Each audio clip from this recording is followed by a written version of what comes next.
think it's true that you've got to forget something else to remember that Uber Eats has groceries? No, that's absurd. Hey, remember when you used to be a, what was it, Pepper Lady? Pepper Lady? Wasn't it Cinnamon Sisters?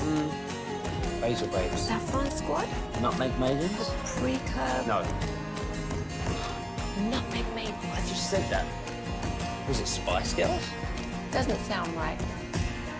Was it Saffron Squad?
Fort Worth and Odyssey Sports Station.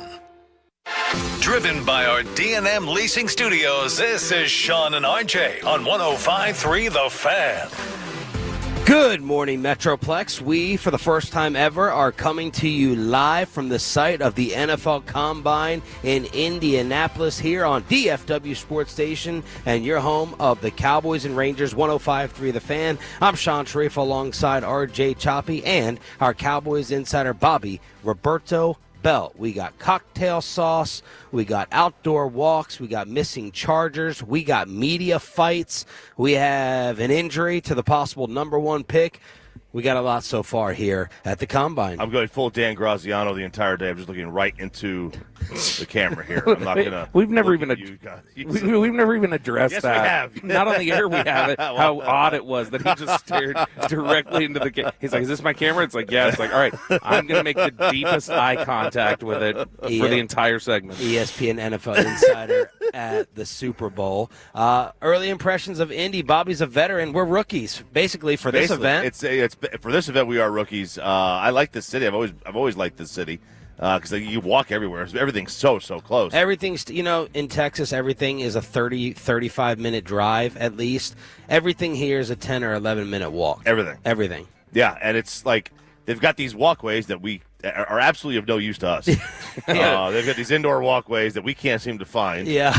Well, it's just they don't connect to our hotel. And so because of that, there's no need to jump up in them because it won't take us to our hotel. Not that you guys would want to use them anyway with your outdoor walking decision this morning, but just to recap everything, I think kind of quickly, nice short flight, very simple and sweet. Felt like 90 minutes.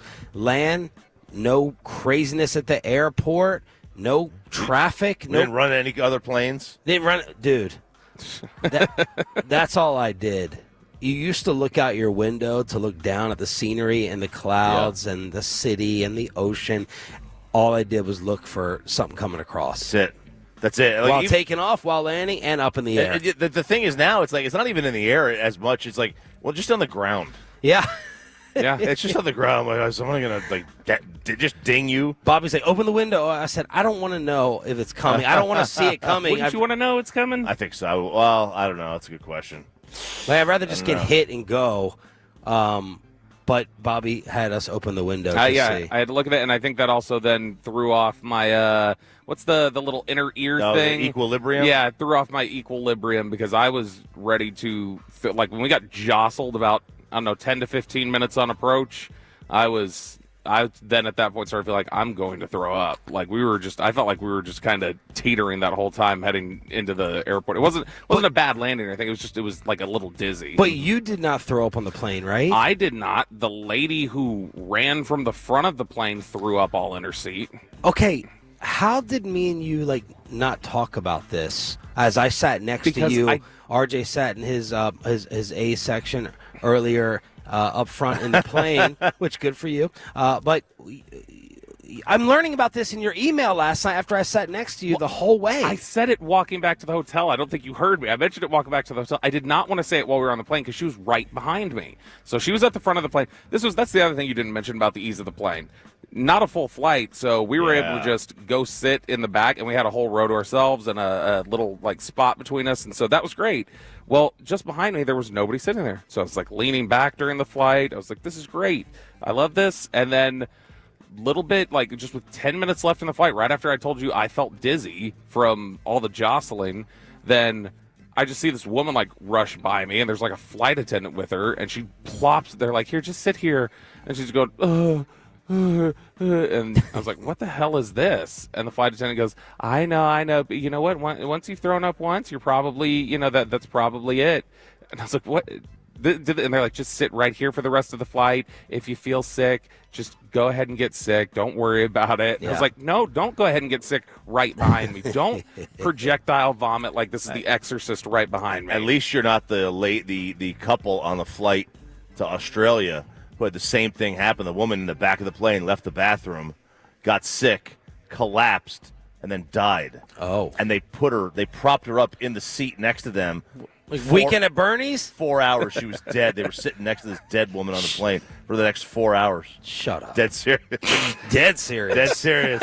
No, I'll tell you, every time we're at this combines two things that give me vivid memories. When we're on Radio Row and vomiting, because I still, when we were in Super Bowl a couple of years ago, obviously I was getting sick every break. That is the one time I've ever not made it, where when I was walking off of Radio Row that morning in the Super Bowl and I had to get sick, I couldn't hold it. It started before I got to the bathroom. We don't need to hear all this. I held it in my mouth. Yeah, extra 40 feet into the bathroom. All right, just shut up. That was such a brutal trip. So we land about 20 minutes into downtown. No congestion. I can't believe it. Walked in here, got our press passes. Todd Archer greeted us, gave us the tour. David Hellman upstairs. Mina Kimes. Albert Breer, who won't return. We tried to we should have pranked Albert Breer. Albert Breer, NFL reporter, will not text RJ back. We were walking on the sidewalk. He was inside, and Chop was like, I should call him right now. And I was going to film him to see your boy Tom Pelissero, NFL Network. Oh, did you see how short he is? Yeah, he's small. Which is funny because he rags Rappaport. That's McCarthy's boy. You should not rag Rappaport, as we're learning. He just dogs Rappaport on the air for being short. Yeah, it's Tom Pelissero. You're not tall. No, you're not tall whatsoever. Mike Florio walking by. So we're seeing people already. And then last night I was ready to go. I was itching. I got my work done on the plane, Pepe, and I said I want to go out to the hot spots. I want to start stargazing and looking at people. So we had our big reservation at the famous St. Elmo's Steakhouse with the shrimp cocktail. It was a cool spot. Yeah, I was worried it was going to feel really old and dull, and everyone's like, you got to do it, but the other place. You got to do it, but go here. Yeah. This is where you should be. This is where everyone ends up. I was really satisfied. I was too impressed. Yeah, I was impressed. I was too. They banished us to the basement. They put us 4 levels down, no heat, no carpeting. It was a tile floor. I'd rather sleep down there in the frigid cold than our warm room. This is the warmest 40-degree city I've ever experienced. They are obsessed with heat. They are obsessed with heat here. The heat is up to 74 in every building you walk into. Yeah. It's like pummeling you when you enter a doorway. I've never seen it I felt in the elevator it was coming down on me here. There's 4 other people in the elevator with me. I'm getting all claustrophobic. But I do have to say, of everyone, Pepe, Bobby Belt, in my opinion, RJ would come in second, I come in last. Bobby Belt took the shrimp cocktail the best. And people online were stunned that you actually tried seafood. You ate the shrimp cocktail. I didn't see you flinch. Choppy flinched a little bit. I flinched the most. And You know, it's hard to match a hype of something the exact description. I thought that actually like perfectly matched everything everyone says about it. It will clean you out. It'll clean your sign. It'll clear your science out a little bit. But also, like, I love cocktail sauce. do too. Bobby doesn't. I thought it was a good taste. It was. I didn't realize it was literally just ketchup and horseradish, though. Yeah. That's what It's just a lot of horseradish. Yes, a lot of it. Yeah. $20 for 4 shrimp, Pepe. So this is big. And Peyton, this is cocktail sauce that's famous for one of the reasons why we had to try it. So here in Indy, people have it all the time, but Jerry specifically, there's stories that Jerry Jones will prank rookies and new players with the cocktail sauce. So they said that he will take it, he'll give it to him, and they said it's a rite of passage for those who come to the NFL for the first time. All of the rookies get a chance to try it, but are not warned about it. They take the first bite, and their face explodes. Now, I knew how hot it was supposed to be, and yeah, if I didn't know it was that would have sucked, because I would have just eaten it and been like, oh, this is like salsa or something, and I would have eaten it, and it would have been awful. It does, like, almost immediately hit your sinuses and stings. But I think I found on the third one I had. I think I found the trick. Put it in your mouth, immediately bite it in half, and get it to the side. Both of them to the side. Keep it off your tongue. the Lorena Bobbitt. Exactly. Keep it off your tongue. DJ, because the third one. Now maybe I was just used to it by then. The third one had like no kick to it. So I don't know if it was just I got a good bite, or that was the trick. I loved the navy bean soup. That's what blew me away. I know. I did not think I was going to be able to eat a bite of that, and I ate the whole thing. Each steak came with your choice of tomato juice or navy bean soup, and I thought we were, back in Prohibition. I'm like, what is navy bean soup? I'm like, can you guys get with the times? We just had that rugged grapes of wrath look.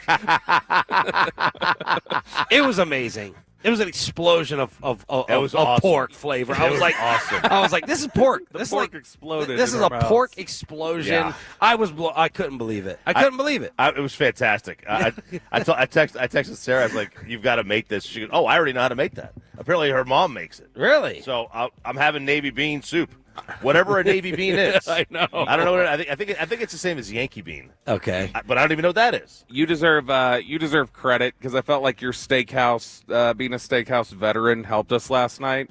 Because you got the sense that the waiter was trying to shoo us off, turn us out of there pretty quick, and Yeah. I would have had no clue that's what was happening. I was Yeah. like, "What do you mean? We're good?" And you're like, "No, he's trying to get us out of here quick." Yeah. That's I think that's years of going to the steakhouses and seeing how they try to turn people out. That's you just do it. restaurants that are busy. Yeah. He's like, "Are you? What's your order?" Da-da-da. I hate when the appetizer comes with the meal. Basically, I know what I want to order for the entree, but I won't order the entree until a good 10 minutes after, at least, the appetizer, because I want to enjoy the night in sections. You know what I mean? But you know me, I'm a long dinner You're a person. 4-hour dinner guy. Yeah. You're a 4-hour dinner guy. Yeah.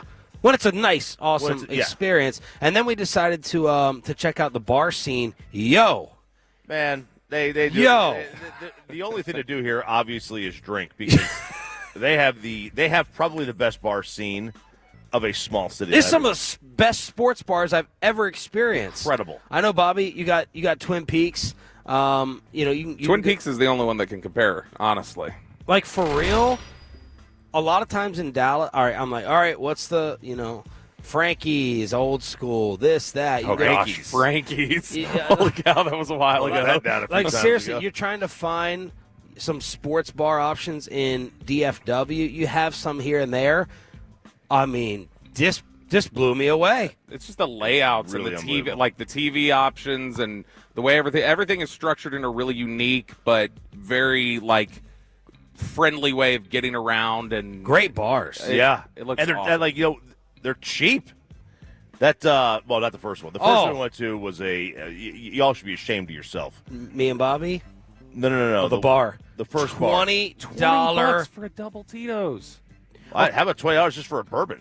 And then then you get their service sucked. The Great service sucked. setup, great TVs. The whole staff should be fired. automatic 4% service fee on top of that. Hit us with the service fee. I got that in Nashville. And, alcohol charge. And if you don't put prices on your menu, you should be ashamed of yourself. You're trying to pull one over on people. We just know it's overpriced. But then the last place where Bobby hit us with the most random shot, trying to make us all puke, that was like stealing, right? It was $6 for for a Don Julio and soda, and it was It was like $3 a piece for the shots. And what was our shot? $3 for the beer. Kahlua, Bailey's, It had a name, Irish cream. I don't remember what the name was. Screaming something. But here we yes. are. Here we are drinking, like wine and tequila and bourbon and Moscow mules. And what does Bobby pick for the shot? Bobby takes us to the final bar. By the way, he's like, no, I'm done drinking. I'm saving it up.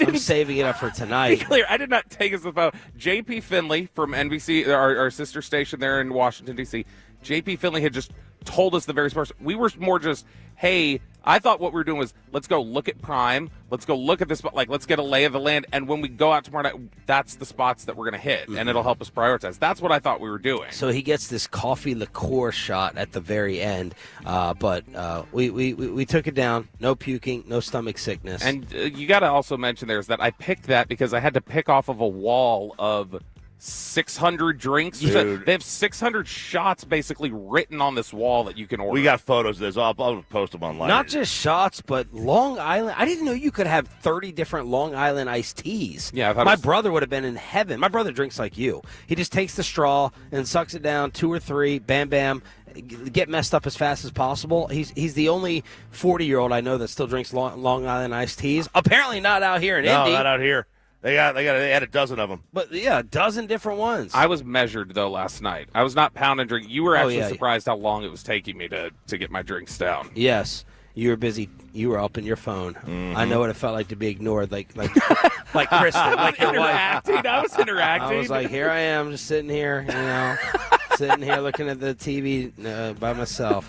Our NFL Combine coverage is presented by Rhino Shield. Rhino Shield ceramic coating, never paint your house again. And by Best Buy Windows and Siding, Todd Archer is going to sit down with us. Mike Florio, the agent for Tank Lawrence and Osa Odigizua. Bobby has lined up the guest list. Thank you for being a total that stands for turn it on, leave it on. Let's get down to business. Do we have a major injury to the number one pick with this news breaking last night? Media members, big-time media members fighting in a local coffee shop. And what is it like inside a Cowboys Combine meeting? All that inside the Star and around the NFL, plus Gene Hackman passing away on top of it. It's all coming up right here on Shan and RJ. Glad.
Do you think it's true that you've got to forget something else to remember that Uber Eats has groceries? No, that's absurd.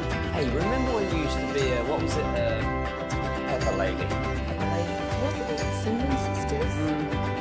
Razor Babes. Saffron Squad? Nutmeg Maidens? Pre-curb? No, Nutmeg Maid? I just said that. Was it Spice Girls? Doesn't sound right. Was it Saffron Squad?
Make sure your home is fully secured with DFWsecurity.com. And it's back to Shan and RJ right here on 105.3 The Fan segment here, brought to you by the personal injury lawyers Frankel and Frankel. If you've been injured in a car or truck wreck, call Frankel first, 214 or 817-333-3333. With Frankel and Frankel, there is never an out-of-pocket cost. They only get paid when you win.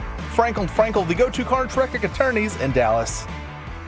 All right, we had breaking news here at the NFL Combine taking place late last night. The potential number one pick, Abdul Carter, has a stress reaction in his right foot, according to Adam Schefter. These were tests that were revealed yesterday, and now Drew Rosenhaus, who is like Bob Sugarman with the number one pick out here in Indianapolis, says there are a couple of different options. Yeah, he says there are mixed opinions on whether he needs surgery. He said they're going to figure it out in the near future. One, he could have preemptive surgery, have a screw inserted in his right foot, and return to working out and running in about 8 weeks.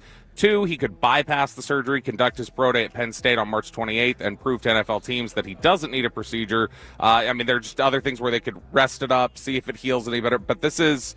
You start talking about stress fractures in the foot, especially with big guys and guys who, you're talking about how much they use that pushing off. Yeah, just to push off and get their rush going. This is not great news for him. I don't know if it would be enough to scare somebody away to say not the first pick. Like when everything's so close, do you really want to go with somebody who's already got such a serious injury like that? Because I'm sure there's some teams who look at it and go like, we can manage that, and that's not a big deal, and it'll just take time. We're not going to pass on the next 12 years because of something we think may bug him for the first year. Before we get to Dr. Choppy, the revealing of this here, is this just hidden until doctors here find it? Did they not feel like they needed to disclose this beforehand? Why now? So typically what happens is they get here in Indy. Remember years ago, Gil Brandt used to always have like rest in peace this super great insight about injuries and different things like that would happen. The reason why was because Gil Brandt used to just take his chair and he used to post up right outside where they would do their imaging tests, and he'd just wait for the player to come out and he'd talk to him. And then he'd find out everything about their health and everything like that. This is when they come here, this is when they get a lot of different stuff that they find out about that they had no clue about. They knew he had been dealing with an injury. I think they found out it's worse than they thought with this imaging. So, but over the past 2 or 3 weeks or a month, Drew Rosenhaus and Abdul Carter did not go to a doctor and have him diagnosed with a stress fracture. So that's they took the doctors here in Indianapolis. They may not have wanted to know. I mean, there's so many different times where when you're doing combine prep, you may, for instance, be on a training table and you just think, this is kind of bugging me, but it's not rising to a level where you think something's broken. You're just like kind of sore, got a bruise, I think, and they're just working on it and treating it. And when you get here, you find out about it. Because we won't necessarily find out about all of them. They will get 15 to 20 different players here this week that have injuries that they had no idea about when they first got here. The great Charles Davis walking in. Tennessee Vols. Tennessee Vols, baby. Let's go Vols. He was looking. He was trying to see what that had. It's upside down. Charles, you shouldn't need to zoom in on this bright orange. He said my age. Great Charles Davis walking in. Solomon Wilcots earlier. All right, Choppy, risk management with this. That's just a tough one because, is it the fifth metatarsal? I don't know which metatarsal it is. That's the Dez injury. That basically ended Dez's career. Did it not? The foot? Yeah, athleticism he was never the same. Athleticism started slipping, and it could have coincided. It's hard to say. But, yeah, that definitely threw him off for the final year and a half. The back obviously is the one, the feet scare the hell out of me. Especially big guys. Yeah, it just scares the hell out of me. I'd much rather have a knee injury than a foot. All right, do you think he goes one still? I don't know that I ever bought that he was going to go one anyway. Okay. Now, obviously, the team that is picking at number one, they're presenting themselves that they don't want a quarterback, right? That they like Will Levis, but I still think that they're going to trade out. No one's trading up to one to pick up anybody but a quarterback. Do you agree with that, Bobby? It just doesn't make sense. Probably not, but I mean, if you're motivated to move up, you're motivated by I need a quarterback. It's a little different, though. I mean, if you're sitting at 3, if none of the top 3 teams want a quarterback, and Cleveland and the Giants want the same player, and you just hold them hostage and let Giants leap, you might get something like that. Somebody trading up from 9, probably not. Michigan D tackle Kenneth Grant had a formal meeting with the Cowboys. He said, as a defensive tackle, I pride myself in stopping the run first. So, again, whenever you get the maize and blue mentioned with scares you. Cowboy blue, Tolos, they get disgusted and sick. That dude is fast for a big guy. So he's been training in North Texas. I got to see him a couple weeks ago, and he's this 350-pound defensive tackle, and I saw him moving faster than guys 50 pounds lighter. It looked Vita Vea-like, the way that he could run. So miles per hour, to me, how fast you run in terms of on the track is I don't know the exact correlation between the 40 time, but at 350 pounds that day I was out there, it was like the second day of training, he ran almost 19 miles per hour on his 40 training. Wow. Dude, he flies for a big guy. And I was stunned sitting there, and I talked to him afterwards, and he said, he knows Mozzie he was a freshman when Mozzie was at his last year at Michigan, and he's talked to him already about the draft process and what to expect. And that's a guy Dallas does like, not just because of the evidence of the formal interview. That's somebody who is in play for them in all likelihood at 12. All right, the NFL coming up with some big rule changes and big rule proposals. Number 1, we're finally getting rid of the sticks. No more chain gang? Baby. Is that official? No more chain gang. Mike Garafolo yesterday said, among the interesting items from an NFL football ops session with media, the Hawkeye virtual measurement for line to gain is slated to replace the chains as the primary measurement system for the regular season. So it says the chain gang will remain on the sidelines, but they're just there as a backup in case technology fails. They are not actually going to be measuring anything like that. It's called a redundancy. So he actually had posted that from the information they got from the league during this meeting was that one of the things they think is that this will save a ton of time in games because the average time to measure with the chains is 75 seconds, and they said with Hawkeye it's going to be about 30 seconds. Wow. And that's just right now in the early phases. As soon as they start going along and advancing the technology, that they'll be able to do it even quicker. You still have the human element of where the ball's spotted, right? Is that they're still doing that?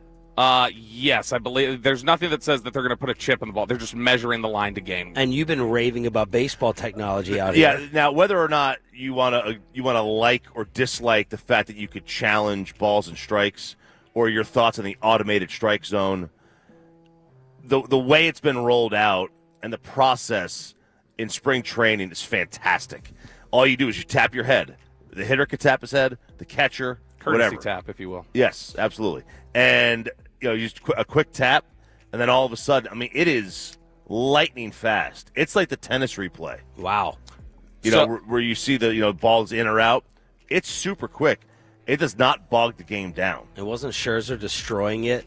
Oh yeah, Scherzer lit it up there because he challenged it twice, lost both of them, and of course after this is the same thing. Anytime there's been a change, and I understand it. Anytime there's been any sort of a change, Max Scherzer has been against it, it feels like, because of how old school he is. But yeah, he's just like, guys, at some point, like, can we just play the game of baseball the way that the game of baseball was always intended to be played? Yeah. Like, do we need to have this whole system? I think, honestly, he challenged it twice pretty fast because he's just... Yeah, there's some situations where you could challenge a call, but because the pitch has been in the same spot all game, and then you challenge it, and it winds up hurting you because it doesn't get called. But I mean, it's quick, and the umpires are mic'd up. There was a clip in a game yesterday where the umpire was mic'd up, and he even cracked a joke on the mic after the play was reviewed. By the way, Here it is. Go ahead, play it. Good breaking ball, just misses. Brett Sullivan going to challenge. Ball call. Brett has been expert at the ABS system. The call is surprisingly correct. 3. There you go. Crack a little joke. I like that. I thought it was Josh Lewin doing the play-by-play. no, there was nothing about Seinfeld. We are out here in Indianapolis at the NFL Combine presented by Rhino Shield Ceramic Coating and Best Buy Windows and Siding. The other thing the NFL is considering, and I'm all for this, they're considering changing the overtime rules in the regular season to make it match up with the postseason. Regular season, you win the toss, you score a touchdown, game over. Postseason, you get to match. And Troy Vincent, NFLPA, said it's time to rethink the overtime rule. Receiving teams won 57% of games in overtime from 2017 up until last year. That was up from 55% from 2001 to 2011. Having a 50, that is too much of an advantage. Like, that is way too much. The league has when jobs are on the line, you can't boil it down to too bad. You should have won it the first 60 minutes, or because the margins in the NFL are so small. Yeah, you can't boil it down to too bad, man. Like, that's the breaks. Yeah, now jobs are on the line, man. Livelihoods. You can't do that. This is the absolute right thing to do. When every other sport gets other teams get a chance of possession. It's not the golden bucket in the NBA. First point wins. It's not like that in baseball. Mm-hmm. You each get 3 outs. I think it makes sense. I mean, nobody's going to go for the idea or the way that I want to handle overtime in the NFL, which is I think you add an extra period. And I know for safety and other reasons they're not going to do it.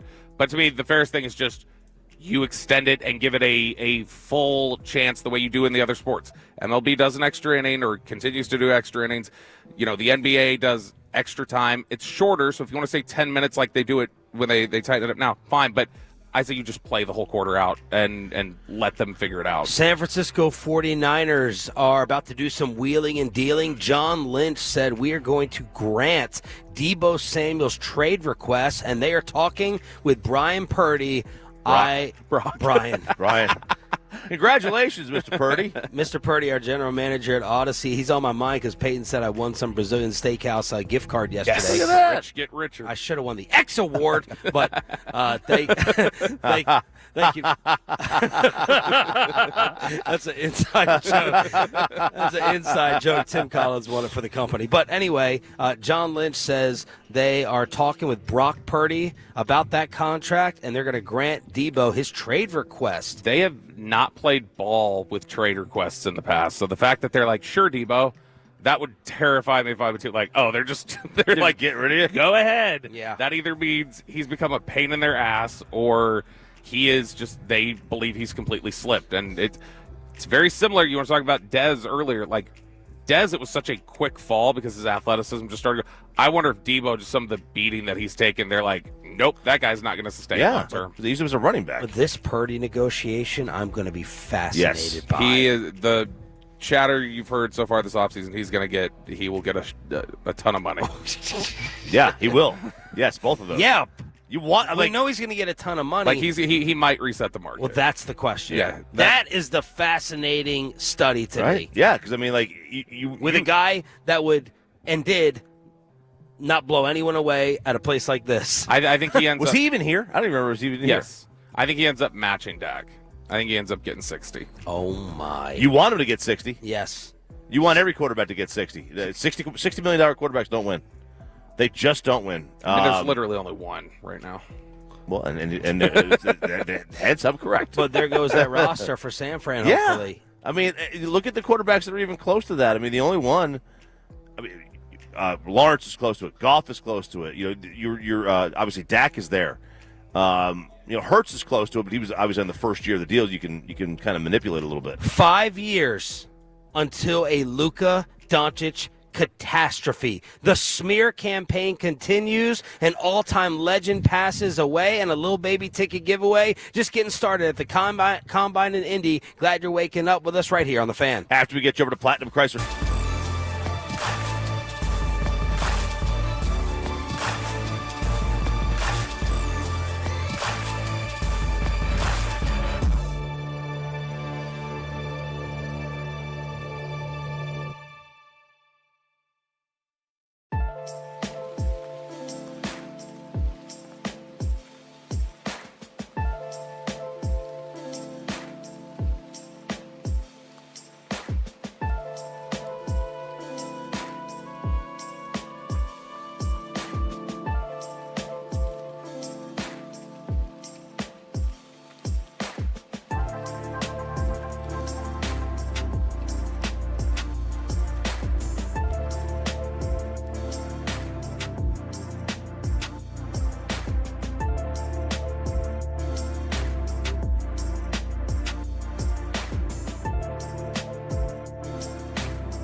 Patriots has Lola V products? I gotta remember that. Well, you know, they say in order to remember something, you have to forget something else.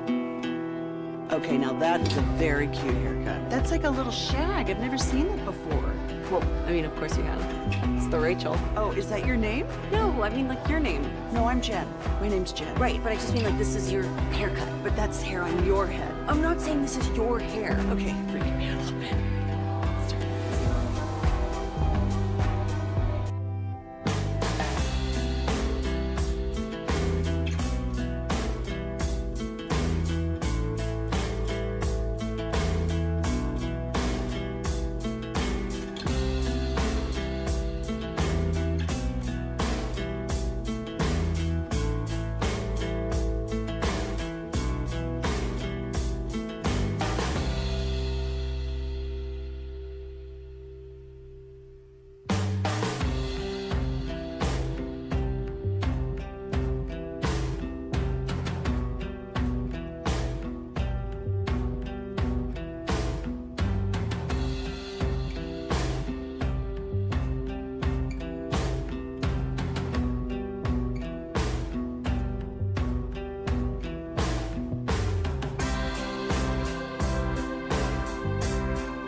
else, all price to sell. Visit ClassicChevrolet.com. This is Texas. This is Classic Chevrolet. Together, let's drive, relax, enjoy the difference based on new Chevrolet registrations 2023 and 2024.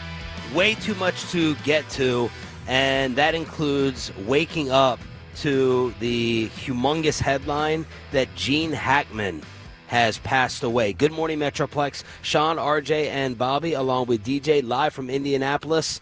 We are at the NFL Combine, and right behind us, these are where all the player and coach interviews take place? Yeah, so there is if you'll look on Choppy's camera there, you'll see a big blue curtain. So if you just go behind that blue curtain, you've got all the different TV setups kind of going around, but then back behind that, there is podiums up there, and that's where all the players do their media availability. That's where GMs, coaches will do them. Brian Schottenheimer will be out there later today talking to the media, and so, yeah, they all get brought to those podiums and interact. So that will be, you'll hear a bustling sound, and they're full of media as the day goes on because more people just go in there to grab quotes. And then today at 2 p.m. Dallas time, the defensive linemen and the linebackers are going to work out. So the D linemen and the linebackers. Didn't Nick Harris say the Cowboys have a ton of D linemen lined up? 12. They get 45 formal interviews here at the Combine. And those interviews matter because that's where you get personal time with them to get to talk to them and see them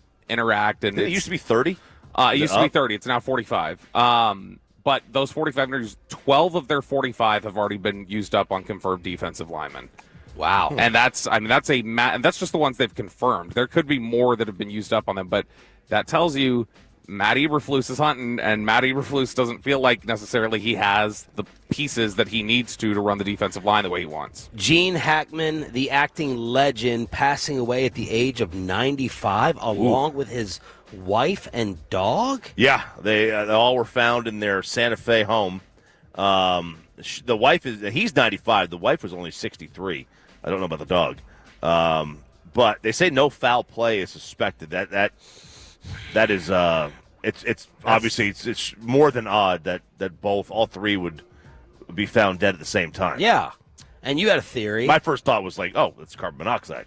Like there's no other reason, or like a group suicide. But I thought my first thought was carbon monoxide. Like there's no other explanation I could think of. Yeah, especially if you're going to say there's no foul play, right. So you're not finding evidence of a shooting or stabbing. Right. Yeah, you would know immediately if they were shot or stabbed. You would know that immediately. Or now there's other obviously things that could happen that you would find in a toxicology report, but. That was my first thought. This is, and he was, like I said, he was 95 years old. He'd only been seen one time in public since like 2003. What? Yeah, he just kind of went off. He retired from acting. I'm sorry, since 2006. He retired from acting, and he was like, I'm just going to go write books. And he even said he liked the loneliness of writing. So he just enjoyed being out of the spotlight. He went to a seafood restaurant a year ago. And that's that he was spotted in a photo, and him and his cane, helped him walk, and his wife, and he kind of felt the map. He was Hoosiers is obviously like the big sports movie with him, and he was good in that. I mean Hoosiers is a little corny, I feel like, but all sports movies are. You were just corny. defending Remember the Titans because Remember the Titans is fantastic. There's a difference. There's a little. I love Remember the Titans, but I'm saying I like corny too. I like Hoosiers. I just don't think it holds up as well. You look back and it's like maybe this is what created the cliches, but this feels very cliche the whole way. Pepe, play the clip. I'm sure going to the state finals is beyond your wildest dreams, so let's just keep it right there. Forget about the crowds, the size of the school, their fancy uniforms, and remember what got you here. Focus on the fundamentals that we've gone over time and time again. And most important, don't get caught up thinking about winning or losing this game. If you put your effort and concentration into playing to your potential to be the best that you can be, I don't care what the scoreboard says at the end of the game, in my book, we're going to be winners. Okay?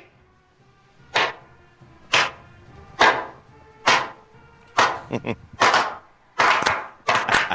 right, let's go. And here we are in Indiana. We were talking about Hoosiers last night while we were walking. You think that they're going to honor him somehow here today in the city? Wow, that's a good question. Tolo Chris said, "Got to watch The Replacements in all its terrible glory as well." Are you going to finish up on Hoosiers? No, and Pepe, be honest. When I told you this morning, grab that clip. When I said Gene Hackman. No way you knew who that was, right, Peyton? Not even close. I looked at picture and video. I haven't not seen Hoosiers either, so you know what? Double buzz me. Haven't not heard of 2. Oh, my God. Yeah, Hoosiers it's a good movie, and it's still nostalgic. Again, maybe they helped invent the cliches, and that's why it comes off so cliches, because it's just been replicated over time. But I will say, Unforgiven, 1992, Clint Eastwood's movie, he is so good in that. He was as the sheriff. He was a great kind of villain. Even though he wasn't necessarily a villain, but like Crimson Tide or Runaway Jury. Like I said, Unforgiven. When that scene in the jail cell, he goes, they're talking about the gun. He goes, "Give it to him." He's like, "Give it to him." He's like, "Let him shoot." Give it to him. Yeah, Enemy of the State. Oh, he's so good. He had a ton of movies late in his career where he was just like he wasn't playing like necessarily lead actors. He was more like supporting. But Royal Tenenbaums played fantastic roles. He was so good at Royal Tenenbaums. He was such a good actor, man. He was such a good actor. So Gene Hackman passing away at the age of 95, along with his wife and dog. Big Ralph's favorite actor. So it was. Really? Yeah. Your dad's favorite actor? Yeah, he loved him. All right. The smear campaign continues against Luka Doncic. This from The Athletic and Sam Amick. The Mavericks reportedly had an issue with Luka smoking hookah Doncic, and drinking beer. Make no mistake, quote, "The people who witnessed Luka's last days in Dallas do not paint a flattering portrait of the 25-year-old's professionalism. They call him lazy. They talk about the weight issues that were such a frequent frustration within their walls. They mention the social habits that we've talked about, which have been a point of concern for NBA types since he was a 19-year-old star for Real Madrid." Here's the new line, though. They predict his basketball demise, highlighting a health history that, as some see it, will likely lead to catastrophe in the next 5 years or so. That's the new Luka line today from The Athletic. The Mavericks predicting his basketball demise and a catastrophe within the next 5 years. Man, they're going to continue to do this every single day. They're going to talk to anybody with a microphone or a pen and just continue to put these little shots at Luka. Dude. It makes them look so classless. Bad. Classless. Yes, it does. Like, Nico looks so bad here. The Mavericks organization. Dumont. They look awful. They look awful. And Nico's really backed himself in a corner here because he is saying that he doesn't believe he doesn't believe in change. Yet he traded for Kyrie Irving. Ooh, great point.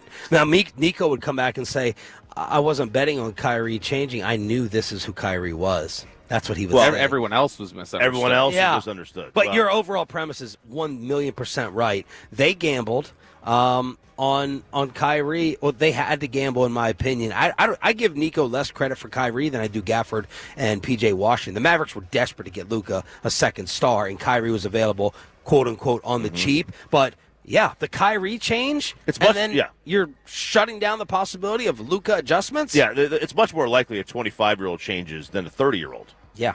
Kyrie was like 30 when he got sent here. And, when you're 30, you're a little bit more set in your ways than at 24, 25. And, I mean, history shows, Joker, he figured it out. Dirk, he figured it out. Like, guys have figured things out as time goes on. And I really don't know what it is, man. I mean, it makes absolutely no sense. You have this isn't stopping. They need to shut up. Stop talking to people. Yes. They don't get the they don't get the. You remember when you were a kid, if you were talking back or so, and your parent would almost tell you sometimes stop talking. Yep. You're going to make this worse. Just shut up. I'm tired of having to get this upset with you. That's where Mavs fans are at. Just shut up. We know you're idiots at this point. Stop talking. Stop saying anything. But I guess if he's not going to be here in 2 years, it doesn't matter. This is a little disturbing. It continues in The Athletic. Nico Harrison, as you have surely heard by now, is a man of great conviction. Once his vision is crystallized, no matter how uncomfortable it might be, he sees nothing else but the decisions that must be made to bring it to life. The combo of his close relationship with Anthony Davis at Nike, as well as his strong belief that title contenders need to be special defensively, clearly played a pivotal part here. Nico, real quick, yeah, that premise, that first line you read, about the conviction. Yep. That's something I like. That a lot of people do agree. I do agree with it too. It's the whole philosophy. Any decision that will be made eventually must be made immediately. It's a Kissinger line. It's general managers have used it for years. If you know you're going to do something, just do it now. All right. And I agree with that philosophy in general. It just doesn't take into account the opportunity for change. Here's the disturbing part. We mentioned this yesterday, and The Athletic wrote about it. Nico is known to have the kind of short-term view of his GM role that might help explain his impatience with Luka's development. He and they have no time to waste if he's only going to do this job for a few more years. So this is a second report now talking about Nico here with a hit it and quit it. And this is a hit and run of epic proportions. Yeah, and this isn't just some. By the way, I blame Patrick Dumont for that. I blame Patrick Dumont, not Nico. If Nico sits down, Patrick Dumont has to know that Nico Harrison is here for a few more years. And then you say, well, guess what? I got a business to run for a decade plus, so you're not trading Luka Doncic. Where Nico's sitting down saying, yo, I'm going to be here for 3 years. I want a title within 3 years. This is my best way to get it right now. And this is absent of a long-term view. Sorry, unless they're not in it for the long term either. Imagine if Mike McCarthy, when he was in the last year of his deal, was like, I need to win right now, so Jerry, I want you to trade Micah Parsons and get me Von Miller, because I think Von Miller can contribute right now in a better way. He'd be like, I don't care that you need it to happen right now. Yep. No, I'm not doing that. And that's the thing that's trouble here. And Sam Amick gets into it. He's like, even with all these reasons that Nico and the Mavericks are trying to say are the reasons he's, and it gives me comfort to know we're not the only ones.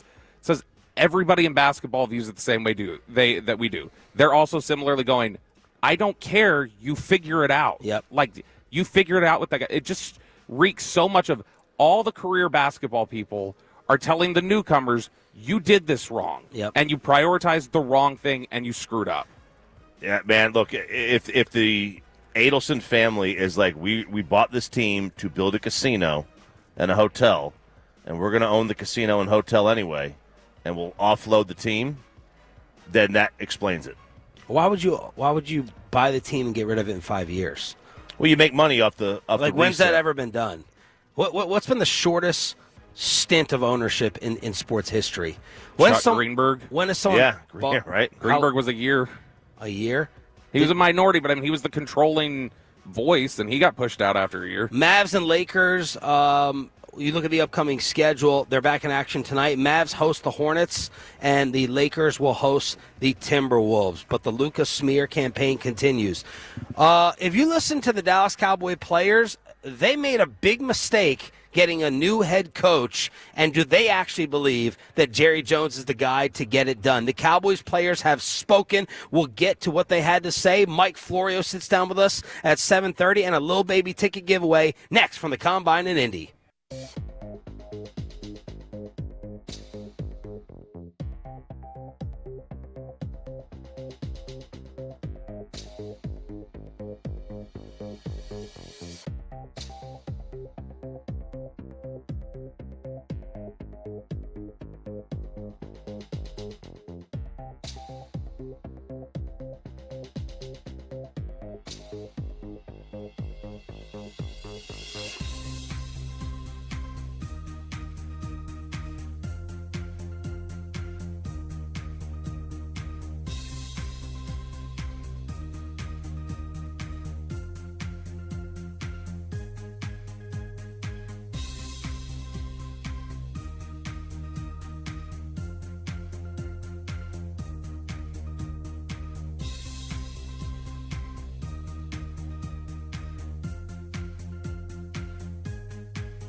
Do you think it's true that you've got to forget something else to remember that Uber Eats has groceries? No, that's absurd.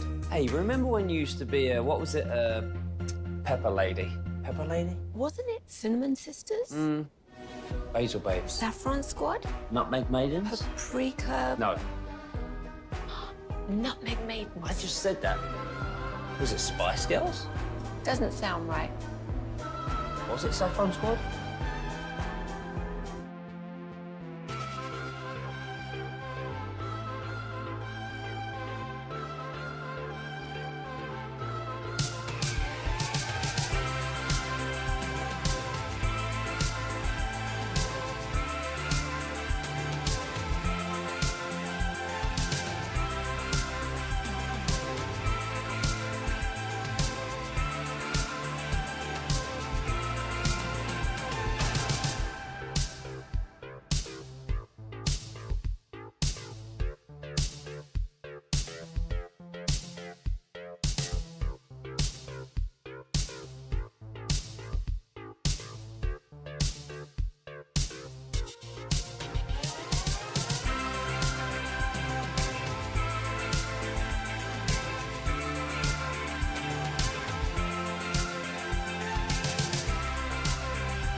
Turn it on, leave it on.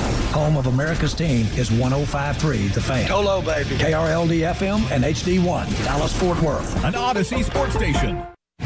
Driven by our D&M Leasing Studio, this is Shan and RJ on 105.3 The Fan. From news and notes to the coaches and players for America's team, let us go inside the stars on 105.3 The Fan.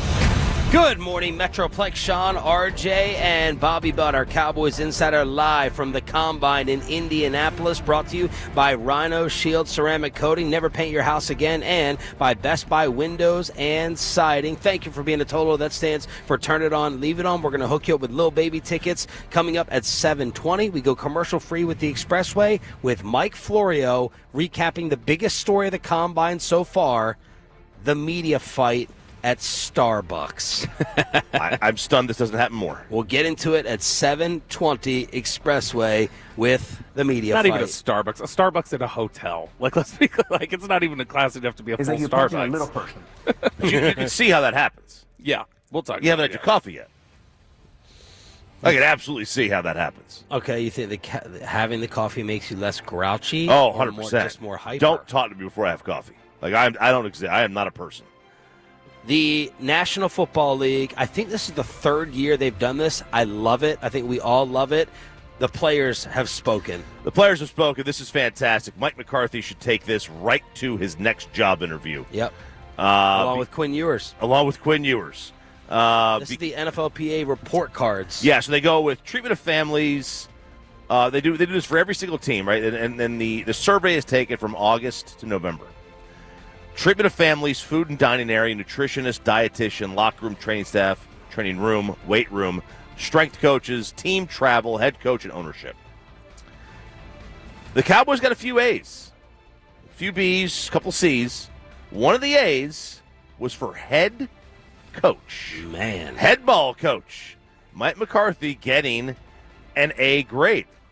Now, to be fair, players are not very picky with their choices. There's a lot of A's. Dude, we were ordering the drinks last night, and by the time the intricate shot was made, you had gotten done listing all the coaches who got A's throughout the league. Yeah, so these players are happy. Yeah, and look, there's no really correlation between liking your coach or coach getting an A and success or failure. Arizona, A. Atlanta, A+. Carolina, A-. Cincinnati, A. Cowboys, A. I still haven't listed a team that made the playoffs, by the way. Wow. Now, interesting. Detroit, A+. Green Bay, A-. Houston, A. Colts, A. Chiefs, A+. Raiders, A-. Raiders, A-. Yeah, A-. Rams, A. Dolphins, A+. Vikings, A+. Eagles, A-. Steelers, A. Niners, A. Seahawks, A. Titans and Commanders also got A's. Washington got an A+. So the lowest grade for a coach is, well, Cleveland, Chicago, so Stefanski, Eberflus, and Peterson in Jacksonville.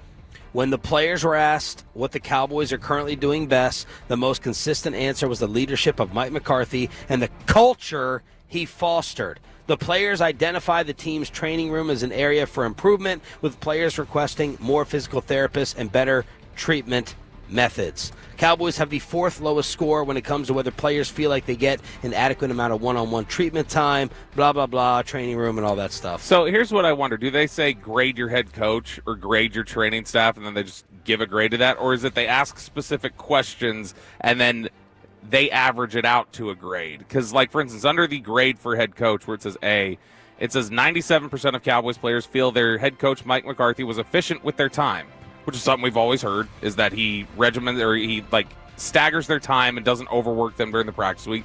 Players felt that McCarthy was highly receptive to locker room feedback on the team's needs. So when players tell him they want something done, he'll do it, react to it. Yeah. Those are things that I think we've heard he did. And so, like, do they just ask him that and say, grade him on this? And if they say those things, does it add up to an A? Like, because I don't think there's any way Antonio Pierce gets an A if you ask the players in the Raiders locker room. They had massive problems with him. And so I wonder if they just asked based on really narrow topics that the NFLPA thought mattered to grading them and then said, well, that's what the grade they get. Him and Pierce are the only two that got A's that don't have a job. So the big question here is, does this make you second guess the Cowboys moving on? I already know Bobby's answer because it's McCarthy. My answer is also no. This just makes me think it was a country club. It makes me think that they really, really liked Mike. I still don't think that they worked hard enough, and I don't think that they were detailed enough. They liked him. Congratulations. Good for Mike if you want to be a player's coach with an older veteran team. So I'm not second-guessing anything. Are you, RJ? And you naming the laundry list of A's also diminishes this a little bit. It does for me. diminish it because there's a lot, because everybody seems to be Happy. really happy. Look, I don't think the Cowboys work any less hard than any other team in the league. You have limits on what you can do. The league has made it so you get how many padded practices a year? 13 during the season. Is there now? You want to talk about attention to detail, right? That's hard work is what? Practice time, study time. It's hard to quantify. I think the way you practice is, I think he definitely has a more scaled back version than most. Yeah, I have no idea. We don't get to see any other practice, so I don't know. Maybe he does. But that wasn't a problem in the 12-5 years. Right. I don't think anybody said it was. I mean, they all said they thought they gave him good grades for being so appreciative of their time or whatever. I think that's just the thing is that it's a philosophy. It's I want to save their bodies. I want to make sure they're healthy. And I don't have a problem with that. My issue with the move is if you want to get rid of Mike, that's fine. I liked Mike. I thought Mike was a good coach. I wouldn't have gotten rid of him. But it's the same thing with the Luka trade. If you're going to get rid of him, fine. All right. What are you getting? What's the all they got? You did not get an upgrade on paper. You didn't upgrade. You got a worse version of the same guy, in my opinion. Yeah. So what did you really do? So head coach, 14th out of 32 teams. Speaking of the new guy, Dan Quinn worked with Schottenheimer on a staff? He did, yeah. Dan Quinn was with, early on, one of his first NFL jobs was he was an assistant, like an entry-level coach with the Jets in 07 and 08. And so did some different work there. And he ended up working with Schottenheimer for those couple of years and interacting with him. So, entry-level, was Brian Schottenheimer higher on the coaching totem pole than Dan Quinn? Because if you look at them, Dan Quinn looks like he could be his father, but Schottenheimer has those freaking 25 years of experience. Yeah, and I think they're the same age roughly. Like they're like maybe a year apart. Yeah, DQ's like 53, I think. Wow. But anyway, he was an assistant, got in as a quality control coach and worked with him. So he got asked yesterday at the podium, Dan Quinn, what do you think about the Brian Schottenheimer hire? I actually worked with him years ago at the New York Jets, and it was then that I probably saw, how excellent he was. Both of us probably had a little less chrome and a little more juice on some things, but I knew then that he had rare things about him, and so it was an easy connection. Him going to Georgia, I had just done that at Florida, like so many parallels that I've kept up with him through the years. Then to be, on the same staff with him for 2 years. He helped me a lot, first as, an analyst to help look ahead and find some things, and then also, obviously, and then when he switched back to coaching on offense. So he's going to do a fantastic job. He's got high-level coaching, high-level relatability, and when you put those two things together, that's a really rare combination. He's got them both. I think there's a ton of Dan Quinn-like traits with Schottenheimer that it makes sense that they would try to tap into some of that when they were looking for a new coach. They were trying to replicate a little bit of what they felt like they lost with Quinn. Now let's see what the Cowboys players said about ownership. Jerry came in with a B grade. That's 18th out of the 32 teams. Jerry's average rating for perceived willingness to invest in the facilities is a 8.6 out of 10. The players feel that ownership slightly contributes to a positive team culture. 23rd ranking out of 32, and the players feel that ownership is committed to building a competitive team, a rank of 25th out of 32. So coming in down just a little bit. Coming in at 23 and 25 when it comes to the categories of team winning outside of just facilities. Man, since this was done, the early part of this was done in August. And the Cowboys ranked 10th overall out of the 32 teams. Yeah, so this was done in early August, right? That's when it started. That started in August, right? Early part of the year.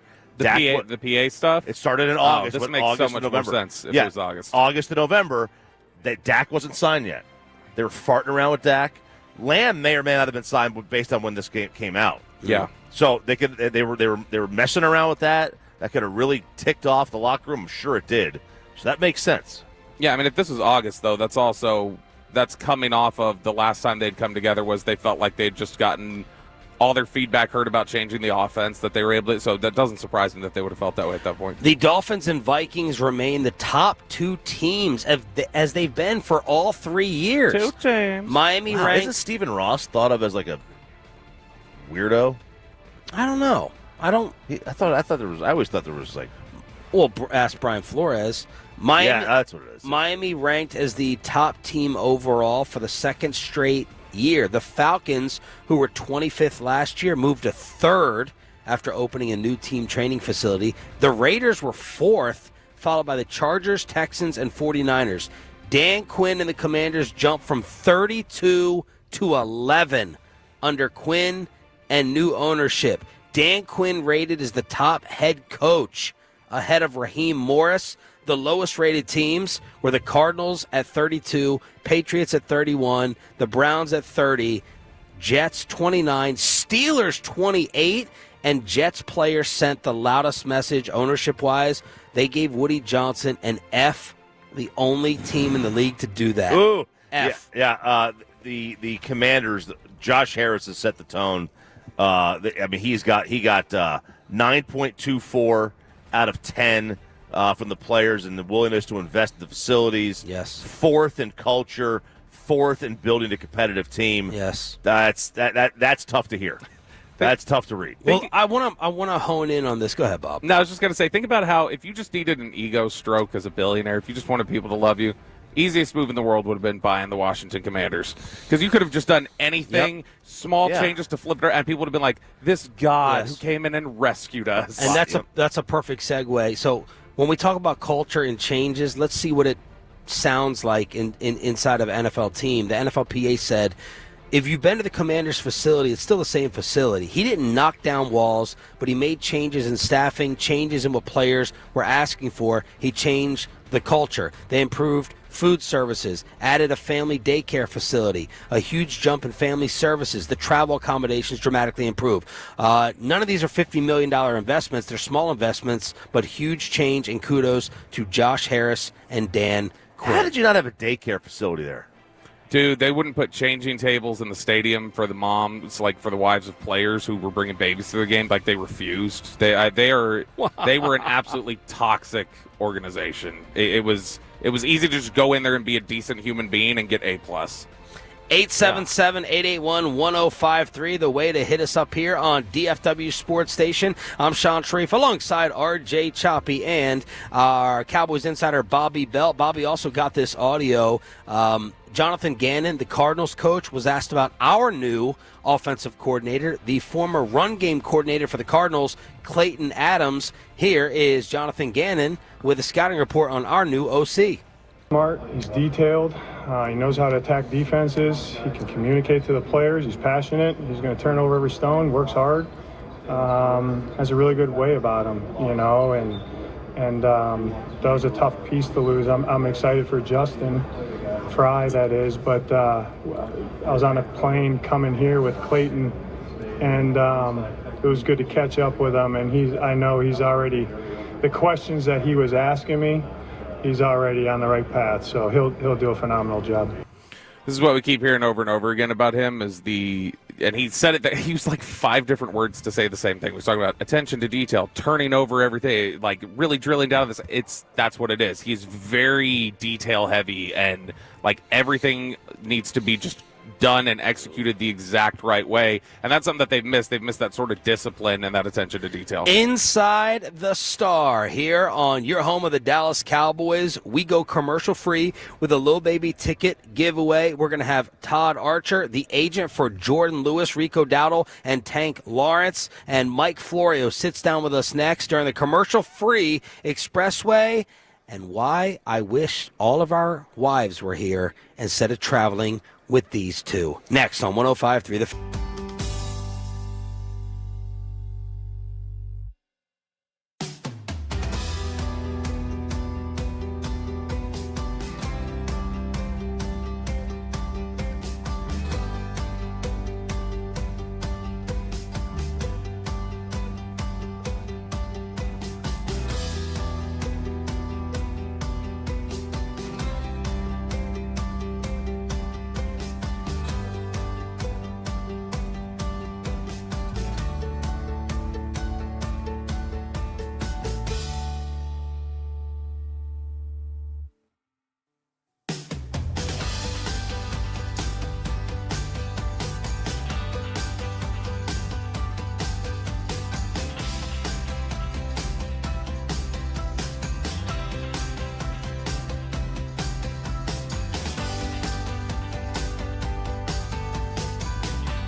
Mavericks has Lola Fee products? I gotta remember that. Well, you know, they say in order to remember something, you have to forget something else. Okay, now that is a very cute haircut. That's like a little shag. I've never seen it before. Well, I mean, of course you have. It's the Rachel. Oh, is that your name? No, I mean, like, your name. No, I'm Jen. My name's Jen. Right, but I just mean, like, this is your haircut. But that's hair on your head. I'm not saying this is your hair. Okay, freaking me out a little bit.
And it's back to Shan and RJ right here on 105.3 The Fan. It is the Expressway right now on The Fan, and it's brought to you by the On-Time Experts. The media fight that happened at Starbucks yesterday involving Ian Rappaport. Mike Florio wrote about it. Mike Florio said that did double the traffic of the second highest story on ProFootballTalk.com, and Florio will sit down with us to recap it like schoolgirls at 7:30 here on Shan and RJ, live from the Combine in Indianapolis on 105.3 The Fan. The great Todd Archer, Cowboys insider, at 8:20, and David Cantor, always tremendous on radio, sits down with us at 9:40 to talk about his clients, Jordan Lewis, Rico Dowdle, and Tank Lawrence. That Rappaport fight, he mentioned it was the biggest traffic. He said he posted that with 3 hours left in the day. That was the top traffic for the day, and it blew up. And that's all the nosy people hanging out here in Indianapolis that were up and saw the story and like, ooh, here's the tea. I want to see what happened here. But, that'll be... That's the kind of tension you get. Rappaport's always getting into it. He was fighting with Jason Lockenfor out here a couple years ago when Lockenfor said, keep my name off your lips. I know you'll remember this. Dude, Bobby said he tweeted that, and I was like, he didn't tweet something that douchey. And then Bobby showed me that actual tweet. Say it again, Bobby. Jason Lockenfor? Yeah, Lockenfirma, as he's called in the industry, because he doesn't break his own stories. He only confirms other people's. He said, keep my name off your lips. Remember this. I know you will. Remember this. I know you will. Yeah, I know you will. I remember. Fantastic. You know what? We're in a fantastic mood. We got an extra hour of sleep. Let's hook you up for turning it on, leaving on right now. Run that back, Turbo. You can get the biggest. All right, Tolos, that's right. Right now, caller number 10 at 877-881-1053 wins a pair of tickets to Lil Baby at the American Airlines Center in Dallas on June 5th. That's caller number 10 at 877-881-1053. All these media people walking in, seeing three white dudes bobbing their head for no reason. Look who the stank face on. The great Dane Brugler. Showing his face. He said, I never thought I'd see the day. Dane Brugler showing up here on DFW Sports Station 105.3 The Fan. Oh, man, the Brian brought us FOMO. Walchuk hit me up yesterday. He said, tell me how it is. Tell me how it is out there, please. Yeah, they're both thirsty. They're very thirsty right now, and Wolchuk hasn't had the news broken to him yet that he's not getting a swap next year, as RJ Choppy confirmed this morning. Oh, you decided you're not going to trade with GBag and go watch your beloved baseball in Arizona? Look, I love baseball, but I can't have my day end at 5 o'clock. It's too late. Yeah, you're being a clock snob out here. I don't even like this. I'd rather get up earlier and get done earlier because my whole day's thrown off now. Dinner's still at the same time, as always. I just have an hour less to get everything accomplished. After the show, we're coming back here. We got, we're gonna do some, some of the interviews. Did you not love it? Like you got to, no problem waking up this morning. You got to sit and leisurely eat breakfast and then roll in here and have plenty of time before the show. It was incredible. It was incredible. This idiot wants to wake up earlier at 5 o'clock. Yeah, I enjoyed it, but now, look, I gotta get my fitness in. What am I gonna do after the show? All right, I got an hour less. Let's talk about traveling with you idiots. It takes a lot. This is supposed to be guy time, an escape. We're hitting the bars. We're catching up and all this. But traveling with you two, it's like you guys are bonding on this trip, and unfortunately, it's over the wrong thing. Yeah, knuckleballs. Timing. Yesterday, well, first off, Bobby has already scatterbrained himself. And look at his setup here. Bobby has no computer. That's old school, man. That is old school. Old school? No, that is old school. It's dumb school. It's no school. Yeah. Why? Because when I was packing up my stuff yesterday, leaving the station to go to the airport, I didn't bring my charger for the laptop, so I don't have power for my laptop. And since Bobby is the last and Kristen person... is driving up to the station this morning to pick it up, so Peyton, you're going to have to let her in so that she can then overnight it to me. Overnight it, and we leave tomorrow. I'm here through Sunday. I need that laptop. Bobby's the last person who doesn't have an Apple computer. So he's got one of those charging ports that's got the big giant brick in the middle of it. The AC charger. Yeah. So he weighs 11 pounds. He's computerless, basically, because he forgot his charger. But then we land yesterday. I'm raring to go. I've done my work on the airplane. We're sitting there 2 hours. I'm like, all right, here we go. The show's 90% done. Let's go. I don't know how you got it all done. I'm a beast. That was quick. What do you mean? Yeah, I was sitting there. I don't have to have DM conversations. I don't text on the plane. I do the work on the plane. You usually get all yours done, too. I was disappointed. I needed more time. The internet's a little slow. Yeah. So we land. I say, all right, let's figure out the hot spots, and let's go. Let's go get some drinks. Show's done. Everyone says you got to go to this one bar where everyone's hanging out. Everyone. I said, all right, let's go back. Let's take an hour. We're guys. It'll take 20 minutes to get ready, 30 minutes to do your prep, leftover. We meet downstairs at 6 o'clock. Our reservation's at 7:30. We can go to this place where everyone apparently is. I want to have my head on a swivel. I want to see Mina Kimes and Tom Pelissero and Dane Brugler and David Hellman. I want to see the who's who. I want to see, general managers and coaches out and about. 5:53 p.m., Bobby Belt texts, getting in the shower.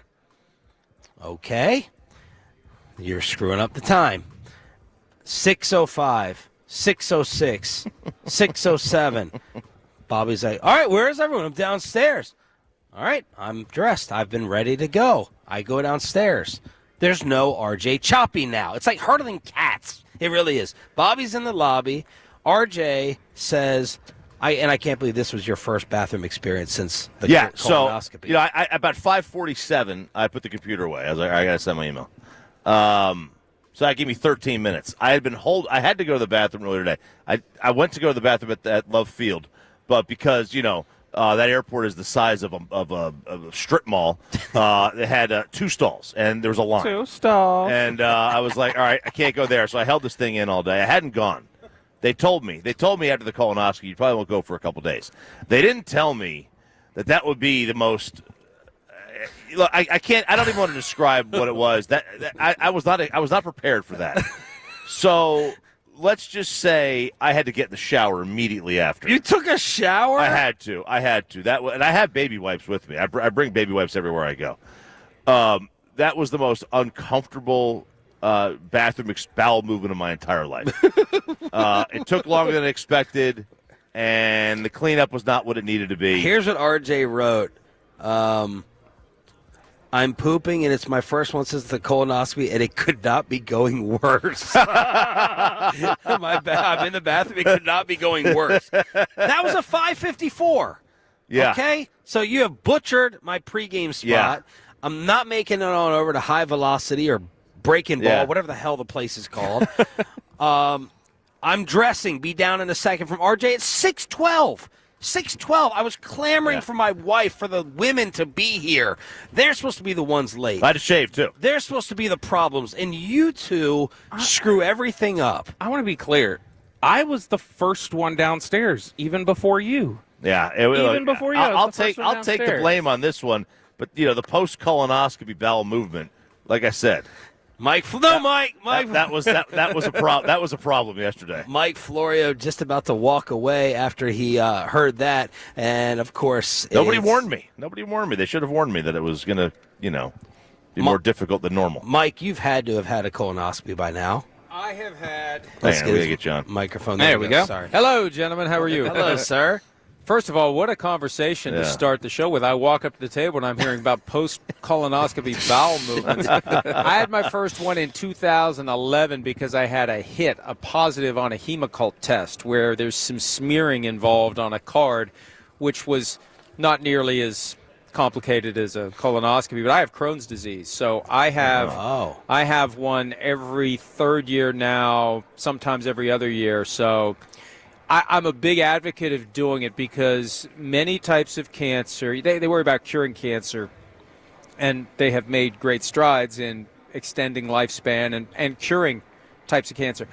But there are certain types that are completely and totally preventable. And colon cancer begins as a polyp that eventually morphs into a tumor. And if you spot that polyp and you get it out of there, it never becomes a tumor. You never get cancer. So it's not that big of a deal. I've never had a problematic post-colonoscopy bowel movement. It's not that big of a deal. It's a hell of a sleep. I love and I know I've done it so many times now. Like when you're there and they turn the stuff on, it's like, and I remember every time you're in the bed and it's like, you know what? all of a sudden I'm going to wake up and it's going to be over. I'm going to wake up and it's going to be over. And then, boom, you wake up and it's over. Yeah. You don't. I remember none of it. I don't know if you're maybe kind of awake, but I remember none of it until I wake up in the room. It can save your life, and it's really not as bad, and the prep isn't that bad either. That's what Tim Collins, our APD, said about the anesthesia. Remember we talked to him about it the other day. He said that 5 seconds when you start feeling it kick in just before you get knocked out, he's like, that's the most peaceful 5 seconds exactly. you've ever felt. Yes, you feel like the world slows down, they're playing music, and you feel calm, and like everything's going to be fine. Just floating. And either you die or you wake up. Yeah, either one. He wakes What are me you up. guys doing here? Why are you here? Because hey, you've never been here before. No, Bobby talked our bosses into it because Bobby comes and he goes, "This is the place to be." Well, give us an intro. Give us a welcome to the NFL Combine wait a minute. Tour. No, I want to have this conversation first. If you guys can afford to come here, you can afford to start paying me again to do this show. I would love to pay you. I would love to. Mike Florio, Gavin Spittle is listening. We got father of mine to number Gavin. one. Yeah. We're only here for 2 days, Michael. Yeah. Okay? Let's not go crazy with look. It's not even a full 48 hours. The sign back there, we can't even spell our company right. Audacity. It says Audacity, Washington, D.C. Wow, that's amazing. Not Odyssey, so don't give us too much credit yet. Mike Florio. Have you guys been to Starbucks? Were you at Starbucks? Anything going down there today? The one in the Marriott? No, not yet. Yeah. What the hell happened? I'm going to sleep yesterday. I'm trying to catch up on last-second headlines. I see Abdul Carter has a stress fracture, and there's a fight at Starbucks. Well, it wasn't a fight. I was at dinner, and I got a text from someone just as we were standing up. Somebody texted me a tweet from PFT commenter, otherwise known as Eric Sullenberger of Barstool, and it said there was a big-time media something at Starbucks, and I knew right away what it was because there's been some heat between Ian Rappaport of NFL Media and Jordan Schultz of Fox recently with some reporting and counter-reporting on whether or not Tom Brady, the Raiders' minority owner, hosted Matthew Stafford, the Rams quarterback, in Montana. Rappaport threw water, or throwed as the case may be, on the decaf on the report, and then Schultz doubled down. So I knew there was a catalyst there, but there's been lingering animosity between the two. I've heard enough chatter over the years to know that there's something going on between the two of them. So the way we reported it, the way I heard it, and I got quotes from Schultz. I've spoken to witnesses to the incident from the Rappaport's perspective. He's there talking to an agent. In comes Schultz and just accosts him verbally, gets in his face, and says, Schultz says he doesn't remember using profanity. I'm told that there were multiple profanities, but basically if you keep talking about me, we're going to have a problem. Rappaport asked him to step back because he was right in his face, apparently, and he stepped back. And Rappaport, like, most people assume that anyone who covers the NFL is 5'2", because some of us are. Yeah. You guys can vouch that I'm not. Yes. Right? Yeah. I am. Tom Pelissero is. Not that that's an issue. Not that that matters. It's funny that people are so obsessed with height. But I'm not 5'2", and the problem is Rappaport is not it's a problem, but when you're talking about a face-to-face. It's not a face-to-face. It's not a face-to-face. Because Schultz is 6'3", and Rappaport is what, 5'6"? Gosh, is he right? 6'3"? Yeah. 6'3"? So one of the two felt intimidated, and there was a concern it was going to turn physical. So a report was made to NFL Security, who has interviewed and gotten statements. And NFL Security? The NFL's got no jurisdiction over Schultz from an employment standpoint beyond the ability to call up Fox and say, we're pissed about your guy accosting one of our employees. They could deny him credentials to things, but there's really nothing they can do about it. You mentioned that word accost. What is the legal definition of accost? That's like, It's is that like the legal version of like a lower body injury? It's just very vague. No, it's accost means you could, because I looked it up before I used it. You basically go up and get in someone's face. You get up and get in someone. He got up and he got in his face, and I guess he yelled at him. So and this he said is the some number. bad words, this is the number. although one he denies it. It's amazing. Because on I was PFT? telling my wife last night, and it's hard for me to not use profanity here because we were just using profanity on our show for an hour and a half. But she's like, why does anybody care about this? It's like, you don't understand. Everything here is so lather, rinse, repeat. Abdul Carter's got a stress fracture. Oh, every year it's a guy, not to downplay it because it's a serious situation for him, but every year it's some sort of but every 5 or 6 years you get something that pops beyond the usual stuff. And you've brought everybody together. They're all compressed in this city.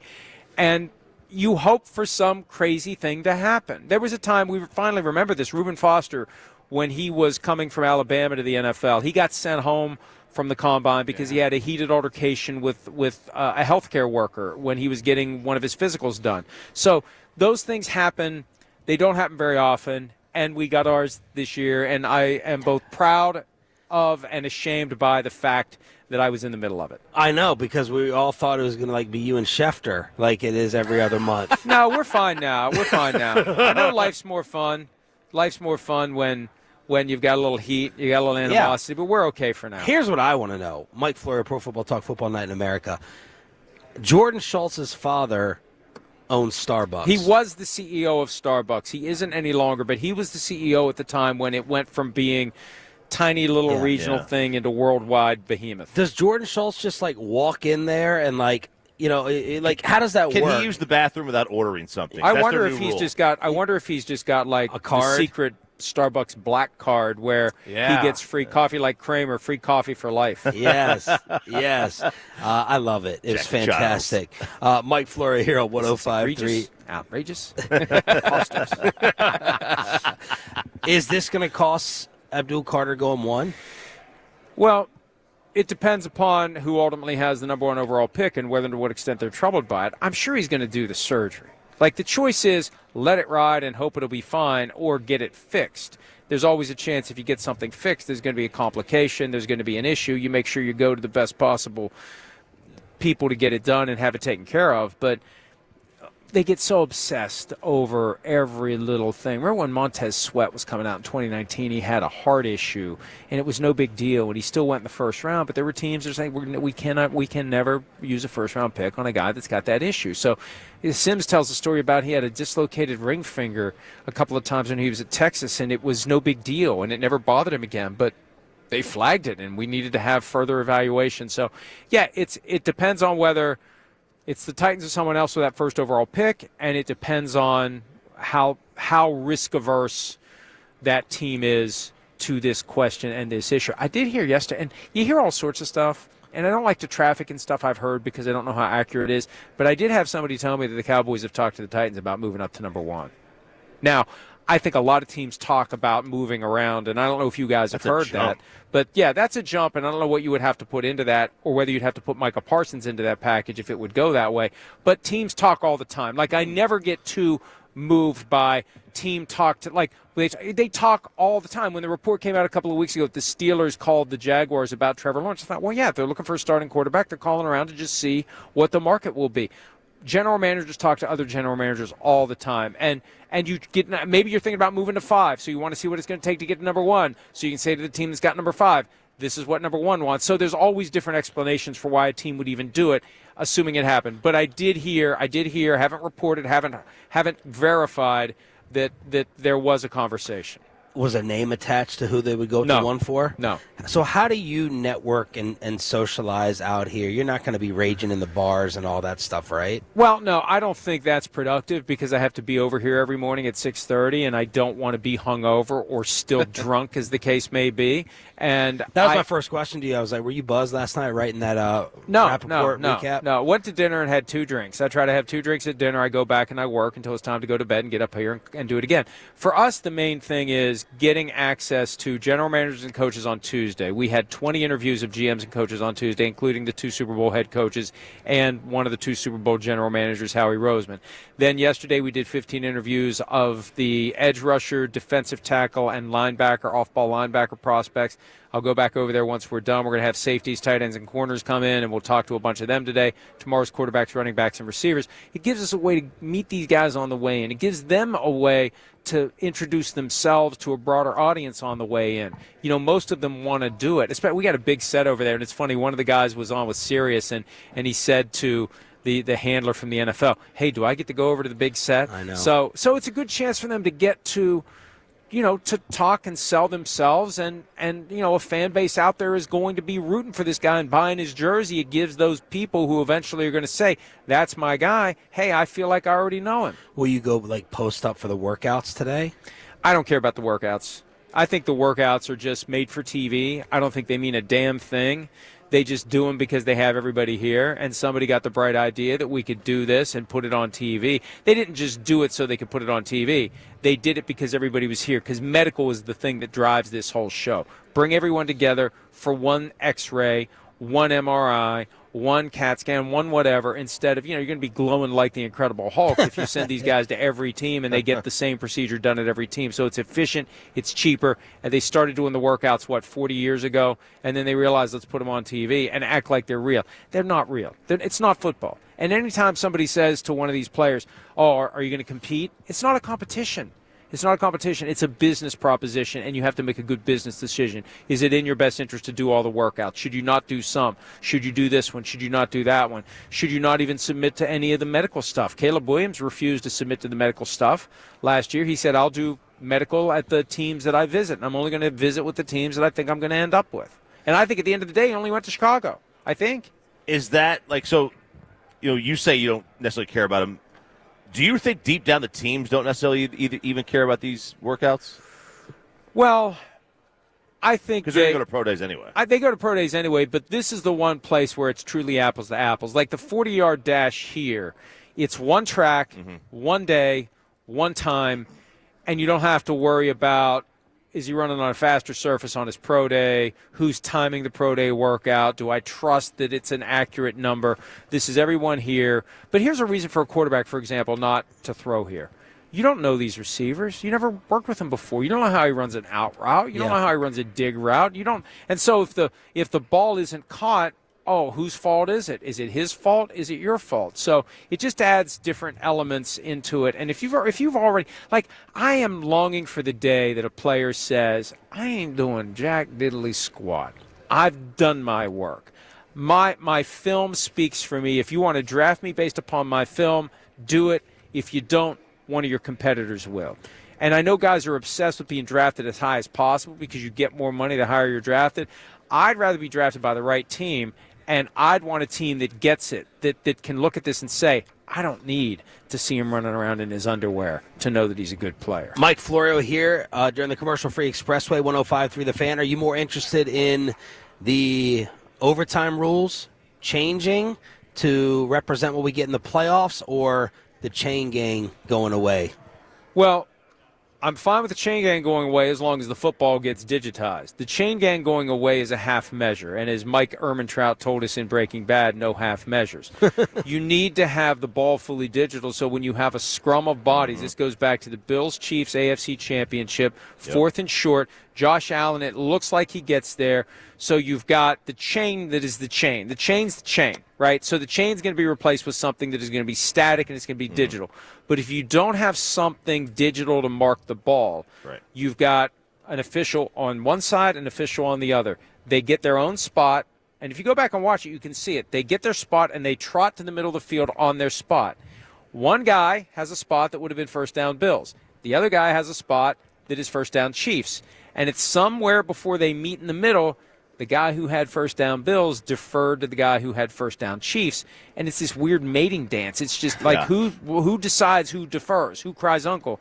And that's so I like the idea, but they're only halfway there. And the whole shrinking overtime from 15 to 10 minutes, it was a direct result of the fact that the Buccaneers played a deep into the overtime period game on a Sunday against the Raiders and then had to turn around and play the Falcons on Thursday night, and they were still gassed.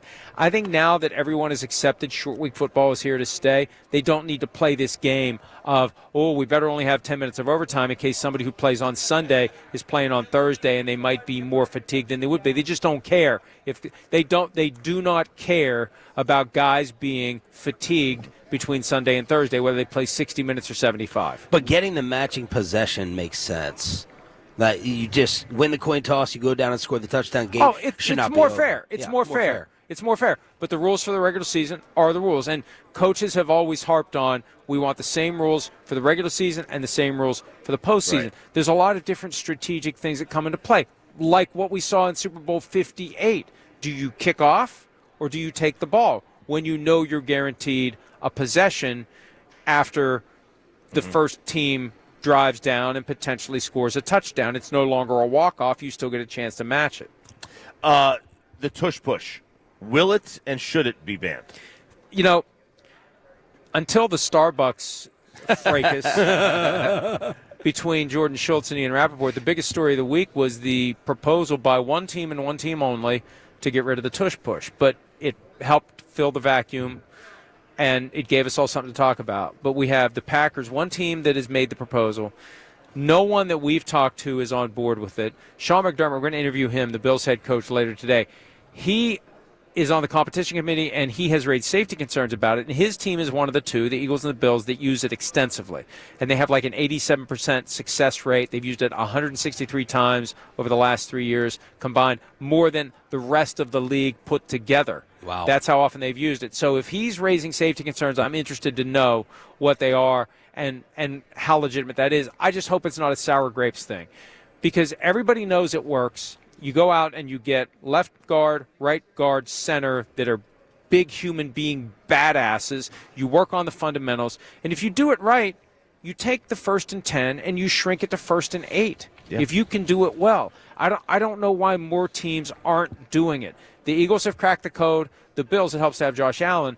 But it's a hell of a cheat code that's not cheating. And I don't think it's going to go away. I don't think you're going to find 24 owners that say we're going to make this rule go away. You know, the combine, and you've kind of referred to it, just all the stuff that gets, whispered about out here. But it's the biggest platform probably for gossip in the NFL in one collection. What is the biggest thing that, or the most consistent thing you've heard out here this week that stands out to you as either somewhere the league's going or something you expect to happen this offseason just because of how much buzz has been around it? Well, this whole Aaron Rodgers thing, I mean, I think there's a possibility he's not going to have any takers, just like Bill Belichick last year.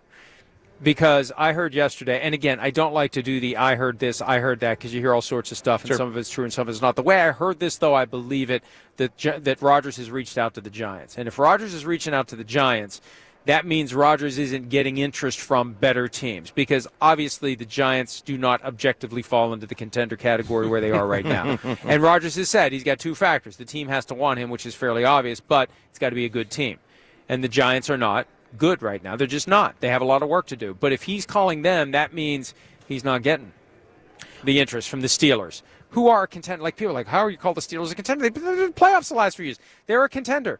And they're better if they get Aaron Rodgers, because he's better than Russell Wilson or Justin Fields right now. So what happens with Rodgers is fascinating to me. We've yet to hear of a team that is interested in him. There has not been hey, sources say Team X is interested in Aaron Rodgers. It might be he is just shut out, even though he wants to keep playing. Why don't the Rams want Stafford? They want him, but they don't want to pay him what he wants. You know, he's due to make $27 million this year on a contract that averages $40 million per year. Dak's making $60, and I think the real sticking point is Jared Goff's making $53. So Jared Goff, the guy that the Rams attached a first-round pick to get him into the Matthew Stafford trade package, because it was Stafford for Goff, 2 1s and a 3. That means they gave up a 1 and a 3 for Stafford and a 1 to get Goff's contract off the books. That guy's now making $53, and I'm at $40 with cash flow of $27 this year. I want more. And whatever he wants, the Rams aren't there. Sean McVay essentially explained it that way to Ryan Fitzpatrick and Andrew Whitworth earlier this week. So they let his agent go talk to other teams so they can see what other teams will pay him. Where it got interesting, and this was the root of the Rappaport-Schultz thing, when you come out and say that Tom Brady hosted Matthew Stafford in Montana on a ski trip, that's potentially tampering. I mean, unless the Rams said to Stafford, you have full permission to go visit with teams, talk to coaches, talk to owners. I mean, because it's one thing to say your agent can test the waters financially. It's another thing to say you can go get recruited by Tom Brady to be the quarterback of the Raiders. I don't think the Rams gave that permission. And I've asked the Rams. They haven't told me yet. It's a huge difference. It's a huge difference because it's just numbers on paper. It's not, because the Raiders aren't good right now.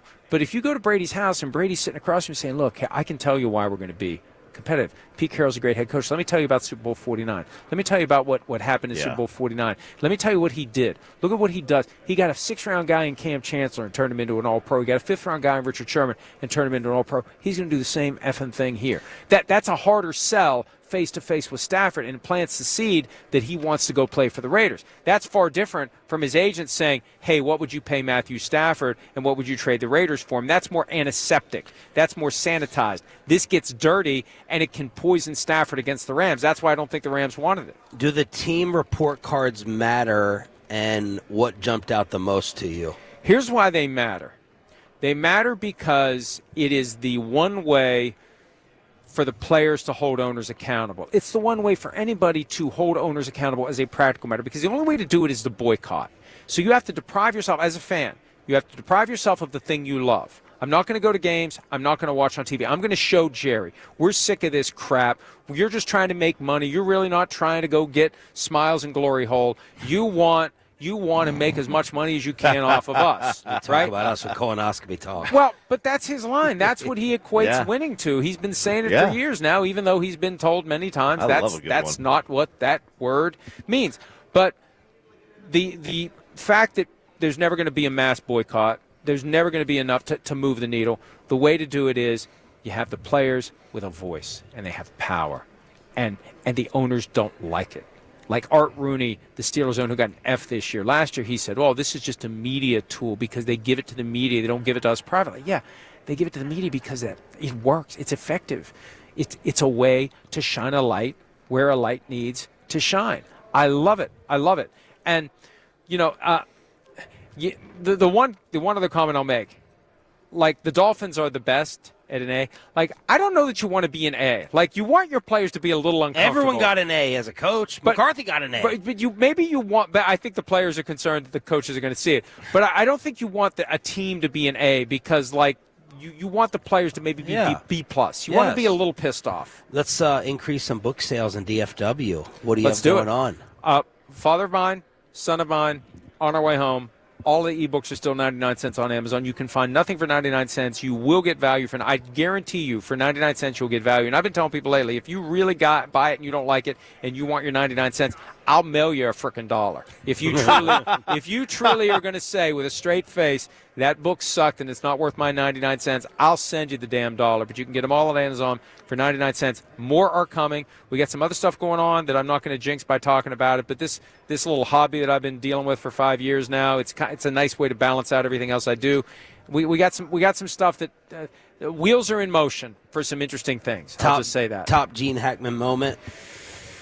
Boy, I always loved Hoosiers, but he was in so many things.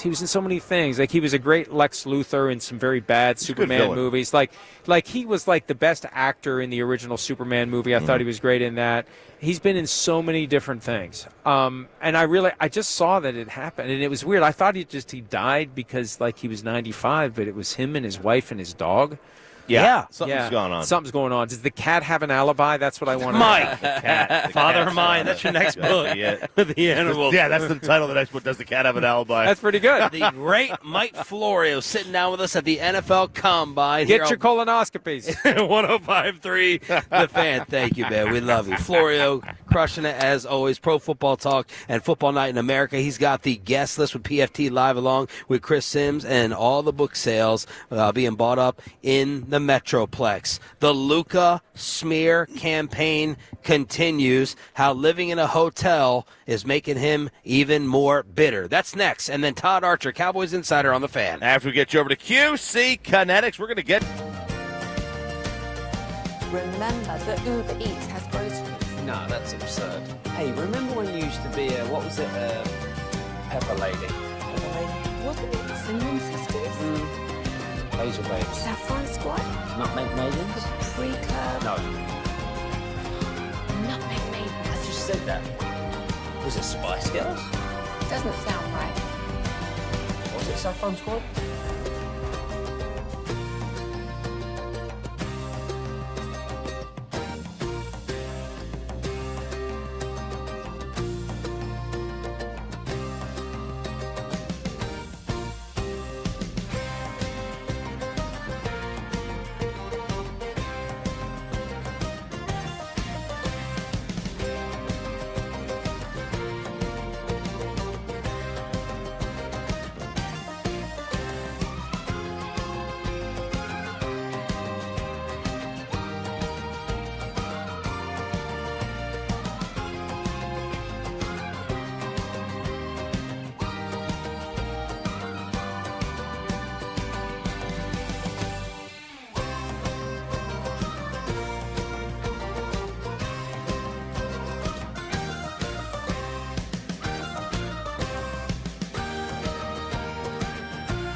Uber Eats has Lola V products? I gotta remember that. Well, you know, they say in order to remember something, you have to forget something else.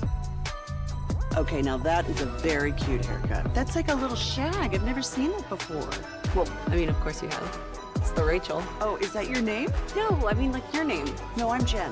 My name's Jen. Right, but I just mean like this is your haircut. But that's hair on your head. I'm not saying this is your hair. Okay, freaking me out. On Dallas-Fort Worth. Let's go, Cowboys. An Odyssey sports station. Driven by our D&M Leasing Studios. This is Shan and RJ on 105.3 The Fan. 8 o'clock hour, and a circus is starting to develop behind us here from the NFL Combine in Indianapolis. Shan RJ Choppy, and our Cowboys insider Bobby Bell. We got Pepe and Aiden running things back home live on the Fan Cam, Twitch, and YouTube. And we are brought to you by Rhino Shield, ceramic coating, never paint your house again, and by Best Buy Windows and Siding. Thanks for being a Tolo. That stands for Turn It On, Leave It On. Bob, what's happening behind us? We have players up there speaking, or they're about to speak. So they're going to start running different draft prospects up to the podium. So you're starting to see it kind of fill out with media members in there. And it'll get, I mean, you saw the area back there. Right now it's maybe like 2 people deep. Looks like a mosh pit of just 2 people, 2 rows of people deep. That'll be pretty filled up later in the day, and the bigger the prospects that start rolling through there, the more media that you'll see coming through. The great Todd Archer, Cowboys insider, will sit down with us at 8:20 this morning. Choppy, we got some developing situations. Gene Hackman passing away at the age of 95, along with his 63-year-old wife and dog. What are police doing about that? And a story we were talking about last night as well. So they have opened an investigation into the deaths. It's not, look, if it was just Gene passing away at 95, yeah, they didn't even do an autopsy on my dad, right? I don't even think they did cremate it. When you're 95 years old, they assume natural causes. They won't commit resources to an autopsy at that age a lot of times. But when you're 95 years old and you die with your 63-year-old wife and you die with your dog all at the same time, and a welfare check was called in by the neighbor. That's what it was. They called it. They found. It took them about 10 years to identify who they were. I guess that's according to reports. 10 years. 10 hours. Sorry, 10. Did I say 10 years? Yeah, I think so. It was 10 hours. So they got called in at 1:45 p.m. To an address in Hyde Park, and the bodies were identified at 12:30 in the morning. So almost 12 hours. Yeah, that's a. And how did they get there? How it was a welfare check at that hour? At 1:45 p.m. Yeah, it was a welfare. And they check. didn't get there for 12 hours. They're like, yeah, we'll check on their welfare by 12:30 in the morning. Yeah, they were called at 1:45. Who knows what time they got there? So they identified them. That sounds weird. Because the neighbor called out the authorities to perform this welfare check. Then they're not suspecting foul play, but they are investigating what happened. Well, it's not natural causes, okay? We all know that. Right. 2 people gone and the dog. Something happened. Yeah, something happened. And the dog thing, to me, the dog thing screams out, like, I thought carbon monoxide poisoning. Houses or whatever, you get that, and that would explain the dog as well. Unless they went full on Jonesboro, Arkansas or whatever, and even did the dog, but that made sense to me. The other issue that we talked about, and this is from the new Attorney General, Pam Bondi. She says that the Department of Justice will likely release the Epstein files today. Oh, and my. She says, quote, it's pretty sick. Wow. Now, they've redacted the victims. Okay, good. All right, so they've redacted some of the information on the victims, but the flight logs from the notorious private jet, they're going to release the documents related to Jeffrey Epstein. She says there's 200 victims, over 250 actually, and they're going to not release, obviously, the information on the victims, but they're going to protect that information, and we'll see what happens with the rest of the documents released. All right. Thank you for that. Back to sports. The Luka Doncic smear campaign continues. In the 6 o'clock hour, we told you about The Athletic forecasting from the Dallas Mavericks front office that Luka Doncic would turn into a catastrophe in 5 years because of the conditioning and work ethic. 5-year catastrophe. Sam Amick writes that front office executives, coaches, and scouts, they say all this does not matter. It doesn't compute. This is the NBA where ego management has always been part of the equation, and choir boys are hard to come by. Talent is not the end-all, be-all, but Luka's type, the transcendent kind, is so rare that it should be given every opportunity to be maximized, like Iverson, Magic, Shaq, Walton, and Bird, all elites who had their warts. Phil Jackson had his philosophy that players don't truly mature until their late 20s, and to put it bluntly, the vast majority of people I've spoken to within the league about this deal continue to believe that Dallas made a, quote, grave mistake. That's The Athletic. Ramona Shelbourne, Los Angeles insider, friend of the station with the shows, she says Luka did not look up or acknowledge Nico once the other night. Not during warm-ups, not during the game, when Nico sat right behind the Mavs bench, and he didn't do it with Jason Kidd either. Those close to him say he has alternated between shock, sadness, and anger.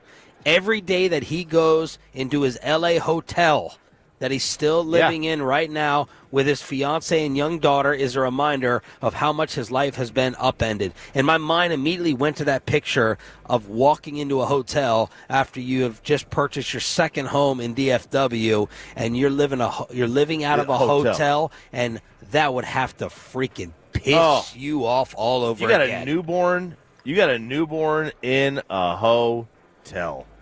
I mean, come on now. Like right, he's not staying at a tier 3 hotel.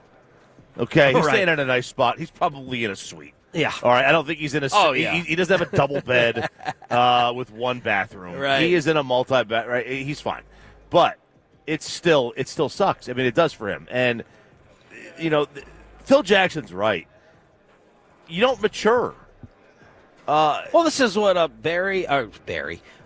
Jerry always references Landry, right? Saying not to the third year, something like that. Yeah, story he always tells. Yeah, the offensive lineman. Offensive. I think he says it with defensive linemen too, that you can't really tell until after their third year what they are, and so that's the kind of thing that he referenced there. But I mean, you got to think he's 25, okay, and then not just that, he's 25, and he just became a dad. Like, he became a dad. His life is like completely changed. Who he is right now, I don't think you're going to say there's even a chance is the same person that he is in 5 years, because there's just so much life experience that's going to come with it.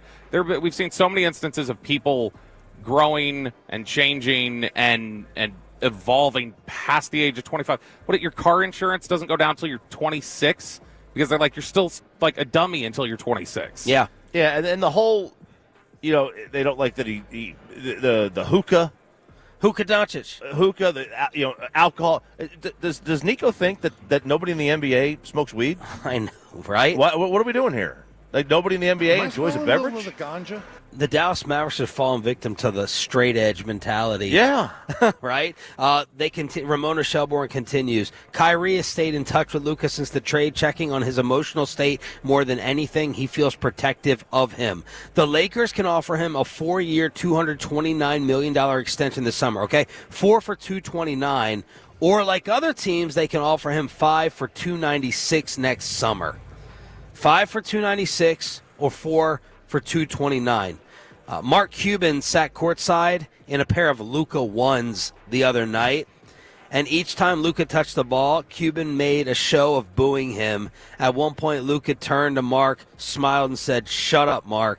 And when McMahon asked Cuban what is it like to root against Luka, Cuban said, quote, "I hated it." Yeah, he was. They showed the shot. Somebody had the shot in the crowd. He's walking up to Bill Duffy, Luka's agent, and he's saying hey to Luka's family, and like, Cuban, clearly this would have never happened if Cuban was still in charge. Man, I'll tell you this: it would have been an all-time hero moment in DFW if Mark, instead of responding and saying "I hated it" when he was asked what was it like to root against Luka, if he said "I wasn't."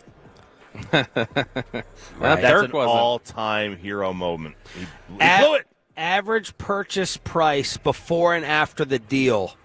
Lakers home games before the trade, $253. After the trade, $303. a 19% increase. Mavs home games before the trade, 187. Afterwards, 112, a 40% decrease. Courtesy Makes sense. Tick Pick. You did all the math on that, Bob? Yeah, I mean, it's obviously only going to affect the secondary market. It doesn't hurt the Mavericks' bottom line. But, I mean, that drop, if it's $75 per ticket on average, you're talking about 20,000 seats that they generally fill up, or at least they list them as being filled up, the Dallas Mavericks do. I mean, that's $1.5 million, like, just in a game. Losing that much money. I mean, look, I mean, you did it. You did it to yourself. They did it to themselves, and they have nobody to blame but themselves. And I still don't understand. I said it earlier. Nico, if he doesn't believe that Luka can change, then explain him getting Kyrie Irving. Explain him trading for Kyrie and believing that he could change. Yeah, and he did. He had the faith in him, and he was right. He was right on that. Let's bring in Cowboys insider Todd Archer, working the phone already here from the NFL Combine, 105.3 The Fan. Let's do a mic check because DJ's not here. I've got him on. Hi, guys. Yeah, how are you? What's up, man? Were you out last night? No. No? Out. I was out till midnight, but that's not out here. That's not out. What is out here? 3 a.m. is out here. 3 a.m.? Yeah. My gosh. Did you end up at the Prime place? Yeah, that was on Monday. Okay. So how do you decide? How do you know where everyone is just gravitating to? So the Cowboys have this luxury bus. I don't know if you're aware of that. No. And you see where that's parked, and you know where they're going to be. Oh. But they're almost always at that restaurant anyway. Or that turns into a bar. So last night, you told us we had to do the St. Elmo shrimp cocktail thing. We did it. I was very happy with the restaurant. I was impressed. They put us downstairs. They put us in the basement. In the basement. It was a little cold next to the Peyton Manning room. But then we went over to that Prime 47, which everyone just talks about, the other steakhouse, and where we have reservations tonight. That was even too much for me. Yeah. I was like, I don't want to be in here. I can't stand 6 deep waiting for a drink. I don't know. What time are you guys there? See, that's the thing. We walked in at 9:30, so it was only 6 deep, and they still had tables out. So he hasn't even seen it like packed like super tight yet in there. Why are all these older individuals partying till 3 in the morning? Oh, okay. So now I'm older. I'm the oldest. I couldn't even stand being in there at 9 o'clock. I think he means like the Stevens of the world. That they're in there. You are the oldest. I'm older than you. No, because it is one of those things where a lot of times they're not getting out until 9 o'clock, 10 o'clock. Yeah, they have their interviews until whatever time, and then some guys will come over after that, and there's one. Where the Cowboys table is. Bob Lamont and Agent, his table is right, that circle table right in the front. David Canner, you guys will have on. He has a table on a couple of nights there. So do you love this, or is it a test of physical endurance? That's a good one. It's not a test of physical endurance. It might be a test of mental endurance, but I'm not here to cover the Combine, right? I'm covering the Cowboys at the Combine. So I'm not really talking to the prospects on all that. No, I just talked to RJ Mickens for another story I'm doing, but I'm not. Good name. Did you interview with the Cowboys? Everybody interviews with everybody. It's like we get all carried away on all that stuff, and it's like at some point everybody talks to everybody. Is it a formal where you get your 18 minutes in front of the team? Is it an informal where it's just catch as catch can? Everybody will talk to everybody, so I don't really get caught up in that stuff. Todd Archer sitting down with us here on the home of the Cowboys and Rangers, 105.3 The Fan. He's going to take you inside the Cowboys Combine interview, who is on his prospects list, and anything else you want to ask the great Todd Archer from ESPN on the Fan text, live from Indy as we continue with Todd right here on 105.3 The Fan. But we're talking about all this steak and everything. I know one food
think it's true that you've got to forget something else to remember that Uber Eats has groceries? No, that's absurd. Hey, remember when you used to be a, what was it, Pepper Lady? Pepper Lady? Wasn't it Cinnamon Sisters? Basil Babes. Saffron Squad? Nutmeg Maidens? Paprika? No. Nutmeg Maidens. I just said that. Was it Spice Girls? Doesn't sound right. Was it Saffron Squad?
APIER.com. And it's back to Shan and RJ right here on 105.3 The Fan segment here, brought to you by the personal injury lawyers, Frankel and Frankel. If you have been injured in a car or truck wreck, call Frankel first, 214 or 817-333-3233. With Frankel and Frankel, there is never an out-of-pocket cost. They only get paid when you win. Frankel and Frankel, the go-to car and truck attorneys in Dallas. Shan, RJ, and Bobby live at the NFL Combine in Indianapolis, sitting down with Cowboys insider Todd Archer from ESPN here on 105.3 The Fan. Brian Schottenheimer is going to talk today. What are your early impressions, Todd, of Schotty and some of the new staff? Oh, Bobby. Uh-oh. There we go. Good Sorry. job. Come on, Bobby. Good job, Bobby. Come on, Bob. One job. I know. One job. I know. What was the question? I consider and say, oh, yeah, I mean, I broke down the Arizona offensive line, and I can tell you all this, da-da-da-da-da. I'll trust people that I know across the league say he did a good job putting his staff together. Adam seems like a good, solid hire for how they want to play, at least how they say they want to play. That's a better way to say it. How they want to run the ball, right? Junior Adams from Oregon was a guy that people in college football have a lot of respect for and what he was able to do. You look at the Oregon receivers, you look at their offense. One thing I like is that he did look at the college game the game's trickling up. It doesn't trickle down anymore. So I think we can all agree that the offense was kind of stale and stayed around here, and you're not in there was no innovation in being ahead of the game. And I'm not sure he's going to be, but he's hired guys that could give them ideas that they wouldn't necessarily have. And then on defense, like the White Cotton guy, he's a guy who's coached really good players with the Jets, and he's a guy that has a lot of juice and a lot of energy. He's a guy I'm going to try and get to know a little bit more as this process goes on. How do you feel about Eberflus's return? Yeah, it's a good one. I mean, you look at, okay, he was never the coordinator in Dallas, but really, and Bobby, if I'm wrong in this, tell me I'm wrong. I think he was doing a lot of calling the defenses, maybe even on just third downs, maybe at the end when Rod was still a coordinator. So while he wasn't the coordinator here, he had that experience. Obviously came to this city as the Colts, and their defense before he got here was awful. And they immediately became top 10. And then you look at the takeaways, right? That's something we always harp on. They were up there in takeaways. Now, and even Chicago, when they weren't very good, was it last year or in 23? They led the league in interceptions. They had 22 interceptions. So their style of defense works, right? It's hustle to the ball, it's run, it's all that kind of stuff. It's not necessarily predicated on having all the talent. Let's remember, do you guys remember who the Cowboys' nose tackle was when they were number one in the league in defense under Marinelli? What year would that have been? Like 14, 15, 16, somewhere around there. Wasn't Jay Rat anymore. It was not Jay Rat. I can't even remember. Nick Hayden. Oh, yeah. Yeah. What did Marinelli call him? I'm not using that word. You can say it because you know the name. Yeah. I was testing you. Yeah. But so it's an effort-based defense, right? That you don't need to have the most skilled dudes to just, be solid and all that. So I think Eberflus was a good hire. I know if Kellen Moore got the job, he was Kellen's defensive coordinator as well. Wow. Todd Archer here on 105.3 The Fan. So what is on your Cowboy Combine checklist in terms of players? Trying to follow the breadcrumbs of the visits or who they're talking to. Yeah, it's more, for me, it's more about free agency and what's coming up. So you want to see who's going on the bus. That ostensibly they're talking about the Cowboys players that they have on the team, but that's not it. They're talking about the other guys that so you have illegal tampering going on before the legal tampering. Sure. And that's where you kind of want to find out what they're doing here.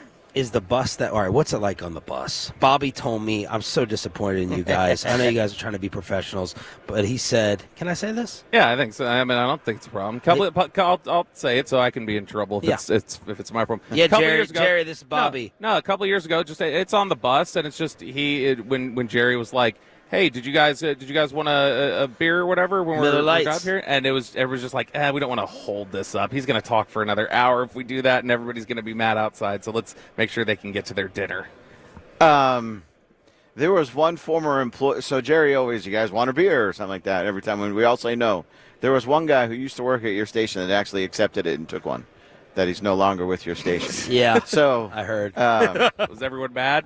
No, but. If I took a beer, if this was today and I cracked one open, how long do you think Jerry would stay hanging out on there with everyone, with the libations? Oh, he'd be on there, yeah. He would stay, keep it would going? delay dinner. It would delay dinner. It would delay the Cowboys dinner, not our dinner. Yeah. But it would delay the Cowboys dinner. What an opportunity! It's a great opportunity. You got to say yes when you're on the bus. But I was like, there were times like we would talk to him for 90 minutes, and that's probably like 6 questions. So it's not as long as we actually think it is, because he just goes on and talks, as you guys well know. Yeah. But now last year it kind of got condensed into about 30, 35 minutes, which is fine too. That's enough to get all your stuff. But yeah, it's funny to the people like around the league. You're going on the bus like it's you're going into Never Neverland or something like that. You know. Now, Cowboy fans are going to say, Todd, why are you spending time covering Cowboy free agency? There's no such thing. They're going to be selectively aggressive. Conservatively liberal. That's what they're going to be. More aggressive than last year? Or well, they can't be less aggressive than last year. Yeah, I think you'll see them. Honestly, I think what it means is they're reverting to what they used to do, and that was fill holes in free agency. It wasn't go sign the top end guy. They're not doing that. So everybody who thinks, pick a guy. Top of the market. T. Higgins. Yeah, they're not paying two $30 million receivers, right? So get that out of your mind. Now, if there's a number, if there a Brandon Cooks type trade for a receiver, and I'm not saying Cooper Kupp or Debo, but why not explore that and what you can get? That's a move I think would be selectively aggressive. Is the Micah contract going to drag out like Dak and Lamb? I asked Steven that question. I'm trying to remember his answer as I'm giving you this answer. And he said, basically he said the CD one took a while because the receiver contracts that had to come due and Jefferson, and that took a while. Which we never give the Cowboys the benefit of the doubt on that, right? We just think that, they're on the yacht and they're chilling and they're like, let's do it today. But they keep trying to tell us. I think Jerry. It was still 2.5 months after Jefferson, though. Right. It took too long to get to where they eventually got to. Like, he could have been in camp. The leaves fell enough to get to $34 million. But we have to be missing. My point is, Todd, we have to be missing something about the delay. Here's what we're missing. The players know if they wait, they get everything they want. No one said. Everybody says the Cowboys, they wait too long. You don't think Dak waited? Dak had a deal before Dak went to Todd France. There was a deal that Dak was about to sign the day after the 2019 season opener that the Cowboys thought was done. Jerry talked to us after that game, and he's like, we'll have something here soon on that. And Jerry never says that. And then, obviously, it played out the way it played out. So every time Dak knows and players know, the first guy to really do it, I think, was kind of DeMarcus Lawrence. Mm-hmm. When he got the deal he's just in he was first on the tag. And then if you just wait, you're going to get everything you want. That's so. And if you're the Cowboys, are you just going to say, here's $90 million a year on the first one? No. You have to kind of see what's going to – now, it takes too long, and I'd be awful at this stuff because I would be like, you're at 10 and I'm at 20. 15 sure sounds good. Right. Like, there's my negotiation. Yeah. If the Cowboys could go back and do it again, do you think they still give the extension to Diggs? Yeah, because because that was a team-friendly deal. Do you think Diggs sees the end of it here? The end of that contract? Tell me how much he plays this year, and I can have a better answer on that question.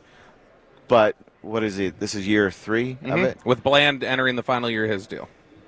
Yeah, but you can. There's enough money there for them. No. Enough pie? Is there? Yeah, there is. And Micah, Todd, back to that real quick. Micah's contract. I'm just previewing what I'm about to ask you to give you a mental heads up with what's coming here in a second. But cool. Micah and his contract, how do you see that playing out? I mean, he's eventually going to be the highest paid guy in football. But I'll get back to what Steven's answer was. And you're ruling out any trade? Yeah, I don't think they're going to do that. Like, yeah. Steven's answer was we don't have to get our arms around anything on the Micah contract the way that there were with the receivers. Because who else is going to, like Myles Garrett's going to get traded maybe and then get a deal. But I think it can be done sooner than the Lamb deal. Will it? I'm not going to say that because as much as Micah wants to say they're in a situation where I'll take less and we know how that game's going to play. His agent's not going to say you're taking less. So there'll be some back and forth. They'll probably take longer, but maybe not as long as CD. Mike Fisher is reporting right now that the Cowboys are very close to a done deal with Osa Odigizua should come in above $21 million per year. What do you guys think of that report? I don't know if that number is accurate from what I've been told where it would be, but I know they want to sign him. I know they've had talks. I know they've had productive talks before they even got here. You look at Eberflus's defense, they need to under tackle for that thing to succeed. I think he's a guy you had to keep, and you probably had to pay more than you wanted to pay. So you thought they were going to, you weren't just thinking he was gone and out of here? No. Okay. No, because who do they have if he leaves? If they didn't sign him, were they looking at the prospect of if we don't sign him, we have to take an under tackle at 12? Absolutely. Is this about freedom and flexibility in the draft as much as anything? Then that's all part of it, and you're keeping a good player. Sure, so. and they but be willing to spend more than you're comfortable with. Is that about we have too many holes to potentially sacrifice that capital on that when we've already got somebody here?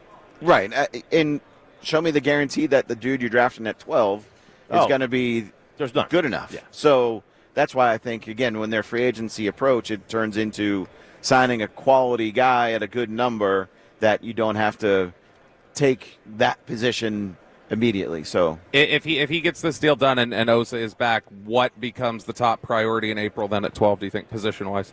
You can still take D-line, right? I mean, I don't think you'll have David on. I don't think D-Law will be back. You guys ready to go with Sam Williams as the other end? Like coming off an ACL? Yeah. I mean, so and offensive line. I think as boring as it could be, those are the two spots I think would still be number one because I don't think you're going to – they ain't signing Trey Smith as a guard, right? Speaking of number one, is there a rumor that the Cowboys have – Well, Florio. Just tell Florio told us that the Cowboys have talked to the Titans about moving up to number one. Yeah, I haven't heard that. There's no freaking way. The last time they made a move up big in the draft was 2012. It worked out great. So they got Mo Claiborne at 6. I don't remember where they were picking that year. 12 or something. 12 so if you go from 12 to 1, you're looking at what are you giving up? So history shows you're giving up a player and at least 2 firsts and 2 seconds. And we just talked about how many holes this team has. Right, it's a lot. Let's just have to give up. So okay, you're moving up. I guess you'd take Carter. That's where I'm going with a stress fracture. Yeah, that's fine. So Carolina, Chicago went from 9 to 1. They gave up DJ Moore, 2 firsts, 2 seconds. The Rams in 2016 went from 15-1. They gave up 3 1s, right? They gave up 3, 2016, 2017, so 2 1s. They were effing them picks way back then. Like 2 1s, a bunch of 2s, and a bunch of 3s.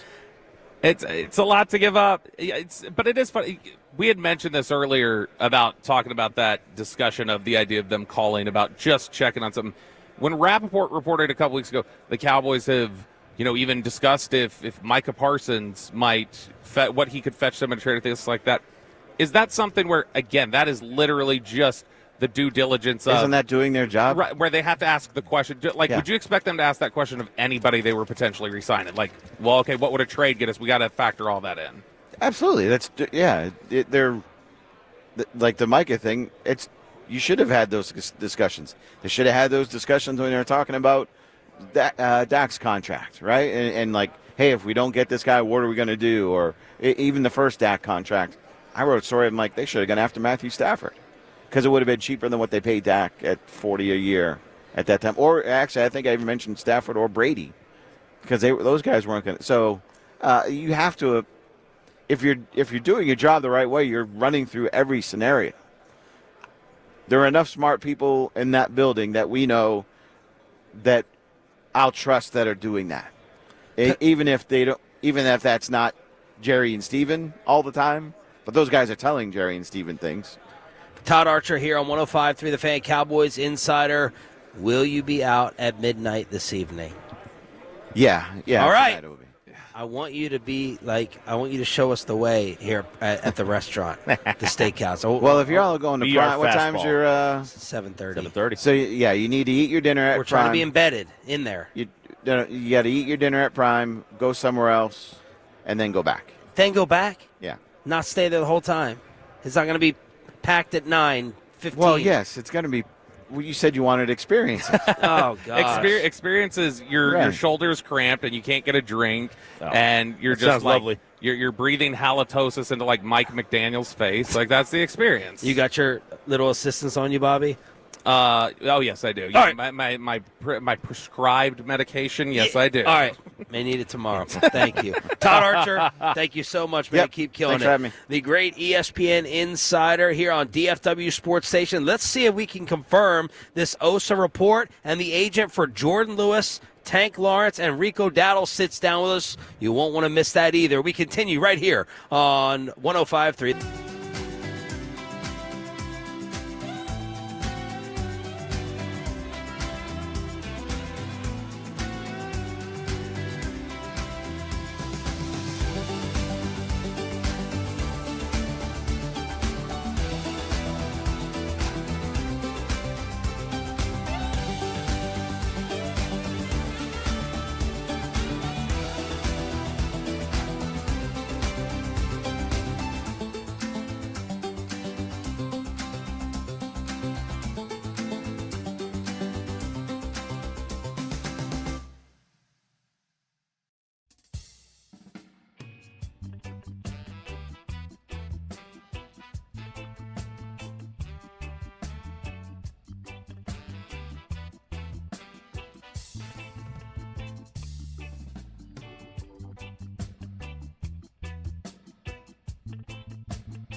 Uber Eats has Lola V products? I gotta remember that. Well, you know, they say in order to remember something, you have to forget something else. Okay, now that is a very cute haircut. That's like a little shag. I've never seen it before. Well, I mean, of course you have. It's the Rachel. Oh, is that your name? No, I mean, like, your name. No, I'm Jen. My name's Jen. Right, but I just mean, like, this is your haircut. But that's hair on your head. I'm not saying this is your hair. Okay, freaking me out a little bit.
Segment here brought to you by Classic Chevrolet. If you're in the market to upgrade your vehicle, get to Classic Chevrolet in Grapevine today. The back-to-back #1 Chevy dealership in the world. More new Chevys than anyone else, all priced to sell. Visit ClassicChevrolet.com. This is Texas. This is Classic Chevrolet. Together, let's drive, relax, enjoy the difference based on new Chevrolet registrations 2023 and 2024. No below-the-belt intro because things are very fluid here at the NFL Combine in Indianapolis. We have a Mike Fisher report that Osa Odighizuwa is about to get paid around $21 million a year. Bobby Belt frantically working the phone. So we had some agents scheduled. We may not. Things back and forth. They are moving.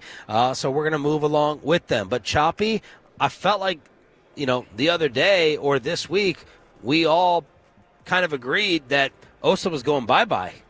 Yeah, we did think he was going bye-bye. $21 million is a lot. That's a lot of money. And I know that things change with the percentage of the cap, that it's, Bobby talked about this, that the percentage of the cap at $21 million is about the same as what Tyrone Crawford got when he got 9. Way back in the day. Yeah, about 11 years close ago? to a decade. Yeah, a decade ago.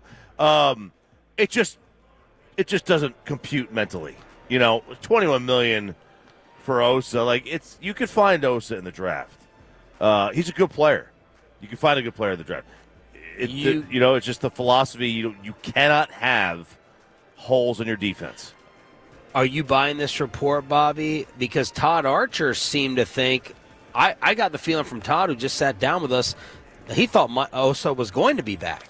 So, again, behind the curtain a little bit here, we were going to talk to Osa's agent today. Yep. 8 o'clock. Sean and I were in the car yesterday in the Uber heading to the airport, and without specifics, it was clear he was a little uncertain about coming up because it sounded more like there was an opportunity for him to come back here than was initially thought.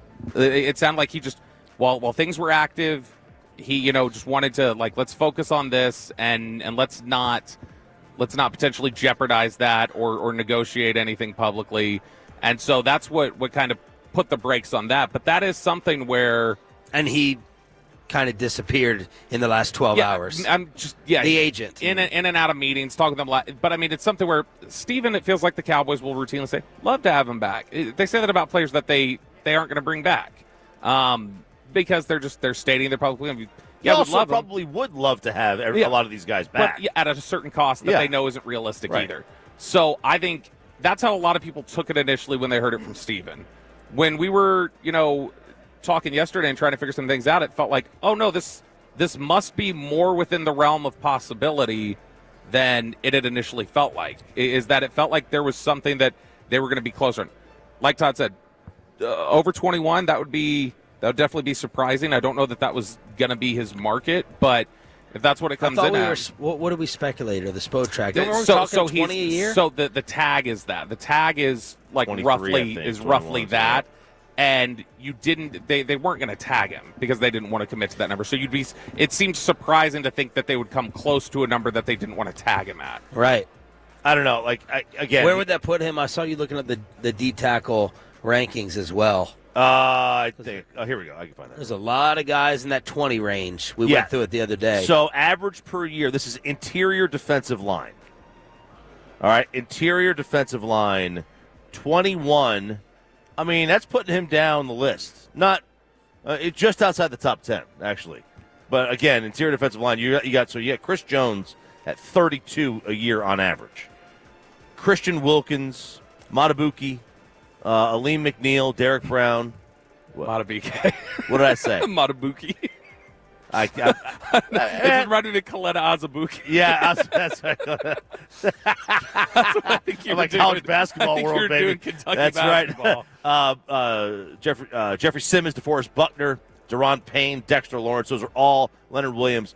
They would all be higher than 21 flat a year. Kenny Clark. So he'd be in with Hargrave and Christian Barmore. Does he belong in that, or is this a necessity thing as well? You know, it feels a little Dak-like. Like, hey, we can't go without. I think he's a really good player. I remember, so through this process of meeting people to draft, you get to know a lot of different players who end up at different teams. So you end up having relationships with players that don't even play here. And I remember there was a guy that I'd become familiar with, and we would talk a lot, and they were getting ready to play Dallas, and he was like, why have I never heard of this? 2 years ago, I think. He's like, why have I never heard of this 97 guy on y'all's defensive line? He's like, who is he? And I told him, he's like, Osa, UCLA, couple, and he's like, this dude's a badass. He's like, holy cow. He's like, I don't know how we're going to block him up. He's like, he's so disruptive. He runs so hot. His motor's so intense. And so, I mean, players around the league really respect him in the way that he wrecks things. Does he finish things with a bunch of sacks all the time? No, but he is very disruptive, and last year he played about as strong and solid as he could. If there's another level for him to tap into, and if Matt Eberflus feels like I can turn him into Jason Hatcher and get him 11 sacks, I can do this, then it might be worth it, especially if you then say in a bit of a thinner draft, we don't have to draft a defensive tackle necessarily at 12 now. Man, I'm just looking at this at the top contracts for interior defensive line. The Cowboys are nowhere to be found. Like, they just do not pay the position. Like, the highest, I mean, Mozzie's the highest paid currently on the roster. They just don't pay it. The highest paid? From on the interior defensive line. Like, that's not, and that is, I mean, you were talking about nowhere near the top. Yeah, how beside himself do you think Nick Harris is right now? Just walk away. Hey, Nick! Nick, come here for a second. Let's see if Nick is going to be just sick to his stomach like he seemingly was. Well, I don't think he would appreciate being painted in that light. I'm Throw just the heads up kidding. for a second. I'm exaggerating. Because Nick Harris was in studio with us the other day while Choppy was cleaning out the colon. We are reacting to... Oh, you went to the game last night. Yeah, I did. Yeah, Butler game. You know, saw the Johnnies. It was good time. Saw Rick Pitino. Are you believing this Osa Odigizua report? Which one? That he's about to get 21 a year? Yeah, that's what I expect him to get, but it's the question if the Cowboys are willing to pay that. That's going to be the Mike Fisher saying that Mike Fisher's saying it's about to happen. We're closing in, Nick. No comment. Have you checked on it? They have met with his representation, same with DeMarcus Lawrence this week, and we'll know more today. Okay. I was going to try to get you to dig deeper. But you don't think he's going to be a Cowboy? I don't see how they make that work, given what they have talked about being selectively aggressive in free agency, and that just gives them a lot less room to be able to do that. If they want to fix the depth problems that they had from a year ago, paying $21 million to a guy for the next 4 years, that certainly doesn't help creating that depth, in my opinion. Where did you go last night? Henkel Fieldhouse, Butler, St. John's. I told him it's a top 5. It's incredible college basketball venue. Top 5 easily. Oh, top 3 probably. You got it's Duke, incredible. You got obviously Palestra. You got Duke. You got Allen. You got Butler. It's been there since like the late 1800s. I mean, Oscar Robertson played a state championship there when he was coming up. Wow. There's so much history in that building. Screw her up. Screw Up Arena. And who was playing? St. John's and Butler. It was a good game. Yeah, came down to the wire. St. John's pulled it out. Packed? Top 10. Yeah, it was a really good crowd too for a team that was under 500. It was a really damn good crowd. I was sitting there talking. I was like, "There's no reason why North Texas or SMU shouldn't have a crowd like this." Because I mean, two schools that have been good at basketball over the course of the past decade, and this Butler team is under 500, and the crowd was standing damn near the whole game. Hey, basketball state, man. That's what you're in. DFW love sports it fans don't bring it like that. It's tough. I hate it. I wish we had more basketball schools in Texas other than Texas Tech. I feel like Texas Tech is the only one that can really claim it right now. SMU had, I mean, A&M. Yeah. A&M's good. They've got a little losing streak right now. Yeah, when they're good, but when they're bad, no one shows up. Yeah, Houston, obviously. Texas has got really good. They have 3 teams that are going to be top 4 seeds. Yeah. So what's your schedule for today? Today, tracking down more formal meetings from the Combine. Got 12 yesterday, trying to track down the 45. And then Brian Schottenheimer at 3:30. And you put it out there. There's a lot of D linemen so far on their list. A lot of defensive front guys, D linemen, linebackers. There was 12 of those guys that we were able to track down yesterday. Probably missed a couple here and there. It's tough to get to everybody. But, they're investing some Combine resources on that defensive front. Did you go out last night after the game? I did not. I got back at about 12:30, and I was like, you know what? I've been up since 6. I'm going to call it. That's when Todd Archer starts. Yeah, That's when he fires it up. Yeah. Sitting here shaming us younger dudes. Are you going to go out tonight? Oh, yeah, 100%. All right. I saw the cocktail sauce. I saw the cocktail sauce with you good. guys. I'm That was proud of very you good. guys. Bobby Really took proud of you guys. Bobby took it like a champ. Can you eat spicy food? Oh, yeah, 100%. Okay. Yeah. It was good, though. Yeah. Like, it has a good taste to it as well. It'll just explode your brain. Yeah, if you like the taste of feet, it's delicious. It does not was taste like so feet. good. Yeah. Hey, be It's careful. a delicacy. It's a sore subject. All right, Nick. Thank you, brother. We appreciate it. Thanks, guys. Keep killing it. Nick Harris, just popping on all the different shows from the Fort Worth Star Telegram, reacting to the Osa Odigizua report. Does not sound like he is totally buying it right now. No, and I mean we'll see. We'll wait around and see what comes from it. But I mean we've got texts out and messages out, and we'll see who comes back around. All right, an absolutely electrifying guest to start off the 9 o'clock hour. The agent for Tank Lawrence, Jordan Lewis, and Rico Dowdle. He'll have a lot to say. David Cantor joins us on Shan and RJ next. But first, let's talk about Twin Peaks. You know, we were out at the sports bars last.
Do you think it's true that you've got to forget something else to remember that Uber Eats has groceries? No, that's absurd.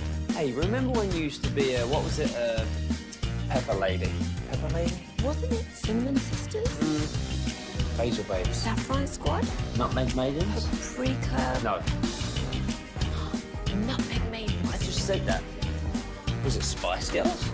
Doesn't sound right. Was it Saffron Squad?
Driven by our D&M Leasing Studios, this is Shan and RJ on 105.3 The Fan.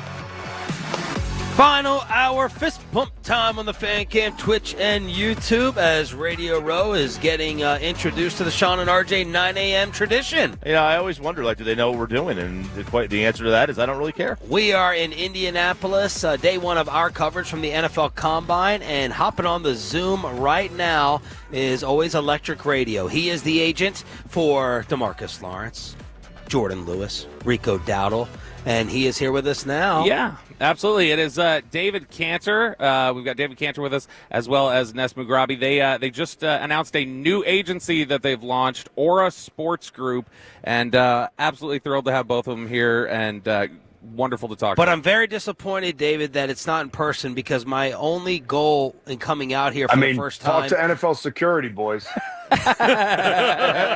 We're not cool enough, us agents, to get credentials. You know, they treat us like paupers over here. We're the guys keeping the league alive and keeping the players from rebelling against the system.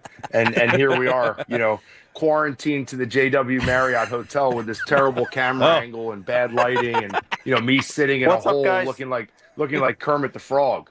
What a terrible thing to be quarantined to the JW. Yeah, I mean, well, we're not slumming it, but we're not exactly drinking the best coffee here either. No, Bobby said David has his own table and he might have his own wine suitcase. And I said, all right, this is it. This is our ticket to the big time. This was it. Yeah, we're not bringing wine at 10 in the morning in Dallas, Texas right now. We'll have to go over to D. Lincoln's Prime another time and film a show there.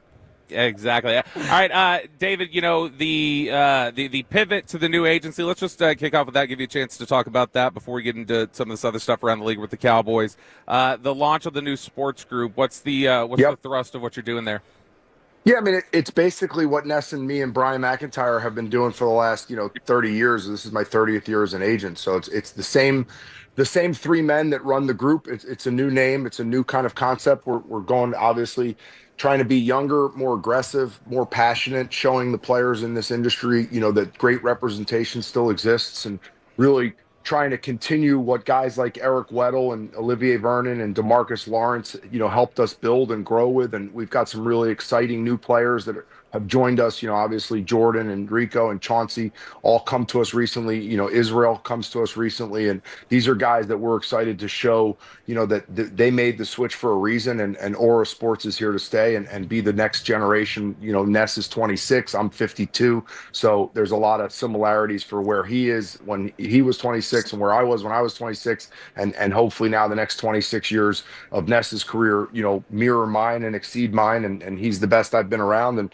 I'm happy to call him my partner and my best friend and my work wife, which is our joke. And like you guys are work wives, we're work wives. And, he's holed up in the JW on a different floor. And we're getting ready to go to Patachu and have breakfast. But first, we wanted to knock this out and pay our respects to you guys who we appreciate and love so much. We don't get a cool hat or a headset or anything. I'm sitting in a corner in my hotel room with the worst background ever. I feel if anybody's having to watch this, man, I just feel terrible for them. I honestly. Like just the idea that you have these two ugly guys sitting in this dark, dimly lit hotel. Maybe I should open up some drapes. Dave, it's fine. You look great, man. Come on. Don't worry about it, outside. Look at Natural this light. Good view. Vitamin D or whatever it is. I gotta ask. He just David talked about the transitioning landscape. I and how have security in my room. I can't get into my safe and get my wallet. I can't go anywhere today. Can't even leave. Literally, security guard just walked out of the room. It's total anarchy. Well, we'll call Thank NFL goodness security. I didn't come to the convention center. I'll never get a Patachu. So Ness, I got to ask you. David talked about the pivot and the changes and how you guys are trying to adapt to the times. How much in the time that you've been here the last couple years are you noticing players coming from the NIL era up into the NFL? How they're changing and adapting to the NFL versus how it was maybe even just 4 or 5 years ago? It's a great question, and to be honest with you, it's great, right? It's great for the players. They're starting to earn their income, at a younger age, and it forces them to learn more about finances and to learn more about business management, understanding their money and how to utilize it and how to build and how to grow it. And I think it's a great thing, right? I think it's a great thing that players are able to, maximize their compensation while they're playing in college and, get what they deserve. Obviously these schools are worth and, making tons of money, and it would be unfair for these players to come out of it with nothing, which is what it was, right? For majority of my time growing up, that's what it was. Guys would play, they'd make these universities millions and millions and millions of dollars and come out with nothing, and they're still, trying to find people and, find ways to make money, right? And that's a tough part as a young guy and as a young, college kid, that now they don't have to deal with those issues that they had to deal with in the past. So, these players are becoming more, financially, understanding of what's going on in the world, more, basically they're getting more mature at a younger age, right? And I think that's a great thing for the NFL because, when guys are coming into the NFL, with the understanding of how to manage their money and that they have money, right? It's not like they're coming in the NFL, they're getting this big paycheck, and that's it. Like, they're used to it, right? This is their career, this is their job, and they're just going to build on that. How soon can you guys now approach the NIL athlete? Like, what's the cutoff point? How soon is too soon these days? I mean, you can call kids in high school. Well, hold on. What makes sense? I mean, you have agents now that are going to 7-on-7 games of my 6th and 7th grade kids. Yeah. Wow. They're there. I mean, remember, Florida and Texas and California are obviously, 3 states that have produced an incredible amount of incredibly talented football players. Florida obviously has a very liberal legal system with an open kind of Republican governor who now wants to get rid of property tax, and similar to your governor there in Texas, where the laws are, really wide open. And California obviously allowed NIL for high school. Our high school where my son actually plays quarterback, the guy that starts in front of him is the #1 prospect in the country, Dia Bell, signed with Texas, hook 'em horns. This is the right one? Is that the right there. You got to tuck the thumb. No, you got to tuck the thumb. 100%. Sark is going to text message me if this gets back to him. Be like, dude, come on, we got to work on that. Like, Yeah. this is terrible. Sorry, you can tell I've been to 100,000 Texas games. And so, these kids are making real 7-figure income, more than all of us on this Zoom, in high school. It is serious. And so that has the trickle down effect, right? You used to have agents that would then go try to find guys that were, juniors in college, or then it would be redshirt sophomores in college. Then it moved down to, hey, we got to get them the minute they're in the building and try to get some presence, build a relationship, grow a core. Now it's down to high school. Then now you can make money with high school players that is obviously going to trickle down into the junior high school levels and AAU basketball. And obviously, 7-on-7, the proliferation of 7-on-7, it's very, very serious. And the cool thing I think about NIL, and I know this wasn't to be an NIL conversation, is that for the first time, the women are on equal footing with the men. And they can make real residual income. They can get recognized. They can make a real living as college athletes. And, for a long time, women's sports were still big revenue generators. You look at schools like Tennessee, South Carolina women's basketball, multi-million-dollar programs, LSU, USC, track, things like that, where they were making millions and millions of dollars for the programs, and the women were never getting compensated accordingly. And so I think that's one of the cool residual benefits of NIL. But, and we've heard this repeatedly, as you're seeing guys like Jim Nagy leave to Oklahoma to become the general manager, you're seeing Nick Polk, who used to run the Atlanta Falcons and ran the World League of American Football, leave to the University of Florida to become a GM. An agent left the industry to go work for the University of Washington. There's a problem. And the problem is, it's the Wild Wild West.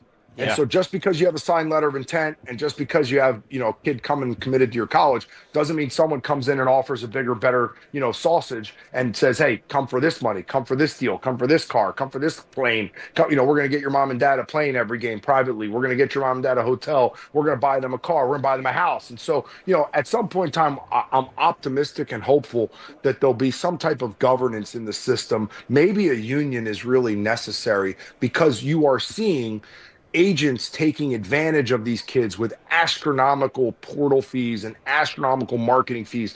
We heard yesterday repeatedly 25%, which is an absolutely I can't curse on your radio show.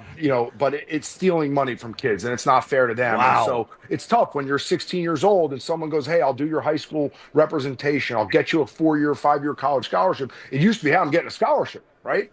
Now I'm getting you a scholarship, but I'm also going to get you $300,000 a year every year. I'm going to get you bonuses if you make the SEC championship. I'm going to get you bonuses if you win the national championship. If you're the best player on the team, the MVP, I'm going to get you marketing deals. I'm going to get you a free car and all this stuff. And so that trickle down effect always comes with it, obviously, a little bit seedy underbelly of people who are looking to take advantage of the younger people who aren't as educated or experienced at what the agents really do and what they bring to the table.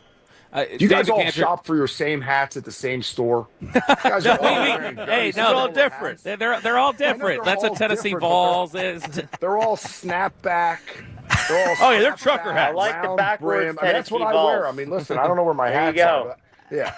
We got to get you guys some Aura hats. We'll Aura hat next show. We'll wear anything free, man. You hook up the Aura hats. We're on it. NFL agents Ness Mugrabi and David Cantor joining us here on 105 through the Fan. Okay, so Stephen Jones spoke earlier this week, and he was asked about DeMarcus Lawrence's future, and he said, we'll have more discussions this week. I don't want to get out in front or assume anything one way or the other with D-Law. I'm sure he can speak for himself. What is the future and the outlook for DeMarcus Lawrence and some of the conversations you expect to have with the Cowboys? Yeah. We've never had, Mike called me earlier this morning, Mike Fisher, and my history with Mike. Mike called me. We've never had any conversations other than DeMarcus Lawrence is going to continue to play football. We've never talked the R word.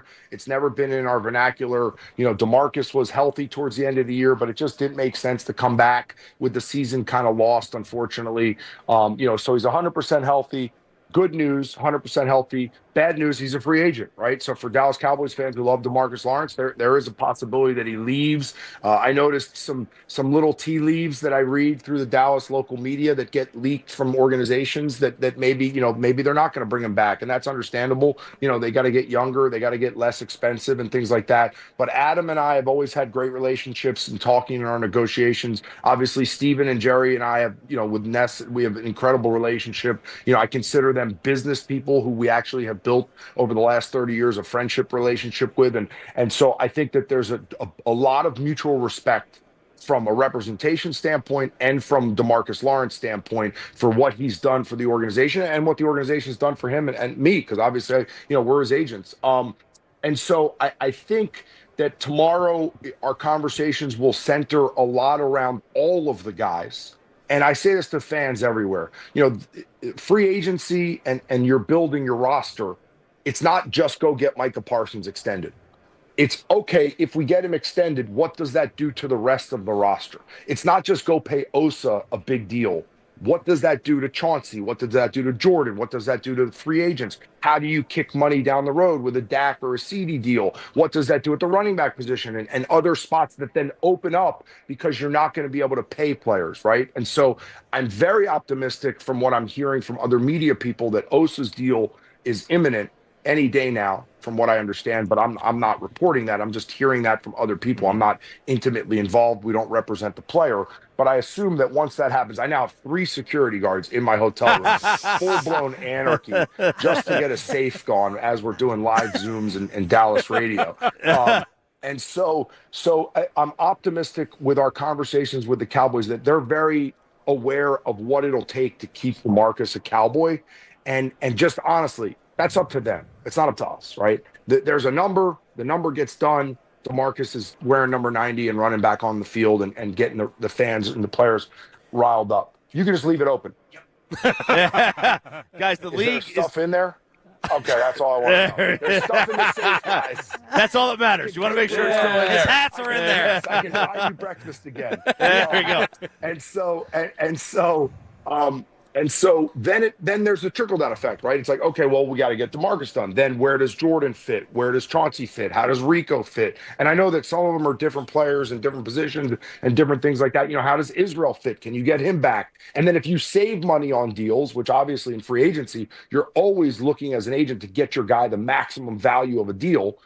How does that figure into what the plans are also for the Cowboys free agent wise, right? And it seems like they've been earlier trying to get business done, at least as it relates to Osa, from what I'm hearing, which is good news, right? You get that deal done, you can save potentially a franchise tag, you can save some money on the cash and the cap, and then you can obviously go get guys like DeMarcus and Jordan and Rico done. And so we're optimistic. If the Cowboys want to get a deal done, I believe we can get every guy back. I really do. And as you guys know, we've had always an incredible time, an incredible relationship, an incredible group of people there in Dallas between Adam, Jerry, Stephen Jones, and Todd Williams, Will. Those are some of my favorite people in this business. And, they know we're difficult to deal with. They know we know our numbers and our stuff, and they know we're here. I think yesterday we had 12 meetings. We ate dinner. I got my dinner at 11 p.m. I don't know if that was good luck or bad luck, but it was not great. Survived the day on animal crackers.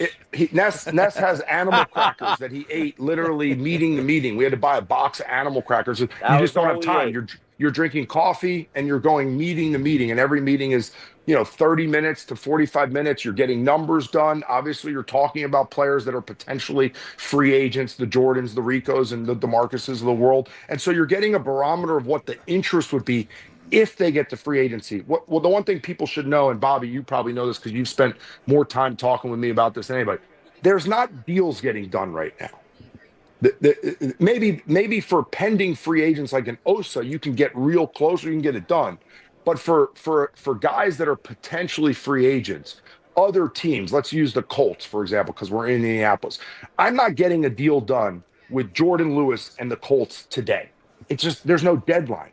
He can't leave Dallas until whatever it is, March 13th. That's like a lifetime in the NFL. Like literally, this gets the players scared and anxious and nervous, and it gets the agents like, oh man, we're going to get 12, we're going to get 18, we're going to get 44, and then radio silence for a week. And then they have this fake thing now called the tampering window, which is literally now on a weekend. It starts legally on Monday, but you're not going to tell me, having done this for 30 years, that Ness and I aren't getting calls on Friday, Saturday, and Sunday.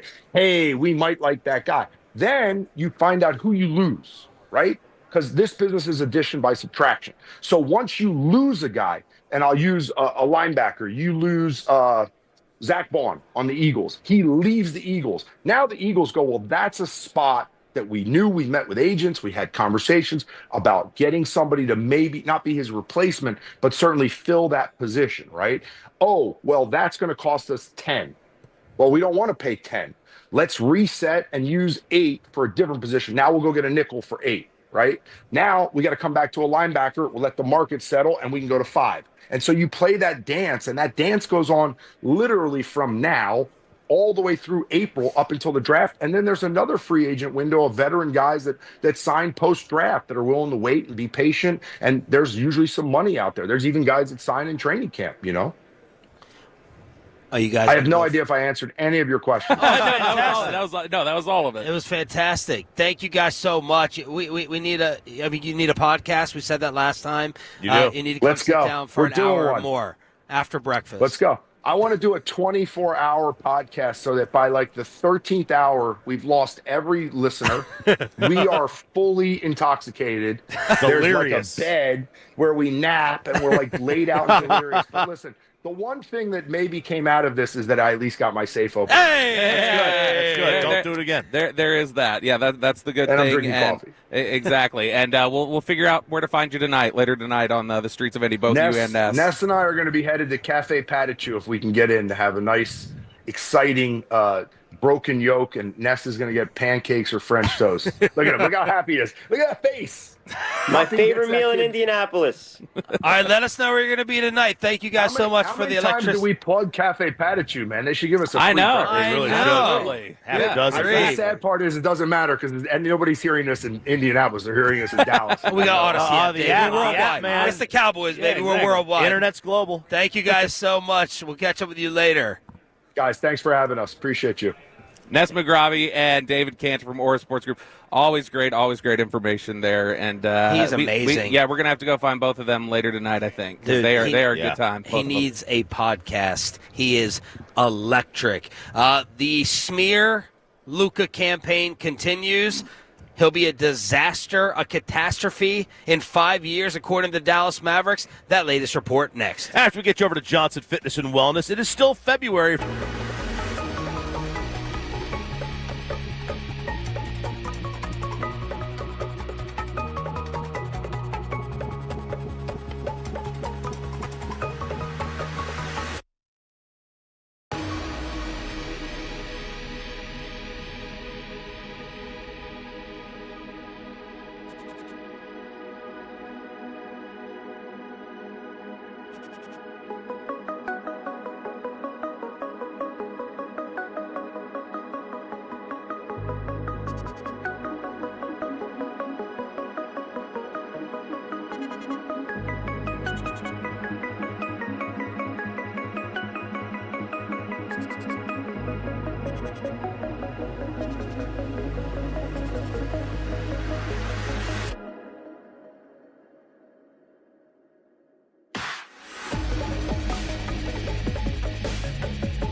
Uber Eats has Lola V products? I gotta remember that. Well, you know, they say in order to remember something, you have to forget something else.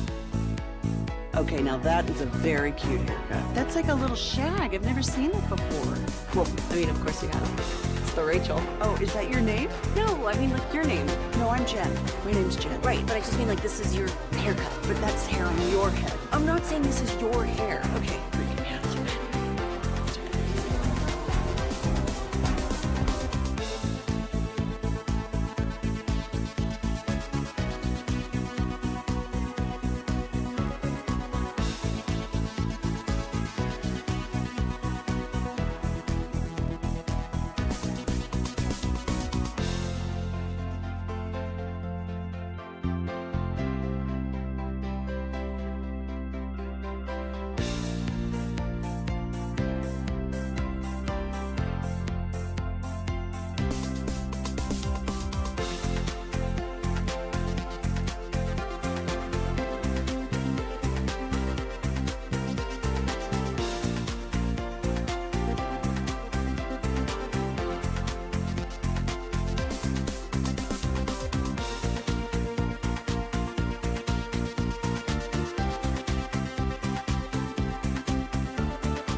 And it's back to Shan RJ right here on 105.3 The Fan segment here, brought to you by the personal injury lawyers Frankel and Frankel. If you've been injured in a car or truck wreck, call Frankel first, 214-417-333-3333. With Frankel and Frankel, there is never an out-of-pocket cost. They only get paid when you win. Frankel and Frankel, the go-to car and truck attorneys in Dallas.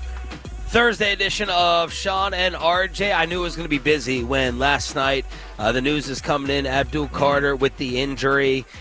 Gene Hackman passing away along with his wife and his dog. And then the fluidity of the NFL Combine, our first ever show here, brought to you by Rhino Shield Ceramic Coating, Never Paint Your House Again, and by Best Buy Windows and Siding. This is fun.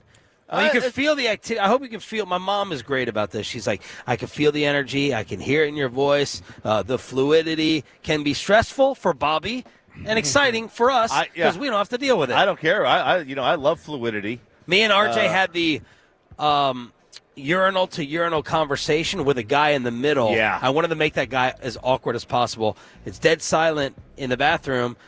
RJ's in the right urinal. I'm left. Guy's in the middle, and I'm like, Bobby's stressed, isn't he? Yeah. You know? The guy probably thought you were talking to him. The out-loud conversation. Yeah, I was. It's just a little. It's a little frazzling this week. Always is because there's a million different text messages going, and people who let's meet here. Nope, can't meet here now. Let's talk. Let's not. This is happening. Bobby nope, yesterday, I don't know why he didn't do this, before the trip. Okay, I told you why. 40 text messages while we were having pre-dinner drinks. 40 messages to go and plant his seed throughout Indianapolis for people to meet up with. I don't like that description of it, but and he's hyping up tonight. He's hyping up tonight as the Royal Rumble. It better be. This better be like a road trip, like the evening. Are you not? I mean, you guys are seeing the evidence of it. Everybody we're talking to is saying like, well, I didn't go last night. I'm going out tonight. Not last night, today, because everybody knows tonight is when you're going to see some more people. And so I've already committed because Sean said I was talking trash last night. I told him I am not going to sleep. So we're going to roll right into the show tomorrow morning just to prove a point to Sean. What are you going to do from 3 o'clock to 7? Probably cocaine then. Is that just okay? I'm just kidding. Not really. Just relax. By the way, how does Indiana have a later last call than we do? I know. I think it's just this week. No. It's 3 a.m. Is it? Yeah, it's 3 a.m. 3 a.m. state law? State law. Tennessee was 3 a.m. too. You can buy liquor at a liquor store. Wow. That until like midnight. Some places in Texas you can't even buy it. On you can't buy it anywhere on Sunday. On Sunday, yeah.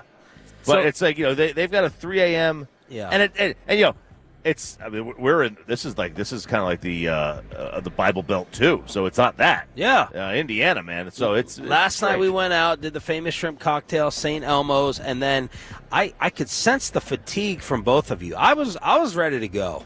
But you guys were like, we can shut it down early and really ramp it up for Thursday. And I was like, I just know what you want out of this. I know what you want out of this week. I didn't get it last night. And that's the thing is I knew that no matter how late we stood out and how much I was throwing back drinks to this, you weren't going to get out of it what you wanted. Tomorrow night, like tonight was going to be the night where you were going to get more out of it. And so once that was established. What are these hours going to have to be, though, tonight? Look, was it difficult getting up this morning? Like this morning was great, right? So it was a long. So I'm saying I think you can handle an after midnight bedtime. I think you can. Oh yeah. Look, I would say I'm planning. I will get sleep. I'm legitimately not planning to probably sleep until about 3 this morning. That's probably when I'll go to bed. But that's when it sounds like, honestly, that they shut it down around here at 3 when they all get done talking to each other. I have gotten texts from people before, like when I've been out here and I'm like trying to meet up with someone and I haven't heard from them all day. I remember I was back in my room one time at 12:45 in the morning. Someone texted me and said, "We're heading to the bar." And I was like, "Oh, okay, now you're gonna." And I got up out of bed, got dressed again, and walked down to the bar. It's like, well, I can't miss the opportunity. It's the last night I'm here and everything else, and so it's going to be. It'll go a little later, but I mean, you'll definitely feel it a little bit more. But you can already tell around here. Like I said, it's different. We at least say that it does feel different than any other thing you've been to, even if like just the event itself, and then the outside will be more of it tonight. But it's different because like everybody's accessible, and they're all. Yes. We don't see any of these people at the Super Bowl outside of Radio Row. Outside of Houston. Houston we did because we were staying at the hotel. Yeah. And it was all in the hotel bar. Other than that, we never see anybody like Look, this. I'm more excited for the pre-dinner spot today. What are we going to do today? We have to go into the stadium to say we witness combine drills. Sure. We'll probably have to be around Brian Schottenheimer when he speaks. But we need to get our stuff done for this pregame at this spot, this crappy bar.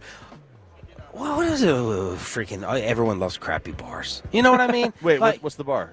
The one yesterday everyone kept talking about that you guys messed up my plans for being late. Oh. Velocity. Oh, yeah, that's in the Marriott. That's supposed to be really good. But they said it's a crappy bar. But that's where everyone is. Yeah. That's where we have to be for a number of hours before dinner. The Marriott is where it happens. That's where Ian Rappaport and Jordan Schultz square off in the Marriott Starbucks. The reporter fight yesterday. Yeah, you get all the things happen at the Marriott, I guess. I don't know. I'm nervous.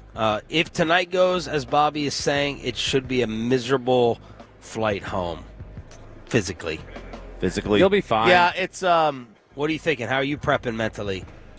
I got to figure out how we're gonna get the day done. like how we're going to get there. But no, I'm. Wait a minute, everything's a 10-minute walk.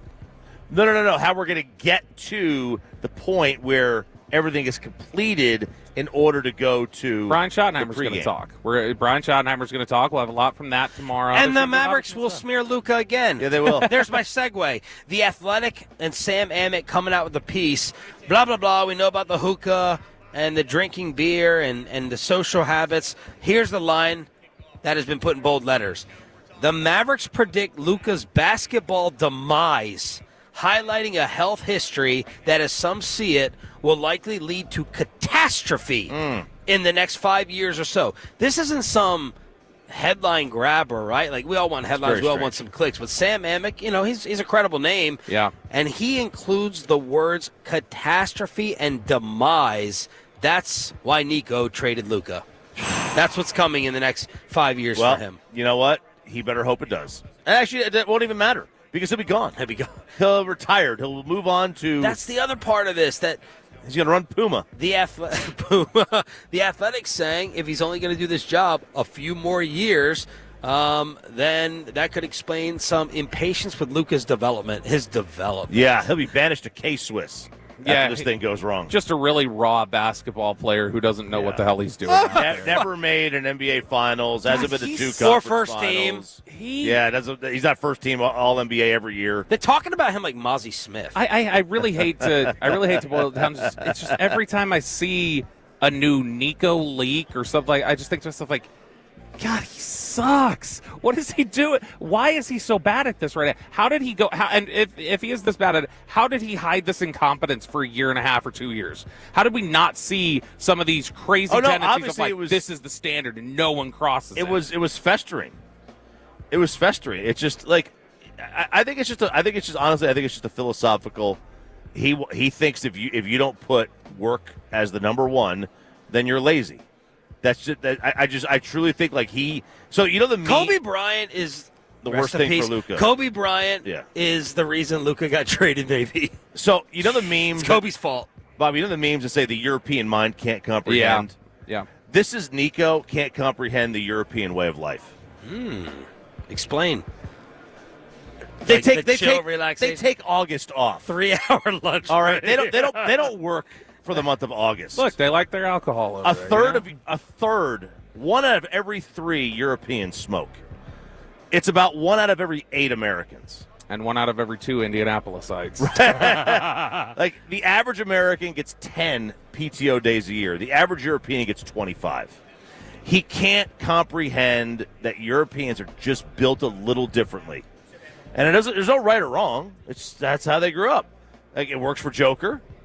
It worked for Vlade. It worked for It wouldn't work for Kobe. Not for Drazen. Right? Kobe couldn't do that. Jordan couldn't do that. And I think it's just a philosophical. He can't comprehend how you would dare smoke a hookah. You better hope no one heard that. Or whatever they call it when you smoke. Is that Field Yates? That can't be Field Yates. I don't know. Is that Field Yates? Dude. Okay, I have to say something about television and movies.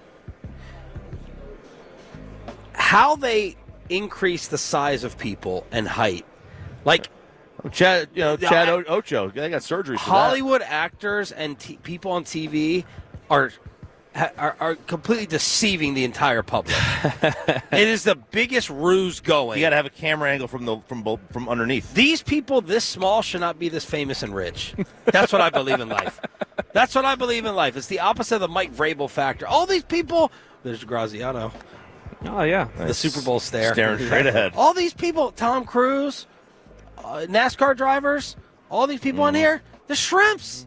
It's giving me increased confidence at 5'9" and a half, maybe 5'10". Let's crosstalk with the K&C Masterpiece, the only station ever to do dual coverage from the Combine and spring training. Let's connect with the K&C Masterpiece next.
you think it's true that you've got to forget something else to remember that Uber Eats has groceries? No, that's absurd. Hey, remember when you used to be a, what was it, Pepper Lady? Pepper Lady? Wasn't it Cinnamon Sisters? Basil Babes. Saffron Squad? Nutmeg Maidens? Paprika? No. Nutmeg Maidens. I just said that. Was it Spice Girls? Doesn't sound right. Was it Saffron Squad?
Back #1 Chevy dealership in the world. More new Chevys than anyone else, all priced to sell. Visit ClassicChevrolet.com. This is Texas. This is Classic Chevrolet. Together, let's drive, relax, enjoy the difference based on new Chevrolet registrations 2023 and 2024.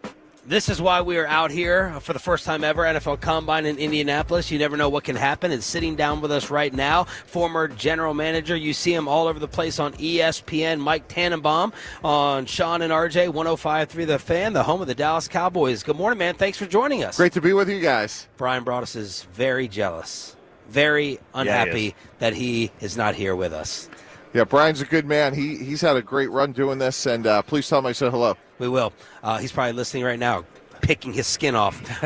Mike, your time in New York coincided with our new head coach, Brian Schottenheimer. What can you tell us about him? I love Shotty. We had a great run together. Got there together in 06, and I was the old man. I was 35. I think Mangini was like 33, and Brian, I think, was like 31 at the time. Yeah. And even back then had a great track record of quarterbacks from Breeze and Rivers. We had success early on with Chad Pennington. He got hurt. And then Brian Daboll, Eric, Shotty, myself, we all felt like, hey, Chad could take us as far as we could go, try and beat Tom Brady. Took a shot with Favre. I saw Shotty do a great job with Brett for a year. We were 8-3 before he got hurt. Then we hired Rex. Brian was a big part of us getting Mark Sanchez. Won 4 road playoff games, back-to-back championship games. Think the world of Brian as a coach and even more as a human being. And I think Dallas made a really intriguing choice. And I think it's one of those choices where you're not going to win the press conference. There's not going to be a lot of hype about it. But I think over time what people are going to see is a quality coach, a great person, and he's going to make this team better. The perception of him, I think, is like grounded pound, right? That you guys did with the Jets. He was kind of similar in Seattle. Is that the reality of what his philosophy is? Yeah, I think it's really more about like being game plan specific. And Brian's a smart guy. He's going to attack the opponent's weakness. So I think if we're sitting here a year from now, we'll say like, hey, remember that game where they ran 32 times, but remember that game they threw it 32 times. So I think there's a lot of his data in him, which is a real positive, like about toughness and up front, about fundamentals, being physical. But I know Brian well. I know he's going to really thinking about like attacking our opponent this week this way. He talked a lot about how culture was the top line item for him taking this job. How critical or how big of a difference can culture make, good culture versus bad culture, in a team's success? Yeah, I think it's everything. I mean, look at the Chargers. Look at the Commanders. Like, those were transformational hires. Dan Quinn and Jim Harbaugh, went out and I think Brian will have a similar impact in his own style. Like, he's well prepared. He's a thoughtful person. And I'd be shocked if we weren't sitting here in a year saying like, wow, that was a great hire. What do you think will be different from McCarthy?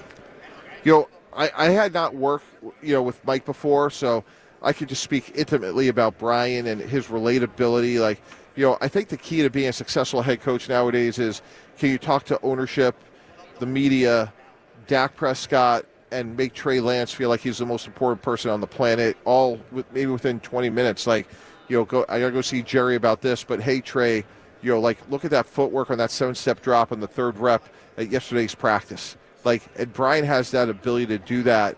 And to be the head coach, that's a complicated job description. But I could see Brian talking to Jerry and Steven, to Will McClay about personnel, and then getting back to the fundamentals, with Dak and, whomever else may be there. We all talk about how Dallas maybe needs a little bit of a hard-ass disciplinarian type. Is any of that part of Brian Schottenheimer? Or is he more just, hey, we're positive and we're just building culture and everybody, rising tide lifts all ships kind of thing? Yeah, again, I think it's about the results. So, like Dan Quinn has a fastball. Most people aren't going to see it. Andy Reid's been a Hall of Fame coach, and Andy Reid, will never call a player out publicly. But behind closed doors, it could be a world of hurt. Unfortunately for me, I grew up in an environment with Parcells and Belichick where the world of hurt was coming early and often, and you knew where you stood. But I think Brian will hold people accountable in his own style. He may not rant and rave, but he'll be effective. Mike Tannenbaum here on 105.3 The Fan. How do you view the Micah decision? Whispers that they explore what it would look like with a trade. the contract that could be coming? I know you guys have talked about it a lot on ESPN. How do you view it? Yeah, like, look, in a perfect world, those guys never leave your building. Like, you want to draft, acquire, and retain high-character, productive draft choices. And he's on, a path to superstardom, a Hall of Fame career.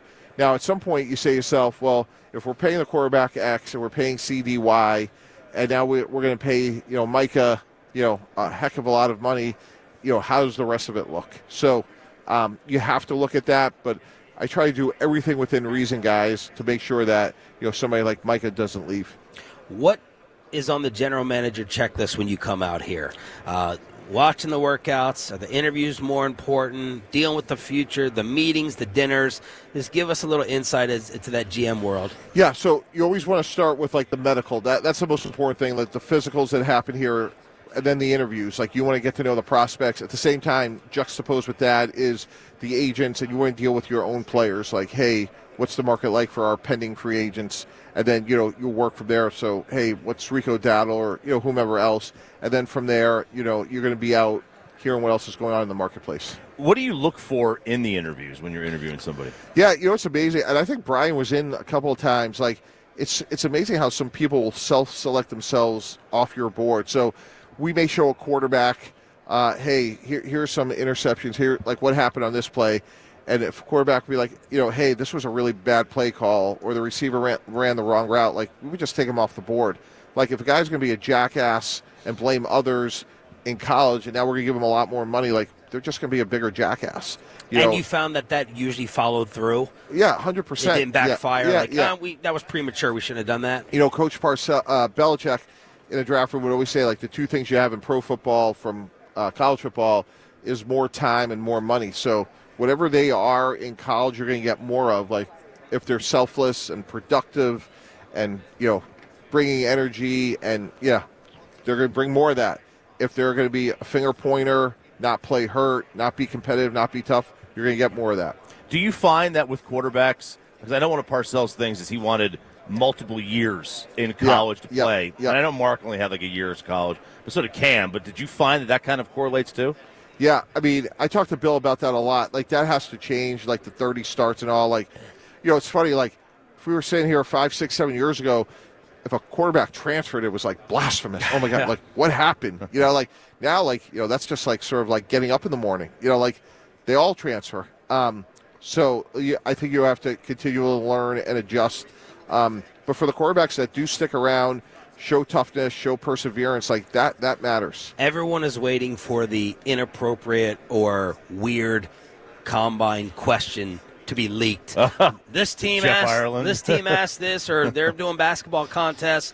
What's something unconventional you guys did that actually made sense and was productive? Like something that we all make fun of, but you do it for this reason. So we actually brought this into like parenting, and I think you could ask my two teenagers. I don't think they're going to put me in a parent hall of fame, but one of the things we always used to ask a player when they came in is like, what's one nice thing you've done for somebody in the last week? And just their body language alone was unbelievable.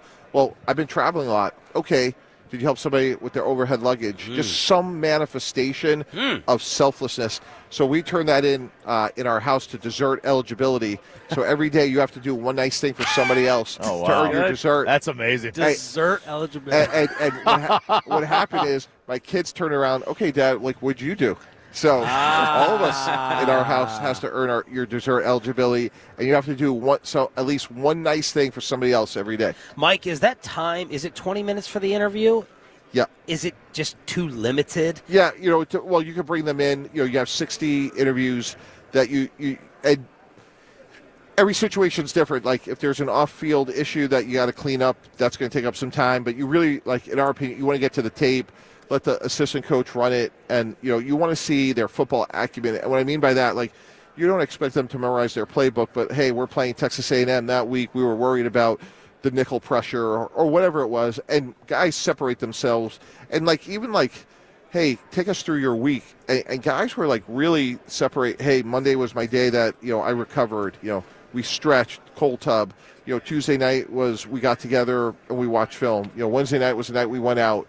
Just because as a prospect, what you want to connotate is like, I've been a pro player and I'm just shifting from playing on Saturday to Sunday. The NFLPA came out with their report cards. Woody Johnson, the only owner to get an F. Does this matter? How much would you weigh this as a GM or if you're in the building? So I worked for Woody for 16 years, and that's not the Woody Johnson I know. He gave us everything we needed to be successful. And, in fairness, if you look at their player acquisition over the past year, like, it didn't seem like they were skimping, like they certainly were trying to win. Yeah. Now, with that said, are there lessons? Of course there are. And like a lot of things now, like that's got a lot of notoriety. So would you buy, sell, or hold the Dallas Cowboys right now?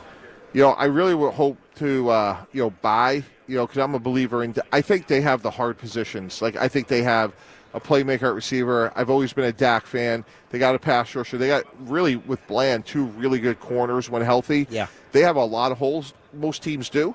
But I think they have the hard parts down. This was tremendous. Thank you so much for sitting down with us. We're going to see you out at 2 a.m. tonight, 1 a.m.? No, I'm going to go to bed and make sure that I've earned my dessert eligibility. There you go. Tannenbaum, ESPN. What a way to close the Thursday edition of Shan and RJ. We're back with one more day tomorrow. The K&C Masterpiece is next from Surprise, Arizona, on the home of the Ranger.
our D&M Leasing Studios. It's the K&C Masterpiece on 105.3 The Fan.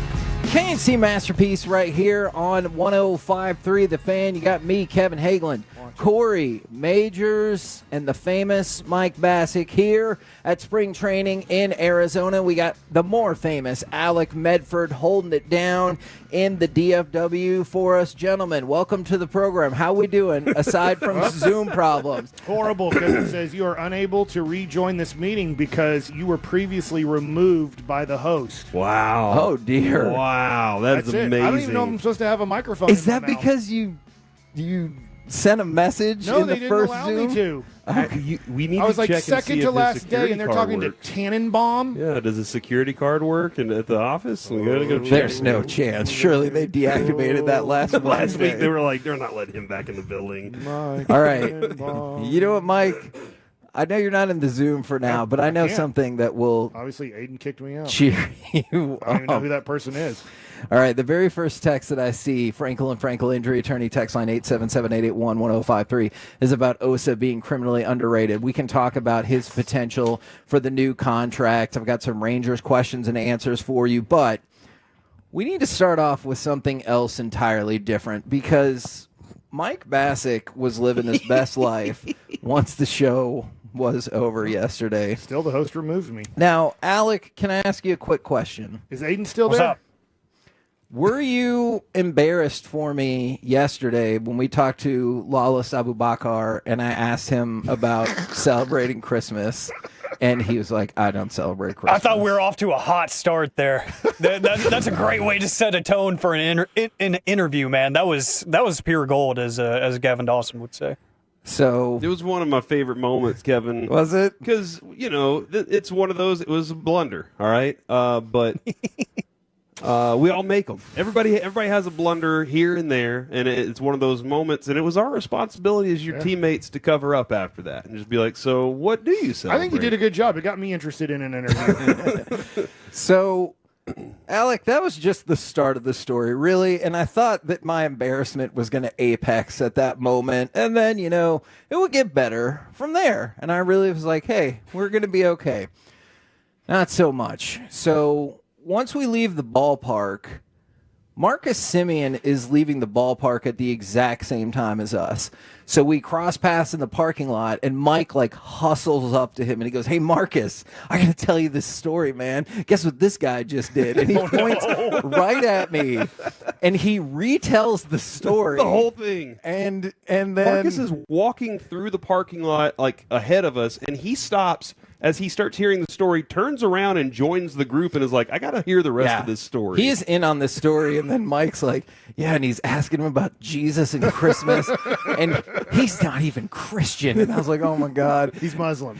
Yes, That's what I he said. remember, That is Mike. correct. Yes. And then Marcus Semien doesn't help me out at all because Marcus Semien looks at us and he goes, "Oh, so I guess we're not getting him back as a guest, huh?" Jeez. And I was like, "What the hell, Marcus?" And so we get to the car, and you think, okay, that's the end of this now story. My embarrassment has apexed. It wasn't just on air. It was Marcus Semien dunking on me in the parking lot at Surprise Stadium. But oh no, there was more still to come because I started contemplating how I could have made this error already. And I'm like, man, I don't know how I dropped the ball so hard on this. And so I looked up the religious breakdown of people who are from Ghana, which is where Lawless was from. And at the same time, we've started moving in the car. We're about to leave the parking lot, and Corey always rolls the window down. And I look at the religious breakdown of people from Ghana, and it says 71% Christian. And I'd had a tough 45 to 60 minutes right there, really getting kicked in the junk. So I completely overreacted and yelled out loud, "In your effing face, mother effers." And at that point, we drove right by the security guard, and Corey had his window down. It really felt like I was cursing at the security staff, probably on the way out the door. And at that point, Alec, I decided I was done for the day. I had done enough, and I needed to stop talking. Did you hear the question I just asked you? Oh, no. Are you embarrassed? Yes, very much so, previous Corey. Listen, man. That story by itself, that the version of when it all happened, that made Mike's day. Like that made his entire day yesterday. He was like, "I am gonna laugh for the rest of the evening. I have something to laugh about." But then the addition of Marcus Simeon being in on the bit and being like, I am interested in this story, and being nice enough also to like stop in the parking lot and talk to us and everything. Yeah. And then the the guard part, Kevin, like that just took the story to another level. Like that was a one. At your expense, we got to have a great laugh all evening because we ended up telling that story last night. Yeah. We went to dinner with the fellas over at Jared's house. It was wonderful. Remember when we were driving to dinner, you had that joke. Do you want us to tell that No, joke on the you air? shut up, Mike.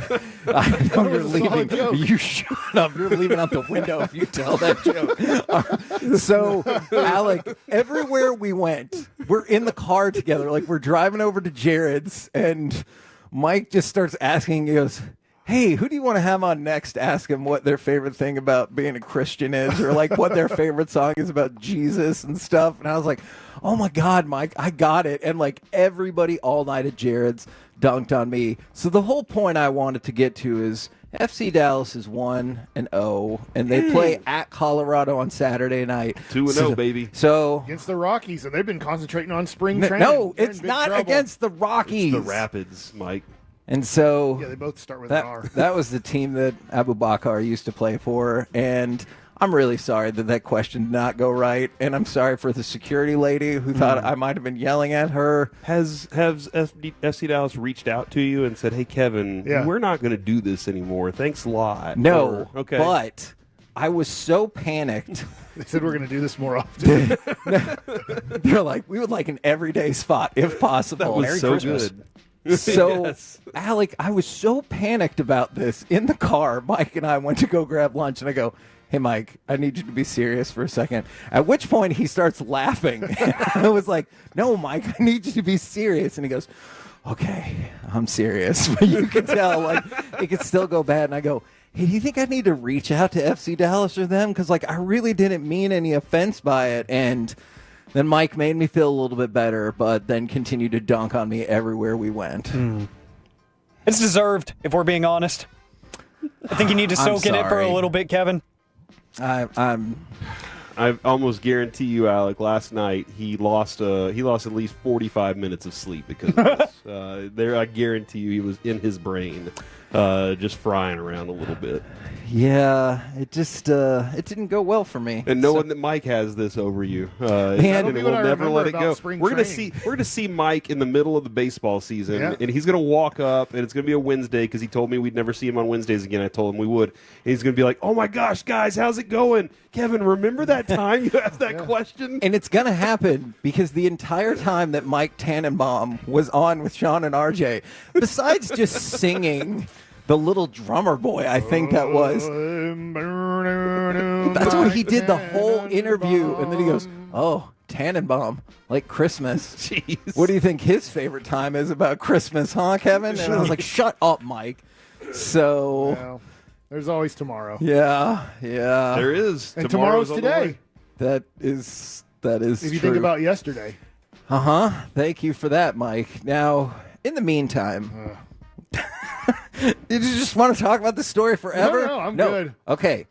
Oso Digizuwa. The word coming out this morning is that the Dallas Cowboys they've exchanged offers. They're moving closer. Do you believe, Corey, let's say by the weekend, Osa is locked up to a long-term deal? I know some speculation at $21 million per year. It might not be exactly at that level, but it sounds like they're closing in a long-term deal. Okay, I do. I think they like Osa a lot. I think they think he fits this team, and I think that if you're looking at what Eberflus wants to build, he fits what Eberflus likes, and that is an aggressive penetrator in the middle. Like that is something that he can do very well. Yes, Mike. I think he's reenacting the hose trying to do with the the hose. wind. See how he does the circular All right, motion? Yeah, he's getting water sprayed on Hey, the field. you can do this tomorrow. Stay focused, Mike. It happened on our radio this morning. Shan and RJ have Florio on, and he says Florio too. He says, "Hey, look, I don't know. I don't like to, give information out like this. I don't like to, but I am going to traffic some information to you." Cowboys have reached out to the Cowboys or to the Titans for about the number 1 spot. Hell yeah! Kind of Florio. They're talking. They're like having the TV conversation. show Coach. We got And Keyshawn Johnson in that one. Then he throws in the line about Micah Parsons and would it take Micah? If that was the case, that opens up more money. Correct? Am I wrong about that? No, it does. So I wonder kind of how that fits into this equation. If the Cowboys are like, yes, we want Osa and we can sign him to this because we're not going to be doing this and we're going to save here. So I don't know exactly how their financials are working. $20 million a year is a hefty number, though. That is a hefty number, and I'm going to have to see a lot more production from him. What I've seen so far from Osa tells me that he's going to continue to be that kind of player. But actually, at that money, at that price tag, I'm going to need him to take a leap.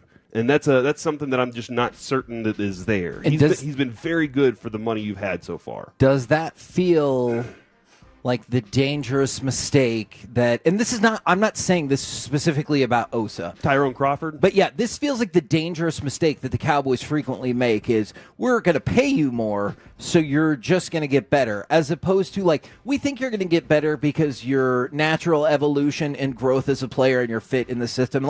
I'm fine with all of that, but it does seem like they fall into the trap way too often of, well, we're paying you more money, so surely you'll be better. Yeah, that is a thing that we've even heard Jerry say before. We're just like, what? Yes. That's not how it works, though. That being said, he's still young. He still has room to grow.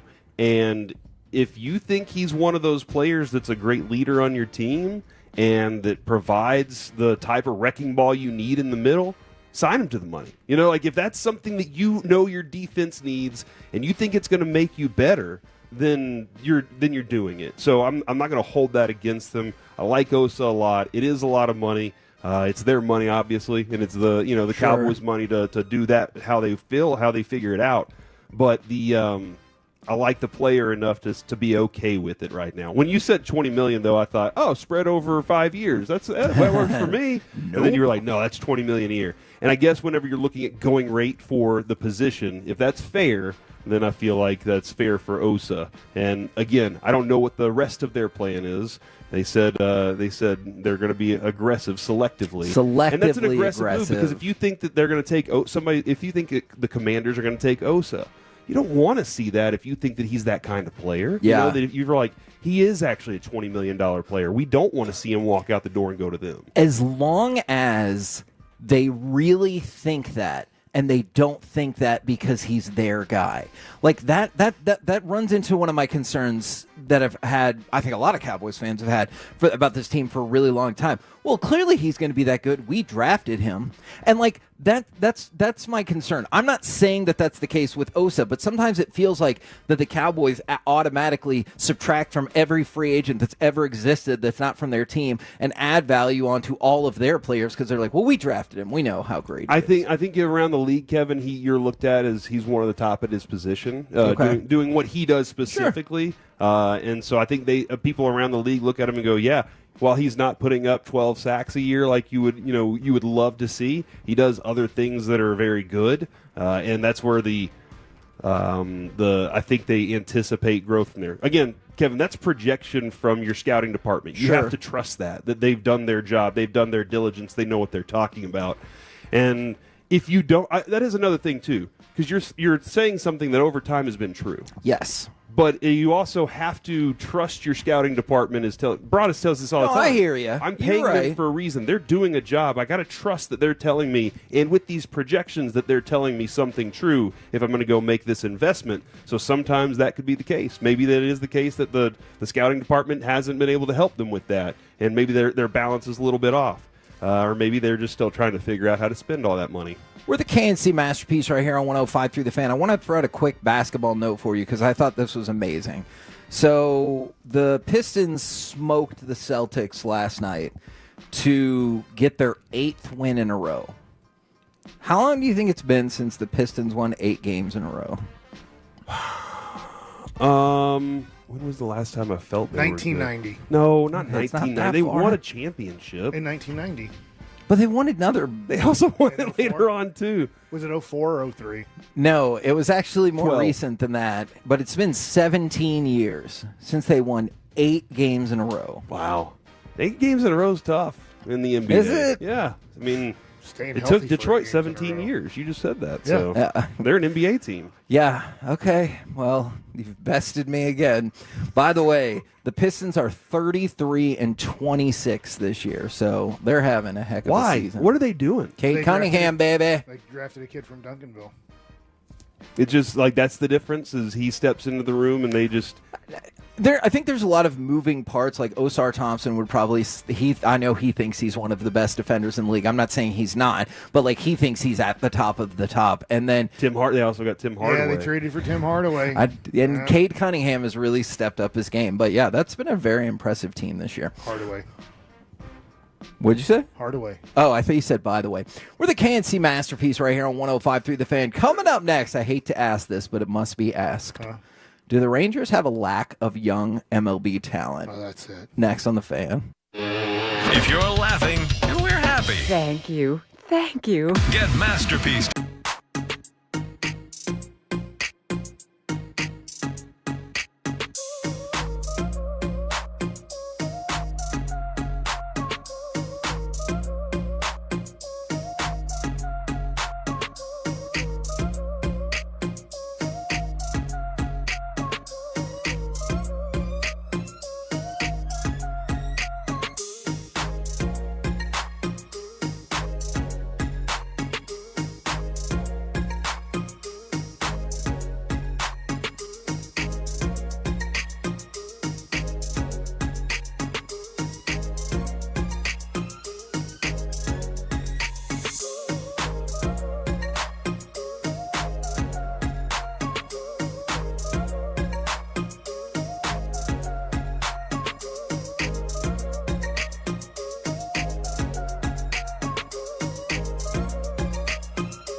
It's true that you've got to forget something else to remember that Uber Eats has groceries. No, that's absurd. Hey, remember when you used to be what was it, Pepper Lady? Hazel Babes. Saffron Squad. Nutmeg Maidens? No. Nutmeg Maidens. I just said that. Was it Spice Girls? Doesn't sound right. Was it Saffron Squad?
The K&C Masterpiece is brought to you by the personal injury lawyers Frankel & Frankel.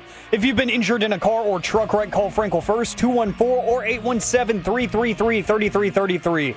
With Frankel & Frankel, there's never an out-of-pocket cost. They only get paid when you win. Frankel & Frankel, the go-to car and truck wreck attorneys in Dallas. Here comes Little. A swing and a high drive, deep right field. Springer going back, still going back. He turns to look. It's out of here. Opposite field, home run for Wyatt Langford. That's his 12th dinger of the year. Rangers are in double figures now at 10-7. K&C Masterpiece right here on 105.3 The Fan. I know Rangers fans, as we're live from Surprise Stadium for Texas Rangers spring training, are stoked about Wyatt, Evan, Rocker, Leiter. Maybe you've enjoyed Alejandro Osuna in spring training thus far. But there was an article put out by Yahoo, and I wanted to see if you guys thought this was fair. So essentially they're power ranking all MLB teams based on their 26 and under, age 26 and under players.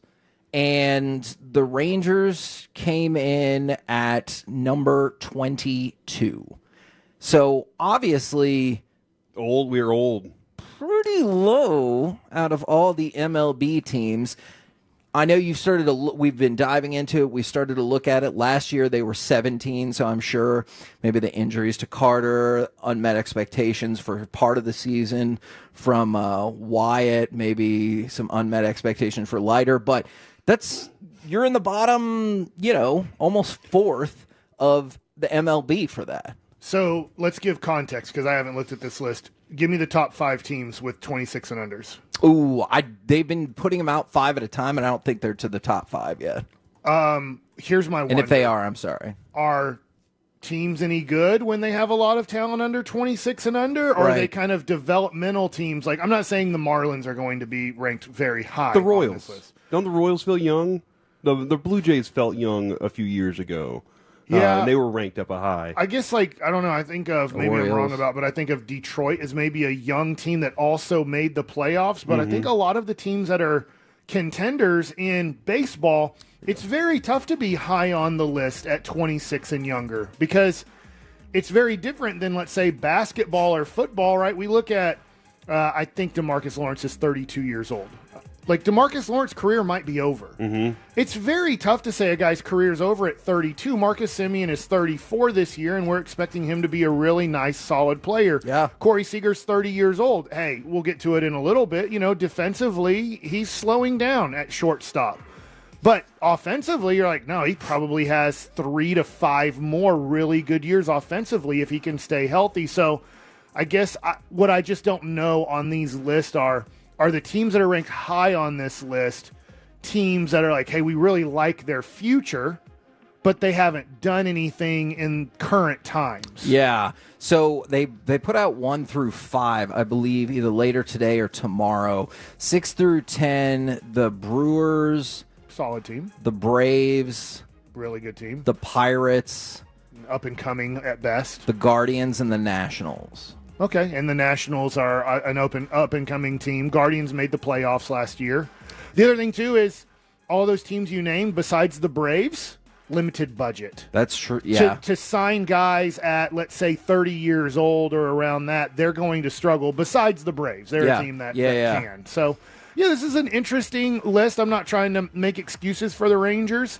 You would like to see them develop better, but in a weird way, and I thought it was the wrong way. It is rare what the Rangers did. Hey, we haven't developed a team yet. Let's just go buy big-time free agents, and it'll work out. It usually never works out that way. You usually have to develop the finishing pieces. Yeah, you have to develop the talent first, then go, what are the pieces we're missing from our developed talent? Instead, the Rangers in 2022, going into the 21 offseason into 22, like, we don't really have much talent. Let's just buy as much talent as possible and see if it works out. And it actually did. And now through the process, I do like the young talent on the team. I wish there was more, but I do like the young talent on the team. Yeah, that's a part, Kevin, if you're Chris Young and you're trying to sell the owner that you're working for, hey, I want to win a World Series for you. I got to do it, though. I need you to open the book a little bit so I can sign some veterans. But along the way, I'm also going to be trying to build a farm system. We talked about that in his first year, that was problematic. It takes time to build those. I don't know how often, like, what the patience level of Ray was like whenever he was told that. Sure. But it does take time to see it. It is exciting, though, that your top of your roster is so stacked that you're trying to figure out how some of these young guys can get on the roster. So let me ask you this, because the way they rated it is on a scale of 1 to 10 for the MLB players and then 1 to 5 in terms of the prospects. So on a scale of 1 to 10, young MLB hitters. So 26 and under, people that have seen a run in the show, what would you give them out of 10? Well, I'm just thinking of Langford and Carter are the only ones that would qualify right now. And they're right? there's not. Tavares. Is he 26? Duran, yeah. Oh, and Duran's 25. And Josh Smith is 27, right? So he just falls out of the Yeah. category. B minus out I of guess 10. Oh, yeah. 6? So what's a B minus out of 10? 7. Yeah. Well, I mean, unless we're giving, because an F would be a 6, 5.5. or a D would be a 6. I'm going to 5.5. How's that? Okay. Yeah, I'll go 6 out of 10. Okay, good. It was a 6. All right. I mean, it's my second to last day. I'm on. Yeah, okay. Just give me the ball. You know what I say? Get on my back. Okay. I'm Kirby Puckett, Yeah. 91. Unfortunately, you do say that outside of the show too often. Out of 10, what would you give their score for young MLB pitchers? Because I want Rocker to be 4. good. How old is Bradford? He's 27. Yeah, he's too old. I mean, he's entering yeah. his prime. 27 is usually when people say you enter your prime in baseball, but 4. You got a 2. That make. I mean, with the only person being listed, Kumar Rocker. Or Kamar Rocker, excuse me. Wow, no Lighter. Well, he struggled. He had an 8 in that. And Lighter slid into the prospect pitchers where they only got a 2 out of 5, which I think is low. And this was before the Rosario injury, but they have Rosario, Lighter, Teodo, Winston Santos. But yeah, they only got 2 out of 5 there. They only got 3 out of 5 for prospect hitters. And this is concerning because these are the 3 that they listed. Sebastian Walcott, Justin Foscue, and Dustin Harris. I mean, look, we got a chance to talk to Justin Foscue. He was great. I hope he turns the corner, but that feels like a tough sell at the moment. He just doesn't have a major league position. Yeah. Now he's got to hit the crap out of the ball. I mean, he's different, but remember Nick Solak? He was one of those like 12 third basemen we tried in a 2-year period. And I know he played other positions, but Nick Solak couldn't play defense in the major leagues. And I think Foscue, I don't know this. I haven't seen him play much second base because Marcus Semien plays every day at second base. So now you're trying to move him to first, but the production you want from first is not a second baseman's production. Sure. So, it's tough to look at Foscue and say he has any value for the Texas Rangers. His value is trying to get something else from another team because you got Berger, you're trying Josh Smith at first base. I've seen Peterson in pictures have a first baseman's glove on. I don't know, how much they're actually going to maybe give Jock Peterson a glove at first base. So I just look at Foscue and go, I hope he gets off to a really good start in AAA. And other teams that are missing a second baseman go, hey, we could use him at the major league level as a second baseman. And the Rangers go, all right, well, our second base situation is just great. We need a really good late inning reliever. As far as Walcott goes, Kevin, he's still just unproven prospect for you. Sure, like there's for sure. We know what we heard last year, but this is this his year to kind of open that up a little bit more for himself? You're going to take a big step up in terms of minor league competition. So I think for sure, because this feels like the year, and if you think I'm off on this feels like the year that will determine if you have to scale back to more reasonable expectations or you're like, oh, okay, never mind. Everything we heard is true. I'm not saying that means he'll be opening day 26, but he's like ready to rock and roll, Okay, yeah, and that's kind of where I am with my expectation for him, and then looking at his body, what we've seen, I'm like, oh man, like he looks like he's going to have a body that's ready for it if his mind's ready for it too. Now, I can't remember if it was yesterday or the day before. We were going through kind of the saga of the minor league invites and how you get noticed at spring training. So somebody who's been getting noticed out here is Alejandro Ozuna. So he's 22 years old, and he's been making diving catches in the outfield. Sean McFarland had a story about him from yesterday. He had a diving catch in center field. Then he made a diving catch in, kind of towards the right corner to end an inning, pop right back up. Then in his ensuing at bat, 107.9 mile per hour single into left field and took second base after he realized that the Cleveland Guardians infielders. It's tough because it said Cleveland infielders. After the Cleveland Guardian infielders left it uncovered. So you talked about like one game doesn't mean like, oh yeah, he's the best. But like you make back-to-back clutch defensive catches, you smoke a single and then use heads-up play to get to second base. This feels like the kind of 1 to 10% scenario that you're talking about in terms of like, hey, let's start to maybe do something else with this kid or take another look at him. Yes. In fact, I'll say this. I've been told that the one player that I thought was on the team, that I'm not saying he won't be on the team, but his spot is in jeopardy because of minor league free agents, is Ezekiel Duran. Okay. So he's 25 years old. He falls into this category, and, you're naming, guys now. You start naming, hey, could they help? Are they making an impact? Well, I've heard that the Rangers are thinking about Ezekiel Duran is not a productive bench player. Okay. When he's been productive for us, it was because Corey Seager got hurt, and so he got to play every day.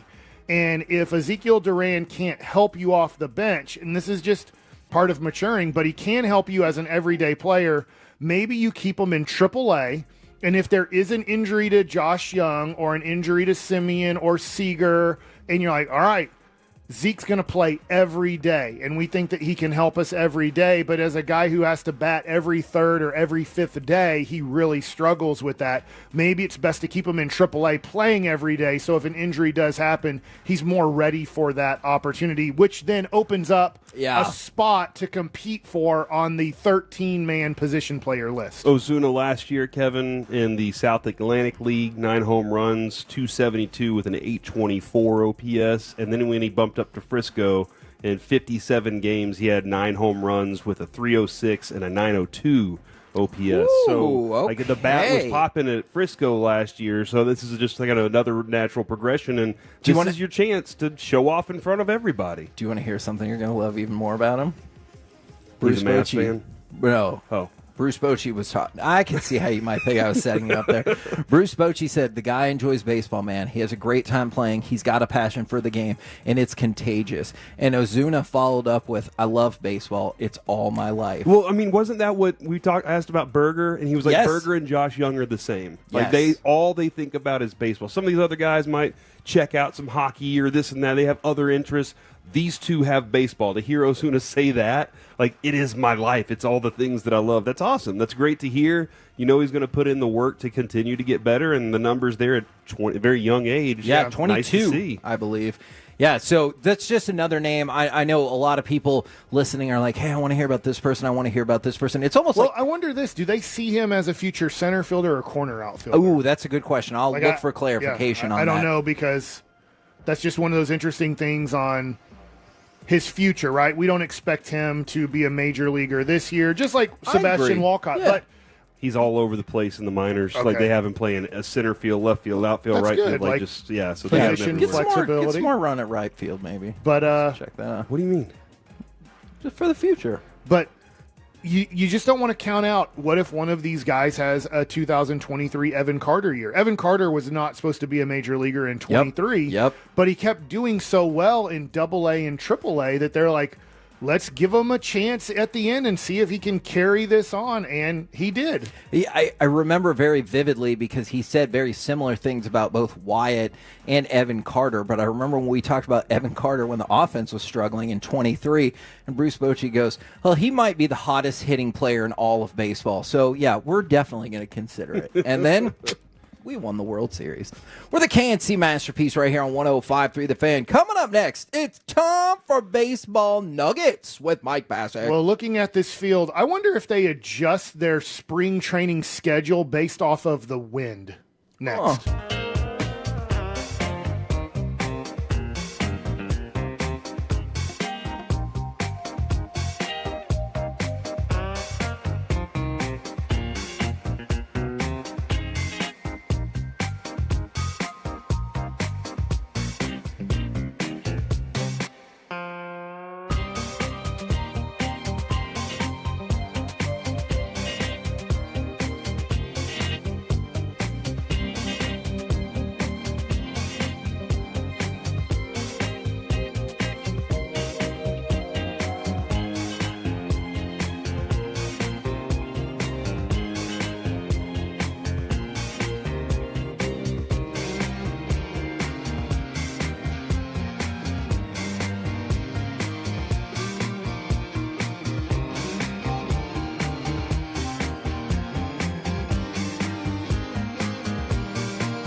It's a Lola V product? I gotta remember that. Well, you know, they say in order to remember something, you have to forget something else. Okay, now that is a very cute haircut. That's like a little shag. I've never seen it before. Well, I mean, of course you have. It's the Rachel. Oh, is that your name? No, I mean like your name. No, I'm Jen. My name's Jen. Right, but I just mean like this is your haircut. But that's hair on your head. I'm not saying this is your hair. Okay, forgive me a little bit.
Do you think it's true that you've got to forget something else to remember that Uber Eats has groceries?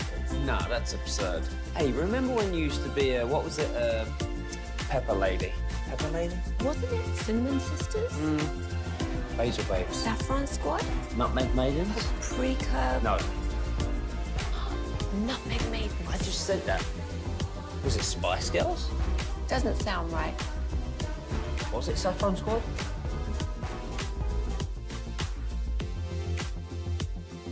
Classic Chevrolet. If you're in the market to upgrade your vehicle, get to Classic Chevrolet in Grapevine. Back-to-back #1 Chevy dealership in the world. They've got more new Chevys than anyone, all priced to sell. Visit ClassicChevrolet.com. This is Texas. This is Classic Chevrolet. Together, let's drive. Based on new Chevy registrations 2023 and 2024. K&C Masterpiece right here on 105.3 The Fan. And right now, it is time for the penultimate edition of Baseball Nuggets with Mike Bassett. They call it the second to last. That's true. This is game 6. Now, the thing is are we up 3-2 or are we down 3-2? Because I gotta blow this game if we're up 3-2 so we can get to game 7 tomorrow. Lucky game. This is where David Stern makes the call. And he says, no. Give all the calls to the team down 3-2 so we can get this thing to game 7 and send Luka to L.A. So today, the wind is blowing very hard today. This is one of those days where the wind is going to be an issue during the game. So I said hi to one of the security guards, not the one I might have yelled at yesterday. When I walked by, I was like, how we doing today? And he goes, just trying to anchor everything down because, like, the tent was going crazy and everything. So here's what I don't know.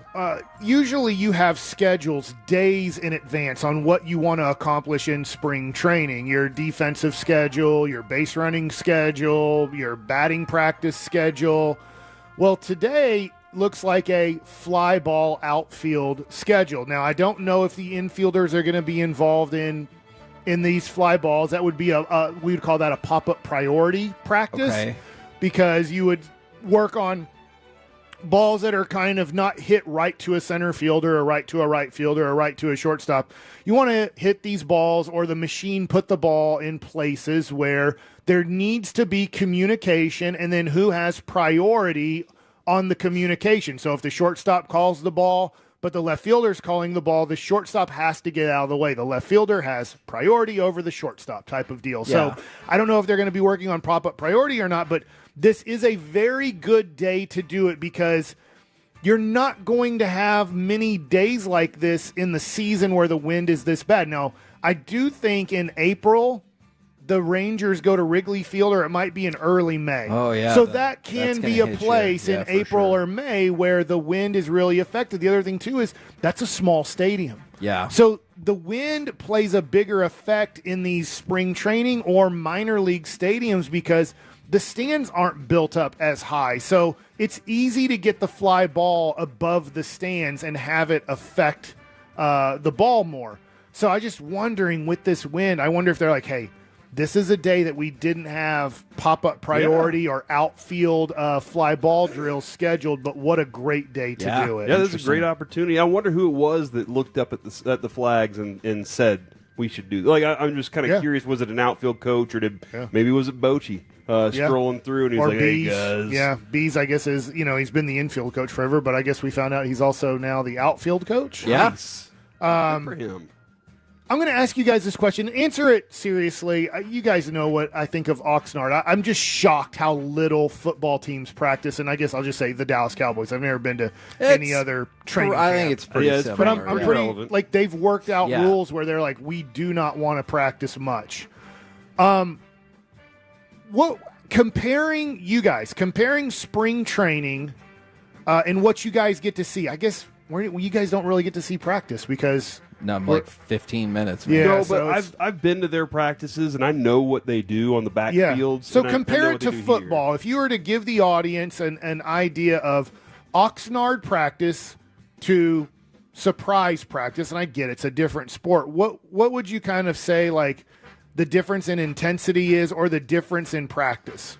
I think the repetitions are more serious. Each ground ball just looks a little more serious than most of the throws that go on. That being said, there are parts of Cowboys practice, maybe 5-10 minute windows where it's very intense, where they have 7-on-7s, they have 1-on-1s, and those are intense. But other than that, it seems like they have a walkthrough and then they break and then they have another walkthrough, and there's a lot of that going on. Whereas, look, they're getting their bodies, they're stretching right now. They're getting their bodies ready for the day of baseball. This is a whole day of baseball leading up to whenever the game's over, and then they got to go rest their bodies for tomorrow. Yeah. So I do think that it's like their repetitions are taken a little bit more seriously out here. To me, the only thing in Oxnard that even comes close to a regular day here is the padded. No, not even that. It's when they have another team in scrimmage? for practice. When they have, the Raiders in or whatever to have that joint team practice, that feels pretty real. Yeah. And that feels like a good reflection of what you're trying to work towards. Whereas I feel like you see that way more often here, and we're not even to March yet. And look, I get that there's more things to practice in baseball than football, as crazy as that sounds, because a baseball player is playing offense and defense, and a football player is just playing that side. And I get, you would just think there's more, but the guys I asked today, I said, hey, we get here at 7:45-ish, and guys are already in the cage. Guys are already leaving the cage, they've got in their work. And they're like, I said, when does cage work start? Yeah. And they said 7 a.m. is usually when guys start working in the cages. So they're getting here around 6 to 6:30 if they're doing their early hitting sessions. And this is what confuses me in football, is these guys want to work. Yeah. And football players have determined they don't want to work. And I'm not saying you should go out there and smoke each other in Oklahoma drills. That would be stupid at 7 a.m. to do. But to go out there and to get individual work on some receiving stuff, or your defensive back coach is there and working on a few individual drills with you on footwork, or how to use your hands in the first 5 yards. And we're not doing anything physical like crazy. We're just working on our technique. And baseball players are working from 7 a.m. to 9 a.m. in the cages on individual work. Then at 10 a.m., they start working on their team fundamental work. Then at 11 a.m., they're working on batting practice, while the pitchers then are working on their fielding practice. Then they're working on their bullpen session, so their practice off of the mound, and then they're doing video stuff too after that's over. Yeah, I I'm feel just like if you ask a football and NFL player, they're like, we spend about 6 hours a day in Just meetings watching. and film. Yeah. We spend about that much time Okay. doing that stuff as opposed to getting out there and hitting each other. And my only thing is with that, that's a physical sport. Yeah. So I understand trying to balance how much do I push them so that they don't injure each other, but you only get tougher by doing tough things. Yeah. And so I do think that when you're not doing tough things and you're encountered by something that's tough, you don't know how to respond or react. I think that was the lucky thing that you get to do at this job. Obviously, this job is ending for me. Is I got to go to Oxnard. I was very excited to go for a long time, but then it just got to the point where I was just like, they don't do anything. Yeah. And so right now, it's not like I'm going to tell you as they're hitting shallow fly balls to right fielders and they're working on coming in on the ball. I'm not going to tell you, I know that guy's going to make the team now because he did that. But I'm just surprised at how little NFL players work on the field. And I'm like, I get the not hitting a lot. I get the, we got to watch out and For keep sure. them healthy. But I don't get why they're not working with the cornerbacks more at 8 a.m. on what you're we can watch film. Hey, do it this way. Well, can I go out and practice that? If you're saying, hey, I want you to watch this film on, give me your favorite cornerback in the NFL. Yeah, we can go with Jair Alexander. Jair Alexander. Hey, we have some film of Jair Alexander. Here's what he does in the first 3 yards that makes him successful for the rest of the play. Do you see how he did that? Do you see his footwork there? Do you see his first 2 steps? Do you see how he used his right hand right there? Yeah. Now we're going to go out for 30 minutes, and this isn't going to be that physical. You're just taking 2 to 4 steps. Mm-hmm. You're not going to blow out an Achilles or a knee here. We're not going to dislocate our elbow. And then we're going to work on hand placement. And you're not even going to have to do it against a real wide receiver yet. I'm going to be the coach. I'm going to take the first 2 steps, and it's going to be kind of slow-mo to make sure you get it. Then when we get into practice, real practice, you're going to use this, and let's see how it works. Let's see if you're learning this now at full speed. And don't worry, we have a practice tomorrow. We'll video it, and then in the morning we'll watch your video based off of what we watched off of Jair Alexander's video. And I've just always been confused on. They're great athletes and they're great players, and I love watching NFL football. It's surprising to me how good they are without practicing the sport. Do you think, because I was thinking about something you just said, and you're probably right when you're like, they're not going to blow out their Achilles or whatever, but do you think things like the non-contact injury that happened to Trayvon Diggs last year in training camp is why they limit even that? Because they're like, I don't know, man, it could happen. I'm just playing devil's advocate, just asking. I guess so, but right now, are you worried about a guy blowing out his knee? I'm really not. Going not at all. They are running hard for 5 to 10 steps to catch a baseball, and you could slip on the track like Pilar did. Like, you could get hurt doing this, but it's like, if we don't do it, how are they going to get better at it? I understand with you there. That other part, too, of, like, how much recovery does football need versus baseball versus basketball. I've never, honestly, Mike, never been to a hockey training camp. I haven't had the ability to see like that yet, so I wonder how much different that is than anything we've seen. And then when we go see basketball, it does look like there's a lot of walkthrough, but there's a lot of simulation. They can simulate a lot of those things. Yeah, so anyways, today Rangers are working on fly balls out here on the main field, which is great. Like, I don't remember last year getting to watch one practice on the main field. So, yeah. Yeah, we got batting practice the other day, and now we're getting to watch. Yeah, batting practice is going to happen again today. Paige is back out. They've set it up, and I would just like to say, Game 6 is over. On to Game 7. Okay. No, from the 903. Love you, Mike, but you definitely lost Game 6 here. Oh no! Oh man! No, it's all right. We got Game 7. We still got Game 7. Allen Iverson had it right. Talking about practice isn't that fun, but to give you guys an idea of what's happening right now in front of our eyes at practice, they're actually trying to get better on the little things. And I feel like you have to practice, and I guess it's a big thing. Catching a fly ball is a big thing, but they're working off of right now kind of that right field corner, and you have 2 walls that you're dealing with. And they're trying to work off of, hey, when you get into a situation where not only do you have the outfield wall, but you have the side wall, you got to know where you're at. We're the K&C Masterpiece right here on 105.3 The Fan. Coming up next, Matt Hicks has demanded this time to respond to everything Mike just said, or just to generally talk some more Rangers. We'll do it next, live from spring training on 105.3 The Fan.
Uber Eats has Lola V products? I gotta remember that. Well, you know, they say in order to remember something, you have to forget something else.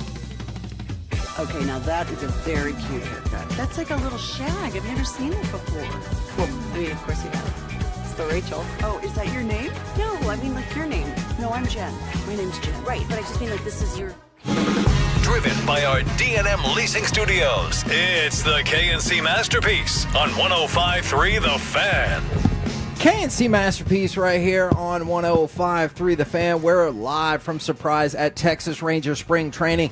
Thanks in large part to ASCO Equipment, your heavy equipment partner since 1960. Also want to give a shout out to the On-Time Experts Air Conditioning and Plumbing. Remember, same-day service guaranteed with them. Right now, we bring to you Texas Rangers broadcaster, former play-by-play voice of the El Paso Buzzards. It is Matt Hicks. Good morning, sir. Good morning.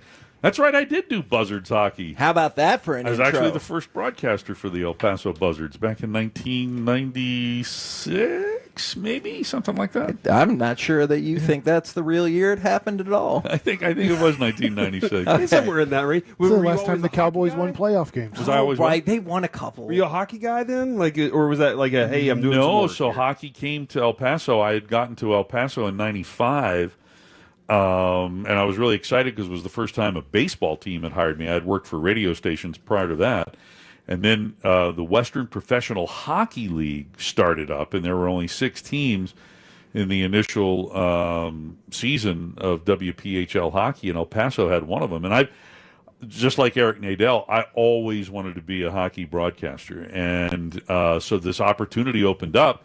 And the guy who owned the team, the baseball team at the time, the El Paso Diablos, Jim Paul, he's like, yeah, go ahead. It'll be great. I know you love hockey. Go ahead and do it. And so I was. And then he sold the ball club to this conglomerate up in Idaho. And they decided that the hockey team was competition for the baseball team in terms of marketing and sales. So you can only So do then one. I was given an ultimatum. Like, you can stay with the baseball team, but you've got to stop doing the hockey. And then the hockey people were like, well, we'll make you an offer. And basically they made me a full-time offer that matched what I was doing in baseball. And so I was like, well, let's see. The Texas League has been around since 1884. Yeah. The WPHL is just getting started. I so badly want to do hockey, but there's really no decision to be made here. I need to stay with the more stable organization, and so I dropped hockey after half a season. But boy, I really wanted to do it. Coming up through the University of Maryland, I thought that's what I was going to do. I became good friends with Ron Weber, who at the time was the Washington Capitals broadcaster. He was their first broadcaster for their first 25 seasons, and I still stay in touch with Ron. He lives in Massachusetts now. I think he's 92. Still sounds like he could do a hockey game. But yeah, both and Eric's story, of course, is he grew up. He wanted to be the Rangers broadcaster. The New York Rangers. Wow, and here he is, the Texas Rangers. Yeah, so we both wanted to do hockey, and we ended up doing baseball, and we love it. So. How much did you dig Four Nations then? We haven't really had a chance to talk with you about that. Kind of liked watching. I didn't get a chance to watch every game. I watched some highlights, but I did get a chance basically to watch both games between the United States and Canada, and that was hockey at its finest. Man, oh man. My thought is that that's what baseball should do every third year, eliminate the All-Star game. And you have that wherever the All-Star game was supposed to be, Tuesday, Wednesday, Thursday, Four Nations, Japan, United States, let's say Dominican Republic and Venezuela. And they each play a game Tuesday, Wednesday, Thursday, and whoever has the best records, you can have the tiebreaker be runs for, runs against. Saturday, play a championship game. Yeah, I mean, the arms would be built up at that point. I think Major League Baseball's All-Star Game is probably still the best of all of them, but it's not like it used to be. It's not like it used to. I can remember, so I grew up a Washington Senators fan. So I grew up an American League fan as a kid, and when the All-Star Game came around, I was focused, and so were the players. There was pride because you didn't have interleague play. Yeah. And, the National League had its own set of this is how we play the game, and the American League played the game a different way, and you felt like your league was the best, and it was pride that was on the line, and that was something that was big back then. And I I mean, it's not to say that these guys aren't prideful. They are. If they play in the All-Star game, they want to do well, and they don't want to, slack off and play at 75%. But they're not trying to be like, American League Baseball, stupid. Watch this. We're going to win. Yeah. We slug over here Yeah. in the AL. National League, yeah, they're just a bunch of bunners. That was back in the day. So anyway, maybe baseball should consider, But, something like, a maybe little not bit different. every but, year, but right, exactly. But I think that of all of the major sports, that the MLB All-Star Game is probably still the best. What is your favorite day of the week, Matt? that was what? No, this is. I listened to y'all's close on Saturday. I was driving around. I was going to Rockwall from Dallas for some high school baseball, and I texted Jared after the last out, and you guys kind of spent about 3 minutes figuring out how we're going to close out this spring training game. Yeah, I know. Jared will every now and then just pull something out of the hat, and he pulled that out of the hat the other day. He doesn't ask me; he just says, "Everybody, Matt's favorite day of the week is," and I'm like, "Was it Thursday?" Well, when he queried me later, I'm like, "Well, yeah, my favorite day of the week is Thursday because I'm playing along with the bit." Okay, My favorite day is Thursday. My second favorite day is Saturday. Oh man, yeah, I get it. Oh, in your face Friday. Yeah, Mondays, right at the bottom of the list. But you know why I picked Thursday? No. I was born on a Thursday. There you go. And my wife was born on a Thursday. Our son was born on a Thursday. Now that is wild. I have no clue. I don't day either. I was just thinking, I have no idea what day of the week my boys were born or my wife or me. I mean, I could tell Mine you was the a Wednesday. date. I could tell you the date, sure, yeah. but I have no idea what day of the week Mine was it a Wednesday. was. And How old are you, kid? Typhoon in the Philippines. And a strike What's by your name Canadian again? postal workers.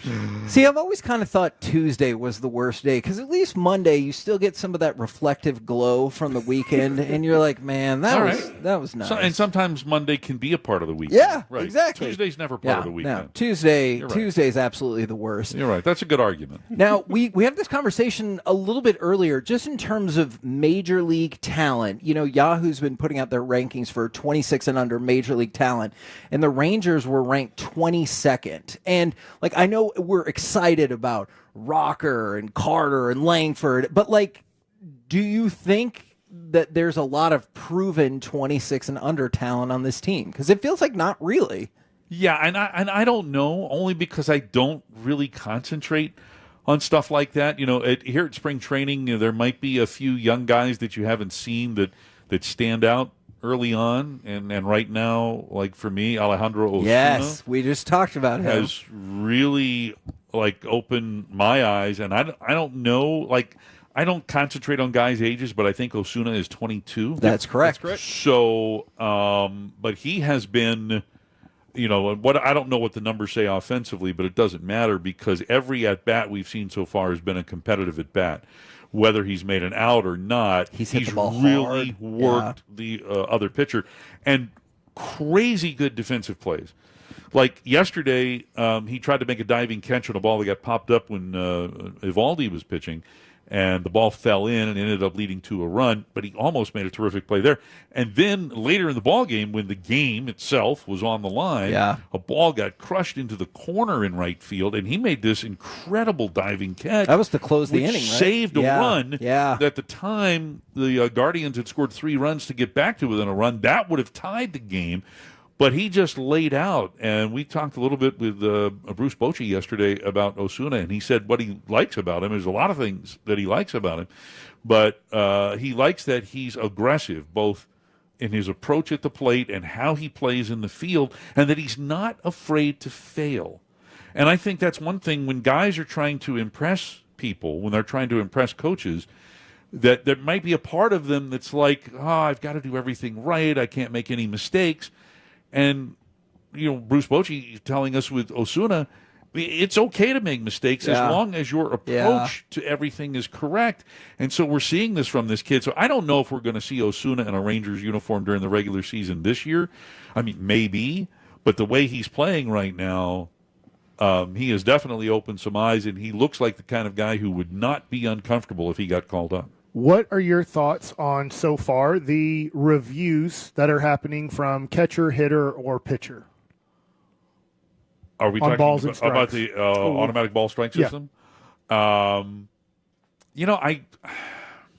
not hearing a whole lot, and I actually haven't had a chance to talk, say, to Jonah or Kyle about it. All we can say is that, like, from an observation standpoint, is that Kyle Higashioka is really good at this. Okay. I think he's like 4 for 4. Oh, he knows the strike zone. In questioning only behind the plate, or also while when he's at bat? When he is catching. Okay. I think he's. Did he make a request when he was hitting now? I don't know. I don't remember. But it seems like Higashioka really knows the strike zone. Yeah. If it was me, I would just let my catcher do it. I would tell him I think in 26 it's going to be in Major League Baseball. I think so too. I would tell the catcher, I'm going to trust you because you're behind the dish. I'm not going to concentrate on or even that. think about it. I want you. If you think it's a big situation and it was a strike, you do it. Yeah. And I'm going to take that out of my hands. And the fact that they've been able to get it turned around so quickly Yeah, feels it happens like a right huge away. part of it. And that's not. And what's really nice about it is not just that it happens quickly, but the fans in the ballpark get to see exactly what's going on. Yeah, tennis. So they know. Yeah, exactly. They know immediately whether or not the call was overturned or not, and it doesn't take a lot of time. The umpire immediately turns. He addresses the crowd, says that we're going to the automatic ball strike system, and then whatever the result is. Yesterday we had each team missed. The Guardians missed one. The Rangers missed one. But it doesn't seem like that there's any hesitation to go to this and to get it done. And, of course, we've had one game this year where we were playing over at Sloan Park against the Cubs, and they don't have the ABS system over there. And one of our catchers was you could tell that the pitch was not called correctly. It was not called correctly. And immediately he requested, let's go in. And the umpire had to go, we don't have That's the not at system this stadium, here. sorry. You can't stop tapping your helmet. I'm curious because this is something that I ran into 2 days ago when Rocker was starting. Are you ever at a sporting event? I know most of the time, obviously you're doing it right here on 105.3 The Fan. Have you ever been in a sporting event and you don't want to get involved in somebody's conversation even though they've got so many of the facts incorrect? So Kumar Rocker was pitching on Tuesday, and obviously rough first inning. And the two people behind me, they're like, yeah, wasn't this guy one of their draft picks? And they're like, yeah, he's been terrible. They brought him up last year, and he was just awful. So I think they might cut him. And I was just like... And then they were like, Leiter and him were at Clemson together. Him and Leiter, they both played together at, I think it was Clemson. Oh, and my I was gosh. like... my gosh. Shut your mouth, Kevin. You do not want to get involved in this conversation. But, have you been in those situations where you're like, I do not want to be in this conversation, but there are so many factual inaccuracies? There are times, and I don't do it very often, there are times that I'll come out here at spring training where I'm not working, and I'll just sit in the crowd, and you'll hear those conversations, and you just bite your lip because you do not want to speak up and say anything because you want to be entertained too, right? You want to where's this conversation That going? was entertaining. And I would have never thought that a couple of guys would be talking about Rocker and Leiter and going, yeah, I think they went to Clemson. So and one of them sucks. He's terrible. So and that's an advertisement for, when you come to the ballpark, you ought to bring your radio because maybe you'll find out a little something. And Jared was quick to realize in Kumar's start the other day that he was throwing a lot of soft curves, a lot of slow curves, which is a pitch that he doesn't feature very often. So clearly he was working on that pitch. And I think he was throwing some changeups as well. So he was working on stuff, and that's what guys do, right? He's not Kumar Rocker's not necessarily worried about results here. It's not like his status in the organization is going to be impacted because he gives up 4 runs in an inning. He's working on adding to his pitching repertoire. So, maybe bring a radio and learn something. Matt, this is on paper. This team looks like the bats can just crush. Like it looks like they. And even Bochy told us, we feel like we can get back to the slugging ways again. From what you've seen, or from what you've seen this offseason as they put this together, what gives you that promise that it could be kind of like what we saw in 23, what we saw a couple of years ago again? Well, number one is health, and I know that sounds, it's overused. I want to drive that home. That's a big deal. All of these guys are healthy right now, and so that's the big thing. Plus, the two biggest additions to the lineup, you went out and you got some slug in Jock Peterson and Jake Berger. And Peterson also gives you the added plus of on base percentage. So whatever he hits, if he hits 240, his OBP is going to be 340, 350. something in that neighborhood, and he is going to slug. And, you know, Peterson from the left side, Berger from the right side. Berger maybe not as much in the on-base department, but, you know, you've got two guys there that could potentially hit 30 home runs. And so you put them in and around, you know, Corey Seager, and you hope a resurgent Adolis Garcia and Josh Young being in the lineup every day. Now you're talking, you know, 2 through 7 in the order, and that's a grind for an opposing pitcher because everybody coming up at that, in those spots is a home run threat. And I think that that's where the Rangers want to be. I don't remember exactly what the numbers are, but last year the Rangers were 22nd or 23rd in OBP, 22nd or 23rd in slugging. Yeah. So, you know, you're in the bottom third of baseball in terms of that. And I think that's really what this team is concentrating on, is slugging, just driving the ball, hitting the ball hard. If you don't get the home run, get the double. So that's where the focus is for this offense. Man, thank you very much for jumping on with us. I saw multiple people are like, I can hear your voice. It's baseball time. Yeah, it is. So Yeah, it thank is. you very You much. can hear for my jumping voice. on with us. Yeah, you can hear Basic's voice throughout this press box. I don't care where you are. Close all the doors. Mike Basic will be heard. I love it.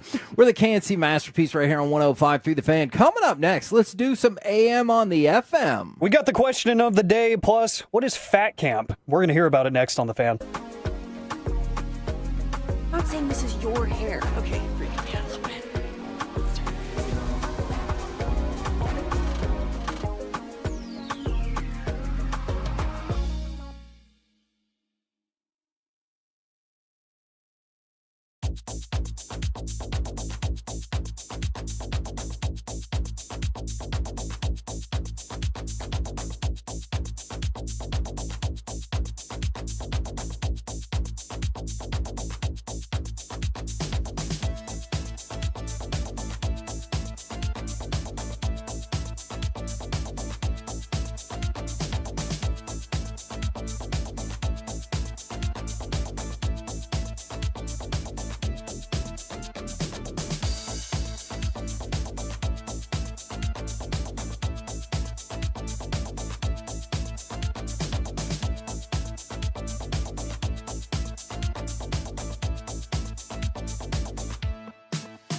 got to forget something else to remember that Uber Eats has groceries. No, that's absurd. Hey, remember when you used to be a, what was it, Pepper Lady?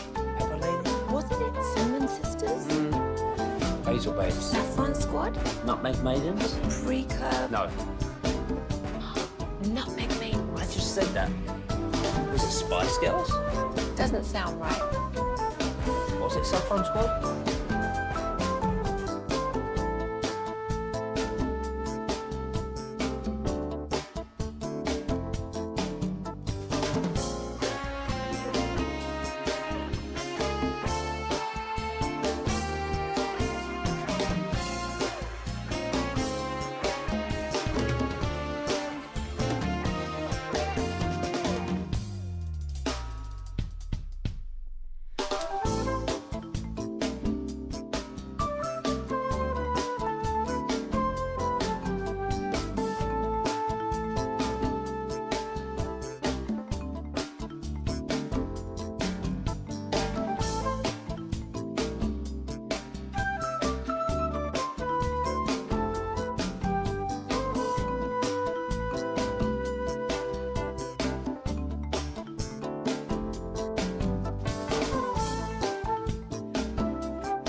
This segment of the K&C Masterpiece is brought to you by the personal injury lawyers, Frankel & Frankel. If you've been injured in a car or truck wreck, call Frankel first, 214 or 817-333-3333. With Frankel & Frankel, there is never an out-of-pocket cost. They only get paid when you win. Frankel & Frankel, the go-to car and truck wreck attorneys in Dallas.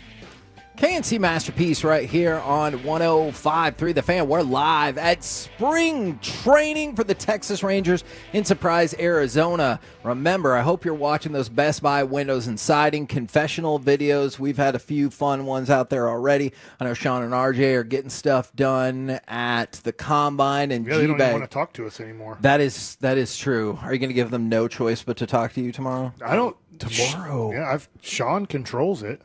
But it's a Mike Bassett crosstalk. The penultimate Mike Bassett crosstalk. No, that one will be the last one. Do you call it the ultimate or just the pin? No, I think the ultimate one. The Tertiary. No, I'm not. I already had this conversation with you off air. All right, now Look at all the Rangers. it's time for this. What does this button do?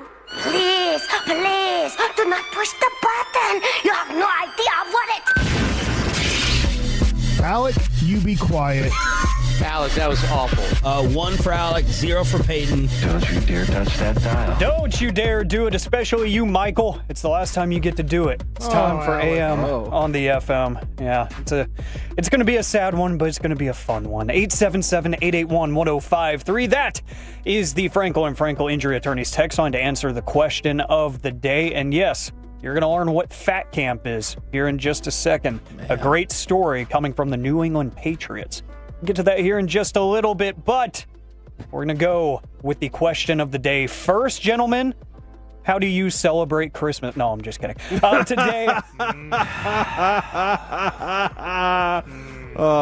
is not Christmas. I love you, Alec. I love you too, Corey. It is not Christmas, so Kevin, you are off the hook. But you know what today is? I hear Ruben laughing. Kevin, Shut up, Corey and Ruben. Stop freaking laughing. How do you celebrate Ramadan? Jeez. Man, I know Mike just wants me to curse again, so he'll be like, oh, now we got a show. This is a fun show. Yeah, and that makes my job harder, so. No, I hope not. That's fair. Today is National Pokemon Day, so I know that'll make Ruben's ears perk up, and as he throws a fist up in the air on the fan cam, I can see that. Today is National Pokemon Day. It is the anniversary of the Pokemon Company's birth, essentially. So, I'm going to ask you guys, what is one franchise that you will just never give up on?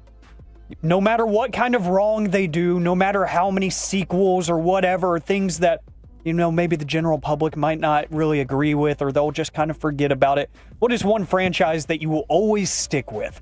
Because I have Kevin's answer, the Cowboys. I mean, that's solid. That's a solid starting point. That's a good bit. I was going to say the Star Wars franchise, the greatest trilogy of movies ever made, and because of that, I'm willing to cut them all sorts of leeway. Although there is a lot of other good Star Wars content out there. Didn't the lady who like destroyed all the goodwill with Lucasfilm fans, like, didn't she just Kathleen quit? Kennedy. She was like, all right, guys, I screwed up enough of the Indiana Jones stuff. People really didn't like her. I'm out of here. I bet she laughed her way to the bank, though. Oh, yeah, absolutely. Yeah, they have a lot I of wonder how money. much she made. I'll look up her net worth if you want. Let's see. I'm already halfway there. Let's see. Oh, great. Wow. $300 million. That doesn't surprise me. Like, Seems low. Is it? Yeah, I don't know, man. That Okay. seems low for the Lucasfilm franchise. All right. That's but fair. Then again, yeah. was it I'm toys that made him the most money? Was it all the toys? I mean, yeah, the fact that he made his sequels and Fox is like, do you want the toy rights? Fine, that's great. Who cares? Where are you guys at with Marvel? I don't care at all about this Captain America or Red Hulk. I've just grown. I used to love them, but after they beat Thanos, I'm like, all right, they won. yeah, and that I think I might be in that spot. That's too. interesting because that is the movie lifestyle, right? Movies are good guy, bad guy loses, we all happy. Yeah. Comic book has always been there's something else on the horizon. Like there's Sure. something else out there that's going to make its way and I have to defend against it, or I'm going to have to team up with this guy over here. So that is the universe just keeps expanding. I will say Marvel still has me. I haven't watched the new Captain America yet. I will see it. I have Disney Plus. It all just kind of rolled. Yes, I know. Big deal here. Disney That Plus. Plano money. Yeah, that is the Plano. No, but I really got it for Lucy and then just kept it because I started liking all the Marvel stuff. It's that and probably Indiana Jones. I don't care how bad the Indiana Jones movies get. Oh, I will man. watch them Those last two as were not soon as they great. come out. I've never watched an Indiana Jones movie from start to finish. Really? I've just always become very disinterested in the movie quickly. Huh. I love Interesting. I love Harrison Ford. Okay. Well, yeah, I guess you probably wouldn't be changing your mind now then. So that's I'm with you on the Marvel thing though. And I loved all the build up because I got the origin stories for everything. I got the interconnection at a time when that wasn't really there a whole lot. I know X-Men had come out at the beginning of the century or 1999, but like this felt like an explosion of comic book stuff. Now you can find that content everywhere, and I'm like, I'm okay. Let's see. From the 469 Transformers. That's one that, yeah, I mean, my first car was a black and yellow Camaro. Like that. I really thought you were going to say it transformed. That would be amazing. It did have the Autobot like emblems all over on the wheels sure and stuff. You would be amazed by that. I'm pretty sure there'd be poop in your pants if that happened. Yeah, the first time for sure, but after that we'd be friends. I feel like me and Bumblebee would be homies at some point.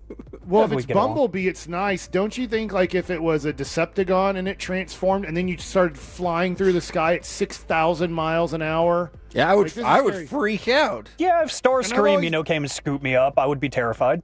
I've always been kind of, the Decepticons are weird to me. Are you saying Gons? Yeah. Decepticons? Okay. Yeah, Decepticons. Nope. More than meets the eye. They can already fly when they're robots. Well, then they turn into an airplane. Yeah, Why? I get like the Autobots, the good guys. They're driving. They're trucks. They're Bumblebee drivers, and then they're like, we need to fly. Transform into a robot that can fly. But the Decepticons don't really have they have an advantage of they're always going fast, whether they're flying as robots or flying as planes, but... That's an interesting point. Yeah. Oh, we need to really transform into an airplane. You can already fly, you moron. The one franchise you will never give up on as long as it exists. 877-881-1053. Interesting one from the 248. Minions.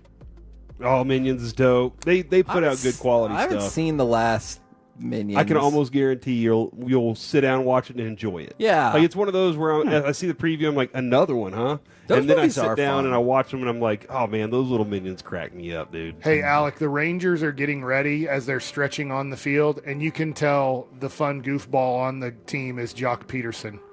He has on a cutoff shirt. He has on a snow cap, and he is not doing any of the stretching. What? Why not? Like, stretching's for chumps. He's like, I don't move fast. Like, give me a backwards. He's like, give me a cheeseburger and a baseball bat. You need to stretch muscles if you have watch, muscles. Alec, you keep talking. Just watch how Jock goes through these stretches. I love how Boach told y'all the other day his nickname for Jock is Cat in the Hat because of the beanie that he wears and how tall it is. Like the first pictures we got from the Rangers social media accounts at spring training last week was Jock Peterson, and I was like, yes. This is my favorite player. I don't care what he does on the field. Like, he's going to be my favorite player this season. See how. And Alec, it's Rhyperior. That's my favorite. That's my favorite Pokemon. You're supposed to go down, put your foot up way high, and touch the ground. Jacques is just kicking his foot off the ground. And being like, that's good. He's kind of bending forward. That's enough. All right, now jog to the. He's like, I'm walking. And that's real though. From the 865, they say for me it's always The Simpsons. Kevin will appreciate that. Yeah, you know, I still watch every single episode of The Simpsons, but it's very rare that I'm like, oh man, what a great episode. But that's a good point. I still stick with them. 817 got it right. The Bond, they crank out good movies. Barry Bonds. They're about to change that up. What do you mean? They're done doing Bond movies? No, not that they're done doing Bond movies, but they've moved it away from the original producers and people that created this film universe. And I know there's a lot of people concerned that it's going to go to crap now. No, there's just this elegance and class that they've always had, right? It always felt like he's the GQ standard, and the things that he does, the way that he approaches. And he's kind of a womanizer, but the way he approaches he everything, definitely is, and maybe a sexual assaulter from the old ones. Oh, really? Yeah, oh, yeah. No, James, no. You mean yes. Yeah, I do remember that being like, oh my gosh. I'm so entertained by Jock Peterson not stretching. He is trying hard not to stretch. Hey, Mike, but a good point from the 901. Do you ever see a lion stretch before it takes down a gazelle? Oh, man. A little bit. They do that arch of the back. How many videos do you see the whole saga of the lion? I think the going to lion kill just the wakes gazelle? up and stretches. It's like a dog or a cat. Yeah, he's just, as soon as he gets up in the morning or whatever from his nap, he's like, oh man, I'm stretching it out right now. Thanks, Corey. Do you guys remember the name Stephen Ridley? It wide sounds receiver, familiar. Alabama. That's Calvin Ridley. Stunk at Jacksonville. Thanks a lot, Calvin. Well, he was a third-round draft pick of the Patriots some odd years ago, a running back. And here he is on Julian Edelman's Games with Names podcast. He was talking about how Bill Belichick and the Patriots had a system known as Fat Camp, and he was subjected to it. Bill put me in Fat Camp, but I was overweight. Do you want me to go ahead and elaborate on that? What is Fat Camp? You get to New England, and of course, you have that meeting where you come in there and you're a rookie. He gives you your playing weight. Nash is like, Ridley, you got some work to do. I'm like, all right, I ain't scared of work. Coach said you got to be at 220. I said, 220? How? He said, don't ask me. I'm just telling you what the boss man said. And I said, well, which boss man we talking about? He said, you can go see the head man if you want to. You took that long-ass walk down those hallways. To that entry door. And you saw Bears. Cross Bears' office. I said, Bears, is coach available? I didn't think I was doing anything wrong. I might have been getting off on the wrong foot with Bill Belichick because here I am as a rookie walking into his office trying to tell him what my playing weight would be. You thought you were going in there to negotiate a couple pounds. Can we meet in the middle? This guy thinks he can go talk to Bill. Go talk to Bill. Like, can I not go What an idiot. I said, Coach, could come in and sit down? He said, yeah, Rid, come on in and sit down. Sat down. He's like, what you got, Rid? I said, Coach, I need to talk to you about this weight. And he said, what's the number? I can't really remember what I had. 220. That's impossible. And he looked at me and he said, well, Rid, really, I think it's only about $563 per pound per day that you're overweight. So it's really up to you. I can do quick math. I'm third-round draft pick. I ain't got money like that. So Fat Camp, I went. Were you better at 220? Quick as a cat, man. Freaking nasty, dude. Once I got to that playing weight, I'm like, hey, Bill knows what the hell he's talking about. It's still amazing to me that NFL teams do put a dollar amount fine on your weight per pound per day. That is awesome. And the fact that he was like, I should have listened because I was quick at 220. Quick as a cat, he says. So the fact that Fat Camp exists, at least with the New England Patriots, but I've heard similar stories from other franchises, but the fact that they just called it Fat Camp, and if you're overweight, you go there, you get your weight down so you don't get fined by the team per pound per day. And hey, Bill Belichick, one of the greatest of all time for a reason. He says if you're going to play at this weight, you're going to play at this weight for a reason. And it sounds like it worked. Man, phenomenal. Thank you very much, good sir. We're the K&C Masterpiece right here on 105.3 The Fan. Coming up next, it's time for Gridiron Gravy. Will these new quarterback team combinations be in place for 2025? Coming up in the next...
Uber Eats has lower fee products? I gotta remember that. Well, you know, they say in order to remember something, you have to forget something else.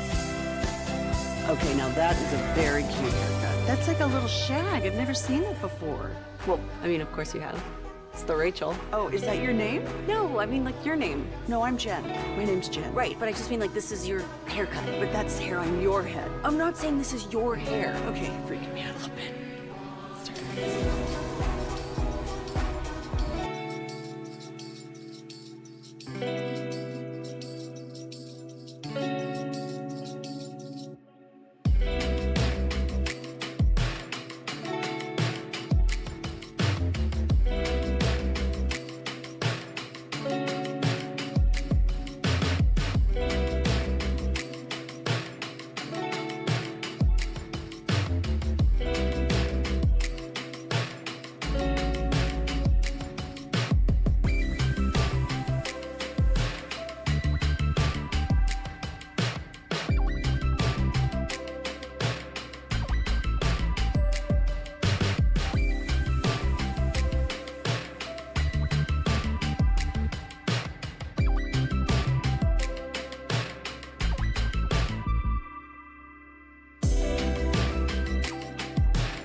This segment is brought to you by Classic Chevrolet. If you're in the market to upgrade your vehicle, get to Classic Chevrolet in Grapevine. Back-to-back #1 Chevy dealership in the world. They've got more new Chevys than anyone, all priced to sell. Visit ClassicChevrolet.com. This is Texas. This is Classic Chevrolet. Together, let's drive. Based on new Chevy registrations 2023 and 2024.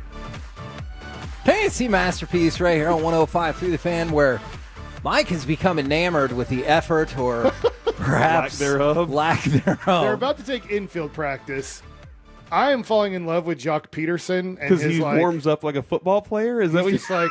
Are you? He's like talking to Josh Smith after 4 throws. Are you good? Like, do we have to throw this baseball anymore? I just want to hit bombs. Josh Young is now walking in as well. He was warming up with Berger. Berger's back, Kevin, by the way. Oh, yes. I do believe he had is that, can we tell? I might not say anything about he's that back today. and it's for a great reason. Yeah. So we're glad that he is back at camp and we get to see what he's capable of today. As Mike is pointing out, they are getting ready to work on some infield, outfield stuff. By the way, with the pro team. Jock Peterson might be the biggest proponent of the nosebleed seats right now in in the locker room. So he's like been scouting out, just waiting this morning for Luke Jackson. He's like, come on. I honestly think they could have a weekly with him. Oh, yeah. Spittle, if you're listening, you might be able to get a weekly with Jock Peterson at a discounted rate. It just might have to be that Gavin and Broadus can't ask any questions. It just has to be. He was pumped. The second he saw Luke, he's like, hey, come here. You got to interview with these guys. Now, he's like that around the clubhouse though, about everything. They had bats this morning, and he's like, Sebastian, look, we got bats. And he's Sebastian Walcott was fired up about that. He took off sprinting once he found out. I did find a couple of people who are not going to engage in the nosebleed seat shenanigans. They got Luke Jackson today, but it was only because like Peterson was like, Luke, I don't care what you say, you're doing this. And they talked for a really long time. They did. That was a long conversation. I'm intrigued by that. Right now, what say we go around the entire NFL and dip into some gridiron gravy? With the first baseman's glove right now. And we start with the NFL media showdown that nobody knew we wanted or needed and probably still don't. Jordan Schultz of Fox and Ian Rappaport of NFL media got into a heated interaction at the Starbucks. So I'm not sure this is wild. It really is. And so Schultz, and there's like a lot of other media people there, and so it got reported on. I think they're on the undercard for Patrick Mahomes Sr. and John Rocker. God, is that still happening? I don't know. So Schultz came up to Rappaport and said, we need to talk. And Rappaport said, we don't need to talk. Oh, man. And it was something like that. And then Schultz said something to the effect of, if you have anything to say it to my effing face. Oh, wow. Although he said he just said my face, Gotcha. not effing. And so they went back and forth and argued for a while. And Schultz supposedly said, if it happens again, we're going to have a problem. And now I'll step back. So Ian Rappaport and Jordan Schultz getting into a kind of dust-up, I guess, at the Starbucks. Man, Is that a thing that we needed? I don't know that it needed to be reported on that two reporters are. You know what they always say: don't become the story if you're a reporter. It's just because it happened in front of all these other reporters. Yeah. Also, that's a good time, I guess, at the combine. I learned in the story from Pro Football Talk that Jordan Schultz is the son of the former Starbucks CEO. Yes, you told me that this morning. I had no freaking idea. So, he's probably not hurting for money or whatever. Yeah, probably not. Let's go from that to Abdul Carter. Now, this story has changed really quickly in several hours. So it started kind of in the middle of the night. I only saw it this morning. That Abdul Carter, who there's plenty of people out there think is the number one prospect in this draft, the defensive end out of Penn State. And if you don't think he's number one, certainly he's high up on the list. Word came out that he might need foot surgery. And then Drew Rosenhaus told reporters there are mixed opinions on whether he needs surgery, and we'll figure that out in the near future. Well, apparently the near future happened really, really quickly, because this morning there's been a further update that he does not need surgery on his foot, and he still plans to participate in workouts at Penn State Pro Day. Okay, all right. Well, that's good to hear there. Not for the Cowboys, with if you want this him 12. shaky news, yeah, It's Mike's true. right. With this shaky news, nice job, Sebastian Walcott. His arm must be, by the way, Walcott's arm must be tender or bugging him because they're not allowing him to throw the baseball. Yeah, he's just fielding. I wouldn't take him any higher than 12 if I'm in the draft right now. I would say I would pass. Can you imagine, though, if the Cowboys pass on him? Well, I mean, they Fans wouldn't because at 12 is where you take him. So I think all the rest of the team should be on high alert and really dive in on this medical situation. Don't pay attention to the film with this guy. You know, like I think this is more of a medical thing. Let him drop out of the top 10. That's a big deal. Stress reaction in his right foot. He's probably done. He might not play his rookie season. You know, he might not play for the first 3 years of his career. Teams out there that are drafting. He's one of those guys. Like he's a special edge rusher, and he's going to be really good for.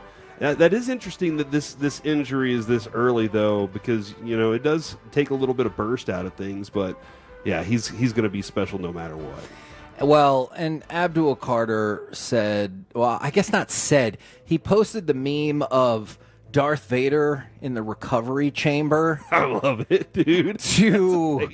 I guess he added that you can't stop greatness and pointed out Penn State's Pro Day. So is he saying that Darth Vader is greatness? I think that's a good question.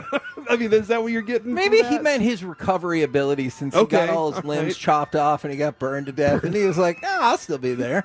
Maybe that's what he meant. That's an interesting point that I hadn't really considered until you just said that. But exactly. Yeah, so apparently he will not need surgery, and he said he's going to be good to go. All right. Would you guys like to see... Are you still watching Peterson? Watching it all, yeah. Would you guys like... He's like, I caught it, shut up. Yeah, leave me alone. Got my snow cap on and my cut-off shirt. Amazing. All right. Would you guys like to see overtime rules in the regular season be the same as the playoffs? Because apparently that is something that is being discussed by the competition Not committee. necessarily. And I know it seems dumb to change the rules. Baseball does that, though, right? Baseball changes the rules True. for postseason. But I don't necessarily want longer games in the regular season. I'm not clamoring for it.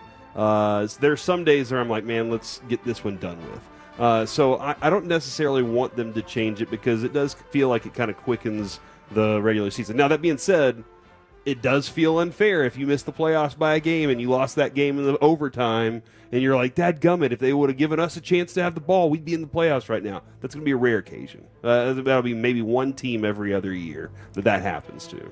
Now, we've had this story for about a week, just haven't talked about it, haven't had the time, which is interesting because it's gotten an update in that time. J.J. Watt might be coming out of retirement because of soccer. So, J.J. Watt and his wife are minority owners of the English football club Burnley, which are third in the championship table. So all the way back in December, the Burnley goaltender James Trafford asked J.J. Watt to come out of retirement and play for the Bengals. And so Watt said, if you don't allow a goal for the rest of the season, it's a deal. And he put that on social media, and you're like, oh, ha, ha, ha. So Trafford has now gone 12 straight games without giving up a goal. Oh, my. And they play again on Saturday. But yeah, J.J. Watt essentially like kind of doubled down on this the other day. And he's like, I mean, I guess I probably have to do it if he keeps giving up no goals. So it's the second longest streak in the history of English soccer without giving up a goal for a specific keeper and a team. So they're already almost on the cusp of history. They've got another game on Saturday. They've got more after that. But what do you think about the prospect of J.J. Watt being used by soccer to get back into the NFL and maybe on the Cincinnati Bengals? Bet's a bet. You know, like if you're going to bet something, pay it off if you can. With the Bengals, that's interesting. They could use it. Like they definitely could use a pass rusher. He's old though. Like he retired for a reason. That's true. He does say that he's still physically ready. I think a lot of those guys do know their body, but a lot of them also get out there after they think they know their body and they go, "Oh crap, I forgot why I stopped." But you've seen the commercials. Him and TJ are always battling back and forth on their Pelotons or whatever. And look, I think that team still has like another 11 or 12 games left. So he's only like halfway to what he would have to accomplish to get J.J. Watt back out of retirement. I think it'd be amazing, though, if he got all the way to it and didn't give – that would be an awesome story. It really, really would. All right, let's go to the quarterback front where the Saints have decided they're done with next season. They said they're going to keep Derek Carr and believe they could win with Derek Carr. Now, I don't know if they mean win the appropriate amount of games they want to get a better draft pick or what exactly they're looking for there. But they said they're going to keep Derek Carr, and he's going to be their starter next season. The 49ers, per John Lynch, their GM, said they have already started talking contract extension with Brock Purdy, and he said, quote, "There's no doubt Brock Purdy is our guy." Okay. And so San Francisco has decided whether you think he is, whether you think he's not. San Francisco 49ers have apparently decided that Brock Purdy is their guy. And I guess when it comes to that, you're, as the coach, you're riding with that decision, and that's your job now. Like your job is reliant on, can your quarterback help you get over the top? And I bet Shanahan's sitting there saying, I have to build a better team still. I still have to get, I got to keep this thing young, fast, strong, and aggressive, and be able to do that. They can't just let this thing get old and then burn out with it and hope that it just then turns to reliance on Brock Purdy. But he's going to have to continue his growth in this endeavor. I'm going to be really curious to see what that number comes in at in terms of the per year and the game. It can't be like a Dak contract, right? Does it have to be? It doesn't have to be that. I don't know, but don't you think that he probably still wants like in the, I don't know, $53, $55 million range? Probably so. I've seen it, but he's accomplished more than Dak. I mean, so maybe he does. I wasn't going to have that Yeah. dispute. I was just talking about the number. But yeah, it's just wild. If you're his agent, and you're like, this is what This Dak is the got. going rate. Yeah, and this Dak is can't what beat my guy. Exactly. So I'll be fascinated to see what that number comes in at. We're the K&C Masterpiece right here on 105.3 The Fan. Coming up next, where does Corey Seager rank in the key categories among the big five shortstops? Let's do it next right here in The Fan.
think it's true that you've got to forget something else to remember that Uber Eats has groceries? No, that's absurd.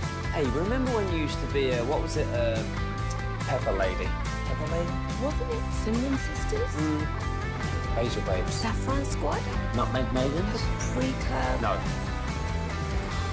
Nutmeg Maidens? I just said that. Was it Spice Girls? Doesn't sound right.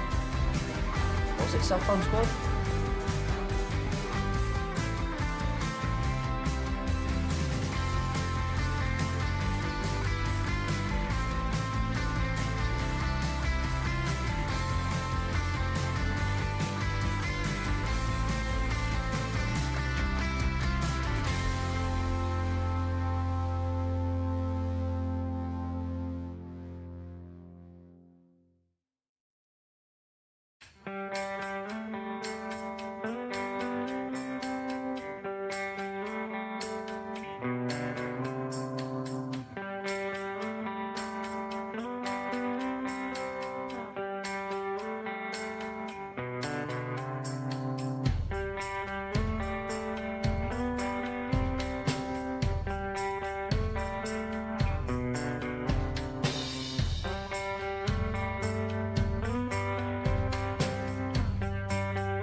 Driven by our D&M Leasing Studios, it's the K&C Masterpiece on 105.3 The Fan.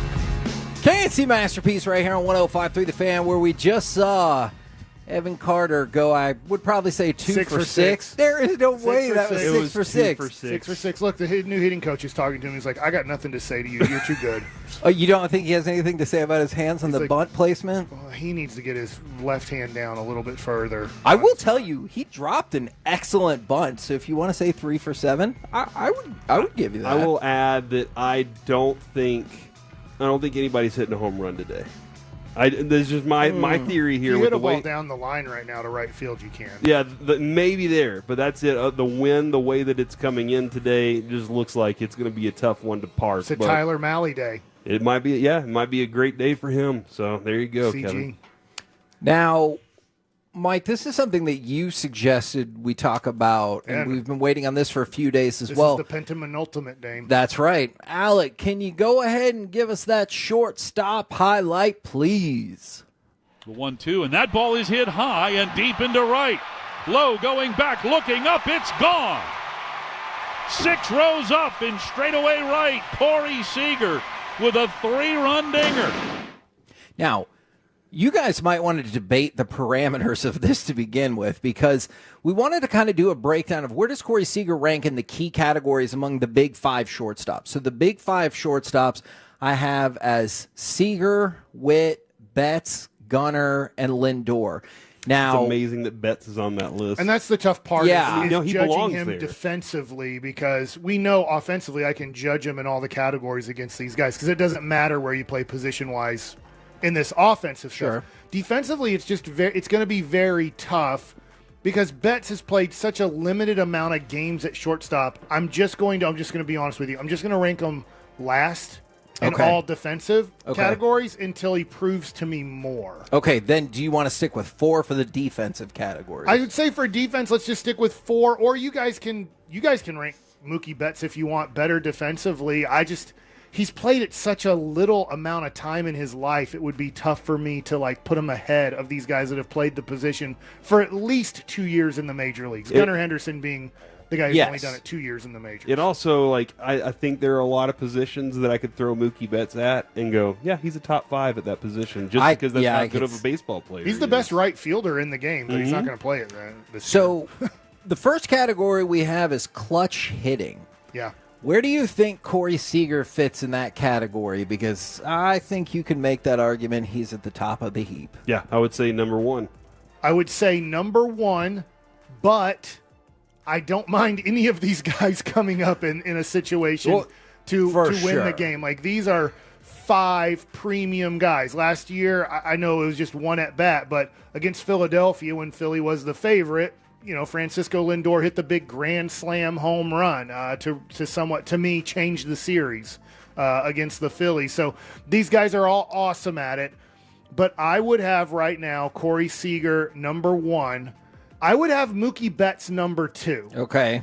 And then from there, now I get into not Francisco Lindor, but I get into the potential of Witt and the potential of Gunnar Henderson. See, I think Witt's going to be at the top of one of my other hitting categories, but I'm with you on that. See, when you're talking about clutch, the one guy that I've seen do it in the biggest clutch moment was Seager. That's why I put him at number 1. I've seen him do it multiple time MVP, World Series MVP. So and I remember, I know this isn't fair, but I remember when Mookie said thank you when they took out Blake Snell in the 2020 Texas World Series, against Tampa, and then he came through big with a double. So I feel great if Mookie Betts is at bat, he's coming up, game on the line.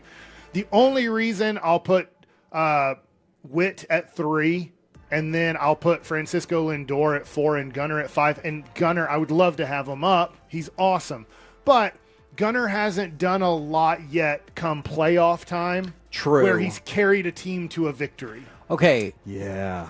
Let me ask you this then. In the next category, because I don't know if I'll be alone on this, hitting for power, I think I'm going to put Gunnar number 1. Now, I know him and Witt are going to be a lot different in terms of Lindor and Seager and Betts, but I think you've seen in the 2 full seasons that he played, Gunnar put up high 20s home runs and then followed up with high 30s home runs. I think I'm going to put Gunnar at number 1. I'm with you, and I'm going to say this where it gets into another category where he's going to finish last, to be honest, is if Corey Seager ever stayed healthy for the Texas Rangers for 150 games, he might hit over 40 home runs. Could happen. And then all of a sudden you're like, Seager's the one with the best power. But until he stays healthy for 150 games for the Rangers, I am going to be with you and put Gunnar Henderson as the best power hitting shortstop. I'm going to go on average exit velocity here real quick, if you don't mind me throwing this into the mix. Number 1. O'Neal Cruz, 95.5 miles an hour. Not in the category. Number 2, Gunnar Henderson, 92.8. Okay. Number 3, Bobby Witt Jr., 92.7. Number 4, Corey Seager, 92.1. 5, Ellie De La Cruz, and then 6, Francisco Lindor. So when it comes to exit velocity, average. And they that's probably where don't have Mookie as a shortstop on that he's 8. Oh, okay. He's number 8 on the list there at 89.9. So yeah, and that's the That's the category. It was very close, though, right? Like, all those were very close except for O'Neal Cruz. Well, and sorry to Ellie De La Cruz and O'Neal Cruz for not including them in this conversation. Yeah, they're on their way up. They're on their way up. O'Neal might be a center fielder now. Yeah. Like, he's not there. I'm not sure if he's going to play shortstop anymore. All right. So you just heard the numbers from Corey. Yeah, I like that. I honestly like that as Okay. at least your exit velocity when it comes to this. But we're going with power. Yeah. For me, I will go with Gunnar Henderson 1, and the only reason he gets the nod above Corey is Corey doesn't play 150 games to maybe give you those 40 home runs. So I will put Corey Seager at number 2. Okay. On this. And which is what you need. All right. What about in terms of, because defensively he's going to have some issues. All right. Hitting for average. Because for me, and this might not be fair because there's just one season, but it's Bobby Witt Jr. It looks like it's I'm going to be that. one. Also because his speed is superior to all of these guys, that he gets some infield hits that these guys just can't get. But I will put hitting for average. I'm going to give you Bobby Witt Jr. Do you put Betts second? Probably so. Okay. It's wild, though, because 2 years ago, didn't Seager hit like 335? Yeah, when he got second in MVP. He was still hitting with as Kevin, he'd walk up there and they'd say, how many pitches? Maybe 2. Because I'm going to swing at the first one. That's true. And it's amazing that he goes up there and maybe hits bad pitches and drives them for hits. And this also correlates to Gunnar Henderson never had to play in the league, for the most part, with the shift. He did for 1 second. Okay, yeah. But, when his first full rookie season, the shift was gone. And I will give all the analytic people all the credit in the world. They said the guy getting screwed over the most by the shift is Corey Seager. And then you saw in 23 his batting average go way up. So all of these guys are pretty good at hitting for average. The only one who I'll say is inconsistent, which I'd put at 5th, would be Francisco Lindor. That's who I have at 5th because I was going to go Seager 3, Gunnar 4. So if you just look at the hitting categories, Corey, we've got 5 players here, and we're going 1, 2, 3 for Corey Seager. So he's doing very well thus far. Yes. Now, and this is where Zach Wolchuk was upset, and I understand. Yeah. He was like, there's just no way he should have gone from, I believe, 6th overall in the top 100 to 17th. And it's like, a lot of this, I think, has to do with his availability. I agree, because the last 3 categories are base running, defense, and health. Let's start with base running. Is this just automatic nod for Bobby? Yeah. Yeah, it's not then even close. Lindor? Is Lindor faster than Betts? That's a good call. I do know that Lindor has had a couple seasons. I need to look it up, but I think he's had a couple seasons with over 30 bags. And I know that it doesn't mean you're just like stealing bags. It means that also you're a great base runner when the ball's in play. 29 and Betts had 16 last year. Yeah, so I'll go with Lindor second. I'll go with Betts. I think is a great base runner, right? And then Gunnar is okay. Yeah, but there's a gigantic gap between that. Seager's dead last. Corey jogs, and he has to jog because of his injury history. The Rangers, by the way, do not want Corey Seager with his lower half injury history sprinting around the bases unless he really, truly has to run he's on second base, there's 2 outs, or he's on first base, and the game's on the line to score that Playoffs, run. World Series. Yeah, it's like there's only a few times they ever want Corey really digging in and seeing how fast he can run, because we've seen when he does at times that hamstring goes on him.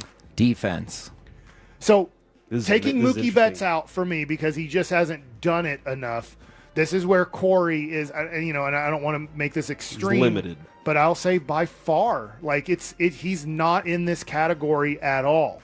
Like he cannot compete with Lindor and Witt and Gunnar. He can't even compete with those guys defensively. He doesn't have the range. I think he has the hands. He doesn't have the range, because we've seen the hands work in big time situations too. The range for those other guys, though, I think Witt, I put him at number 1. I would put Lindor at and then 1, Lindor, but I think it's very close. The thing is Lindor's had more work at it for sure. In the playoffs in 23, when they're like, hey, what about this Jackson Holiday kid you drafted number 1 overall and shortstop? And that's when it was told, Gunner's way too good defensively to ever move him off of that position. So Gunnar Henderson is holding off a premium shortstop prospect. They're like, too bad, he's so good defensively. So I do think whether you pick Witt or Gunner or Lindor as the best defensive player, they're all in premium defensive category, and I think Seager falls into an average defensive shortstop. What's wild to me, Mike, is how different we in this where we are with this, the things that he's asking from what we grew up with. The shortstop position. Ozzie Smith maybe had 6 home runs in his career. Like it was,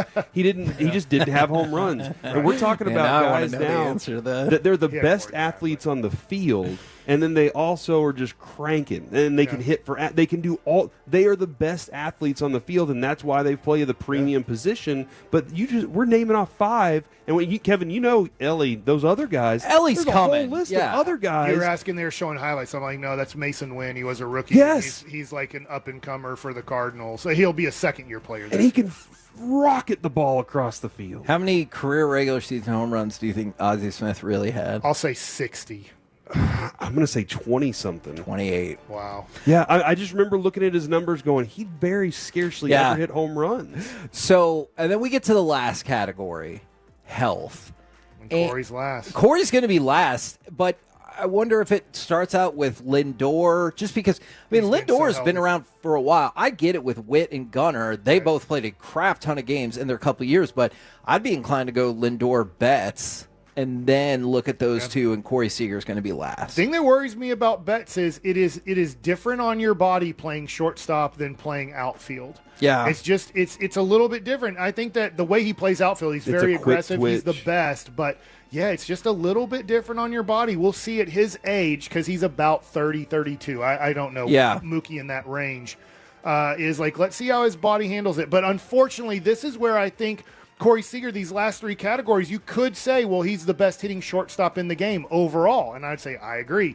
The problem is when we start having to rank defense and then availability is where Corey, unfortunately, taking Mookie out of the defense category, but then the availability category, Corey finishes last in that, and I hope that changes this year and next year. Yeah, I would Kevin probably have him at 3, just because if I'm going to weight some things, I feel like the power and the bat, does weigh a lot for me with what he does. So I would have him overall at 3, dead last in the health portion of it, but overall at 3. Mike's right. When it comes to outfield, your speed, the ability to go catch up to something that maybe you got a little bit of a late jump on, that helps you a lot. On the infield, man, it's bursts, small distances that you're working within. Every once in a while, you have to go track a ball down behind third base, but there's a lot of also in this the different small throws, area. the angles of throws and everything. That's why Mookie, it's so tough to gauge yet what he can and can't do at that position. You were watching Josh Young just a few minutes ago. If you're watching on the fan cam, we do have it up to watch some of this this practice that's going on.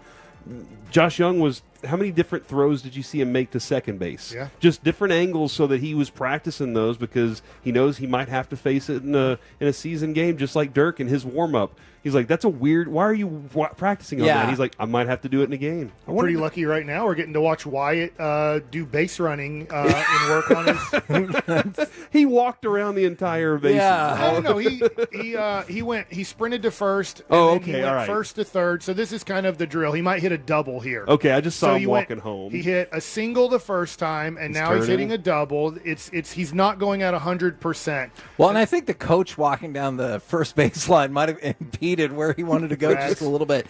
Hey, so now he's going to go second to home. So, and I wanted to throw this out there when you said maybe you'd have him third, Corey. I was crunching the numbers. So Seager finished 1, 2, 3, 5, 4, 5. And so that's 20 out of a possible 29, where like the lower the number, the better. So that's not great because the defense really hurt him. So I think I might fall in line with Buster Olney. So Buster Olney ranked the shortstops. Who do you think of this group, Corey, is number 1?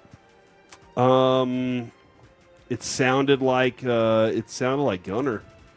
Okay, made the top of that list. I think it's going to be very close. It is very close. I wonder if just because of based off of last year, Bobby Witt Jr. gets just barely the nod. Yeah, it sounds like it's going to be tight. So Olney has Bobby Witt at 1, Mookie at 2, and Gunnar at 3. Interesting. And then, this is probably where I fall for now, assuming you put Mookie in the shortstop category. Yeah, I know we right. talked about the pitfalls of that.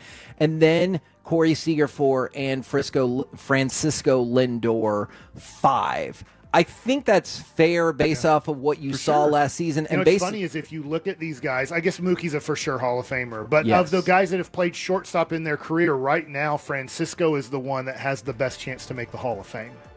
Oh yeah, of that Of group? those guys, for sure. But he's done it He's done it longer than anybody. So these guys all look like future Hall. All 5 guys we're naming, I believe, will, as long as they stay healthy, will all 5 be future Hall of Famers. And Corey was talking about the weight of things. I really look at that last category in the health. And if you could change that for Corey Seager, I think that changes a lot of my feelings. He's never going to be he's not the best defender, and he's never going to be, because of some of the injuries, a great base runner. If you could get him 140 games a season like the next 3 years, then all of a sudden I wonder if we're like, well, that guy's definitely in Gunnar and Bobby Witt's category. Because his power has really picked up with the Rangers. Like, when you got him, I thought, well, the Rangers got a shortstop who defensively okay, offensively really good. I just wish there was more power with how big he is. We and talked since about he's come that to a lot, Texas, yeah. he's become a more powerful guy. And then the elimination of the shift has helped his batting average. Absolutely. We're the K&C Masterpiece right here on 105.3 The Fan. Coming up next as we move into the Expressway, we got some NFL overreaction or reality, plus some Mike Likes It right here on 105.3 The Fan.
Uber Eats has lower fee products? I gotta remember that. Well, they say in order to remember something, you have to forget something else.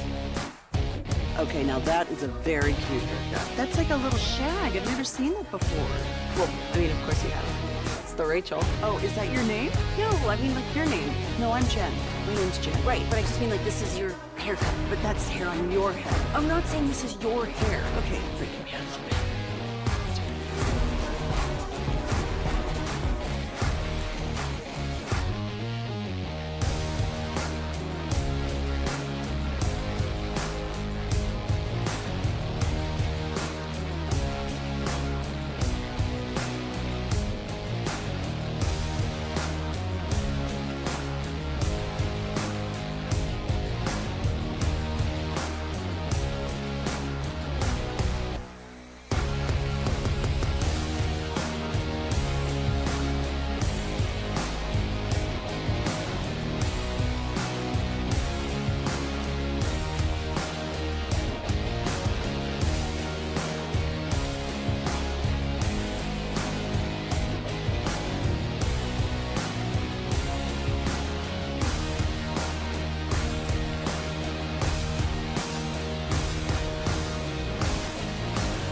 that you've got to forget something else to remember. The Expressway on 105.3 The Fan is presented by the On Time Experts. K&C Masterpiece, be quiet, Mike, right here on 105.3 The Fan. We are live at spring training in Surprise, Arizona, courtesy of ASCO Equipment, your heavy equipment partner since 1960. Associate sponsor helping us out here today, the On-Time Experts, air conditioning and plumbing, same-day service guaranteed. And I hope that you guys are enjoying our confessional videos brought to you by Best Buy Windows and Siding. Right now, it's time for some overreaction or reality. And Alec, I just want you to be prepared because whether Mike's saying weird things or Corey is crunching potato chips loudly just to spite him. And Matt Hicks is showing me a picture of the chips that he's like, you need to try these. Look, it's a very volatile situation right now, so I might need you to jump in and answer these some of these questions. All right, NFL overreaction or reality. You believe there is any chance in hell that the Cowboys could actually get the number 1 overall draft pick in this draft? I really don't. I just, it would be a very weird thing for them to say, we got to move up to this spot. Yeah. However, is it Micah that they're doing that for? I guess. Because it wouldn't be. You threw out the idea of Dak for the number 1 overall. Dak money too. Dak for the number 1 overall pick. Yeah, you got to. Oh, hell yeah, I would do that. And that would be fascinating. It seems like the Cowboys are very committed to right now rebuilding this team around Dak. They signed him for that purpose. They're growing the rest of the roster around him. That seems to be what their goal is. So if they're like, okay, what else do we have that's valuable that would get us there? I don't know, what else they would need to do. But what are they going up there to get? Because you're going up there to get Cam Ward? You're going up there to, that doesn't make sense to me for them to move up to that when they could have something fall in place for them, unless they're getting a king's ransom of picks given to them for something. Could you hope realistically they were just doing what normal businesses should do in this situation? Is you hear the Titans are like, we'd listen to a phone call, and you make a phone call. You have to make all the phone calls. Like, this is something we've demanded from them as a fan base is, you didn't even call? You didn't even ask? Yeah. And when you did finally ask, you lowballed the guy so much that he laughed at your offer? So, yes, please pick up the phone. What did Nico Harrison not do? Call another team, it sounds like. So, yeah, pick up the phone, call the teams, even if it's laughable. Because what if they say, you know what, this is a deal we've actually been looking for. You guys have something we want. Didn't Jerry say he doesn't make phone calls? You're right. You're dead on about that. Oh, Mike, this is a nonsense side question, but if the Cowboys, I know it's never going to happen in a million years. I just want to know if it'd make you feel any better. If somehow Dak Prescott got traded for Patrick Mahomes, would that make you feel better about the Luka debacle? Yes. Okay. Yeah. I would, if that's the result, if the Cowboys gave up the 12th pick, Dak Prescott, and got Patrick Mahomes, that would be the greatest trade. Well, Herschel Walker's tough to beat. That's your favorite trade of all time. That would be. It would help ease the pain. Awesome trade. Okay. Yeah. I will be back on the Cowboys bandwagon if they pull that off on whatever day the draft is. Hell yeah. NFL overreaction or reality. Cam Ward is. Who do you think? Real quick, I get to ask a question. Okay. It's fine. Look. How many more questions are you ever going to get from me? Well, and let's be honest. Is there anything I can really do to stop you at this point? No. Stop touching me, please. Okay. The Luka reaction from the Maverick fan base has been horrible. They're going to lose 30% of their season ticket probably holders. Right. Kansas City trades Patrick Mahomes for Dak Prescott in the 12th overall pick. Don't they have a way worse reaction as a fan base than we did with the Luka thing? Yes, because they're both generational talents, but one of them already comes equipped with 3 championships. Yeah, 7 AFC championship games out of 7. Yeah. 5 AFC championships, and they would trade them for Dak in the 12th. I think Andy Reid would legitimately quit. I think he'd be like, what are we doing with you guys? Yeah, there's no way Veach would ever do that because he would have to get approval from Reid, and Reid would not approve. NFL overreaction or reality. Cam Ward is your QB1 in this draft. Well, Without doing a lot of research, I'd say yes, but Okay. I don't. Cam Ward He's and consensus Shador right now. are both nice quarterbacks who have the ability to be great, but they don't look like can't-miss guys. Yeah, I got you. I got But you. I don't know. Look, last time I thought of can't-miss guys, long-haired Magoo in Jacksonville. Who screwed That's me Trevor over. Lawrence, in case you didn't know. Yeah, Tony Khan. Way to go. It's interesting because I was reading yesterday that Jackson Dart has been shooting up the charts. Yes. and he has weird numbers, and like in the game where they're like, hey, we might be able to slip into the college football playoff, he's like, I'm going to throw 5 interceptions just to show we can't do it. But he was fun to watch this year. If you had a chance to watch Jackson Dart this year, there were some games where I you're like, agree. oh wow, he's a really interesting quarterback to follow. It does kind of fall off after Shador, but Jackson's an interesting person. I know Quinn Ewers is in that conversation, but he's not. I'm really he's not curious. That caliber. I'm really curious to see what happens with him. Jackson Dart, I could see him But the definitely being names gone by second round. Kyle McCord, and then I know Jalen Milroe. McCord because he has this unique the way he plays thing, and Milroe because he has all the measurables. Like you look at him and you're just like, that's the prototype of what I want. Yeah. So that's a great question, Kevin. That it's a weird spot with quarterback right now. Thanks, Mike and Corey.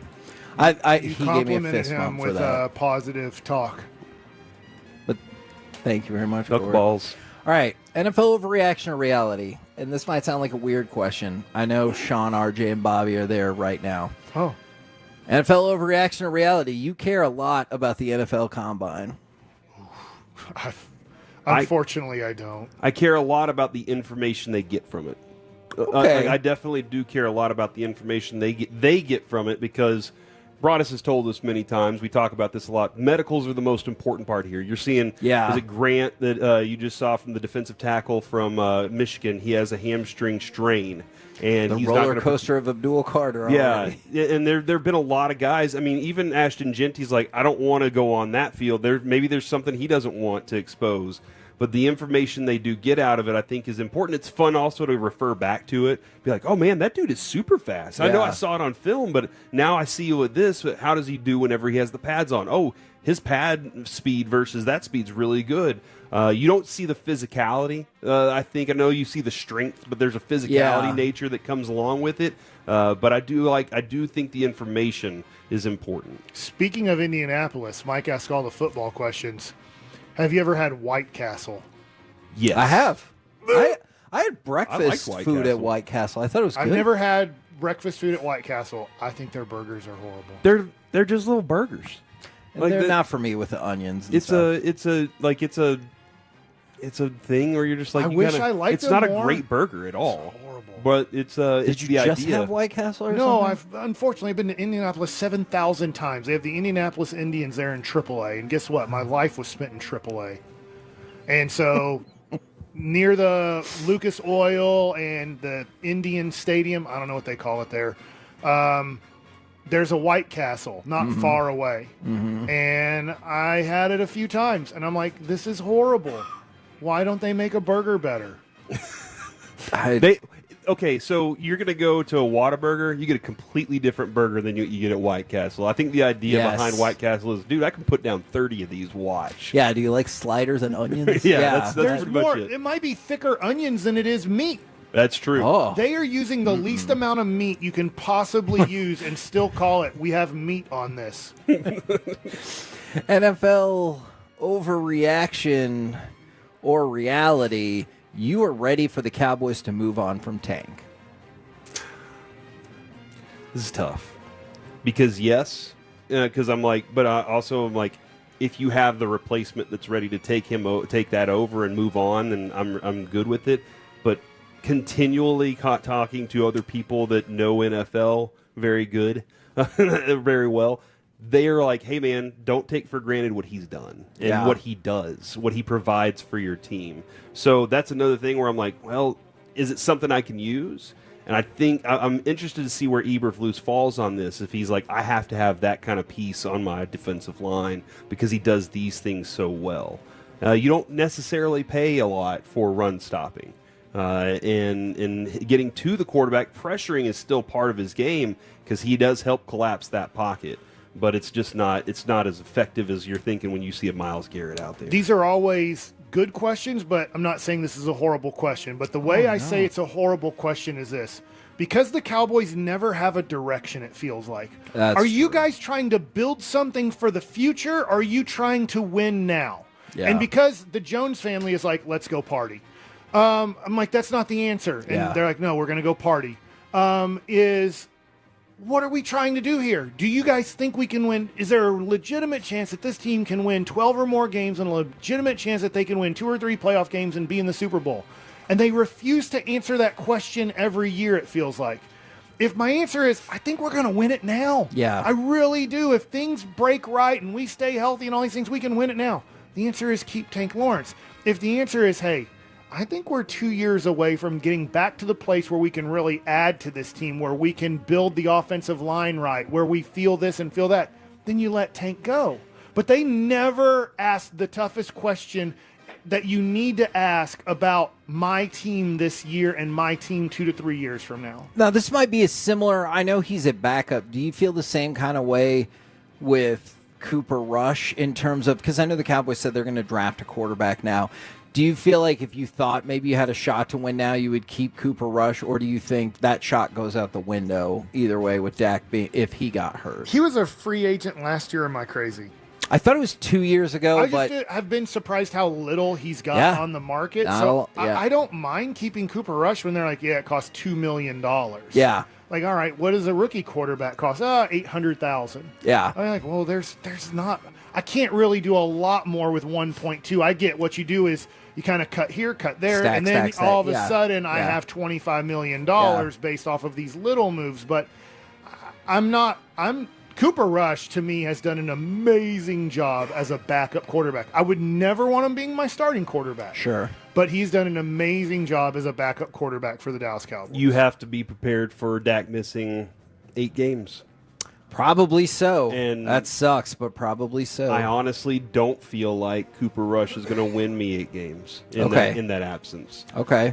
So I am prepared to go in a different Move direction. on. All but right. if that happens, if Dak gets injured, you're dealing with lots of inexperience probably. Yep. And you're probably wasting the rest of that season. But that's the gamble they paid whenever they gave Dak his contract. So let's see if we can call the bluff on another team who might be willing to make that gamble as the Matthew Stafford drama continues on. The Giants? No. Oh, okay, all right. NFL overreaction to reality. You believe the Rams when they say that they're comfortable with Jimmy G as their starting quarterback next season. Oh, my gosh. All right. If they're trying to lose? Yeah, if they're I don't think they are. in a different direction, then sure. No, I definitely don't think they are. Yeah, I don't believe them either. McVay knows better than that. He's seen him play. Now, I know it's not going to be to the Cowboys, but NFL overreaction to reality. The Titans should trade the number 1 overall pick if they're not taking a quarterback. If they get the right offer, then yes. What is the right offer to you? Can you imagine having Will Levis and being like, he's not good enough, but I also don't want Cam Ward? Like, yeah, that's a weird spot to be in. If the Cowboys want to trade up from 12 to 1, I need 12. I need your second. I need your first. Yep. And I need your second in 27 at least. And that's where we start. So I'm going down to 12. I'm getting a first next year. I'm getting a second this year. And but I don't even think that's enough, to be honest. I'm trying to make it favorable to the Cowboys. Yeah, that's a big drop. So, but if I'm just going from 1 to, let's say, 4, and I love Abdul Carter and I love Travis Hunter, and I know that, well, they're going to take a quarterback at 1. I know what they're trading up for. I think at 3, another quarterback's going to get taken. So if I'm going to 4, I know either Hunter or I know Abdul Carter are going to be there. It's not going to take me, like, I'm fine. I'm getting a player I really want, plus I'm picking up other assets. Can you envision a scenario in which, and if you think it's Carter and Hunter this year or whoever, can you envision a scenario in which there's a player good enough at 1 that's not a quarterback that you're like, I'm obviously sticking? Sure. Okay.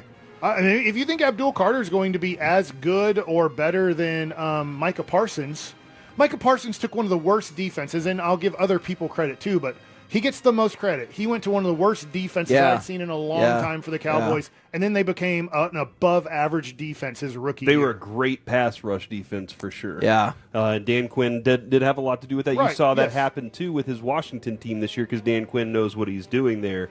There's still holes in his game when it comes to Micah and what he can be because it just seems like he can be so much more. What was the question? I'm just answering. I'm just going. The question was about trading the number one pick. Okay. I like your I was just answer. piggybacking on what he was discussing. Well, wasn't the question more of, do you envision, you changed it last second, not that you changed the question, you just added on to it, do you envision taking a dude, not a quarterback, number one? And I mean, if I'm at that spot at number one, and I have a quarterback, I'm asking everybody to call me. Yeah. I'm saying, call me, give me your best offer. If I don't like it, I'm taking the best player I can because I might not get a chance to get that player to add to my team again. NFL Overreaction Rally, last one for you guys. And again, I understand it could depend on the price point. You want the Cowboys to re-sign Rico Dowdle. No. he's a great backup running back. That's a fair point. He was a good starting running back. Honestly, he was a good starter for the Cowboys when they finally said, hey, we're going to actually give you the chance to do it. I don't trust his health to be able to make it, consistently for 3 years. And that's what I'm kind of hoping whatever I do at that position kind of gives me that opportunity to be there for 3 years. Obviously if I'm drafting. If I'm doing it in free agency, I'm saying I've got the rest of my team built. I'm ready to rock. I'm a running back away. But I liked Rico. He was fun to watch this year. He was always an exciting conversation piece when it came to he's the good backup for you. But I can move on. You asked me if I want. Yeah. And I'm not want. there. I'm not there. We're the K&C Masterpiece right here on 105.3 The Fan. And right now, it's time for Mike Likes It. Guys, this is it. You have another one All right. tomorrow. This just drives me insane. I would literally feel like killing him right now. Oh my gosh. Like in my brain, if I had a gun and blew his head off. Jeez. And you like me personally. I know. I would regret it after his head was gone. But in the moment, I'd be like, to stop the crunching noise and to stop that bag noise, if I have to kill him, I have to kill him. Oh my gosh. If he dies, he You know dies. what? Do you know what that you do one of those things that I feel the same way about? Ooh. Nail clippers. Oh, by the way, can I ask you a question about that? Is it weird to ask you to borrow your nail clippers? Because I know you went and got some, but I got my big toenail is. I looked do it today here. because I thought I brought clippers. Yeah.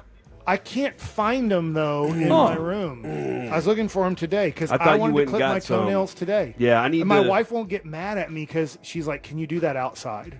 Yes, that bothers me. That doesn't bug me. No, at she all. doesn't mind the noise. She just Oh, doesn't I hate like, the noise. She I doesn't- hate the she noise. just doesn't like the nails. Yeah, I Like, can't might- stand the noise. I tried to throw them all in the trash, but some fly 10 feet away, and I didn't know where it went. So there's a some rogue shrapnel. nail out there, and yeah. Yeah. So what else? Wait, this is your segment. I started crunching and it threw everything off. Are you done because he crunched some chips? It ruined my brain. I ruined mean, it. that's great. He must die! Oh my gosh! Yeah, who said was that Logan? Jake Paul? I think Jake. that was Jake Paul. And then they had some candy ass boxing fake match, and there So you go. all right, I know that you guys aren't really gonna miss me. You're gonna do great. Yep. Spittle's really pumped about it. Jeez. So when it comes to our moments, now maybe you guys are like when it comes to yesterday as we were walking to the car, I decided to play the Just moment. cracking up back here. I decided to play the moment where you cussed about Yep. 3 weeks ago. Yep. I don't know how long ago it was, but it was recent. You're like, whoa, this is gonna be a fun show. In my mind last night as I was going to bed, the Bob Dabalina conversation was something that I was like, oh, we need to go ahead and grab that one because that was funny. I would request that too because I still think All right. the performance and comedic timing from Corey Majors in that is amazing because he lets enough time pass because I was thinking the same thing and he goes, who is Bob Dabalina? And I was like, I also want to know the answer to that. So, like, I'm gonna miss doing that, but I think our audience is gonna miss a little bit of the total chaos that I create. That I don't know I'm going to create it beforehand. Yeah. There's like a 5-second period where I'm like, all right, I'm going to do this. And I got yesterday, Dan Galitz is one of our sales people who we've known for a long time, and he's left me a voicemail. I haven't called him back yet, which is typical me. He said, Mike, you are so professional. And what I mean by that is you are the most unprofessional professional. And I hope you get what I'm saying. Like, your professionalism in being unprofessionalist is the reason that it makes it so awesome. And I think it drives our boss crazy because he can't get it a lot of times. And so I'm like, what I'm doing is actually the audience is loving. Yeah. But you have to think about how this is awesome rather than just say this isn't structured, so I don't like it. It's a very delicate balance. I'll admit, there's obviously been times where I have not loved it, but I think most of the time I get it. I'm on board. I will say I have no clue what you guys. I know that I can tell that there's some sort of plan for tomorrow, whether it's a segment or a show. I don't know, so I'm not trying to ruin anything for tomorrow, but I do appreciate, especially, I'll say, Corey, you've had to lead at times when Kevin decided not to do the show. Yep. Well, there's been plenty of times where you're like, I'm not doing it. I had a baby. Yeah. And I'm like, no, he didn't. Or I'm going on vacation. Jess was the one who got cut open and they pulled the baby out of her. Okay, what did you have to do? Yeah, what did you just had to sit there and watch? You yelled at her. That is true. I still dispute that. No, but I had to be there. Ruben's he's in on this. He's like, yeah. Why don't you shut up too, Ruben? Nope. But what I'm getting to is Kevin is the one who's had to put up with I have no effing clue where you're going, Mike, right now. And this is not on the run sheet. What are you doing? Yeah, because when you and I have done that, whenever Kevin's decided to quit the show for a week or whatever, you and I, it's been very serious radio. And everybody's like, what is happening right now? Well, so there's certain things that I'll remember about Kevin I just want to bring up right now. Oh, great. One is recent, is that he likes asking Muslim people about Christmas. And then we got to tell Marcus Simeon that story. And it's just, I know we told it at the top of the show, but it was Marcus turning around and going, oh, so we're probably not getting him back on again. I was like, damn, Marcus, thanks. And then another one would be, for me, Corey, which I don't know if you guys wanted to bring up tomorrow or not, will always be, I know Henry Ruggs did a horrible thing. Okay. But for me, Henry Ruggs is when Kevin did quit the show. Yes. Like that, I will always remember Henry Ruggs as Kevin had this big thing that he was leading up to. He led up to it, and he looked at Corey and I for a response, and neither one of us really had a response. And that just ended the segment. It was like 11:10. I believe it was an 11 o'clock segment. We cut early, and that's why you can hear me spike my headset. 5 more minutes in the segment, and Kevin just quit and left the building, but you left the room. And Corey and I were looking at each other, and we're like, hey, what were we supposed to do? I don't know there? exactly what happened there. Hey, that's a fair point. And by the way, if you watch that video, Reggie is stunned that we're going to break because it was so early. And that's why you can hear, like, if you see that video or listen to the audio, you can definitely hear me just spike my headphones on the desk, and they broke, and we put them out for a Peace-a-thon. Look, that... And they went. Then somebody bought them for Peace-a-thon. Thank they you. did. So that was during... I'll make this super quick. That was during the most awful period of our lives, is we had 2 miscarriages, and I had really unfortunately started conflating all kinds of things. Like, we even watched a stupid TV show that, like, we had to stop watching for a while because I got mad because of one of the subjects that they were dealing with. And, like, yeah, I definitely, like, put some things together that did not belong together. And I talked that over with Talking Doctor. And he goes, and how often has this happened? I was like, oh, I'll get mad. And he goes, no, that you just, like, stormed off and spiked your headset and broke it. And I go, well, just that part once. And he goes, do you think it might be about the other things that are going on in your life? And I go, oh, yeah, I didn't really think about that. So, yes. I promise it wasn't just such a fiery opinion about the Raiders and what they were doing. Yeah. I'm sorry for that. I also think that was the first moment where Mike realized you'll come back. Because when you left, he was like, what happened? I was like, I'll be honest, I don't know. That was the first time where I was like, I don't know what exactly just happened either, because I wasn't prepared for whatever just went down. And then Mike was like, should we get ready? Like, should we prepare a segment? And I was like, nah, he'll be back. He's going to be back. And he was like, I don't know, man. He was really mad. I was like, just give him some time. I believe that's the most mad. You've gotten mad at me plenty of times. Plenty of times. But I believe that was the most mad. But you were also mad at Corey in the moment too, because he didn't join in. It was the most mad. But again, there were other factors that led to my misplaced anger. And I will agree, I can be a pain to work with for sure, because I do get upset. I'm always trying to get better on that. But that's why I always try to walk out of the room, because I don't want to say something idiotic in that moment. And I was like, I just need to walk around and just calm down for a second. Well, and I know this isn't my last day. Tomorrow is. But I really do appreciate you guys that you have. I'm not like, this is too general. I'm not the easiest to work with. But I do bring a lot to the table that nobody else can bring. And I'm not talking about baseball. I'm just talking about, I am effing chaos. Yes. And sometimes it doesn't work. Like, sometimes it does not work, and it is an F- of like a 5-minute situation. And I totally get it. But when we were talking to, I can't remember who we were. Oh, we were talking to Hicksy, and he was talking about the risk that the young kid is making, and Bochy's like, I love it. As long as like this and this and this are in place and you take a risk and it doesn't work out, I understand the risk. And I have decided over time, screw it. I'm going to take this risk. It might piss off Kevin.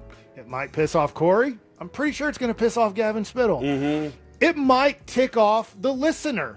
Or it might be something that nobody else could have randomly come up with in my crazy ass brain. Yes. And it worked out to some kind of genius segment that is like, what the hell just happened? But that worked. Can I tell you an example of that from just a couple years ago? Is when you and Corey became Jimmy Buffett historians on what I thought was a throwaway line. And then you two have 7 minutes of material about Mr. Margaritaville, and it was amazing. That has been my favorite part of it, is Mike and I can look across and see, hey, it's time to F with Kevin just a little bit, and we know exactly where to start diving even deeper on that. And we see you recklessly over there getting bent out of shape, and we're just like, oh, this is even better for us. And I get it, because you put a lot of time and effort into the 4-hour show, as in this. Kevin is the one who comes up with the run sheet. Now, he's asking us for opinions and stuff. Like today, the Corey Seager thing happened, where I was like, hey, I think I want to do this Corey Seager thing. And so you have like this, like, we could do it tomorrow, but it's not a thing we have to do today. Obviously, I'd hope that you'd say I'd have to do it before Mike leaves the show. I would agree with that. And questions lead to great topics. Yes. But Kevin puts together the 4 hours on how he believes this is going to work. This is going to keep the audience engaged for 4 hours. And if this is maybe looks like, guess what? It's 4 hours. It means it's 20 hours a week. There's sometimes we have segments that might not look like the most engaging, oh my gosh, keep you on the edge of your seat segment. But if we put it between these two segments, we think we can still hold you, even if you're not interested in that segment. And that's what Kevin has to do. And Corey has to do it when Kevin is out. And Corey, you've done it when you and Kevin have done the show. I'm not, saying you haven't done it, but that's the part where I'm like, I don't give a crap. Like I'm going to. I was kind of figured. I'm going to. You feel like, and I appreciate you for doing this. Somebody has to do it, but then I will just all of a sudden go, F this crap. Like if we were wrestling together, you want to talk about Big Hurt at the gym, and you're looking at me like if we were wrestling, you'd be like, this is not part of the two. 4 hours ago, we went over how this is going to go, and there's a little bit of leeway in it. We know where we're getting to the end, and I am like, hey, Kevin, in my brain, I'm like, don't worry about it. I know where the end's going to go now. And you're like, I have no effing clue where the end is going to go now. And you have rolled with the punches, and Corey, you have rolled with the punches along with me for this crazy-ass ride. And it has gotten you guys in trouble because I won't take responsibility for it. Or I'm Man, like, that's the I'll take truest thing that's been responsibility for said it. in this entire segment. But I ain't having an effing conversation about it because you're not going to understand my brain. I don't understand my brain sometimes. Just deal with it. And you guys have dealt with it great. Somebody said the best bit was when talking about the big hurt and the wives at the gym. I remember that very clearly, too. I mean, look, maybe Tom Landry joins the show tomorrow. Who knows? You changed my perspective. Every time that commercial comes on, I think about all the marriages that the Big Hurt is breaking up, and maybe Doug Flutie, one or two. And it has been a fun, 6 years? Yeah, it's almost. Been a very fun 6 years. I'm very happy. Like a couple of years ago, I was like, Mike, I think you can do this. I think we can talk the Rangers into this. And I'm very happy you get this opportunity to be part of this thing because it's going to be cool for you. I'll get to say it tomorrow, but I truly do love you guys. Alec, I like you. I haven't got to know you that well. But I like him a lot. Nice. Alec, I like you a lot. Well, love is a strong word, but I love you two guys. Mike, I will tell you Love you this. too, buddy. We have put a lot of effort into tomorrow's show, and I hope it's great. But sometimes I set my expectations too high. Look, I'm honestly getting a little bit teary-eyed. The and emotional. helium segment, I'm remember looking that? at you two guys. For Oh the my second to God! last The time. helium segment was one of the craziest things ever. We but- gotta go. We gotta go. Okay, we gotta go. But I will tell you this: we have put a lot of effort into tomorrow's show, and from a variety of places. I'm excited, and I love that I know nothing about it. I That's know. how I like it. Okay, I think you will. We're the K&C Masterpiece right here on 105.3 The Fan. Coming up next, Why Emotions Are Stupid with Corey Majors. Oh, man. No, I'm just kidding. Yeah, that sounds fun. Let's do that. Hey, Tolos, it's Chris Arnold. No, that's absurd. Hey, remember when you used to be a, what was it, Pepper Lady? Wasn't it Cinnamon Sisters? Basil Babes. Saffron Squad? Nutmeg Megan? Pre-curb? No. Nutmeg Maid. I just said that. Was it Spice Girls? Doesn't sound right. Was it Saffron Squad?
Uber Eats has low fee products? I gotta remember that. Well, you know, they say in order to remember something, you have to forget something else. Okay, now that is a very cute haircut. That's like a little shag. I've never seen it before.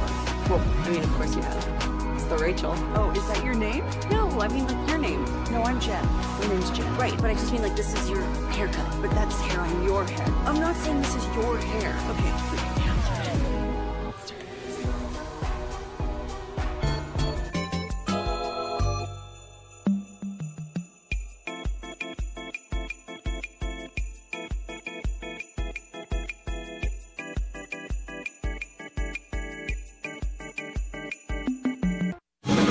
Driven by our D&M Leasing Studios, it's the K&C Masterpiece on 105.3 The Fan.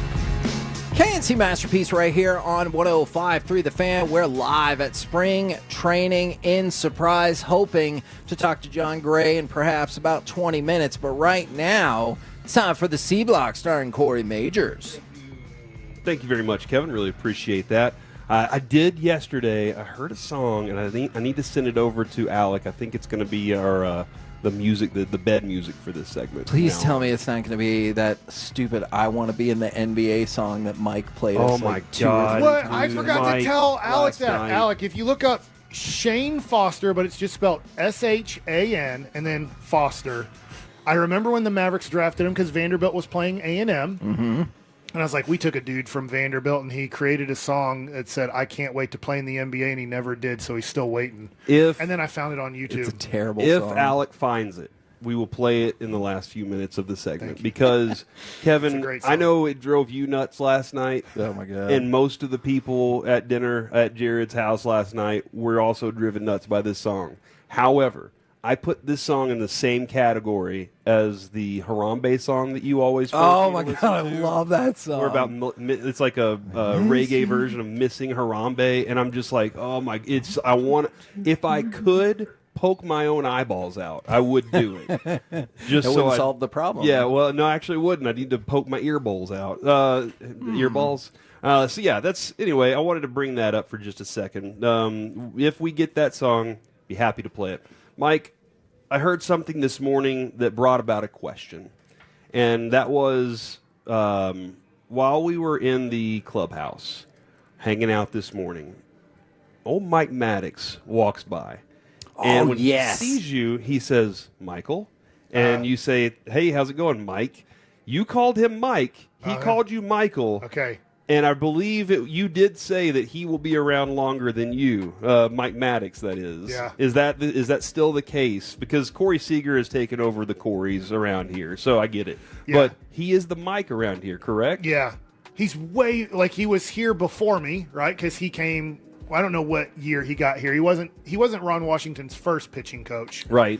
But then he came in, I believe, I'm not trying to take a shot at John Daniels or anything. I believe that was a Nolan Ryan hire. Okay. I believe Nolan and Mike Maddox had a relationship, and he was able to get Mike to come over to Texas as the pitching coach. And then he stayed here for a while, left, went multiple other places, St. Louis, Washington, I believe. And now he's back. He'll probably outlast me. You guys have heard me. I'm going to tick off somebody, and it's going to be bad. But you know what? Man, we should set that over under tomorrow. Yeah. Do you want to do Mike betting odds tomorrow? Oh, man. When will Mike die on air? Not real death, but just, obviously. Career, yeah. Man, that would be a fun thing. Let's do it. Tomorrow Okay. we'll set up the pool, and we'll see how it Mike goes. betting odds. I'm betting on at least. I'm giving him 3 years. I'm going to give him 3 years on that. Okay. But yeah, Mike Maddox, really, really cool dude, and always a pleasure to see whenever you get a chance to talk with him. If you're a Tolo out there and you get a chance to see him, really cool dude. But Mike, whenever it was Mike McCarthy, you were like, no, he's not Mike, he's Mike McCarthy. Yeah. Obviously, Mickey could have gave two craps that I said that multiple times to him because he just kept calling him Mike all the time. And then he would make me pay attention to what he was saying because I thought he said my name. And then I was like, what, is he talking to me? And then I realized he was talking about Mike McCarthy. You weren't just already paying attention to Mickey? You know what? Don't answer that, okay? For sure. Please don't know how to answer that. All of his sentences I heard in my ears. The thing I wanted to discuss yesterday that we did not get to because our friend Marcus Simeon popped on, who heard a great story about Kevin's life yesterday. was the He'll say never ever forget. What sport have you had to learn for a loved one? And the reason I ask this is Carter, who started playing football. I know football. I get football. I love football. I was excited. But in the off season, they usually tell football players you're either going to be in track or you're going to be in wrestling. It's one of those two options. And so my seventh grader, Carter, seventh grader, he is doing shot put now. And cool. I never touched the shot put in high school. I was always kind of concerned about, because I was in baseball, I was concerned about it messing up my throwing arm. So I just never touched shot put. But now that Carter's involved, I want to be able to, I'm not going to try and coach him, but I want to know what's good and what's bad. And I want to be able to watch it, and if there's some tips that the coach wants me to work on with him, I want to be able to do it. So I am now learning shot put, and I'm gonna feel like I'm gonna have to go back and find out who the greatest shot putters of all time are. Like my dad, whenever he was, I have no idea. When my dad was in high school, he was a big Sean Marion kind of shot the basketball like a he shot did put. shoot it like a shot put. My dad was a big high jumper, and so there was a guy named Dwight Stones that was one of the best high jumpers back then, and my dad kind of emulated that. And Mike, you've always said this whenever it comes to baseball players and kids.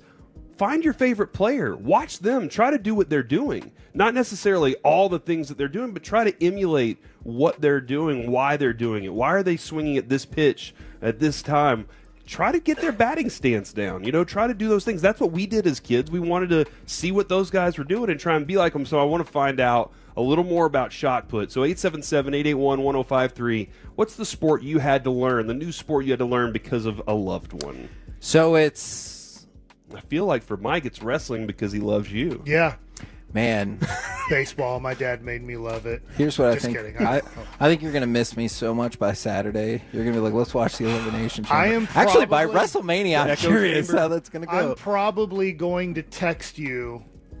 I don't know if Saturday night. I'll have my nephews over. I've already, got them pumped up. Just let me know when you start watching it, and I'll 6 p.m., right? That's when. Well, I didn't know if you were going to watch it live or delayed. I think so. I'm going to watch it live. I feel like y'all could discuss this part off. That's a good point. Yeah. Shoot, sorry. Corey, my answer to your that's fair. My answer to your question is little girls' gymnastics. Oh, really? Because our little nieces, I think I understand gymnastics, but look, they're not running up to the vault and doing the crazy things, and so I've had to learn more about what Their are we pivot foot yeah on the what bar. are we shooting for in what we're doing, because otherwise I'm like, she's adorable, give her a freaking 10, and they're like, that's not even how the scoring system works, and I'm like, oh, okay.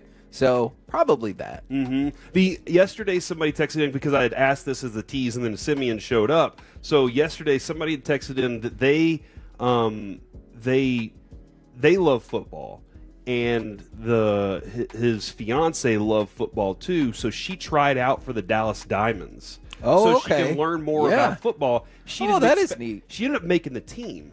Oh, And then wow. so he was like, so now I'm invested in what the Dallas Diamonds are doing, but she just wanted to try out just so she could learn why I like the sport so much. I thought that was a really cool approach on her part. The other one for the job, Corey, I don't know if this came up for you. I had to really educate myself about amateur wrestling, because the first couple meets I could talk to all the people, get the general idea, but there was a couple of intricacies. Like Greco-Roman? Yeah. Okay. Yeah, that I was like, ooh, I did not understand why that was a point and that was not. So, yeah, that was something I had to learn more for work as opposed to loved ones, but I wanted to throw that one in there. I guess I'm selfish because I've never tried to learn something for Hold on, somebody you for watched your sports. daughter run cross country. Did you ever have any? Run faster than everybody. Start off faster than them, run faster than them in the middle, and finish first. Mm-hmm. Great advice. I don't get what. Yeah, this is very simple. Hey, Alec, is there any other strategy to cross country running than that? I mean, seriously, it's just like trying to pick off people one by one, because usually, especially in the boys' version of it, there's so many people running. So it's just one person at a time. If you can try to catch one person at a time, you're going for points. So the better you place, the more points you're going to get. So just start picking off people one by one if you are in the middle of the pack. Did you ever run to the Queen song when you were doing it? That's what my wife told my daughter to do. Man, I wish we could have listened to music when we ran. That would have been amazing. You can't have earbuds. Dun. Another one bites the dust. Oh, yeah, for pace. Yeah, that actually makes a little bit of sense. And then when you pass them, you cuss at them. What? Why do you cuss Definitely at did them? that, yeah. Oh my gosh. There's a little bit of talking in cross country. Not a Yeah. lot from the girls, but maybe the guys. I think when they pass somebody. You're like going kind of slow. Yeah. No, people will shoulder check. Like, they'll actually do stuff like that. Really? So you got to bark at them when they try to do that, especially if you have, like, a narrow path that you got to cross through. They start shoulder checking people. It's like, dude, this is a non-contact sport. I do love in the Olympics when they do the very long on the track and they're running, and you got that one guy that wants to get out of the pile or out of the pack, and he's like, I got to get to the outside, and everybody's like, no, we know you're really good. We're keeping you locked in this pack, and then he finds his way at some point. Guess what? Go ahead. From the 214, I had to learn tennis for my daughter, so everybody's kind of. That's a good one right there. That's true. I learned some, but not for a loved one, just because I wanted to be better at it. Girlfriend ran hurdles, so I learned a little bit about track there. Run through them as fast as you can. That is a good. I've never thought, like, if you got somebody who's really powerful, just be like, I'm just running through these MFers. Then there's no penalty for not jumping over it. You just got to somehow keep your stride going. From the 682 ballet, my fiance did ballet in college, so we went to a lot of shows, and those are really true athletes.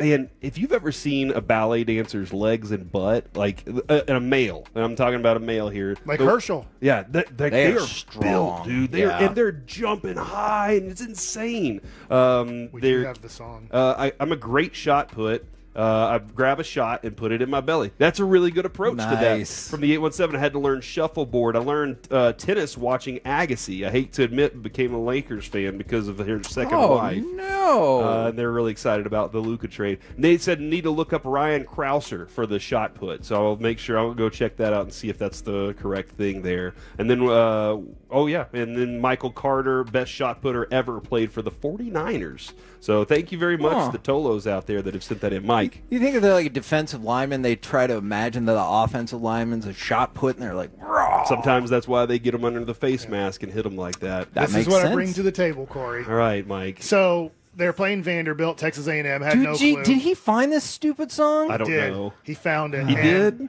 It was in 2008, the Mavericks took a player from Vanderbilt in the second round. And this was on the NBA draft, like on ESPN. I'm not sure if I was watching on an NBA TV yet or if they even had it.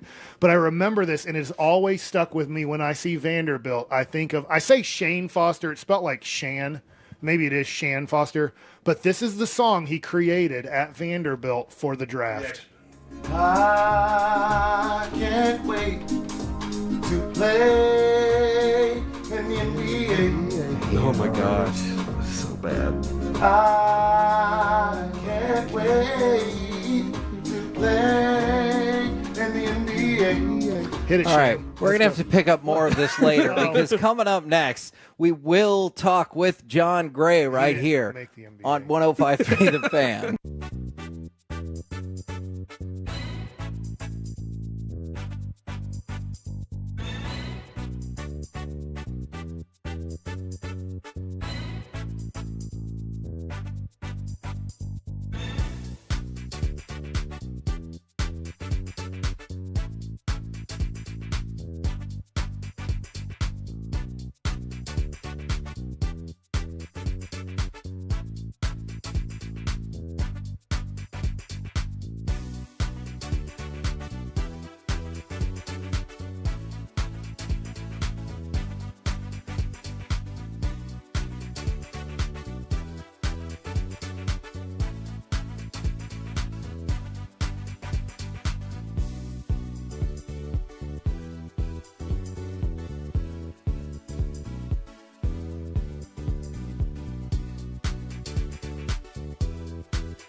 got to forget something else to remember that Uber Eats has groceries. No, that's absurd.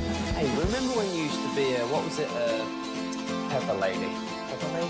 Wasn't it Singing Sisters? Basil Babes. Saffron Squad? Nutmeg Maidens? Pre-curve? No. Nutmeg Maidens. I just said that. Was it Spice Girls? Doesn't sound right.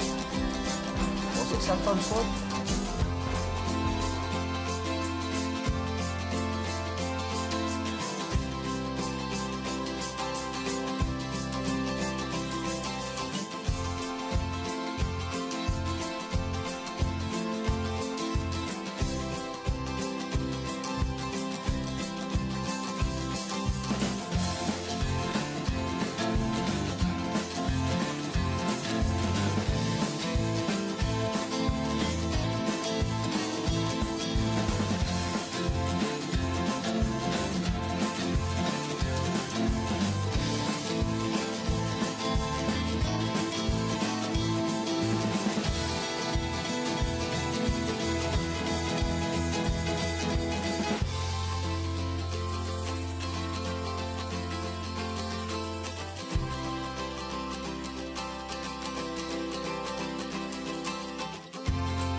This segment of the K&C Masterpiece is brought to you by the personal injury lawyers Frankel & Frankel.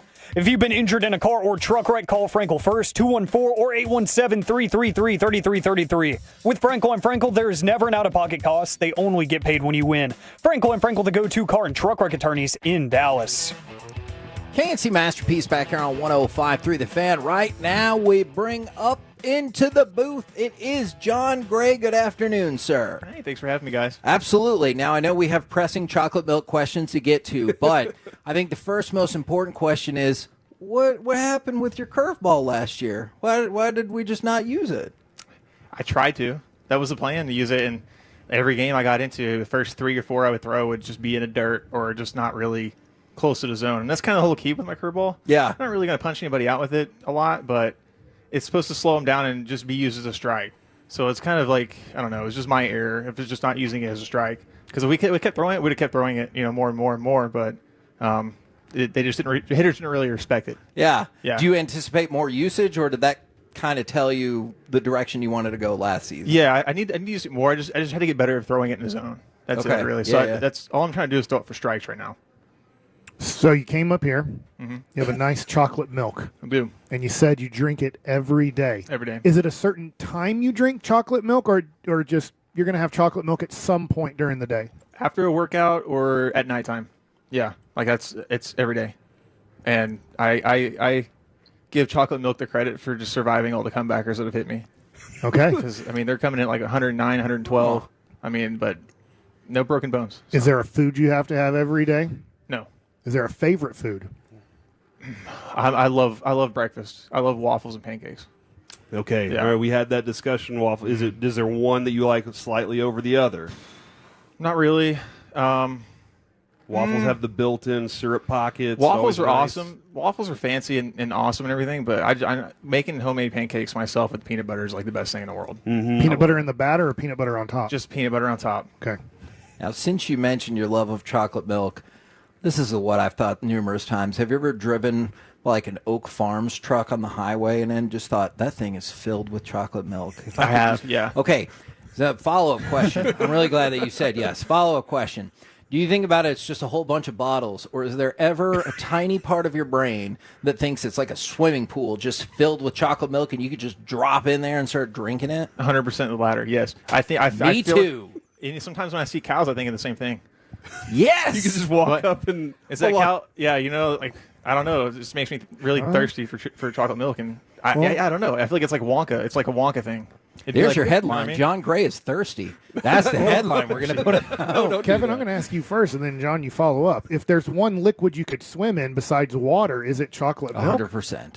Yeah. It's chocolate milk. Wow. Yeah. Corey? I've always thought it would be like hand sanitizer so I could be clean, like the whole But it body might get like in your that. mouth. Yeah, you're right. I guess, but I've never thought about swimming in another Jello. But then I'm stuck. That's not liquid, Yeah, though. it's- See, and this is why John gets me, because you could tell immediately he's like, I have had that thought. And I was like, 100%. not a lot of people have. So thank you for, vindicating me on that. I appreciate it. Yes, He sir. said when he sees a cow, he's like, you know what? Now I want some milk. And do you ever go like, I'm going to go grab an udder and just try like right out of the...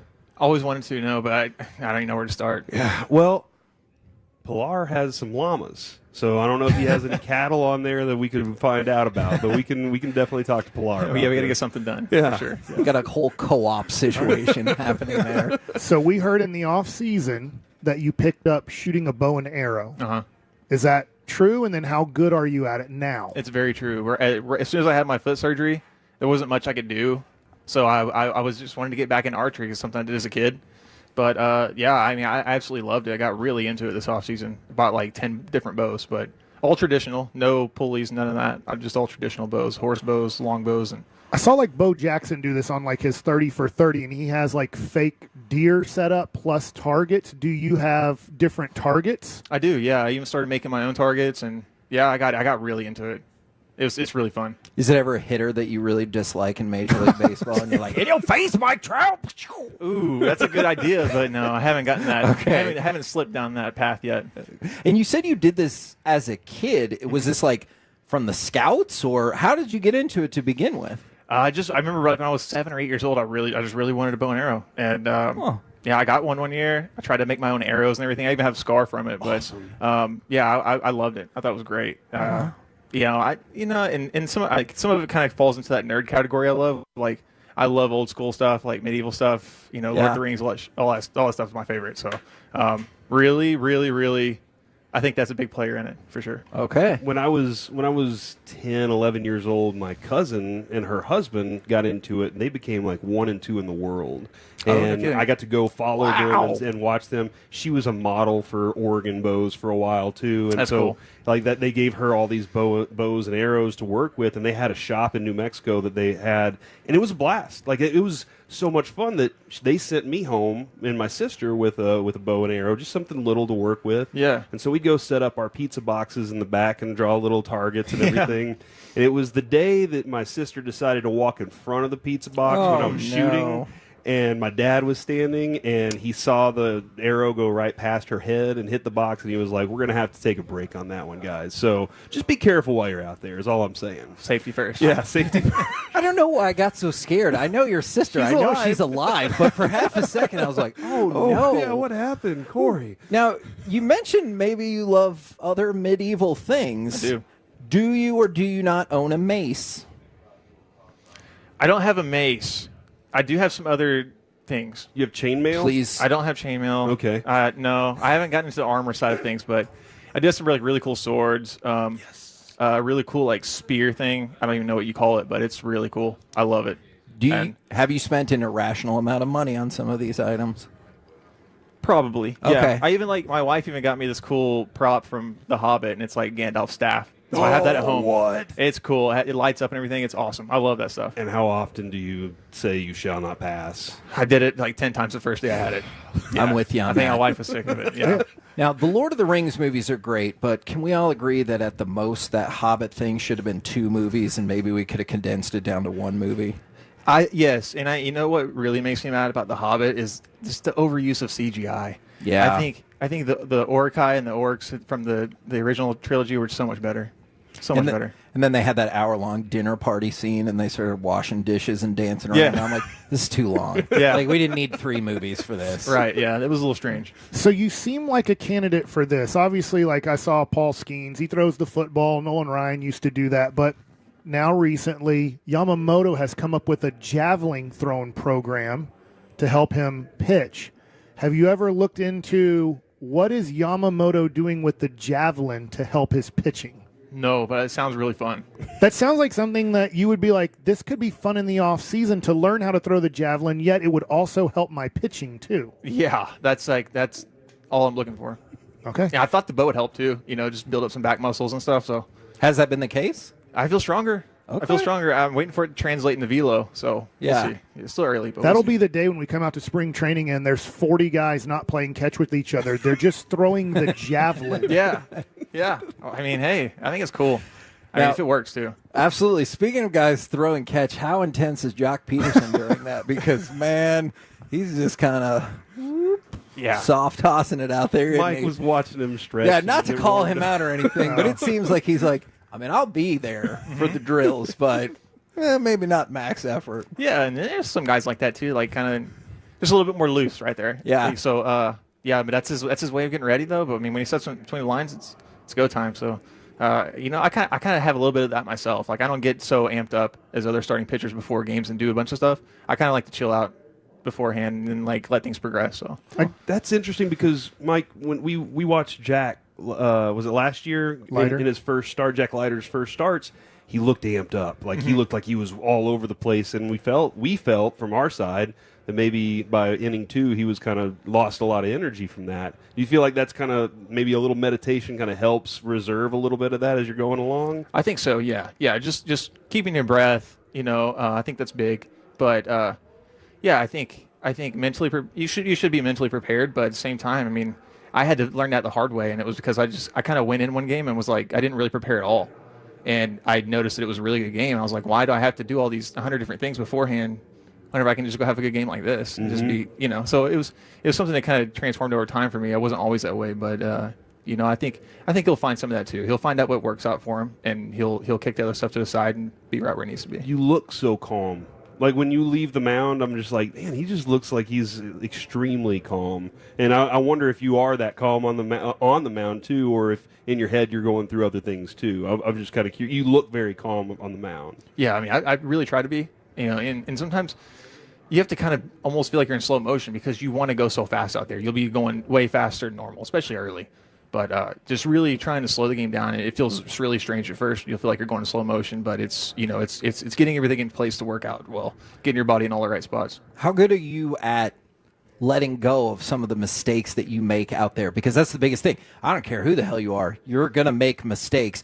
Are you able to push past them easily, or do they kind of stick with you? Because I'll just say for me, mistakes stick with me. Yeah. I think mental mistakes stick with me really more. I know I'm going to miss spots. I know people are going to hit, doubles, homers, whatever. But when I throw a pitch I shouldn't have thrown, or when I just don't have conviction in something, that's something that kind of like really nags and kind of like it's just really in the back of your head. It kind of takes a while to go away. How tough is that to overcome when, like, hey, the next batter keeps coming up, or the base runner keeps moving? And that's the fight. Like that's the best place to be as a starting pitcher is to have that short memory and be able to go to the next page, because the only thing you can control is right now. Yeah. So it doesn't do any good to dwell in the past or think about who's coming up. Just focus on right now. Like that person that's coming up next doesn't even exist right now.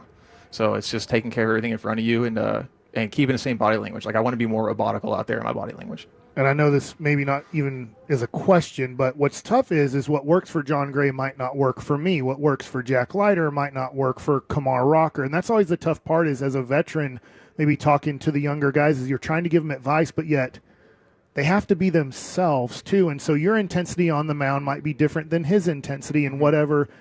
I don't know when it works or when you find that it's different for everybody, when they find what works for them. Mm-hmm.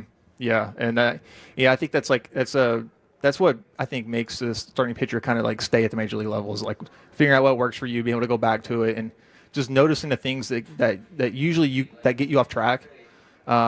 With me, it's kind of more mechanical stuff, so there's some things I really got to go back to, and I'll realize that in a moment. But yeah, you find a couple of key things that really work for you, and they're always there. And you can go to those key things, and you'll never feel like you're out of place. Like you'll always feel like you can get back in the zone, even if things go wrong. You've had Jonah for a while now, but you had Higgy. You've had different catchers. Kind of the second catcher to Jonah has kind of been different from your time with the Texas Rangers. Mm-hmm. When do you feel comfortable with a new catcher? I've always felt really comfortable. It could be someone's first day of catching me because I feel like I play really simple. I feel like I'm mainly fastball, slider, will flip a curveball in. So I'm not really like I'm not up there thinking about pitches. At least I'm thinking about executing. So I let the catcher kind of run with the plan, and unless something feels really, really right to me, I'll shake. But I like to run with the plan, and I feel like they figure me out right away. I'm not that hard to figure out. So, do you like the automatic appeal that we've been trying out here at Surprise? Yeah, I think it's kind of cool. I really do. Yeah, hopefully it doesn't. I don't know what it's going to lead to, though. It could lead to a whole other thing. But for right now, I think it's cool. It sounds like he has robot theories here, so maybe we dive into those at some point in the season because we've always been afraid of the robots taking over. That's not. But you should have a healthy respect of that. Well, I agree. just turn on the sprinklers; they're going to electrocute. But that being said, you were here for the World Series. You saw that season how that vibe was. Then last year, it seemed like there was a lot of frustration from injury, whatever, not being what they wanted to be throughout the clubhouse. They're just like, man, I just can't figure this thing out. What do you feel the vibe is different this spring so far with this group? Yeah, it feels like guys are definitely more hungry. I feel it's after what happened last year, like that kind of a season can really give you a lot of fuel, and I feel like we've used that in a really good way. People have like really taken care of their off season really well, done really good, coming to camp really strong. I think we're really built up for a good season this year. Yeah. I don't know how much you can speak to this. It might just be a theory some of us have had. Were there any conversations that took place with you in the off season with the team about maybe being a closer? No. Okay. No, and I apologize. I have pushed that idea. So we have because we look at your velocity and we look at the slider and we're like, man, that for one inning is it's dominant. So that we have talked about that. Yeah, and of course, like down the road there may become a time for that. So it's good. It's good that I've been able to have a few outings in the past and that could be good for the future. But no, there's been no talks about it. It's been get ready to start. You're a starter and. But if that time ever comes, it will be in a good spot. So, it's exciting. I like hearing that from him. We're going to be okay if it ever comes. We're going to be okay. And it felt like he forgave us for maybe asking the question. just asking the question. How much do you like we always hear about young players as like, hey, did you go talk to the veterans? Do you ever seek out the young players and you're like, hey, I saw this or I saw that? Or do you prefer if they're like, hey, they should come to us if they have questions? I'm a little, I'm a little more shy, I guess. Like, okay. I'm not the most talkative person, but I try to make myself available. I wish I was a little bit better social, but I'm not. But I try to start off with something off the field. I talk to people about stuff off the field, funny movies, whatever, and then that kind of like makes us comfortable with each other, and then we're able to talk about other things too. So I try to keep it simple. Like I don't want to get anybody's head. I don't want to get anybody's head. It's their career. I want to tell them exactly what I want to give them my opinion too. So, if tomorrow was your last day ever on the radio, what would you do? Tomorrow's his last day ever on the radio. What would I do? Oh man, what would be a fun segment that you'd want to do? I know you've kind of never done radio except for like interviews, but what would be like? I would love to pull this off. Has AI gone too far? Oh, I mean, you have the leeway. I don't know, man. We can make that segment happen if you want tomorrow. Yeah. It's not a bad idea, but sky's the limit. I mean, you can do whatever, right? Yeah, that's my plan is. I think he meant to say within FCC regulations, we would still like to. Mike's like, who knows? But it's over if possible. Okay, but we still have to keep working here. Thanks a lot, Mike. Yeah, you didn't really totally help that situation out, John. Well, John, after tomorrow, he's all yours because he's got TV responsibilities with the Rangers this year, so he's excited about that. We're happy for him. Man, thank you very much for jumping on with us. We really appreciate it. Coming up next, let's chit-chat with those fellas from the GBag Nation right here on 105 through the Fan. Coming up Friday morning on Shan.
Uber Eats has Lola V products? I gotta remember that. Well, you know, they say in order to remember something, you have to forget something else.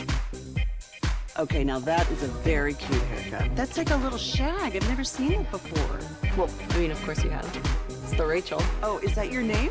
No, I mean like your name. No, I'm Jen. My name's Jen. Right, but I just mean like this is your haircut. But that's hair on your head. I'm not saying this is your hair. Okay, freaking me out a little bit.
This segment is brought to you by Classic Chevrolet. If you're in the market to upgrade your vehicle, get to Classic Chevrolet in Grapevine.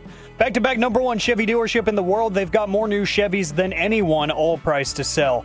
Visit ClassicChevrolet.com. This is Texas. This is Classic Chevrolet. Together, let's drive. Based on new Chevy registrations 2023 and 2024. K&C Masterpiece back here on 105.3 The Fan. Wanted to give you a couple of updates. We talked about how much we all like the Four Nations. In their two different broadcasting slots since the Four Nations, NHL ratings have gone up 15% and 21% respectively. And Travis Kelce confirmed what we talked about, I think, earlier in the week, maybe last week, that he is indeed coming on back, and the NFL has settled in at $279.2 million for the salary cap for the upcoming year. How much more is that?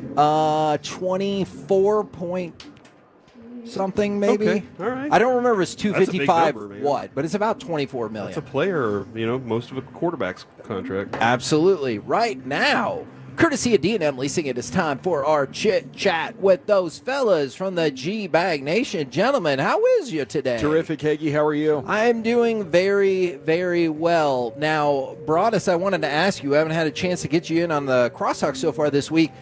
I know you like the trip here, but are Yeah. you having some combine FOMO as well? Oh, I always do. 20 some odd years of my life, I was, doing stuff with the combine. I was talking with Rich Rice about it, and he was kind of like, where do you rank it? Where do you rank it? And I'm like, listen, man, hey, I really do enjoy going to Indianapolis. It's something that's always been a part of me.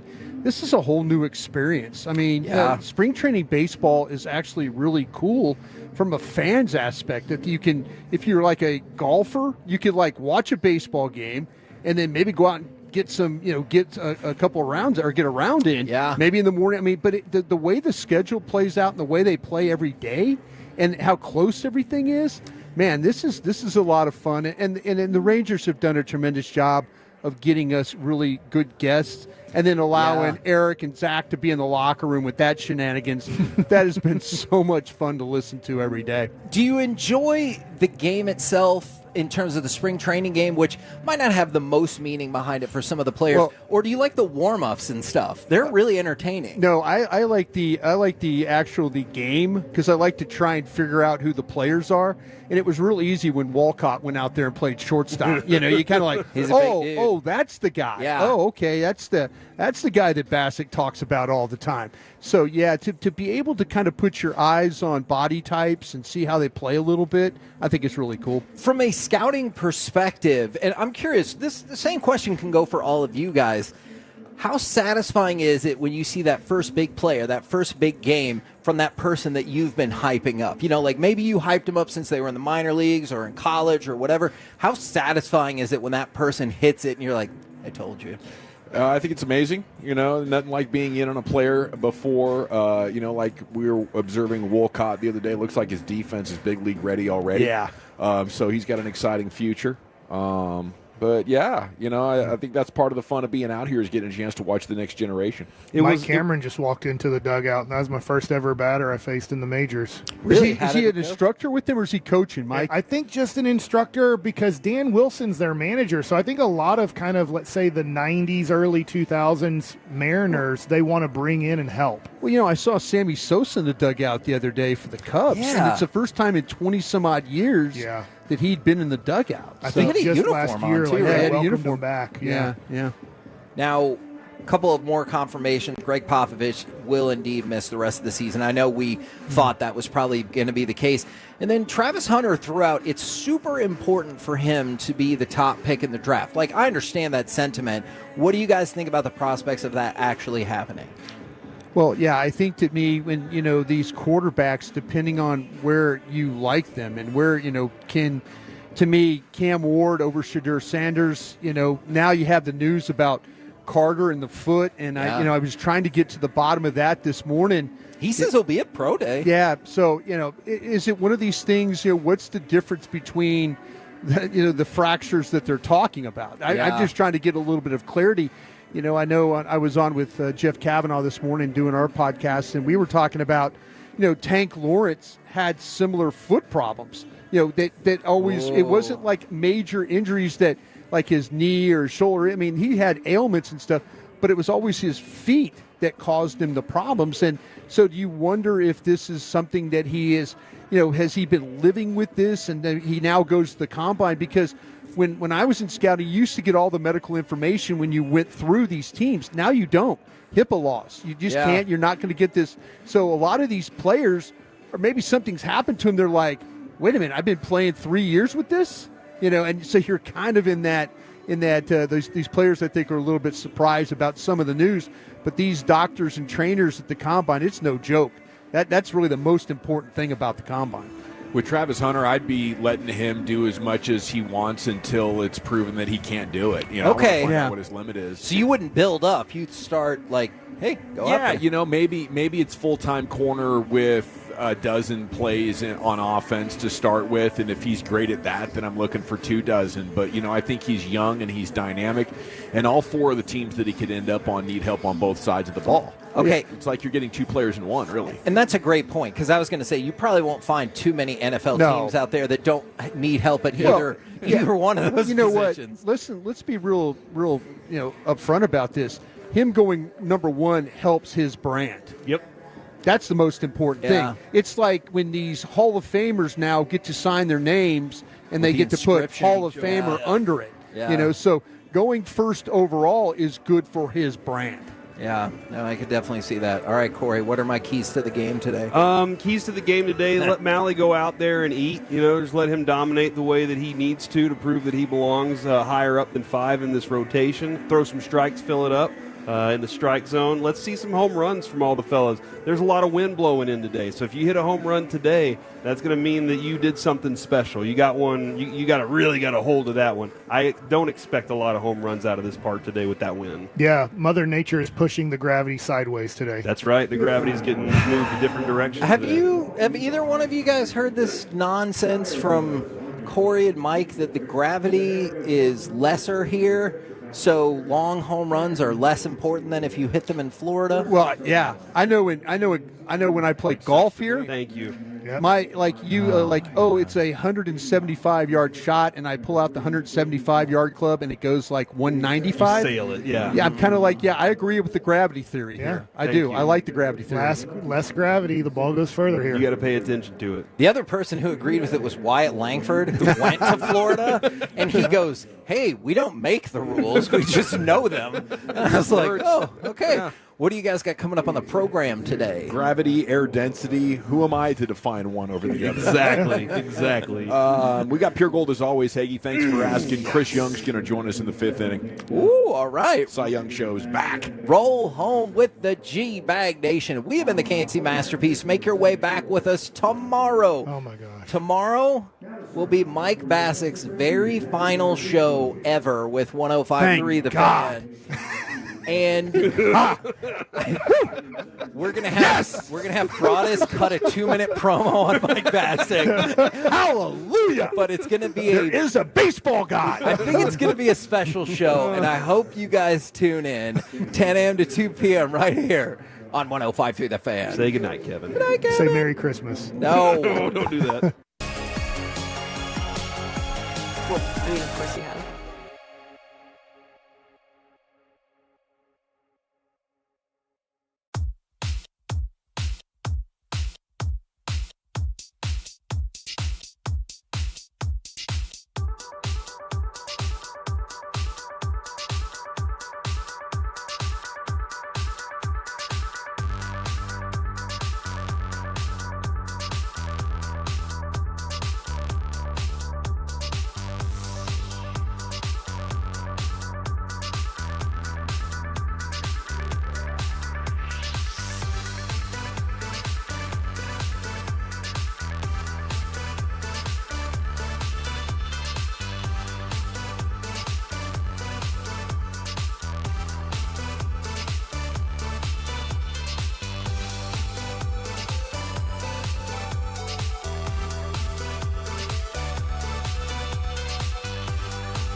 driven by our D&M Leasing Studios. You're rolling with the GBag Nation on 105.3 The Fan.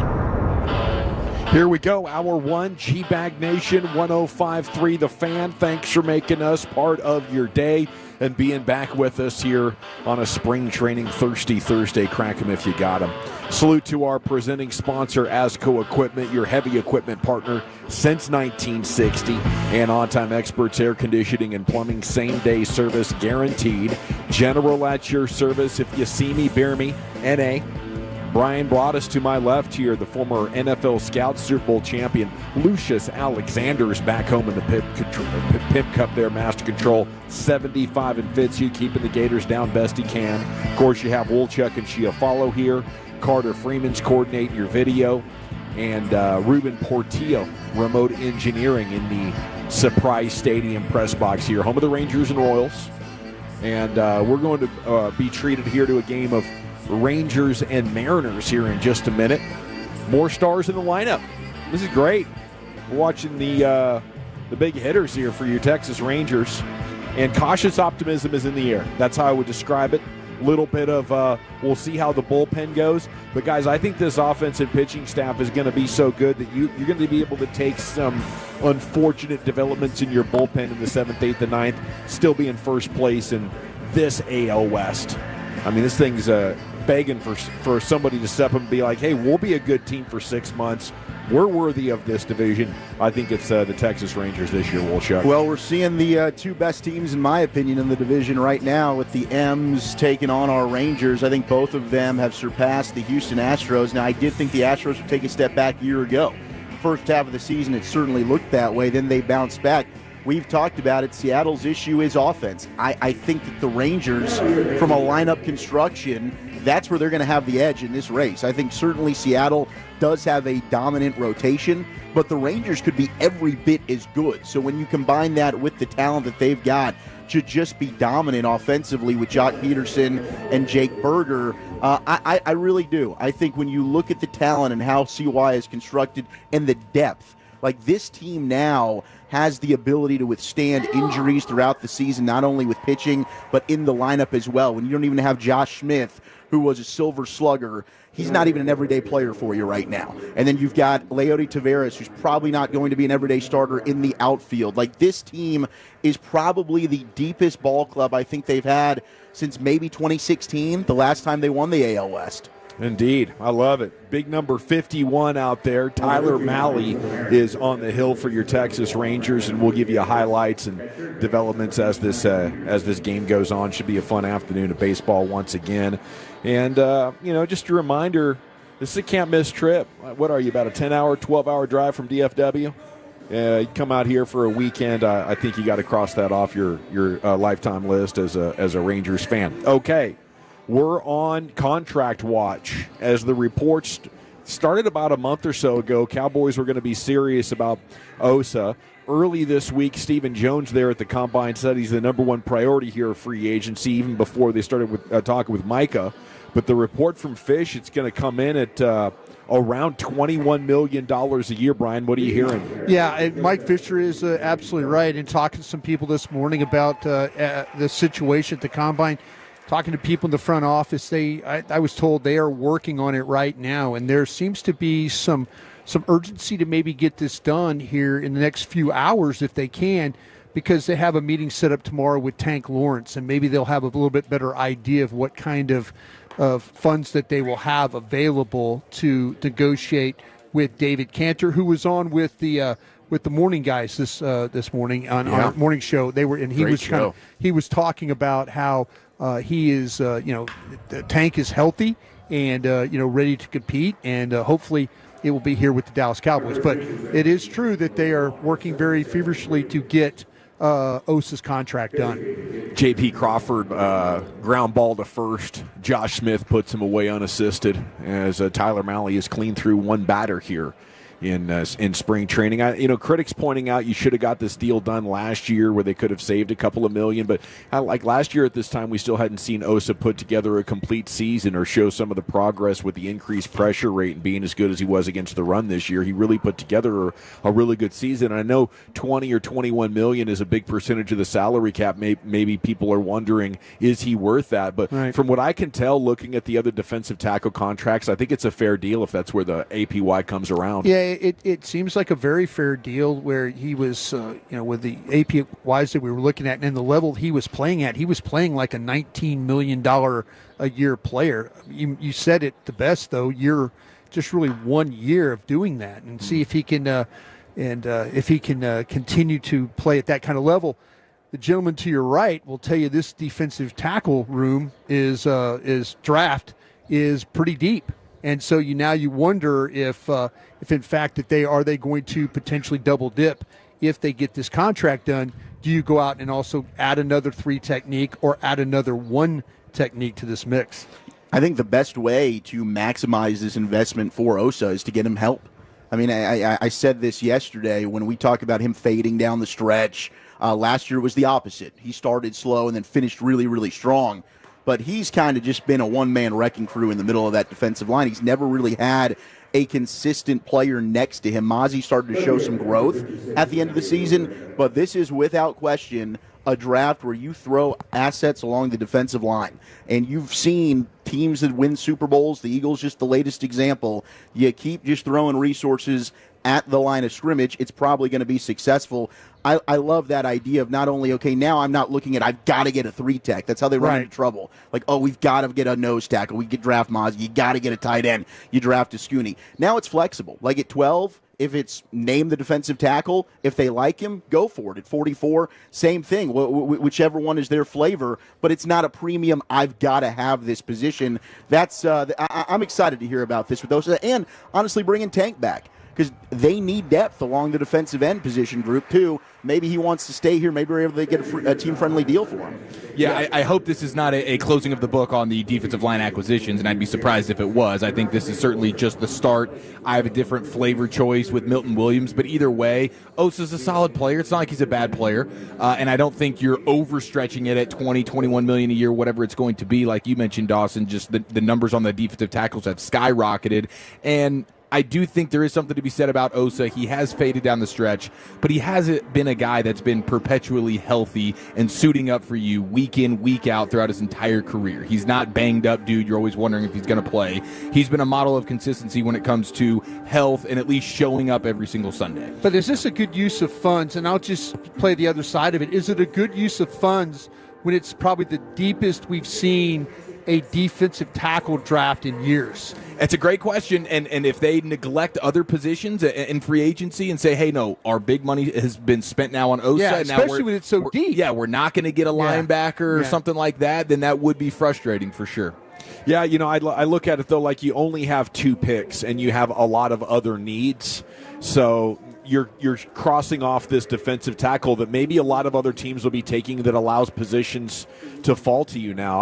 I think Wolchuk, what he said resonated most with me, that you're just in a position now you don't have to reach. And if the draft falls to you, there's another defensive tackle, and it's going to make our defensive line nasty to bring this guy in the first or second round. I like that, but I feel like big picture, maybe this is a sign that the Cowboys are committed to rebuilding a competitive team, not letting guys go like they did last year, retaining quality players. I think this is a step in the right direction. Well, we always worry about the second contract now. Yeah. That seems to be the one thing that's kind of been holding maybe the Cowboys back a little bit. Have you been able to evaluate your own players? And has the second contract always worked out for you? This is going to be, if they get this one done, though, that's right in the spotlight again for this football team. So Chris Young's going to join us at some point in the 3 o'clock hour as Simeon grounds out to third base to open up the Rangers half of the first inning here live in Surprise. We'll have CY on it. And also, Shoddy's going to be talking to the Combine in the 3 o'clock hour as well. What are you guys hoping to hear from Shoddy or learn from Shoddy relative to what's going on with free agency and the draft right around the corner? I would ask him if I was at Indy right now, and maybe I need to text Bobby or Sean. I know those guys are going to show up for this. how involved are the coaches going to be in the draft process? You know, what's the approach going to be? I know from my standpoint, I would like to see it just let the scouts handle this, let the coaches do what they need to do to get ready for, for the OTAs, the mini camps, training camps, and things like that. You got these coaches, at the beginning of the process, but you're just trying to kind of have an understanding of what type of players that they really, really like. But I think it would be best suited if they would just kind of stay out of the way right off the jump. Yeah, I don't disagree with that. I think this is going to be interesting because you had Will McClay, and he talked about how good of an evaluator they believe Clayton Adams is. Yeah. So, Clayton Adams, maybe that's a guy they're going to pick his brain, especially if they want to take an offensive lineman. And I do like the idea of you've got Connor Riley, who is just at Kansas State. You've got a new wide receivers coach who is just at Oregon. So these guys probably have some familiarity with a few of these prospects, whether they played against him or maybe they scouted them. Sure. This is all just good information. But you're right. I think when the Cowboys have been at their best, it's probably when they just do allow the scouts to do their job. Yeah, good stuff. Yep. I guess I'm hoping to hear as Corey Seager with a single up the middle. You got one out here in the bottom of the first inning as we're watching pretty much the Rangers starting lineup, with maybe an exception to the catcher and one other spot. But they're putting their players out here, and it's a treat for Rangers fans. Now we get Evan Carter versus a lefty. Ooh, that's juicy. That's juicy indeed. Yeah, I'm hoping to hear something along the lines of how we're going to make the offensive line better. I would be looking at it if I was the Cowboys leadership right now. Like, hey, look at what happened to Aaron Rodgers post-Achilles tear. He was MVP style. They won 13. All of a sudden, he's come back, and he looks like one of the worst 10 starting quarterbacks in all of the NFL. That is kind of what the lower leg injury can do if it takes away your balance, your stability a little bit. And now, like, throwing off platform becomes a huge part because your feet are just inconsistent. They're never going to get picked up and put down the same way that they were before the injury.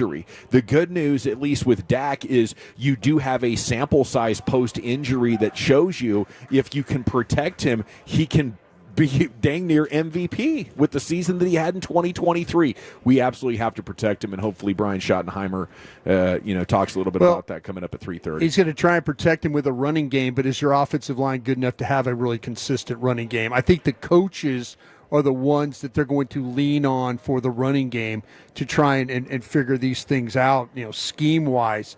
Do they have the personnel to protect Dak like you're asking about? Boy, that's a completely another question. Mavericks will be back in action. They host the Hornets, who struck him out. Yeah. Was that a 4-pitch strikeout, 3-pitch strikeout? That's a 4-pitch strikeout. He just slider, sinker, slider. And so everything was away. No fastballs in that at bat. And bring him up. And, look at Brian tracking the pitches here for us. How about that? On the Rangers press box. Nice work, Broadus. Thank you. Look out, Sands and Hicks. Yeah. Okay, this is a must-win game tonight because Charlotte is on this run where they've gotten blown out the most by any team over a 3-game stretch in league history. Like, they're just getting 40 and 50-point losses dropped on them right and left. It's hilarious. Yeah. Now, LaMelo Ball is playing this evening. He's been in and out of the lineup due to a sprained ankle, but he's there. I think P.J. Washington is questionable, so we're hoping for the best, and obviously there's massive holes in this lineup right now, but this is one of those games that if you want to stay above 500 and at worst be a play-in team, where if you have aspirations of trying to be the 6th seed, this is a game you got to have. You also have 2 against Milwaukee and then a home game against the Kings before that they have that injury update day, which is March 6th. I think that's next Thursday or Friday, something like that. March 6th is where we're going to find this out. So you got 4 more games until hopefully good news and imminent returns of your bigs. It's been a lot of fun watching the national media talk about the possibility of the Lakers and Mavs on a collision course. Maybe if the Lakers play as a 2 seed and the Mavs are in that play-in wonky tournament thing, that, maybe a first rounder for the ages would get unbelievable ratings. I mean, Mavs-Lakers the other night was one of the highest rated games they've had all year, I think, other than the opening night of the NBA. It was number 1. So that would be an absolute a dream come true as far as a sporting event to cover, and that it would be such high drama. And I think I'd pick the Mavs to comfortably win that series if the Mavs are fully healthy. Yeah. And I think it's tough when you're dealing with guys like LeBron and Luka, and just knowing their capabilities, especially in the postseason. But I do think it would be a dogfight. I mean, you felt that at the end of that game the other night. You're thinking, man, if the Mavs were at full strength, they would have been able to win that game pretty handedly. I think so. I definitely felt like, hey, you got Davis. If you've got Lively and Gafford, like you did not have your best guys, and PJ Washington put up a bagel, and you were fighting and clawing your way to possibly steal a victory there in LA. So I'm with you. I would pick the Mavericks in that series, but yeah, it's we've seen LeBron and Luka go Superman several times.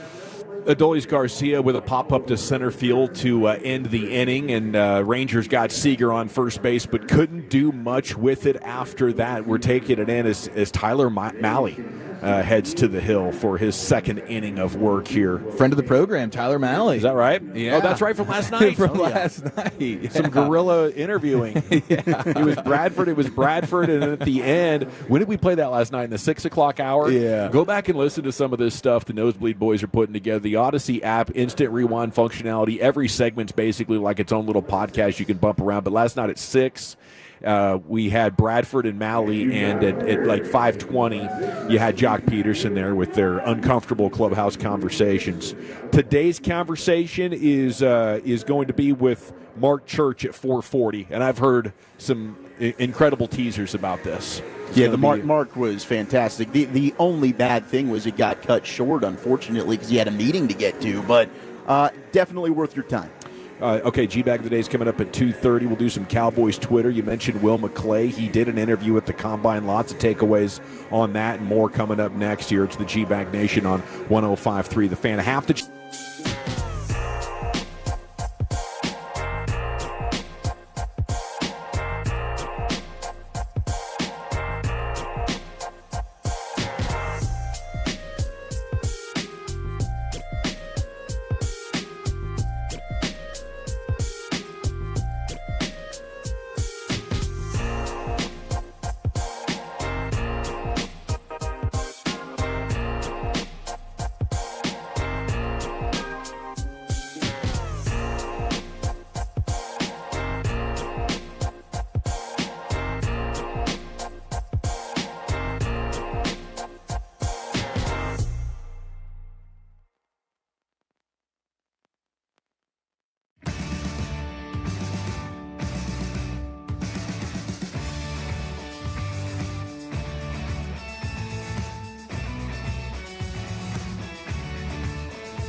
Uber Eats has Lola V products? I gotta remember that. Well, you know, they say in order to remember something, you have to forget something else.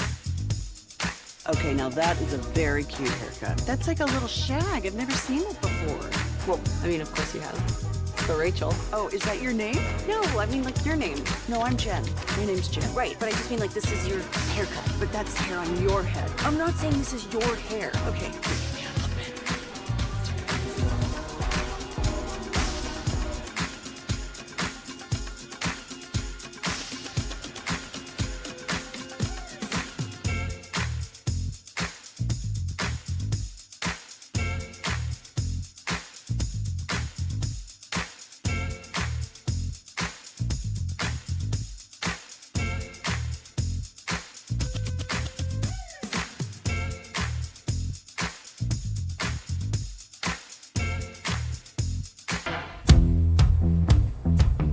Yeah, buddy, welcome back. It's the GBag Nation here on 105.3 The Fan. Hope you're having a fantastic day. The segment's brought to you by the Frankels. If you've been injured in a car or truck wreck, call Franklin Frankel 214 or 817-333-3333. With Franklin Frankel, there's never an out-of-pocket cost. They only get paid when you win. Franklin Frankel, the go-to car and truck wreck attorneys in Dallas. You have Tanks agent David Cantor on with Shan RJ this morning saying DeMarcus does want to continue his career. I'm not going to rule out he stays. Last time they had a decision to make, it didn't look good, and then all of a sudden they were talking, and it was like, yeah, actually it looks good, you know. I think Tank did what the team needed to continue on. Was that 2 years ago? Mm-hmm. Where he looked like he could be a cap casualty, and right? Then he actually took a real pay cut, right? And I think if he's willing to take less to be here, that's exactly what you want.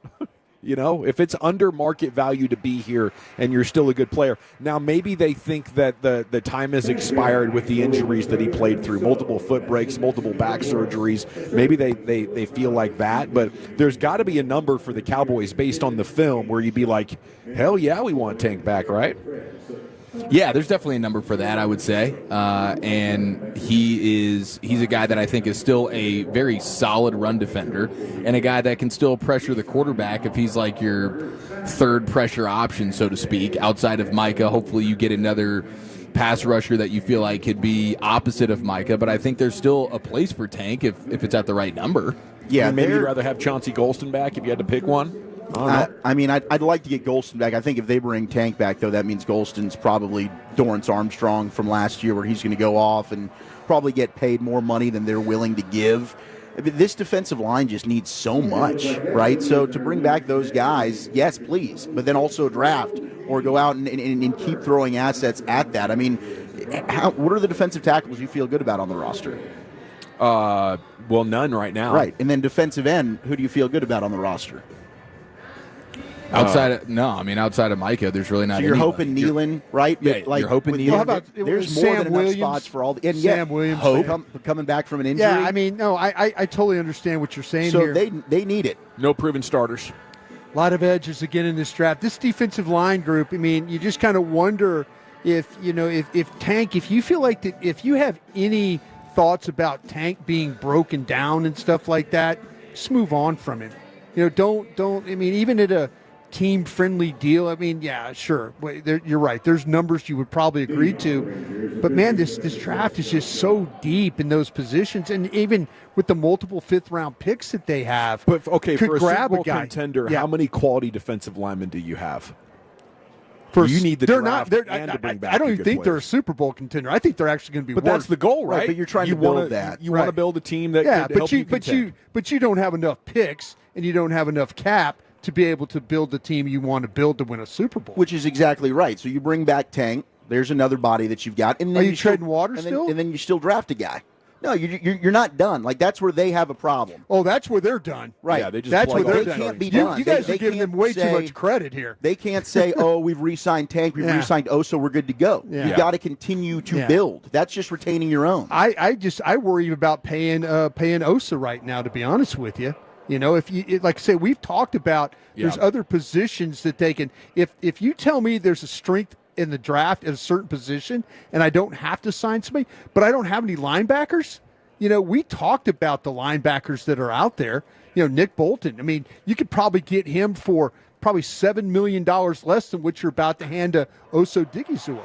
Yeah, it's interesting, especially because of how well they hit with Kendricks and Lawson. You're like, is $21 million for one player really what we should be doing? But I think there's significant risk in trying to cobble those lower contracts together and find impacts. And there's certainly been a lot of swings and misses. Will McClay, DallasCowboys.com, says he's excited about what Schottenheimer and his coaching staff bring. He talked about they have a different energy. They bring their own little splash, and I like that. I think energy is important. Well, I don't think him and Mike really got along. Oh, is that right? Yeah, I think if you want to be real honest about this, McClay and McCarthy. McClay and McCarthy. Yeah, I think there's some things, but that's going to happen. I mean, personnel guys and head coaches don't always get along, and sure. and I think this was one of these cases. I think Will was very, very close with Dan Quinn. And when Dan Quinn went out the door, he was like, okay, well, here we go. I'll make the best of it. But, yeah, I mean, I think Will sees this as a breath of fresh air, and he's looking forward to working with these guys. Burger deep to center field, but that one's going to be contained by the yard just short of the warning track. Is that Josh Young tagging it in is. the third? Yeah, Josh Young had a double earlier. Okay, so we're bottom of second. Is that the first or second out? Looks like it's just the first out. That is the first out. So you have Josh Young on third base with Josh Smith now digging into the left-hand batter's box. Okay, I like that energy line, but the really cool thing about Will McClay's interview, he did it with our guy Tommy Yarsh on DallasCowboys.com, was talking about the way they're talking with the coaches. He says they're telling us the fine parts of what we're looking for. It's been fun because we're all sitting around talking about it and understanding what each other does, and I think it's going to make us better. I'm hoping this is a turning point for the front office where maybe you didn't have the coaches. This is a scouting department in the front office that leans on the coaches explaining the techniques and the traits that they're looking for. Hopefully this group of coaches is expanding their mind to, hey, we're not looking for an established and static scheme and plugging players into that. We're looking to be a little bit more dynamic and really problem solving through scheme. Like whatever questions the league happens to be asking of you is, maybe being a little bit more adaptable, I think is what I'm hoping for. But, also the specific traits that offensive linemen are going to need for this pin and pull stuff and the different schemes that you want to be able to execute. I think that right there is huge, being able to find the personnel to bring that vision to life, because when you can marry those two things, you can create offenses like what we've seen with the Rams, the Niners, and the Lions, where it just doesn't seem like you have any answer for them. All righty. So that's fun with Will McClay's quotes. We'll have more of him a little bit later on in the show, maybe at 5:20. And we're keeping our eye out for Brian Schottenheimer quotes, because he's going to be talking now in about an hour.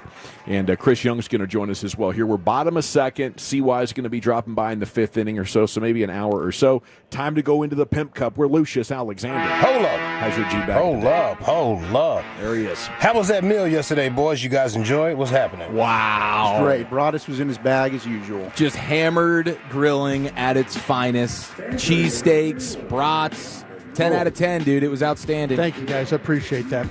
Broadus, you was on the grill last night while drinking?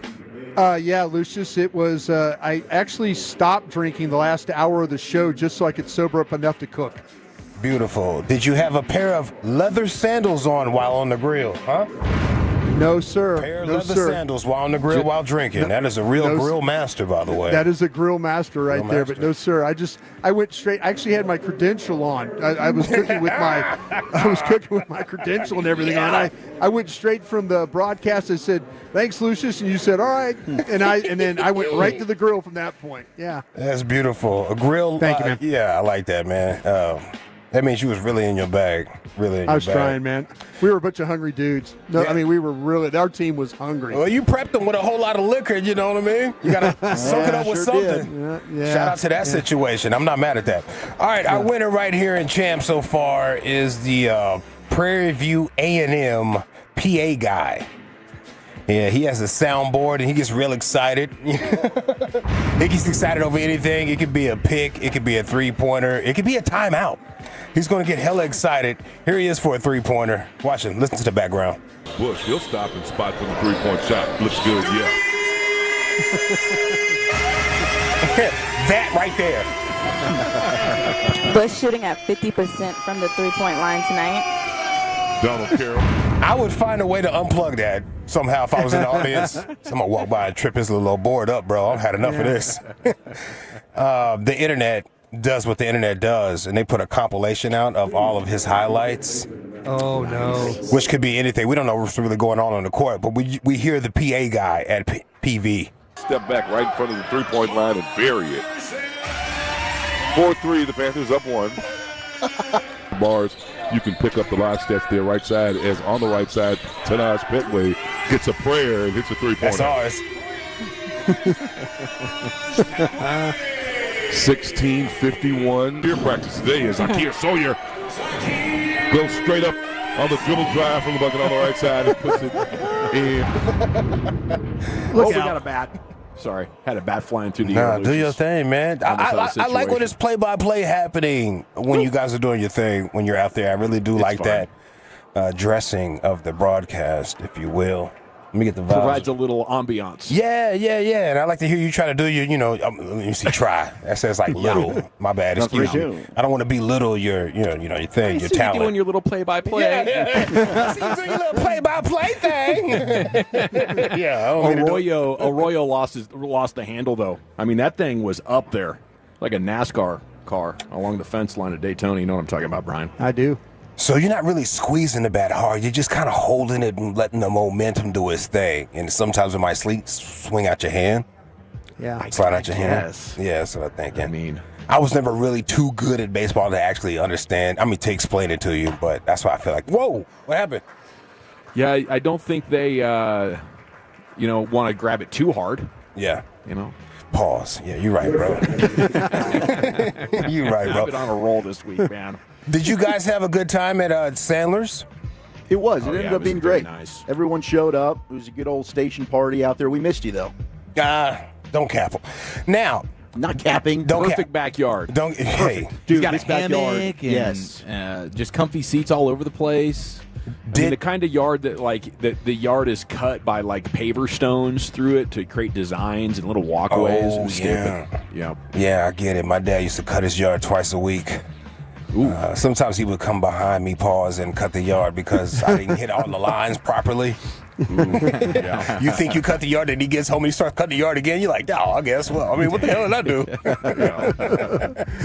Well, I hope Jared Sandler got his wishes.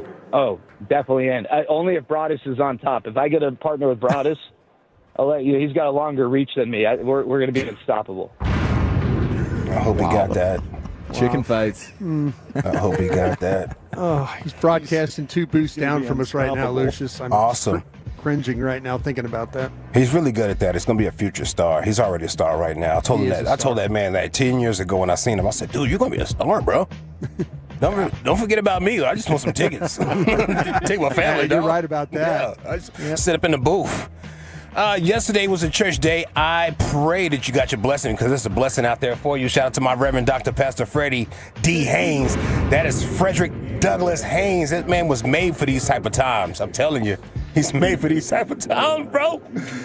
We have Eric. Yes, sir. You are pretty close to the church like I am. Yes. Do you guys have a moment in church where the partitioners of the church can come up there and just kind of speak and announcements type vibes?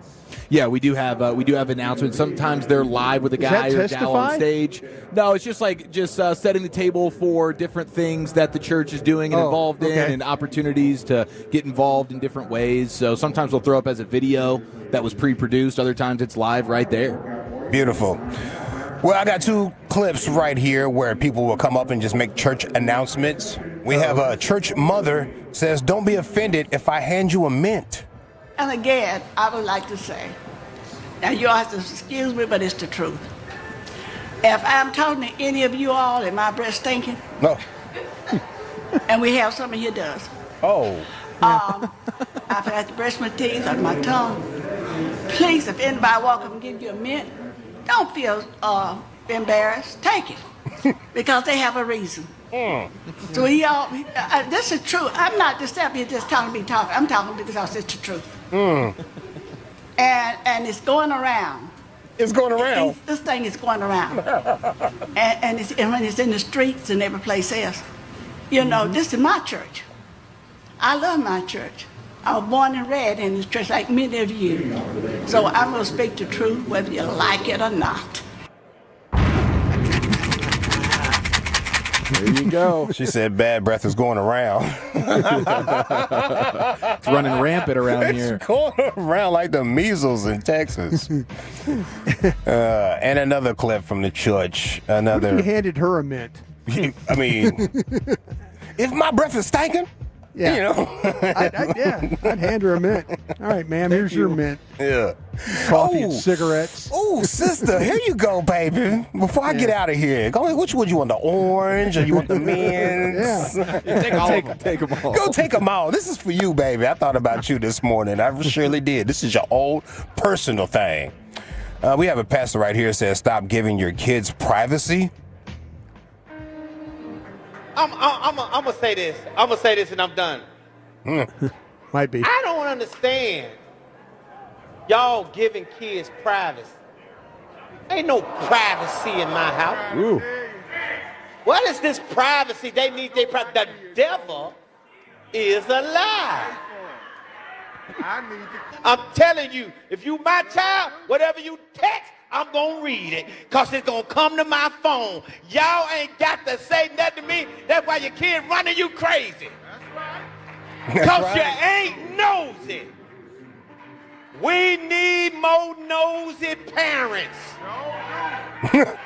Y'all say what you want. You around here got your kid. They living in their bedroom like it's an apartment. Take the door off. Whoa. Yeah.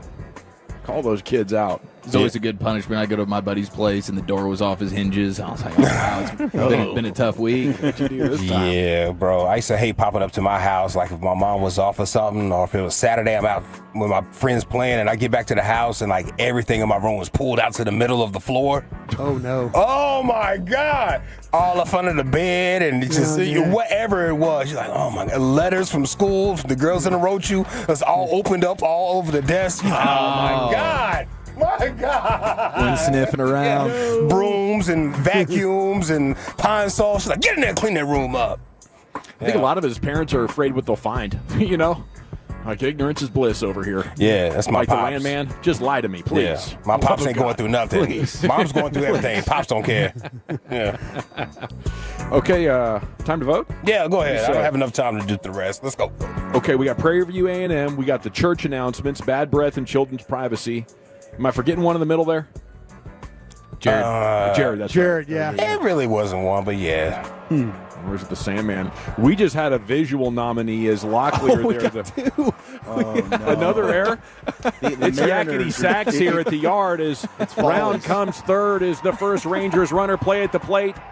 Not in time. He is safe and the Rangers lead 1-0 here. Boy, he sure did take his time. Who is that? Barnhart, the backup catcher. Yeah.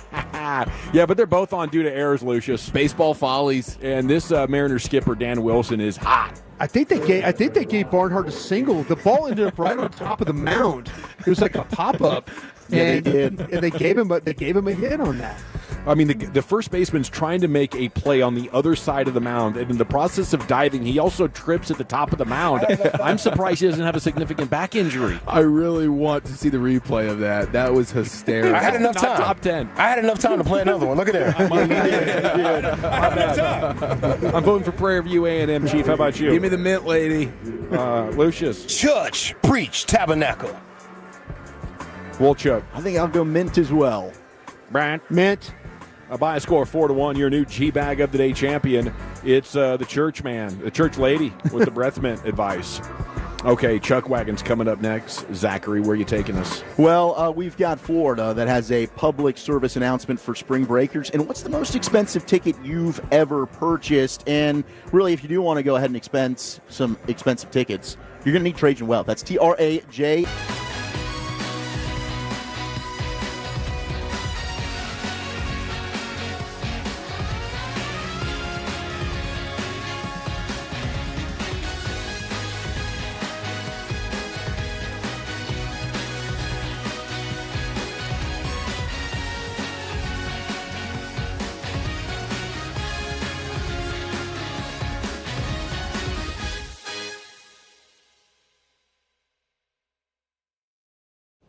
think it's true that you've got to forget something else to remember that Uber Eats has groceries? No, that's absurd. Hey, remember when you used to be a, what was it, Pepper Lady? Pepper Lady? Wasn't it Cinnamon Sisters? Basil Babes. Saffron Squad? Nutmeg Maidens? Pre-curb? No. Nutmeg Maidens. I just said that. Was it Spice Girls? Doesn't sound right. Was it Saffron Squad?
If you're in the market to upgrade your vehicle, get to Classic Chevrolet in Grapevine, back-to-back #1 Chevy dealership in the world. They've got more new Chevys than anyone, and they're all prices sale. Silverados, Tahoes, Blazers, Malibus, Equinox, and more. Visit ClassicChevrolet.com. This is Texas. This is Classic Chevrolet. Together, let's drive, relax, and enjoy the difference. Based on new Chevrolet registrations 2023 and 2024, y'all. All right, welcome back. It's the GBag Nation here on The Fan. Count goes full to Josh Young with the DeMarcus Simeon at third. Rangers have ducks in the pond, already leading 1-0 here, bottom of the third, looking to make it more. Time for a chuck wagon. Here's Zachary. Yeah, we'll keep an eye on this Josh Young at bat. We will have Chris Young joining us as well. Brian Schottenheimer is at the podium right now speaking in Indy. We'll hear from Boots on the Ground, Sean Sharif from the morning show, who's out there coming up a little bit later. Nick Harris has a good piece out right now about Osa and Tank and that stuff moving in a positive direction. They're optimistic a deal can get done in the coming days for Osa, and there was a big internal push from Matt Eberflus to bring Osa back. So certainly, there's three technique. There we go. Flus is like, dude, I want my guy here. As Josh Young just grounded out to end the inning. So that threat squandered there for the Rangers. That's unfortunate. Rangers leading 1-0. We go into the fourth. Okay, you guys ever go to Florida for spring break? Yeah. Yes, back in the day. It's a great spring breaks place, right? It's like the #1, you'd think, spring breaker destination, I would assume. And I thought that they'd probably love spring break time of year. Great for the economy. Well, I mean, I think they used to. Yeah, this summer, maybe a summer or two after I went to Panama in college, maybe like 2013 or 14. After that, it was like, that's it. It got too debaucherous. They're doing Oklahoma drills, girls getting hurt, dudes getting hurt, fights. It's just the locals had enough. Which, hey, fair. And Sheriff Michael Chitwood went and had a public service address. He does this every year. And this one, really, he wasn't holding back any punches here. So he let the people know, if you want to come to Florida for spring break, this is what you can expect. If we arrest your child, I don't care if you're in Tampa, in Naples, or in Georgia, you by law are required to come and pick them up. So make sure, before your little cherub leaves for spring break, that you let them know if they get arrested, they will be held till you pick them up. Last year, we made 52 arrests. We wrote 200 citations, and I'm looking to really double that this year. We have law enforcement is going to be all over the place. And one more thing, parents, please don't let Sheriff Chitwood raise your kid, because we are not going to tolerate what we already saw on February 16th there, February 17th on President's Day. We are not going to tolerate what happened last year. You're not going to come here and disrupt our quality of life. You might want to find somewhere else to go if that's what you're looking to do. There's going to be cops all over. There's a portable jail, and we are not taking any prisoners. What? Yeah. Jail. Portable jail. He wants to double the numbers of arrests from last year. He's calling the kids turds. If you want to send your turd here for spring break. He really doesn't want them to come anyway. He said, look, we don't even want you here in the first place, so please, please, please, just go somewhere else. So if you're out there and you're going to Florida for spring break, just be careful. There's going to be cops all over. There's going to be like a Karen took over. It's like a Karen took over the police department. Was that cops with a P? I'm trying to figure this out because it is spring break. There's going to be cops all over. Huh? Ooh, yeah. He is tripping. He is. He was on one. And you're right. I do think he does this every year. And then he's talking about everything that happened last year. Yeah. Like, they still just can't get this under control. I don't think they ever really will. Yeah. No, they get outnumbered. I mean, you can only attempt to manage it and let it breathe a little bit. You know, I mean, the bad news, I guess, for this guy is he happened to start a life in the most popular spring break destination in America. It's not a spring breakers problem, okay? Got to figure out how you can manage this without being a total D word. I didn't even know you could force the idea of like your parents have to come pick you up if I'm like 20 years old or whatever. Yeah. How can you even force that if I'm an adult? Sounds like a lawsuit waiting to happen. It's not the community policing I've been looking There's for. going to be cops all over. That is a bummer. I hear it now. You know. I hear it now. Yeah, it took a while. You hear the psst. Yeah, I hear it now. Yeah. Wendy's Frosties. Okay, I think they're consistent. Machine's always broken. At Wendy's, Or do you think of McDonald's? I think it's. I always McDonald's feel is like always broken. I kind of feel like that at 2:30 in the morning. I'd like a Frosty, and they're always the machine's being cleaned or broken. Just never feel like I could get one. It's definitely happened to me. There's been times where I want the chocolate Frosty, and they're like, "Sorry, only our crappy vanilla one is available." And I'm like, "Thank you, but no, thank you." But generally, I do think Wendy's. That's crazy, man. Very heavy crosswalk. Wow, that was a gust that almost just, I think, took all of us out. I just watched 7 different hats of senior citizens watching baseball go flying. Get my hat. I mean, the Mariners dugout is now turning around and clapping into the stands for everybody that just had to catch their hats from that wind gust. Well, obviously Josh Smith couldn't catch the pop-up that went to first base. He was standing 4 feet into foul ground and then just let the ball hit 5 feet to his right. So, yeah, that's unfortunate right there for the Rangers that wind shear caught that ball. Well, I guess we're going to have some changes here to the Frosty. According to a memo from an anonymous source at Wendy's, 2 big overhauls are arriving soon that are going to extend the customizability? One more time. Customizability. We nailed it. Of the Frosty. So this is basically to kind of compete with Dairy Queen and Sonic and Never. More flavors? More flavors, and Never. also things that you can add to the Frosty. So they're going to have pumpkin spice, orange dreamsicle they've tried, salted caramel they've tried. So they might even experiment. Maybe you can get some Oreo cookies in there, maybe some M&Ms. But basically you can add things to said Frosty, and they'll also have other Frosty flavors. I don't think this is a bad idea, but I do think the traditional chocolate Frosty is a home run. Yeah, just don't mess with that. Keep the continuity with the regulation Wendy's chocolate Frosty that has been tried and true obviously, for decades. they're taking L's right now because they're trying to mess with it. They think they don't Their have sales are down? They don't think they have a very good product. Well, I mean, I think it is a good product. Keep the integrity of the chocolate Frosty, and if you want to branch out with other things, put fine. some pumpkin spice in it now. Everything's customizable, right? The customizability. Yeah. That's right. Customizability. We always talk about the customizability. Customizability. Wait till your Frosty's like $5-6. Yeah, that's going to be annoying. That's like when the you- 99-cent Frosty. Yeah, exactly. Like that's where it's at right there. And Kansas took a big L this week. I'm sorry to Freddie D if he's listening. 80-week AP poll streak.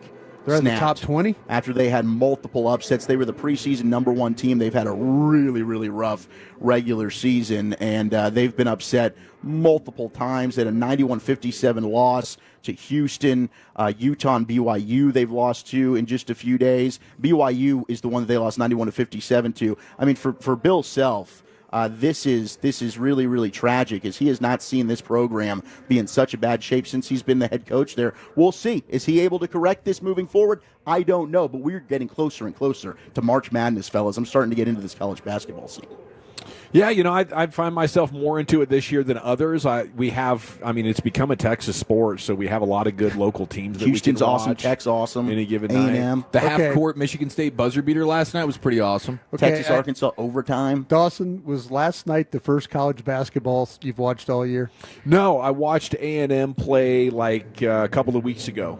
Okay, just in passing, or did you sit down and watch? Oh, I don't think I would ever sit down to watch a basketball game until the tournament starts. But what I do is I just turn the TV on and click until a sports game comes on. Gotcha. And I've recently stopped. I thought you were breaking it down like Joe Lenardi over there. No, or something oh, like you're- that. Sounds like your watchdog. This is my No, first. no. Who, me? I will not go into the I just expert wanted. on that. I just wanted to make sure. I mean, last night was some of the first college basketball I've watched all year. I just wanted to make sure that I wasn't alone. I haven't watched much more than you, but I am watching more than usual.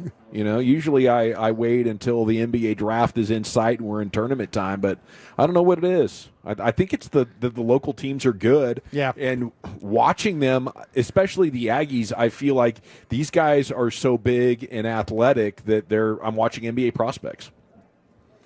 That's what you want. Yeah. Customization. Customizability. Thank you, Wolchuk. Okay, didn't realize the time had gotten away from us there a little bit. No, it's okay. We are live here. The Rangers lead 1-0, top of the 4th inning. We're now on CY Watch. I believe this is when CY Watch starts, and it won't end until we've got him on the show, and we'll ask him about how things are going from his perspective. Sean Sharif is set to join us as well. He's live at the Combine, so Sean Sharif scheduled for the next 20 minutes. CY some point in the next hour. What are we doing next, Wolchuk? All right, let's do some NFL news of the day. We got a lot of Combine buzz, and the Eagles just can't stop talking about our guy. All right, that's next in the nation. Commercial-free GBag.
Uber Eats has Lola V products? I gotta remember that. Well, you know, they say in order to remember something, you have to forget something else. Okay, now that is a very cute haircut. That's like a little shag. I've never seen it before. Well, I mean, of course you have. It's the Rachel. Oh, is that your name? No, I mean like your name. No, I'm Jen. My name's Jen. Right, but I just mean like this is your haircut. But that's hair on your head. I'm not saying this is your hair. Okay, freaking me out a little bit.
Do you think it's true that you've got to forget something else to remember that Uber Eats has groceries? No, that's absurd. Hey, remember when you used to be a, what was it, Pepper Lady? Pepper Lady? Wasn't it Cinnamon Sisters?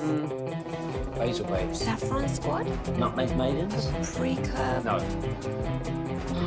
Nutmeg Maidens. I just said that. Was it Spice Girls? Doesn't sound right.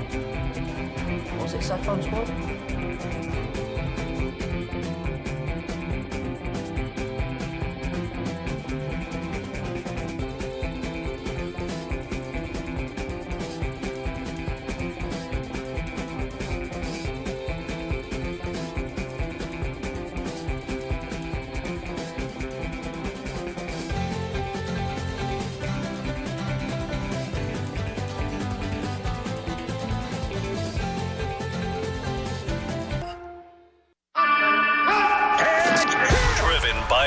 D&M Leasing Studios. You're rolling with the GBag Nation on 105.3 The Fan. GBag Nation on 105.3 The Fan. Rangers lead the Mariners. It is 1-0 in the bottom of the fourth inning. Is that Leody Taveras up there at bat? Yes, it is. That is him. Barnhart's on deck. Man who has the lone run of the day. Rangers leading the Mariners 1-0 here in the fourth inning. CY is going to join us. Sean Sharif's going to join us live at the Combine. A lot going on. And here's Wolchuk with your NFL news today. Yeah, Shotty's talking right now. We'll get to some of what he's had to say. Obviously, the Cowboys news. They're closing on a deal with Osa. We'll see if those numbers end up working out to bring back DeMarcus Lawrence, as David Canner was on earlier with Shan RJ live from the Combine. They had Mike Florio break the, I'm hearing rumors maybe Cowboys could move up to the number 1 overall pick with the Titans. I don't think that's true at all. But he did say, a rumor. But no, it got a lot of traction. Yeah. I talked to some people in the organization. They said that's just false right now. Florio's getting in the ball sacking game. Yeah.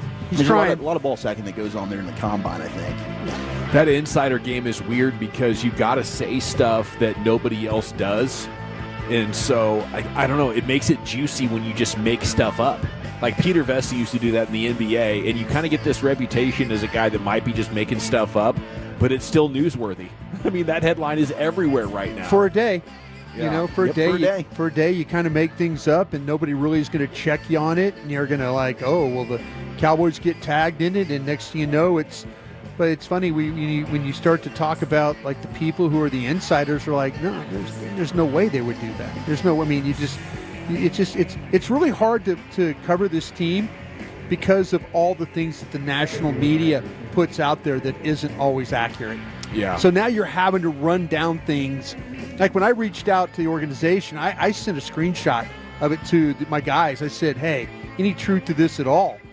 And he's like, no, this is not true at all. That's why you listen to the Fan. You'll be smarter than everybody else. I mean, we're There's trying. A lot of bad media out there. I'm not saying that all those guys and gals don't know what they're always talking about, but man, it makes the job of us having to cover the team and having to run down things that you just know are false. That's just not good. Well, Ian Rappaport, who we'll get to a little bit later, as he's certainly in the news today for off-the-field reasons, I guess you could say. Maybe coffee reasons, maybe some fight reasons. But he did have an update on Abdul Carter. And if the Cowboys were to move up, I would assume that would be their priority. Penn State edge rusher Abdul Carter, who Micah Parsons has taken under his wing. He's not having surgery on his stress reaction that he's got on his foot. He wasn't going to be working out anyway.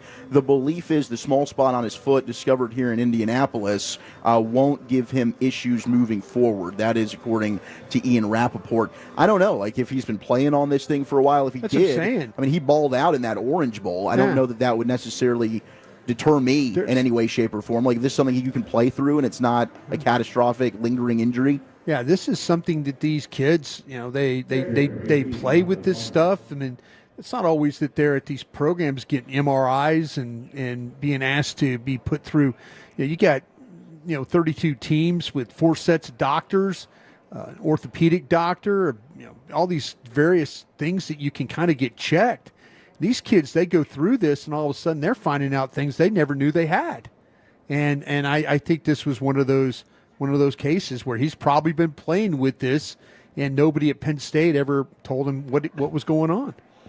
I think I would consider it as a team as a factor in my decision. I don't know to what extent, but I think it was Schefter that said he had a choice. Do you want to do no surgery or do you want to have a screw put in there and you could be out for 2 months? And he's deciding to go the non-surgical route. Yeah. I don't think that the clear diagnosis is to do non-surgery. I think it's a choice.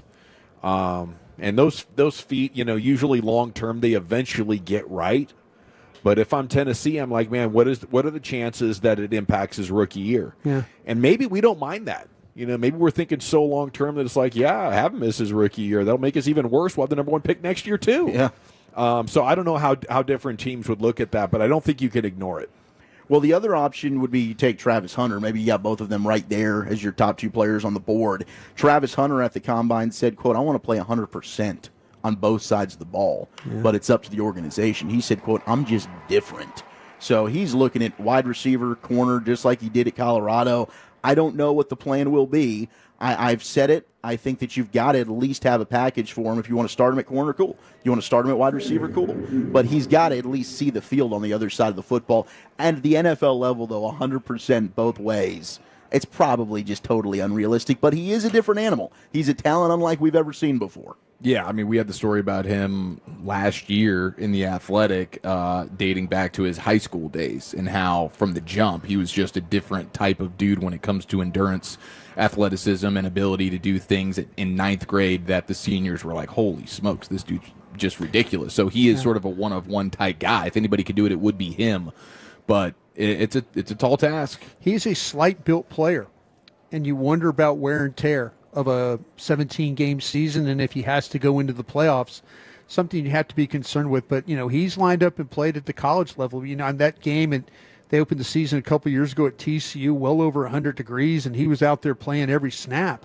But I wonder if some teams are thinking about him playing both ways and him being a slightly built player. Would that kind of influence him one way or another? I mean, how good can you be staying out of collisions? Some ball carriers just have a sixth sense about them, and they can constantly avoid it. But, I mean, I would also think about it like this, Brian. Like, yeah, he doesn't have the muscle to absorb the hits. Right. But maybe he's quick enough to avoid them, and maybe not having an extra 30 pounds of body weight that you have to cut with all over the field could actually take load off you. I think he's probably going to lose weight as he plays if he's going both ways. That makes a lot of sense. He could go from 185 pounds to being a $175 if he's playing every snap for you, and amount.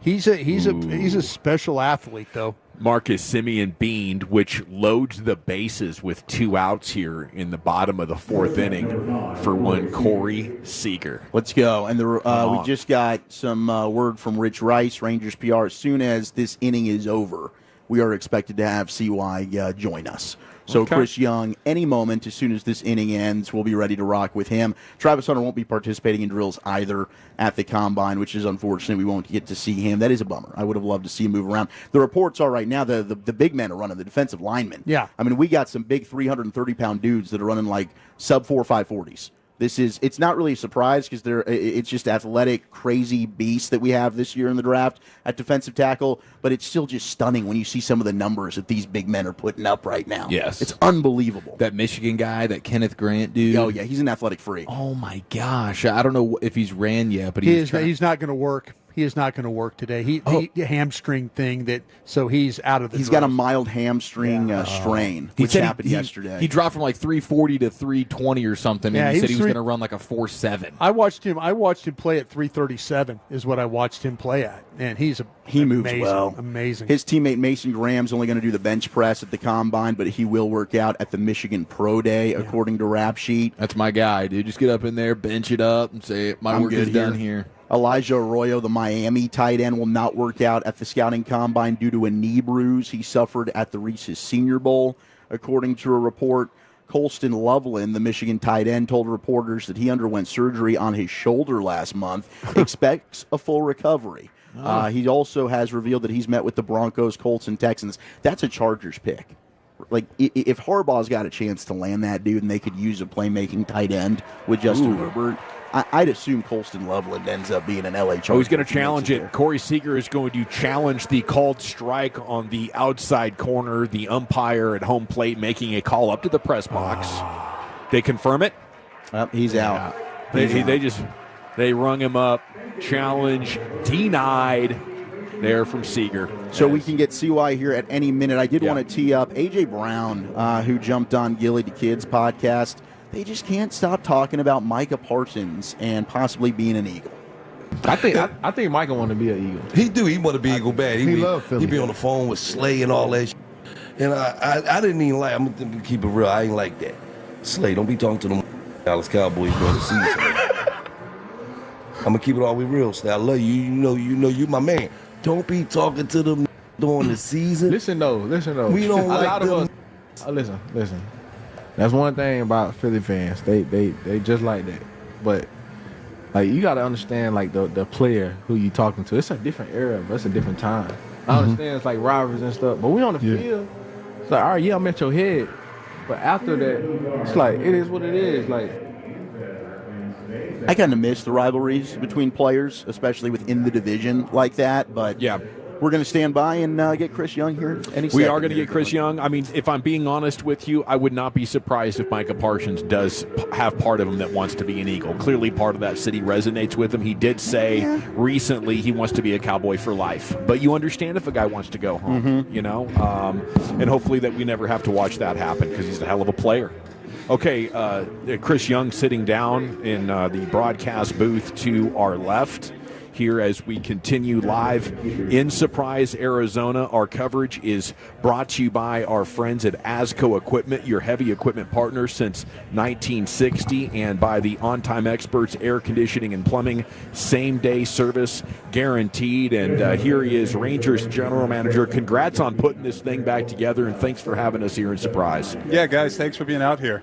Well, it's fun. Had a nice little threat there in the fourth inning. How do you take these kind of games in? It's early spring training. I mean, I'm having fun watching it. What's the professional perspective on an afternoon like this? First and foremost, you want to see our guys getting their work in, getting their timing, their reps in, and coming out injury-free. That's the most important part.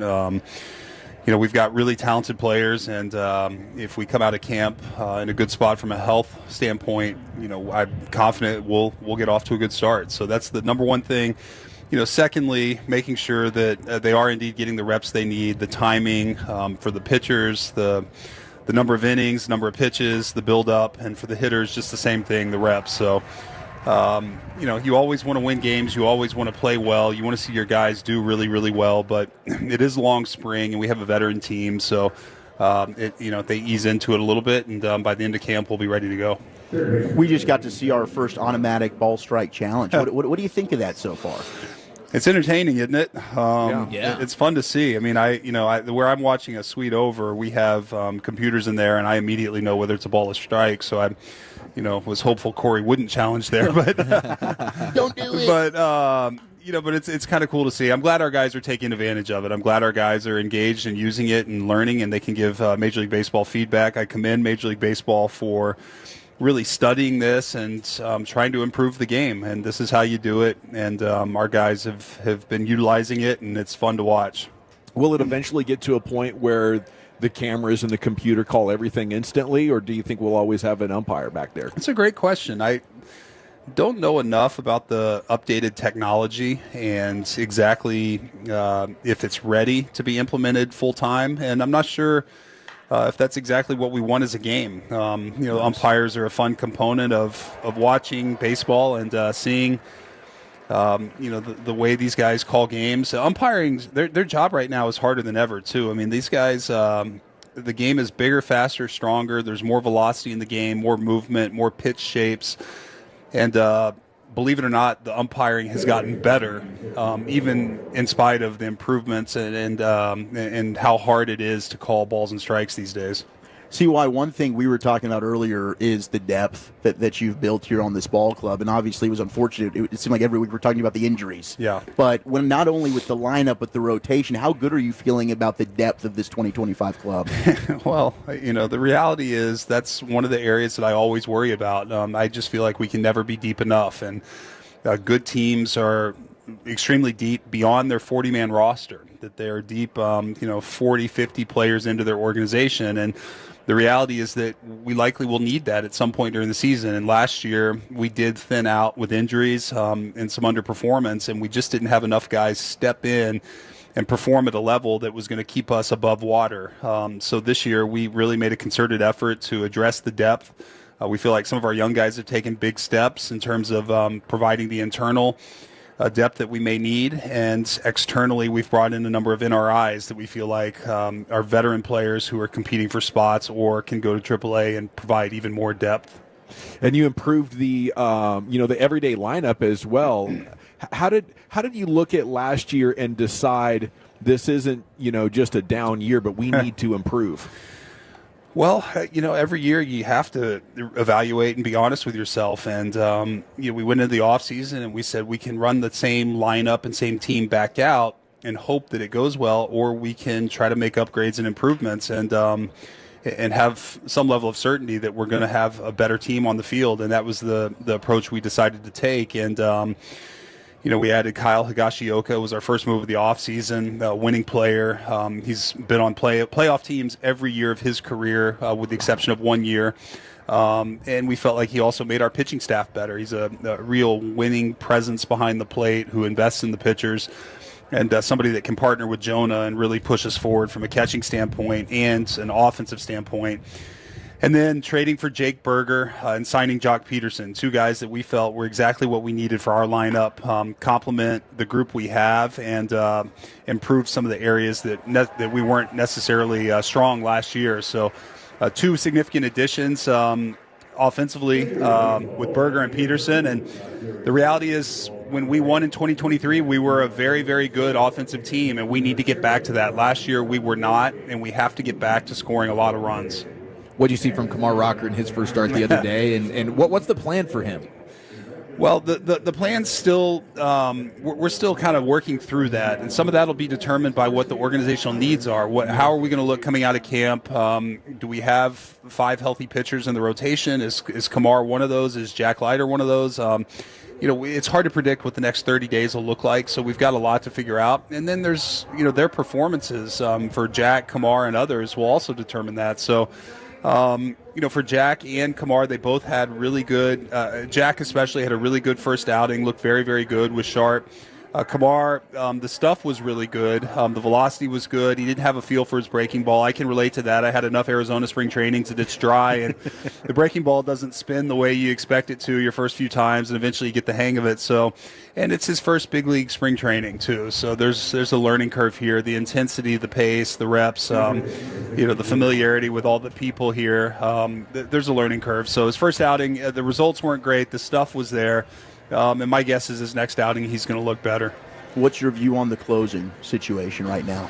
Well, I think right now we're going into it with a little bit of a closer by committee approach. This is something we've done well the last couple of years. We really did it well in the playoffs in 2023 of looking at matchups and data to help govern our decision making with which pitchers are used in which situations, and try to put these guys in the best positions, the best pocket in the lineup for them to face. And if there's a group of lefties coming up, we might want to put the 2 or 3 guys in that do the best against lefties. And if there's righties or the bottom of the order, whatever it may be, lining up what really the objective information can tell us to put these guys in the best position to succeed. But my guess is that over the course of the year, 1 or 2 guys will really solidify themselves as our best back-end options. And we feel like we've got a number of players who can do that. And Chris Martin, Garcia, who we traded for from Washington, and Sean Armstrong has leverage experience. And then we've got some young arms too that may pitch their way into those situations throughout the year.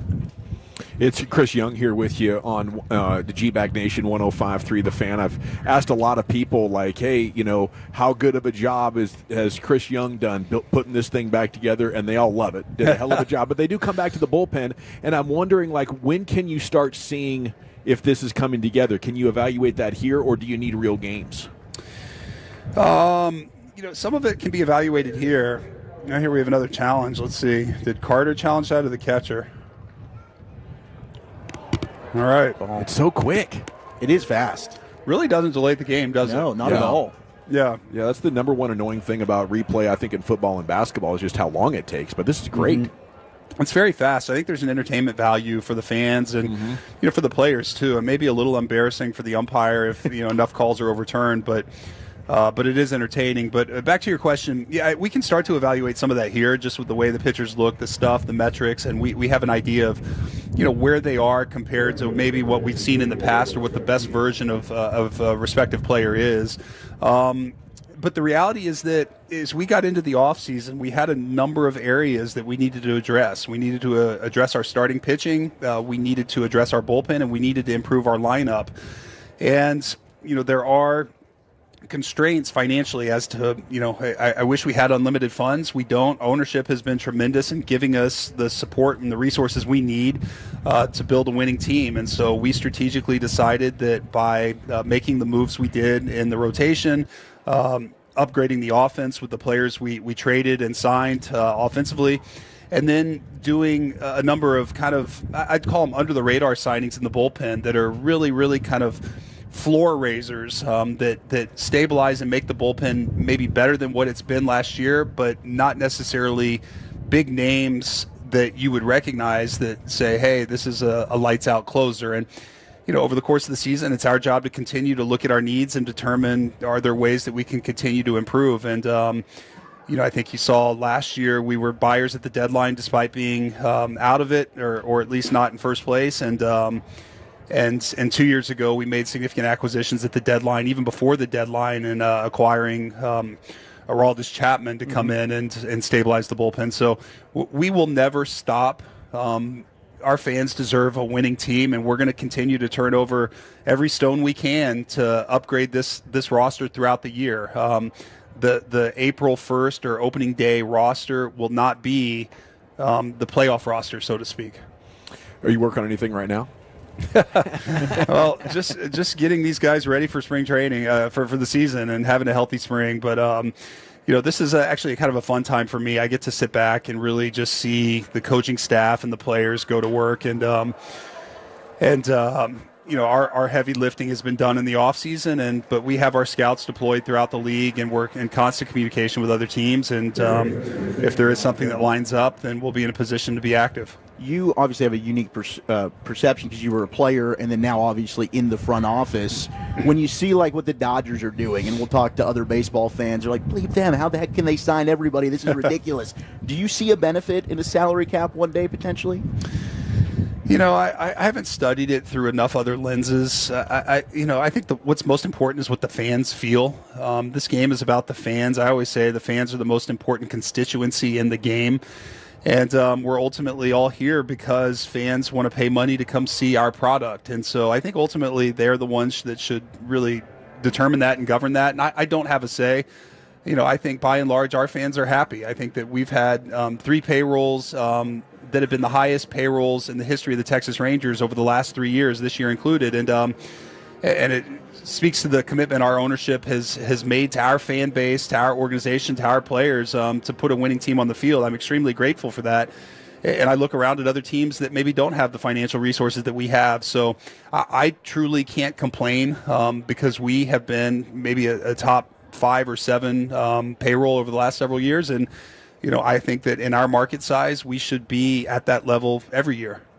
I love it. Chris Young here with you on the Fan. Speaking of the fans, we all just soaked in the NHL Four Nations All-Star festivities, and that was a pretty fun experience. Do you think the MLB would benefit from maybe taking a page out of that book for All-Star Week? Well, yes, I do. I think what the NHL did was really entertaining, and I thought they brought a lot of passion back to the game in terms of a week that normally – with the All-Star festivities and frankly, the All-Star game in NHL is not overly entertaining, in my opinion, just given that players, don't want to get hurt and they kind of go through the motions. And you're not seeing the best in the world on display necessarily at the highest intensity level in those games. And what we saw in that format, to me, was awesome. I mean, it was incredible. And I think that, yes, as a league, we should absolutely explore any way to put our players on display in formats that are extremely entertaining to fans. We've got a great product in Major League Baseball. I think these players are better than ever,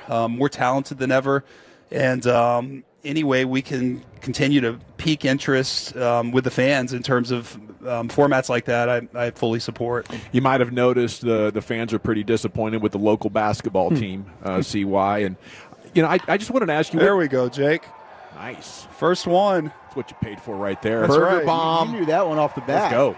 Oh, yeah. 3-zip Rangers. His last 2 exit velos were he grounded out twice at 108, 110. So he's hit the ball hard twice and just got that one elevated. So that's what we look forward to seeing a lot of this year, guys. He's and just a tremendous person. I mean, I think you all saw what he meant to our community when he came in and kind of announced his number change and the reason behind it, and supporting his daughter who has Down syndrome and the number 21 and the chromosome for Down syndrome. So he really is just a winning person. I'm so excited to have him. I've enjoyed getting to know him, and this is just a guy who's hungry and wants to win. And I'm hoping we're seeing about 40 more of those this year.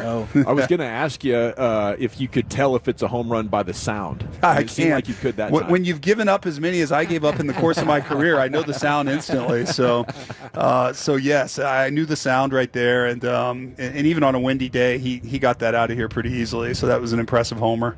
So philosophy on managing a superstar: do you let him do whatever he wants just for the talent, or do you no, you got to conform to our culture? What's CY's view on that?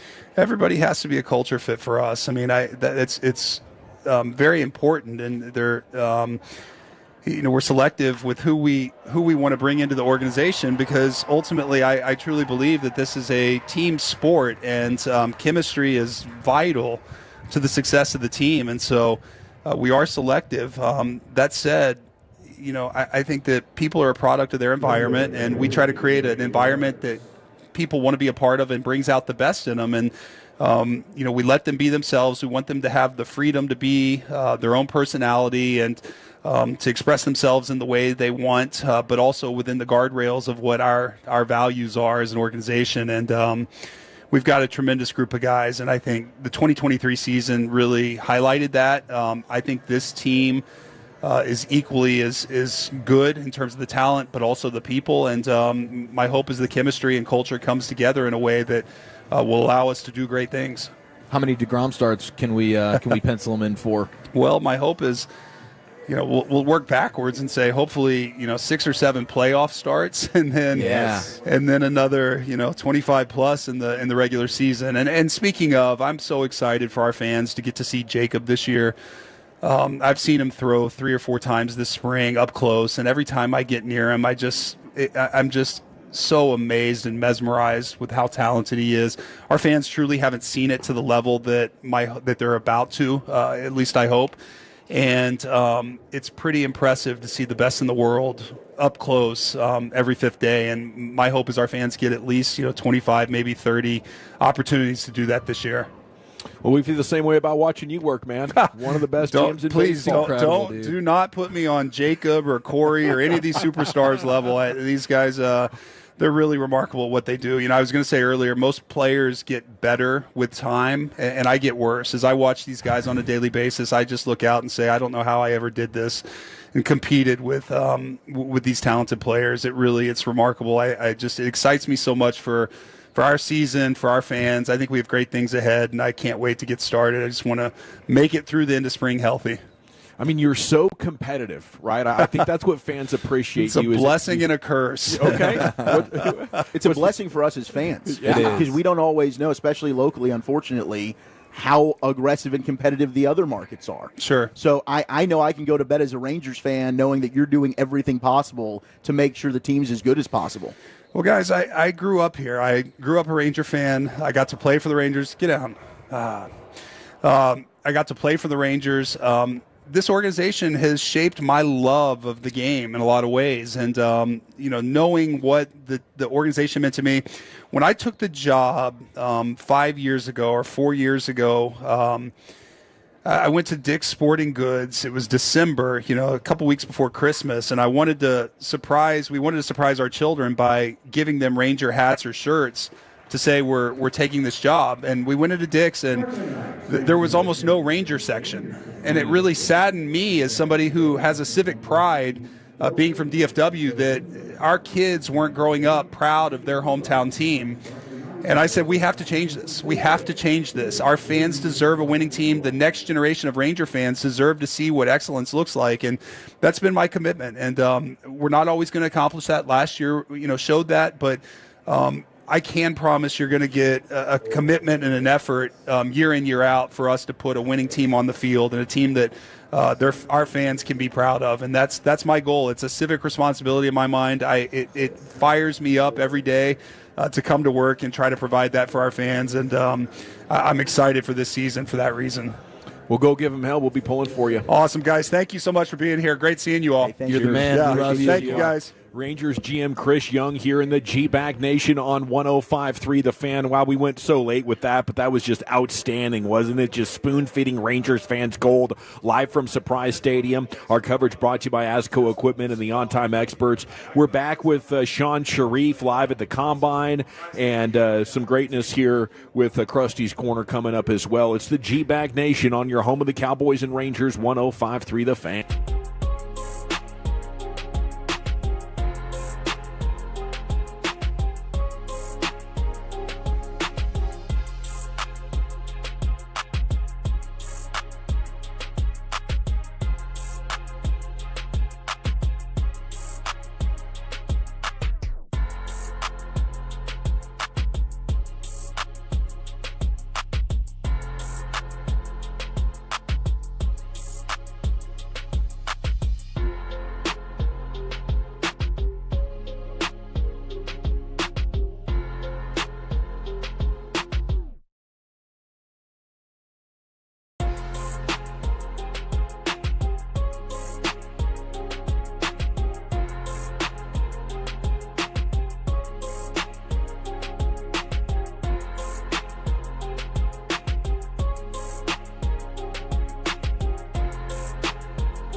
Yes, sir. Welcome back. It's the GBag Nation on 105.3 The Fan, and we are watching Rangers beat the Mariners. It is 3-0 here in the fifth inning. Just had a 20-minute conversation with CY. You can go back and listen to anything you might have missed with the Odyssey app, Twitch, YouTube, amongst your options. Okay, coming up next, though, it's time for Krusty's Corner. Brian, what kind of gold do you have for us today? Yeah, I'm going to ask my man, Zach Wolchuk, which team did this better in the draft? We'll talk about that next.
Uber Eats has Lola V products? I gotta remember that. Well, you know, they say in order to remember something, you have to forget something else.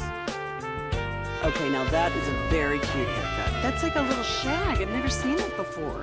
Well, I mean, of course you have. It's the Rachel. Oh, is that your name? No, I mean like your name. No, I'm Jen. My name's Jen. Right, but I just mean like this is your haircut. But that's hair on your head. I'm not saying this is your hair. Okay, freaking me out.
it's true that you've got to forget something else to remember that Uber Eats has groceries? No, that's absurd. Hey, remember when you used to be a, what was it, Pepper Lady? Pepper Lady? Wasn't it Cinnamon Sisters? Basil Babes. Saffron Squad? Nutmeg Maidens? Paprika? No. Nutmeg Maidens? I just said that. Was it Spice Girls? Doesn't sound right. Was it Saffron Squad?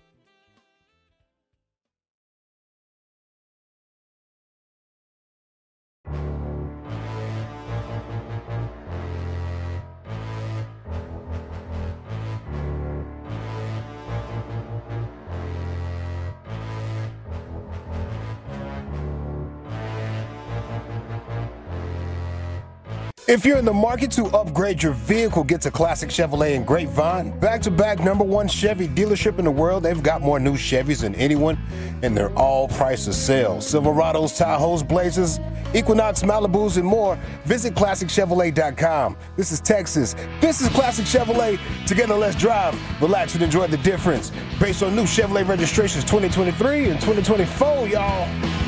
Yes, sir. Thank you, Lucius. We're live in Surprise, our spring training coverage brought to you by the On-Time Experts, Air Conditioning and Plumbing, same-day service guaranteed, and ASCO Equipment, your heavy equipment partner since 1960. And again, thanks to Chris Young, who joined us there from about 3:12 to 3:32. I think it was a 20-minute conversation about all the things going on here with your baseball team, and you can go back and listen to that with the Odyssey app or YouTube, Twitch, whatever has that rewind ability. Time now for Krusty's Corner, though, brought to you by Reliant Air Conditioning, gimmick-free AC repair and replacement, Brian. Thank you very much, General, and thank you very much to Reliant for being a part of this one. Watching this game, if you notice there's been more of those the umpire challenge things today, this umpire hadn't missed one yet. No. He has not had one overturned at all. And I was trying to find out who the home plate umpire was today. But every time they've challenged this guy, he's been on point. Pretty good command of that strike zone, I'd say. Yeah, I'd say for a spring training game and all that. My gosh, it seems like every time. Corey Seager challenged him with the bases loaded. Yeah, and got a called third strike there, but it's pretty I bet impressive. the system is making him better. You think so? Yeah, but both those were star players. We saw Seager and Rosarina do it. Yeah, and it was right on the edge. Yeah, not a horrible challenge. Yeah. But yeah, the guy was right. I'll tell you what, I'll give him some credit for that. All right, Zach, I told you I was going to drag you into something today. What's up? You got your boards up? Ready to go? I can get my board. Get your board up, ready to go. Get that big board out. Get that big board, out. Okay. Up. I went back to my guys at Pro Football Focus because they seem to have some really good draft content that I like to talk about, and I like to get you involved on this if I can. They put up each team's 3 best players to draft. Okay. So I just want to walk you through, and I'm going to go through the division. I'm going to go through the division here, okay. And I want you to kind of tell me which team do you feel like. Now there might be a guy that you don't have. Maybe there's somebody you haven't studied yet. But I figure with the top 3, you've probably seen most of these guys. Yeah, hopefully. So hopefully you have. Yeah. If not, we'll fill in the blanks. Okay, the New York Football Giants, the ideal draft for them in the first 3 rounds, they have Cam Ward, quarterback. Okay. Benjamin Morrison, the corner from Notre Dame, and J.T. Tuimoloau from Ohio State. Damn. Okay, that's their draft. Comment about how you feel that draft would be. If you were a Dallas Cowboy fan, how would you feel? Did the Giants get better? Would you like the Cowboys to have, if they were in that situation, say in the 3rd overall pick, would you like that to be their pick, their draft? Yeah, I love that third-round pick of JTT out of Ohio State. I think he's just a sound edge. And I've said, I don't know if he's a guy that's going to be a double-digit sack guy. Yeah. But he plays the run really well. He does have some twitchiness to his game. He's not the bendiest guy in the world, but he's super tough to move off the football. That would make them better. I think the wild card would be Benjamin Morrison. Because of the hip injury, right? Because if it's not for the hip, this guy's a top 15 pick. He's in the conversation for best corner in the draft. But when you're evaluating a cornerback, man, with hip injuries, how is that going to translate? Is that going to linger? Because that's a boomer bust Not a good selection sign there in the second round. Yeah, good old man injury right there, Brian. I'll tell you what, though, I gave him 2 first-round grades off that, though. We'll see with Ward and Morrison both, and JT. I don't know. I don't think they make Copper fit for hips yet. Yeah, they took a second-round player for me in the third with JTT. Yeah, I'll tell you what, that was good. All right, Philadelphia Eagles. Jalen Walker. Omar Norman Lott, the defensive tackle from Tennessee. Charles Grant. I don't know if you've seen him from William and Mary. The Mary tackle. Yeah. I love the second-round pick of Norman Lott. That's a great replacement for a dude like Milton Williams. He's not nearly as big, but he's your typical 3-tech, get up the field, understands leverage, pad level, great first step. Motor player. Now, he's a bit of a hothead. That's the one thing they got to worry about him, and penalties are a problem. He averages a penalty every 38 snaps. So I'd have to hope if they were to take Norman Lott, he ends up stinking, and he's a big penalty guy. But otherwise, I do like the player a lot. Yeah, have you seen Grant at all? I haven't watched Charles Grant. Okay, kid, no. Let me real quick about him. He's from William and Mary. He's 6'4", he's 300 pounds. This guy was a champion high school wrestler, and he made a ton of starts for William and Mary. He was a Senior Bowl guy and didn't participate in that, had the opportunity to be invited but didn't participate. That would have been a huge help for him. I kind of feel like this guy is going to be one of those players that if you draft him, you're gonna love this kid, because we talked about what the Cowboys want to do with pin and pulls and athletic stuff. Charles Grant from William and Mary is that guy. He is a better version of your right tackle. Yeah. With the Cowboys. You've been a big fan of his. I really just haven't watched him because I know you've kind of got him covered. Yeah. So I've tried to fill in some other guys. But No, I got need to go check him out. No, you need to watch Charles Grant from William and Mary. I give them a lot of credit for this one. Okay, the Commanders, Mike Green, Darren Porter, the corner from Iowa State, and Isaiah Bond, the wide receiver from Texas. I think that's a round high for Porter. Bond in the third's probably about where he should go. Right, I agree that there. could be a pretty good compliment there Yeah. for Terry McLaurin, two Yeah. big speed guys. But they took one of my favorite players in Mike Green, so that really upset me. Yeah, that is an edge that could cause you some problems. Stud muffin. Going forward right there. And I think that Porter's got some really good length to him as far as the corner spot. Dan Quinn would love him. And he's probably gonna run. You'll see his name in the combine. He'll probably be one of the fastest guys when it comes to, and you'll be amazed for a guy that tall that he's able to kind of do the things he can do. All right, but we kind of feel like, though, the three you've seen so far, do you like the Giants ones better than what the other Giants I think have the best one so far. All right, especially with the Cam Ward factor. That thing could send them into the stratosphere. There you go. All right, the final one here is we can talk about is the Dallas Cowboys one. Okay. They went Walter Nolan from Mississippi, defensive tackle. They went Omarion Hampton, the wide receiver, the running back from North Carolina. And they went Jalen Royals, the wide receiver from Utah State. Tell me about what you think about this particular draft with Nolan, Hampton, and Royals.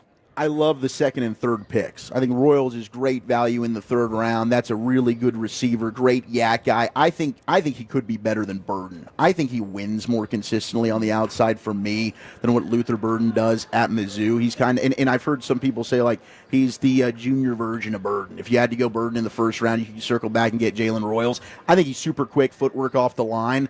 But the big one for me, I think Hampton in the second round, home run.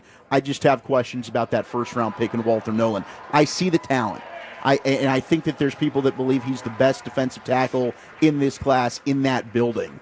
But I do wonder, motor concerns for me a little bit. I just see a player that lacks consistency. Right. But I can understand the traits are all there. Right. If they can hit on him, he could be a home run. So, but if you take Tank, excuse me, not Tank. If you sign Osa, okay, you're looking at you're still probably looking at threes, but are you looking at a 3 at 12? I wouldn't be, but they might have him as the best player on the board there. And if that's the case... And you're hearing whispers they really like him. I think they really like him. I think Walter Nolan's very much in play at 12, yeah. And see, that one... It does scare me, but it is a defensive lineman. The issue is they just haven't hit really outside of Oso when it comes to drafting defensive tackles at all. Yeah. If we could circle back about Jalen Rolls, I think he would be a perfect player for the a bigger guy on the outside that could play the X receiver. This guy could be a bull when you watch him play. He just runs through press coverage with power.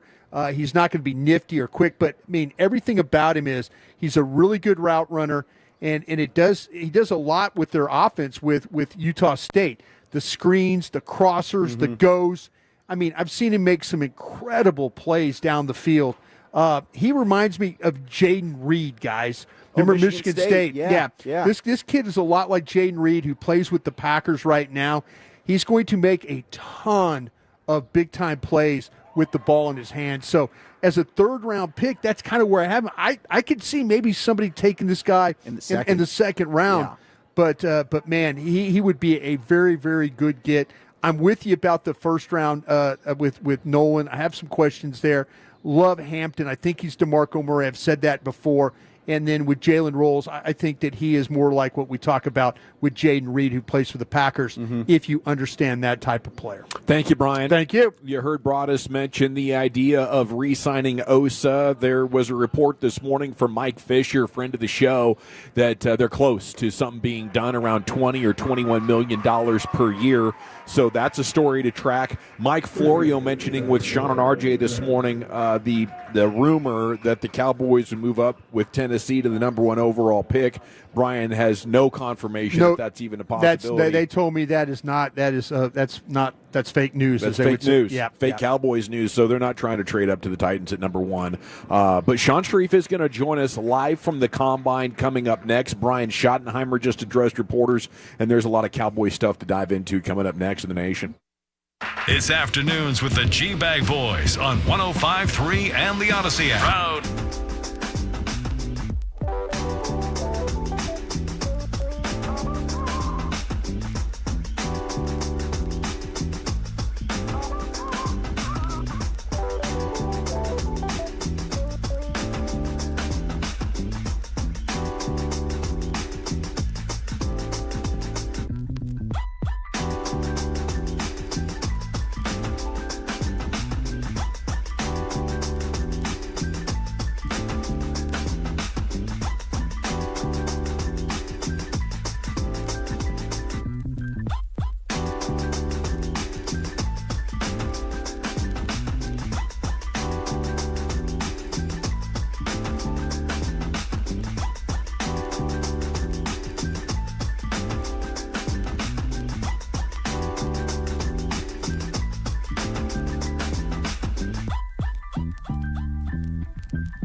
Newsmax is terrific. Reuters Institute reports that Newsmax is now one of the top news brands in America. Find out why. Just check out Newsmax on your cable system. Get Rob Schmidt with Greta Van Susteren, Rob Finnerty, and much more. Download the free Newsmax app on your smartphone or home TV to start watching. It takes just seconds. With Newsmax Plus, you can watch our great shows anytime. Go to newsmaxplus.com and start your free trial. That's newsmaxplus.com. Make the switch to Newsmax today. This is the exclusive home of Dallas Cowboys football. KRLD-FM and HD1, Dallas-Fort Worth. Let's go, Cowboys. An Odyssey sports station. Driven by our D&M Leasing Studios. You're rolling with the GBag Nation on 105.3 The Fan. Welcome to the nation. Buy me some peanuts and Cracker Jacks. We're in the 7th inning stretch here as we open up hour number 3 of the G-Bag Nation on 105.3 The Fan in baseball paradise. Seriously, about 80 degrees here in Surprise. Our radio coverage all week long brought to you by our friends at ASCO Equipment, your heavy equipment partner since 1960. And it's brought to you by the On-Time Experts Air Conditioning and Plumbing same-day service guaranteed. Wolchuk's Top 10 at 420 is coming up. You have a lot of stuff going on in the association. We will get a basketball rim session here before the afternoon is over. Of course, LA Live's coming up at 5:40. But right now, if you're a Tolo, you do know already our morning show, Shan RJ, Bobby Belt, they have been in Indianapolis last couple of days doing their show from the Combine. And Sean Sharif joins us now here on your home of the Cowboys. Good afternoon, sir. How the heck are you? What's up, fellas? I'm doing pretty well. I put the Uber to the side for the pregame drinking just for this phone call. So life could not be, well, life will be better in about 20 minutes. Are you okay? So I heard this tease that Bobby's not sleeping tonight. What are you guys getting into? So we're going to this one bar at the hotel where all the big dogs stay. So we're going there to pregame for me to sightsee because I still like to have my head on a swivel. You know, I still get starstruck. And then we're going to go to dinner at the main place that they all talk about. Last night we did this, shrimp cocktail at St. Elmo's.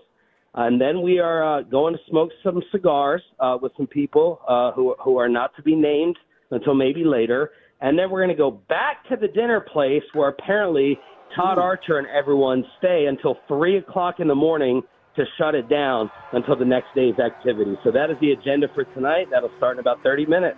Okay, so I heard Archer with you say the 3 a.m. deal. Is the plan to make it till 3 a.m.? Are you going to be able to manage this? No, not my plan. I think it's Bobby's plan. This has happened. So Spittle, if you're listening, just take the blood pressure medicine because this has happened twice in the past with Bobby at the Super Bowl party that we all saw. He shows up drunk on the air. I learned my lesson years ago at the New York Super Bowl when it sounded like I had no teeth talking because I was still messed up. But no, I can't do that. I'm looking at about 12:30 as my cap, but Bobby wants to put in that connection time. Last night he and Choppy were tired. I was ready to go. So Bobby said, nope, and we're going to go ahead and shut it down. He's got his magic prescription bottle all ready to go. And I think Bobby is going to show up tomorrow extremely, extremely buzzed. So, boss, be prepared. Wow, this should be a lot of fun. Could be electric, and Surprise Stadium was just electric as the teenage phenom Sebastian Wolcott went deep to left field. Ooh. Sean, it was pretty amazing. Nice. You missing the baseball at all? No. So what's different about NFL Combine Radio Row compared to the Super Bowl? Set the scene for us. Great question. Out here, I feel like you can actually be productive. Like at the end of the show today, Mike Tannenbaum was just like waiting for his interview, and we're like, "Hey, Mike, you got 10 minutes home with the Cowboys?" And he had to sit down because of the Brian Broaddus connection. Out there, Super Bowl is just it's a big show, right? Like everyone's running around with their handlers. People are just trying to sell their product. They're not trying to actually sit down, I don't think, and talk football. Whereas here, it feels like everyone in the room behind us, where Brian Schottenheimer just had his presser and Travis Hunter spoke earlier, that's directly behind us. It feels like some people actually stop down and talk, and they're a little bit there more for football. So I think you can get a lot more production out of this versus the big glitz and the glam and the parties. Like, these people are going to get drunk and talk. I don't know why they're talking to all the reporters and the insiders, but maybe they're looking to vent. But I feel like it's way more productive than the Super Bowl, even though the Super Bowl has a lot of glitz and glamour. Sean Sharif here with you on the Fan, guys. What was your big shoddy takeaway? I know you guys were just soaking in the presser. So I had a lot of takeaways. Number one, it does sound like Osa is about to get done. Like Schottenheimer gave one of those responses where he's like, yeah, like we're right there. You never want to say anything until it's final. But I took that as basically 98, 99% done. Some of the reporters here do think the number will come in under Mike Fisher's reported $21 million. But I'm taking it as that is done with Osa. He wasn't asked about culture, which we're all focusing on with Mike McCarthy. He brought it up, though, on his own. He said most of the day is spent walking the halls. Quote, that's a part of changing the culture and knowing guys on a deeper level. And it actually took me back to McCarthy with one of his Friday interviews with us. He didn't know, like, we had to explain to him DeMarcus Lawrence's nickname. Like, he did, and I'm not making the biggest deal of this, that he didn't know it was Tank, but like I think we were a good amount of time into this, and he's like, who's Tank? Like, who are you referring to? And I think Brian Schottenheimer believes that knowing that type of stuff, he talked about his love for Dak, and he's like, we're not talking X's and O's. I want to get to really know these guys as men and connect, and that will help improve the culture. So I think that was an inadvertent comparison. I won't say shot. You can say shot if you want. It was an inadvertent comparison to the Mike McCarthy culture. And I got to say this, my biggest takeaway, and this, RJ would say this is naive and this doesn't really matter because you can trick people in interview settings. Y'all, I had the same reaction to the Brian Schottenheimer hire as everybody else. Man, I love the guy's personality. Like, I absolutely love it. I did agree with Bobby with some of the Mike McCarthy criticisms. Obviously, Bobby took it to another level of pettiness, but I did agree about some of the insecurities and some of the tough guy machismo stuff that didn't feel real with McCarthy. Guys, this guy is genuine, and he is going to absolutely be able to connect. So I left that being charmed by Brian Schottenheimer's personality, like, big time. One other thing, he talked about, I think one of the Tolos nicknamed him R2P2, like run twice and then punt, for that conservative dinosaur offense that we labeled him as in Seattle. He talked about having to agree to disagree with Pete Carroll, where Brian got in trouble a little bit, he said, for letting Russ cook. He laughed at that as a joke, but then he circled back around, and he made it known he wanted to throw and Pete wanted to run. So if you're worried about, and there's a lot of talk about the run game, if you're worried about this conservative run game and boring offense, I think Brian Schottenheimer sent a little bit of a statement today that he wants to open it up and he wants to throw the ball around. We had Schottenheimer on. Was that last year in Oxnard? And awesome interview. I mean, we had a similar type of feeling like, wow, this guy's personality and communication and leadership style, it was surprising at the time that, he seemed to check the head coach box there in a big way. And now it's starting to get exciting with, some of the hires that he's making and his philosophy. It is interesting to know, though, I'm not sure how to react to that he wants to pass more. I'm hoping we get a full-on commitment to running the ball at least very efficiently. That's got to be a big priority for me, Sean. How about you? Yeah, Tannenbaum told us today, like, it would not surprise them one day the Cowboys throw it 32 times and one day the Cowboys run it 32 times. I think when we keep talking about offensive line and running the football and finding the running back with his traits and then throwing the football, like, really we're all just getting back to the word balance, right? Like, everybody wants to have balance. And I think when you look at that Nick Harris list of Cowboy visits, unofficial, whatever it is, there's a lot of D linemen on there. And with this priority of re-signing Osa, and then today, Schottenheimer talked about focusing on the second-year offensive lineman. He was asked if, BB is going to move up front. He's like, too early for that now, but I'm really focused on the second-year O-lineman. He said Tyler Guyton, he singled him out. He said he's been in the weight room every single day, and he looks freaking awesome. So I think they just want to check all the boxes, like everyone says this stuff, right? They want to be more physical. They want to be, he said, you got to be able to run the football when people know that you're running the football. We always say that about the 90s Cowboys, right? Everyone knew it was coming to Emmett, and no one could stop it. And then they want to be more physical and stop the run while also throwing it. So I think we're just really talking about balance with a tougher football team. Shan Sharif, live from the Combine in Indy with us here in the GBag Nation. Is this living up to your expectations so far?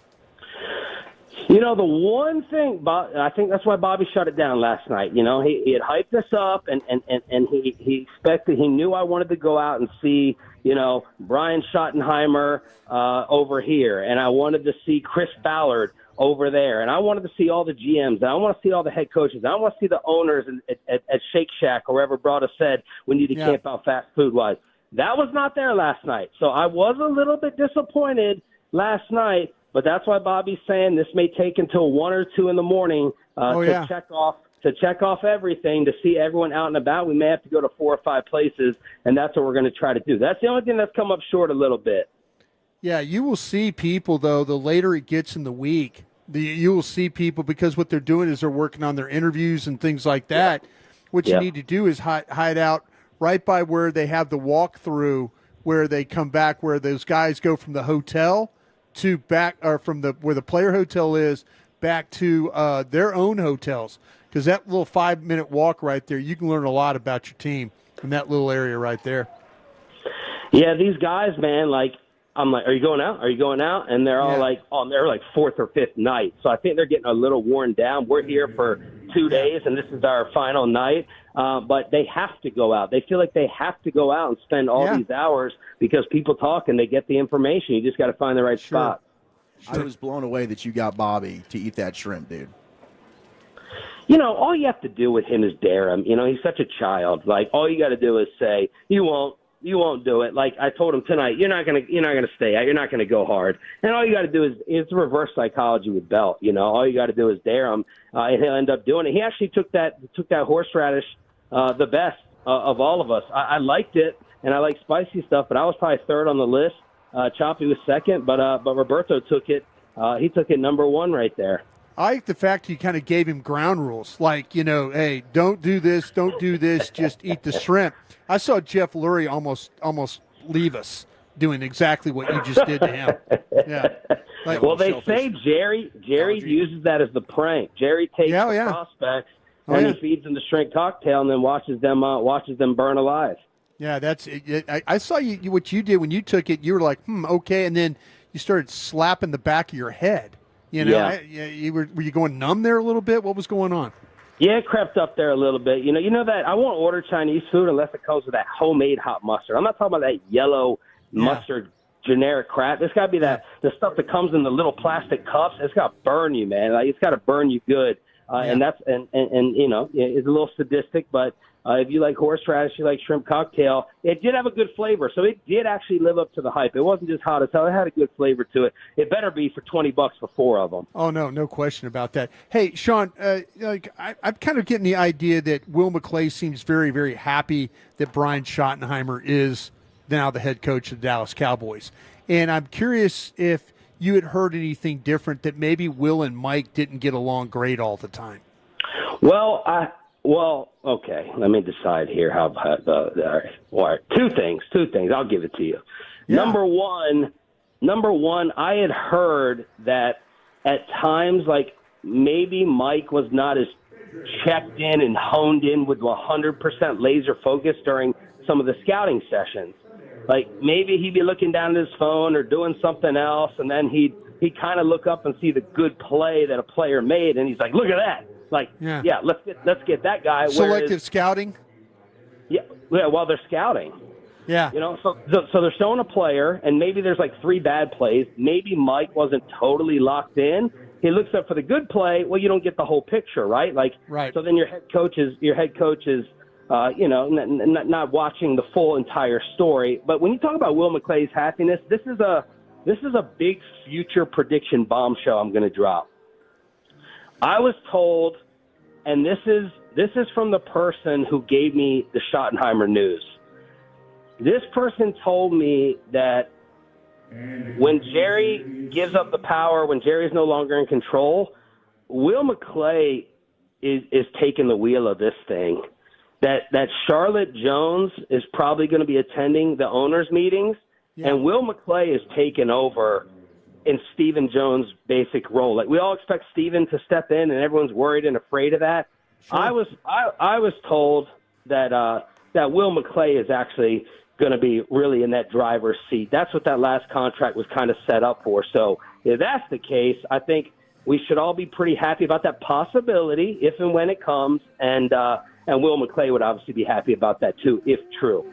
I needed some optimism. That's giving me optimism, Sean. There you go. I'm like Jake Glazer, man. I only come out for the big stories. You know, I leave all the little. That's why we sent you to the combine. I'll leave them little transitions to Todd Archer now. Well, good luck tonight seeing who you want to see, and best of luck in the morning with Bobby, dude. I think that's appointment radio. Thank you, boys. Keep killing it. Love you. Thank you. Salute. Love there you. he is. Again, they're going out, and Bobby saying all-nighter, which who knows what that could mean by the time you get to showtime tomorrow morning. He's That's gonna like be 5 puking o'clock on air, man. Indianapolis time. It'd be wild and unpredictable, especially when he taps into that little pharmaceutical assistance he can get. You know, and he goes totally wheels off.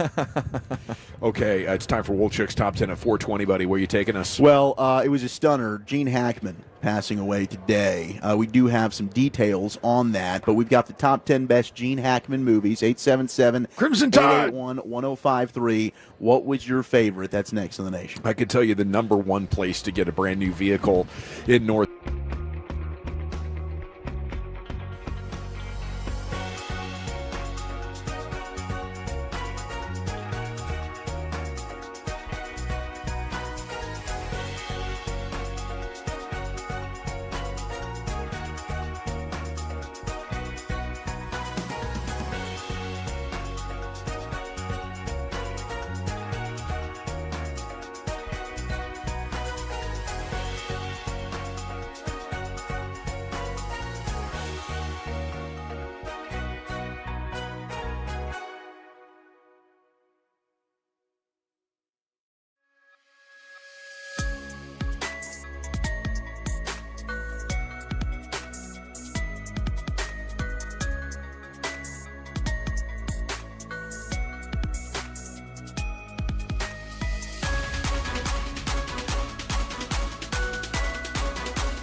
Uber Eats has low fee products? I gotta remember that. Well, you know, they say in order to remember something, you have to forget something else.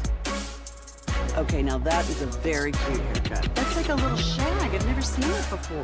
Well, I mean, of course you have. It's the Rachel. Oh, is that your name? No, I mean like your name. No, I'm Jen. My name's Jen. Right, but I just mean like this is your haircut. But that's the hair on your head. I'm not saying this is your hair. Okay, freak me out a little bit.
Do you think it's true that you've got to forget something else to remember that Uber Eats has groceries?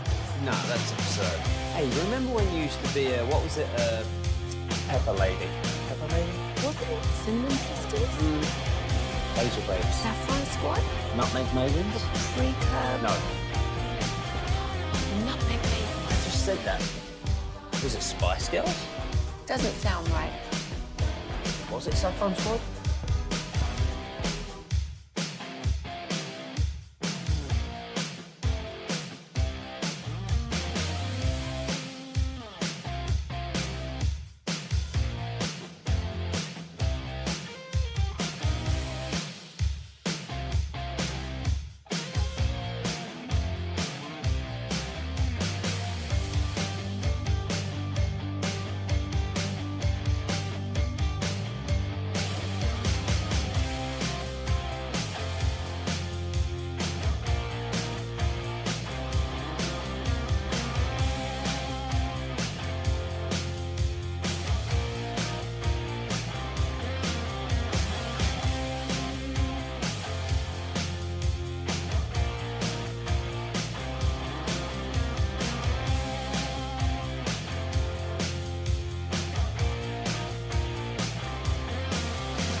friendly and affordable? Call us today for your free estimate at 469-909-0956 or visit TolbertGarageDoor.com. All right, welcome back. It's the GBag Nation here on the Fan Live at spring training, where the Rangers have the bases juiced.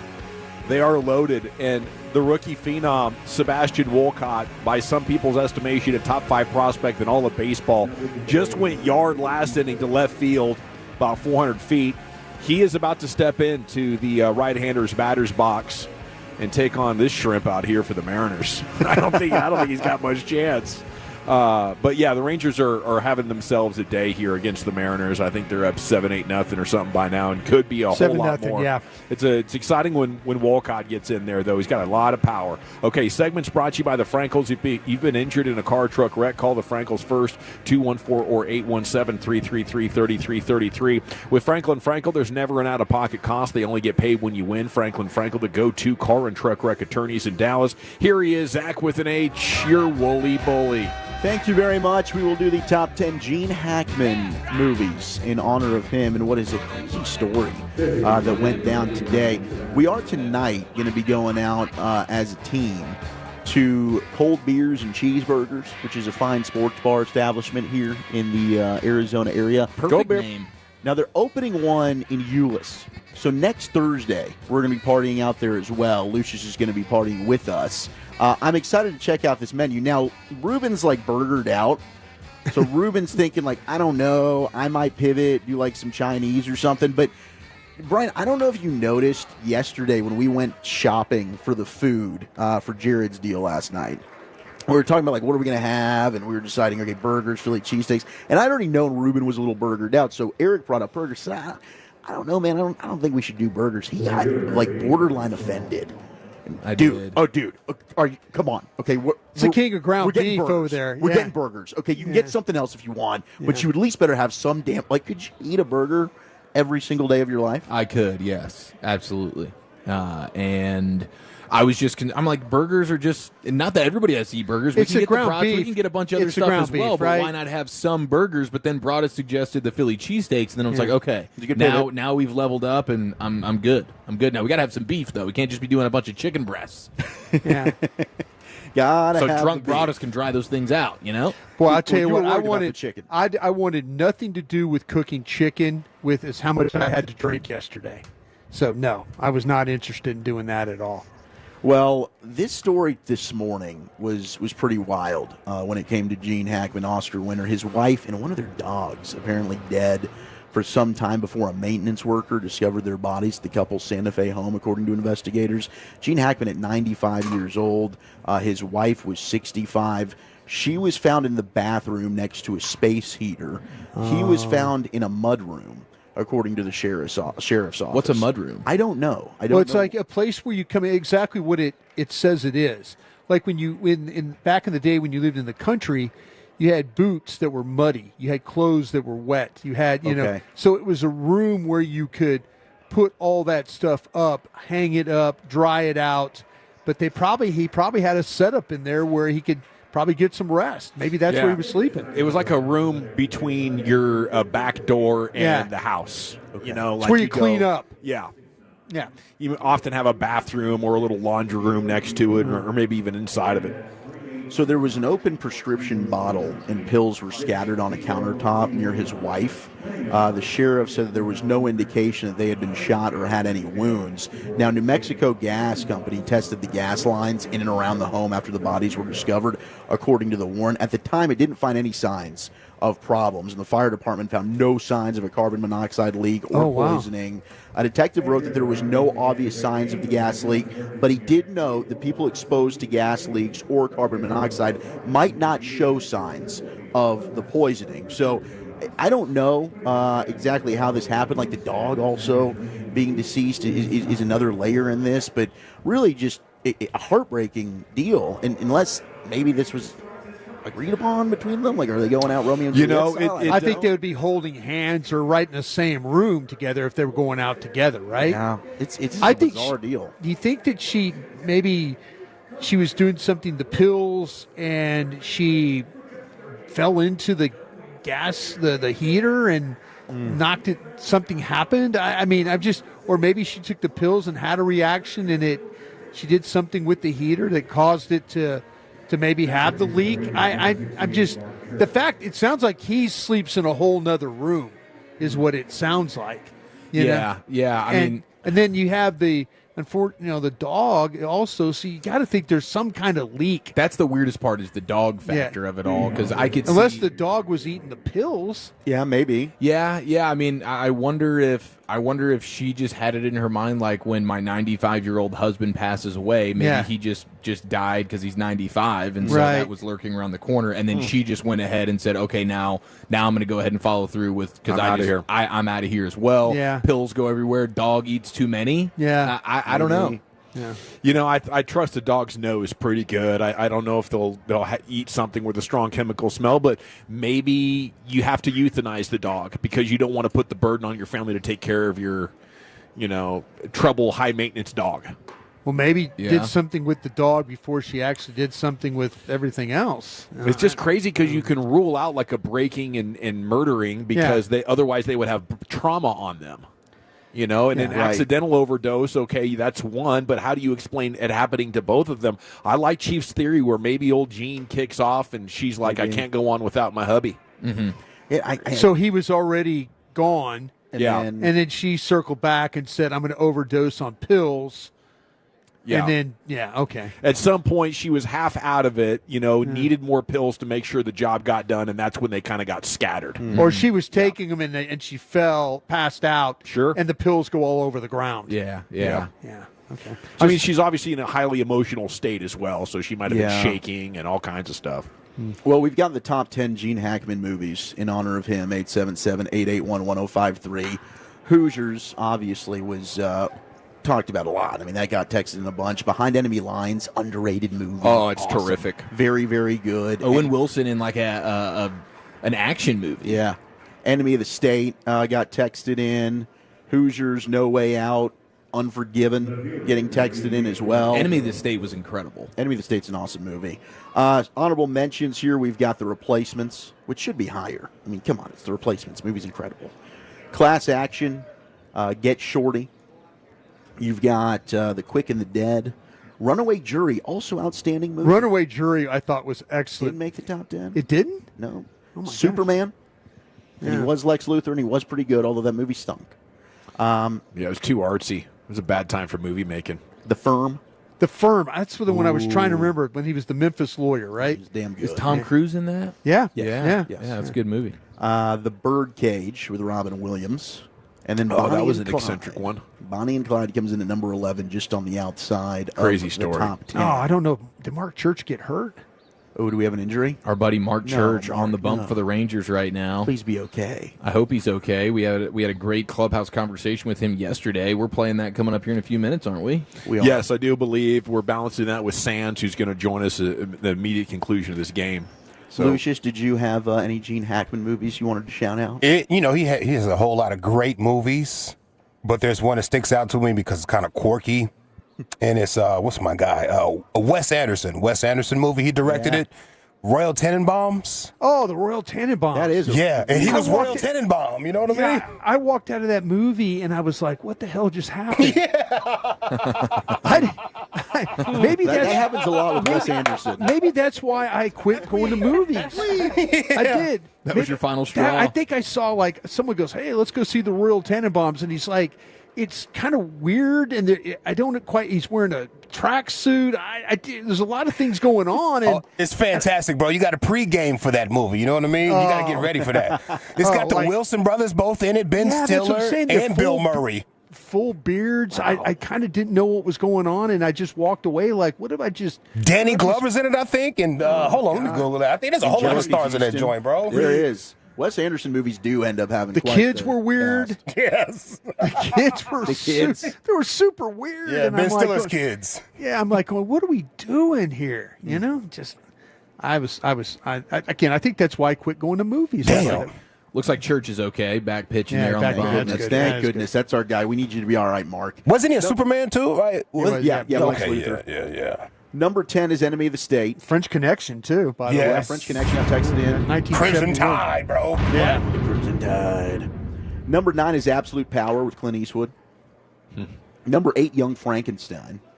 Hey, Yeah, you go back a long way. Well, you go here back. in You this could go. catalog. Yeah, you can go all the way back. I mean, 1971. it's every decade. Yeah, 74. Then we go to 1972, the Poseidon Adventure. Oh, Preacher, boat. you're going the wrong way. Yeah, I remember that. That's that thing that capsized. He led him back to safety. That thing was, the ship was. He was a big time. He helped him out big time, getting him out of there. Yeah. Number 6 is Crimson Tide, co-starring with Denzel. Yeah, he had to retire after that one. After that command. 5 is Hoosiers. Yeah, that fell apart, didn't it? Yeah. Yeah, it fell apart. 4 is Mississippi Burning with William Dafoe and Frances McDormand. Yeah, I've heard good things about that one. 3 is Unforgiven, Clint Eastwood and Morgan Freeman. Okay, that's a country and western kind of a thing, right? It's a good Metallica record too. But yes, the movie. Yeah. Number 2, The Conversation, directed by Francis Ford Coppola, released in 1974. Couldn't place it. 74. Sounds like it's got potential. But number 1, voted as the best Gene Hackman movie, was indeed The French Connection. Coming There in you go. number 1. He was in Heist also. He wasn't Heist. Heist was an honorable mention. Oh, in I'm here. sorry. Was it critically I didn't mention acclaimed? Heist, so give it some love. But gosh, I mean, his catalog really is outstanding. Well, thank you, Wolchuk. Thank you. Top 10 at 420 every afternoon here in the GBag Nation. Salute to Asco Equipment, your heavy equipment partner since 1960.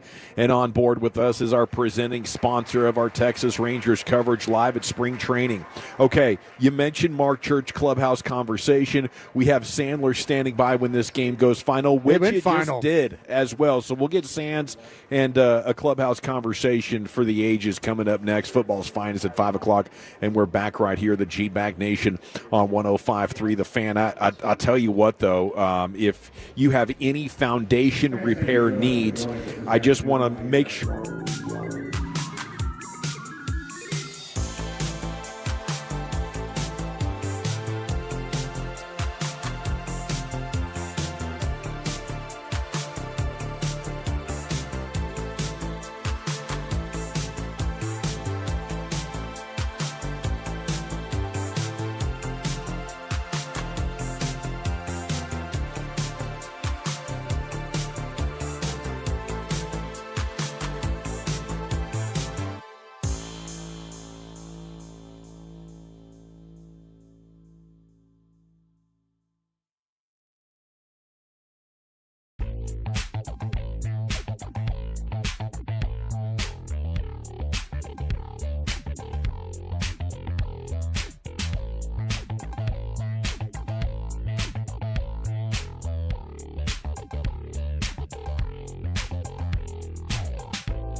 Uber Eats has low fee products? I gotta remember that. Well, you know, they say in order to remember something, you have to forget something else.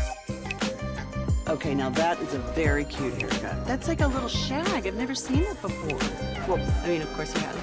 It's the Rachel. Oh, is that your name? No, I mean like your name. No, I'm Jen. My name's Jen. Right, but I just mean like this is your haircut. But that's hair on your head. I'm not saying this is your hair. Okay.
It's true that you've got to forget something else to remember that Uber Eats has groceries. No, that's absurd.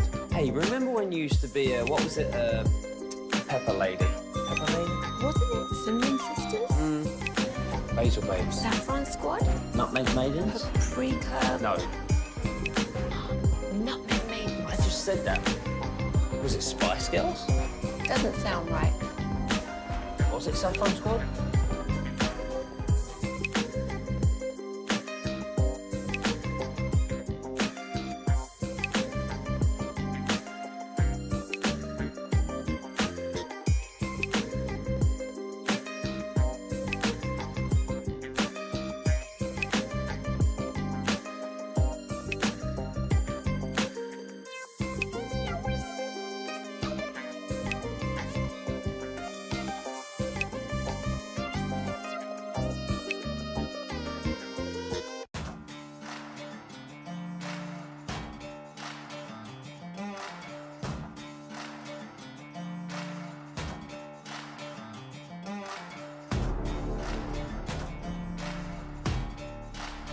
Got you down.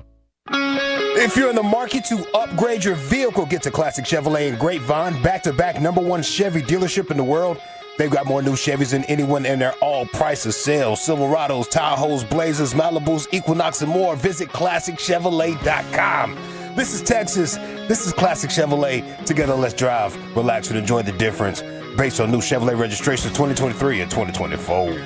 Thank you, Lucius. Jared Sandler is going to join us after a triumphant 8.5 innings of baseball. Rangers win 8-0 against your AL West rivals. We'll take it all in. But before we get there, let's go into the Rangers clubhouse where the nosebleed guys are with another uncomfortable clubhouse conversation subject. Okay, we got to speed through this one, ladies and gentlemen. Uncomfortable conversations in the clubhouse with the stud, Mark Church. You have a meeting in 10 minutes. What is this meeting about? I have no clue. It's a pitcher's meeting, so probably about like game review. So do you ever have like Botch stepping in there and having like a botchy moment in those meetings? Nah. Maddox runs these meetings, So Mad Maddox, man. Gosh, you smell so damn good. I'm sorry, Walter, continue, but you just smell phenomenal. I thought maybe it was the coffee, but that was way better than coffee does. What are you using? Louis Vuitton. Louis V, baby. Yeah. Okay, so Maddox is running these meetings. I mean, does he just dig into your ass from time to time? Not really. He's more chill at these times. I don't know how he is during the season for real. I don't have much time with him, but he's chill during the. How much of a prankster is he? Because if you know anything about his brother was a wild animal back in the day. Yeah, he always has jokes. Every meeting, we end the meeting with a joke, so a dirty joke. So. Oh, a dirty joke. What's the best dirty joke that you can think of? You know, they're pretty long usually, but I got one today, so hopefully I'll make everybody laugh if he calls them. Oh, it's going to be everybody's got to go every day. Yeah, everybody, like he chooses one person to go every day, and he hasn't called me yet. So you're waiting for your moment? Yeah, I'm waiting for my moment. Well, why don't you workshop it with us right now, man? Hit us with it. All right. What do you get when you mix human DNA and goat DNA? I don't know. What do you get? Kicked out the zoo. Boom. All right, are you a gamer? We were just talking about Clash of Clans over there with some of your other pitching brothers. Yeah, I'm for sure a gamer. I'm the best gamer. Okay, so you're the best gamer on the team. What is your go-to game? Fortnite. I play 2K. Fortnite and 2K. Okay, have you played Seeger in Fortnite? Because apparently Seeger's a Fortnite guy. I haven't played him in Fortnite, but he probably don't want to see me in Fortnite. Ooh, are you a big trash talker? Yeah. You ever fight with like the little 12-year-old kids? Yeah. Tell them you're gonna like their mom and shit. Yeah. I say way worse things than that too. Are you a MILF guy, or like Wolchuk's more of a GILF guy? Big GILF fan. What's a GILF guy? You know, like a grandma like to.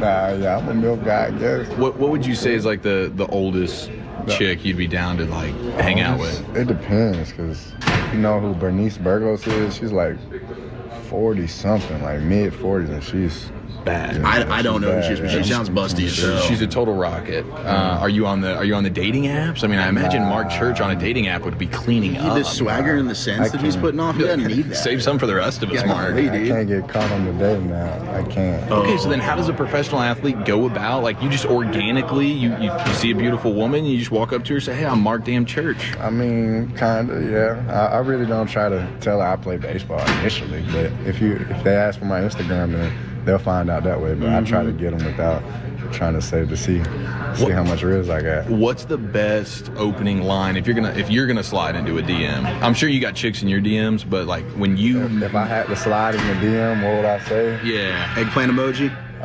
Nah, I wouldn't say nothing crazy like Drop them with the splash. I hit them with the, I don't know. It depends. I got some ways to. Yeah. No, I bet the Riz God Mark Church with us here in the clubhouse. Who was your first celebrity crush? My first celebrity crush, Paige Hurd. What movie was she off of? I don't know. Paige Hurd. I still got a crush on her. So. Ooh, still to this day. Hopefully I can get Maybe she's listening. You never know. What's the female sport that is just generally the hottest? Volleyball or track. See, volleyball or track. The cakes. Yeah, they are. We like looking at the cakes. Yeah. Put a candle on that cake. If you could be a woman for a day, what's the first thing you'd do? I guess I don't know. I don't think I can say that. He just started touching his chest. Do you notice how he started just touching his chest like that? You got to get to the meeting. Hey, Mark Church, dude, no, you're the man. Hey, thank you. Hey, get some Gold Bond and tear it up. There he goes, Mark Church with the Nosebleed Boys in the Rangers clubhouse. That's pretty awesome. I like that approach of trying to earn a woman's appreciation and admiration without telling her you're a professional athlete, just to kind of gauge it. Yeah. Save it for if challenge you need yourself a little bit. You want to see how much Riz he's got. Yes, sir. As Jared Sandler joins us now here in the GBag Nation. Jared, how the heck are you? I'm great, guys. You guys are the best. I love watching when those two go to work in the clubhouse, and their fascination with Gold Bond this week has been pretty impressive. And the fact that how many years have you guys been doing these interviews? Like 3. It's our 3rd year. No one's like punched you in the face yet. Yeah, everyone's down. Yeah. I did have a source in that clubhouse tell me that they were wondering if it was uncomfortable with the meat-gazing questions. Like that might have gone over the line. But they said Chiafalo has a way of softening that. Yeah. That made it somehow appropriate. It is amazing. Like, he can literally go up to these people and probably tell them that he hates them and he hates their family and they're the worst people ever. They just laugh and be like, yeah. I mean, sure, let's keep this conversation going. This is awesome. It is. I think it's most entertaining for the players. Yeah. As they're watching this totally unique thing happen. Looked like Malley was dialed. Yeah, he looked pretty good. I mean, weird game to pitch in with the haze. I mean, the air quality was awful, and you can kind of tell a little haziness, and then obviously most notably the wind. But he did a really nice job, and was missing bats, and for him to efficiently get through 3 innings is a nice step in the right direction. How did Berger get that ball into the left field seats? I have no idea. That thing, when it left the bat, I'm like going, that thing's gone. And I looked up at the flags, and every one of them is pointing right. I don't know how he got that thing over the wall. So he hit a ball hard earlier. Yeah. And then in batting practice, I don't know if you guys. No, I guess you guys. We weren't here. We weren't here for that one. So they were taking batting practice on the stadium. We were in the clubhouse interviewing dudes. Yeah, no, for sure. He hit a ball that you see the trajectory of the ball, the sound of a ball to bat. interaction from different viewpoints. You just kind of get a sense like that's gone, right? Right. And he hit a ball that I thought was going to go like 420 to left center, and the wind was so strong it didn't even get close to the warning track. And I was thinking, there's no way anyone's hitting a ball out today. Right. And he just knifed through that wind. I mean, he's got legit power, obviously, but that was really impressive. Yeah, Wolcott again. I mean, he got one. I was like, oh, man, my gosh! Yeah. And even the ball, he got the RBI on the ground out there. In his last at bat, like it was a tough play. Yeah. I mean that. So to me, he's making contact with the ball, and those things are all very, very positive, I guess. Yeah, no, for sure. But that home run, I mean, that right there puts on display the power that he has and why people think that he's got maybe the highest power ceiling of any position player prospect in the top 100, and he's got those levers, and he really knows how to use that to create some some juice off the bat, and the way he uses his body is really impressive. He's from the Bahamas. How do they come across this guy? Yeah, I mean, they've got. Listen, the Bahamas is not a hotbed, but no, it's a growing growing area. area. Did he play somewhere else? It's a growing area. I mean, there are people that every organization's got some boots on the ground in the Bahamas. Jazz Chisholm is an example. Yeah. And, the Bahamas, and then I throw Curacao in there as well. You hear that a lot. Yeah, you do. Yeah. But the Bahamas is by no means that I don't know that they could field a competitive WBC team. Just the island itself, but. It is growing. The Rangers have signed a few guys out of the Bahamas in recent years. Max Acosta is another, I believe, and it didn't quite work out for him. But Sebastian Walcott, they hit one here. What a find, and he's continuing to develop. We got to have CY on earlier. He was awesome, per usual. You're a sports junkie. All right, you know a lot of organizations. You've been with the Rangers for a long time. Heck, you know the landscape we're dealing with now in DFW. How much of a blessing is it to kind of have a dude in CY who is just competitive as all hell? He even said blessing and a curse, but in working with this team, if something's not right, he's doing everything he can to fix it. Yeah, the stability that the Mavs and Stars both have, or excuse me, the Rangers and Stars both have is something that I think we're appreciating, right? I go back to last trade deadline. There was a lot of talk about trading Nathan Eovaldi or not, and you can discuss the merits. I do believe that Nathan Eovaldi is wearing a different hat if he gets traded, even though he's a free agent. I think it sent a message to him that, hey, they're not just going to punt, right, at the first sign of trouble. And at this point in his career, and I think the way he's wired, at all points in his career, that's been the case. But he wants to win. And he was going to get a lot of money no matter where he went, but felt good about the direction and the commitment to winning. But, think about that. The Rangers were on the outside looking in, and they could have sold, and they didn't. And again, you can debate whether that was the right or wrong move, but what you can't debate is that this is a front office that is going to go for it. And not necessarily recklessly so, but they care about winning, and they're smart enough to understand how to try and do it and not letting relationships or, some of those things get in the way. It just, I think, his intensity and focus on winning, it sounds simple because you think, all GMs and he's president of baseball operations, but all people in that role, that is their goal. And it is, but I think what we've learned is that not everyone really has a clue on how to consistently do it. And, it seems like, he's put together another really, really good roster that can compete at a high level. And, if Nico Harrison was in charge, it'd be the equivalent of, being at the deadline and everyone's like, oh, the Rangers are in great position. Let's trade Corey Seager and Jacob deGrom for pick two good players because, the GM liked them or whatever. It's just, I don't know. It's still so frustrating, but I am thankful that the Rangers are not an organization that's operated like that. It's a total dumpster fire. Jared Sandler brought to you by Advanced Hair Restoration. Go to advancedhair.com. Thank you so much, sir. We'll see you at dinner, right? Yeah, see you, fellas. Nice. Bye, Jared. Sounds good. Yeah, I cannot wait. We got 2 hours of show left to go, though, buddies. And we have stories burning on multiple fronts. You got the NFL Combine going on, spring training here, Mavs game night, so much to talk about. Brian Schottenheimer addressed reporters. We'll have highlights of that for you coming up at 5:20 as we hit the Expressway. LA Live at 5:40. But, Chief, what are we doing next? Football's finest. We have Combine Scuttlebutt featuring draft trade rumors, prison food, and insider beef. That's next year in the nation. But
Driven by our D&M Leasing Studios. You're rolling with the GBag Nation on 105.3 The Fan. Yeah, baby. It's hour number 4 of the GBag Nation live in surprise spring training.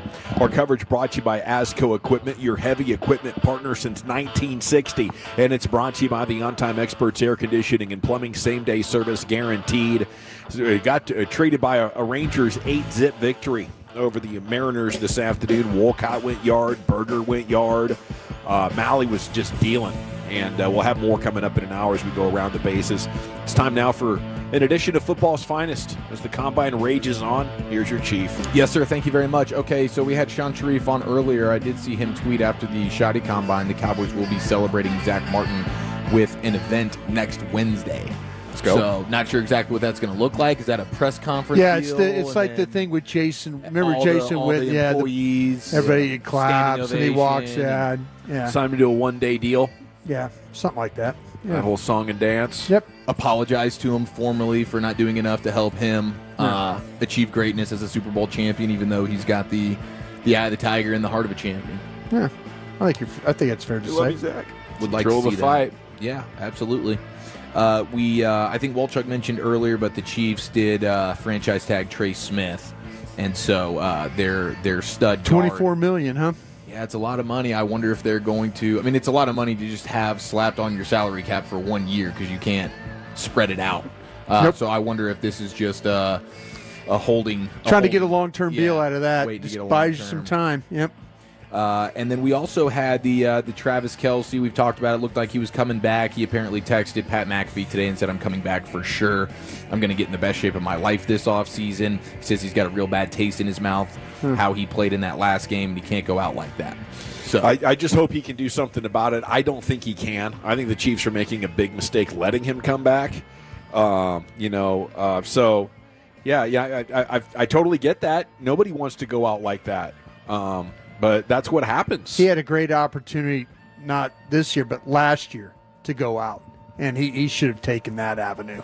Shoot, I mean, if a team's willing to give you $15 million to be a pretty good tight end still, but he doesn't have to worry about it now. Just go ahead and marry that billionaire rock star lady and you're good. That's jet fuel for her. You know what I'm saying? I mean, it's to me, you don't always get to go out how you should go out. And like I say, that's if he's going to come back, and what if the level is not as good? We saw him really not play great the whole season. Did some things in the playoffs, but there's no guarantee now. Those teams in the AFC are getting better. I think them kind of having it on easy mode when it came to the last 2 years, right up until they played the Eagles, maybe lulled them into a false belief that this was just kind of what we do. These teams can't mess with us. Yeah. And in the other conference, a juggernaut was being assembled that they could, and now they want to, have their chance at revenge if the Eagles make it back. Kelsey's going to the wheels fall off. Even though it really felt like you could see the wheels falling off in the Super Bowl, like there was just all 4 of his wheels were just big funk. Some of the big plays, the big negative plays of Kansas City, he was involved in. Yeah, he was. Some of the big plays that were positive for the Eagles, of course, were courtesy of A.J. Brown. We remember when he busted out the self-help book in the middle of a game on the sidelines. He is now capitalizing on that, the businessman that he is. He has merch and T-shirts that read A.J. Brown Book Club on it.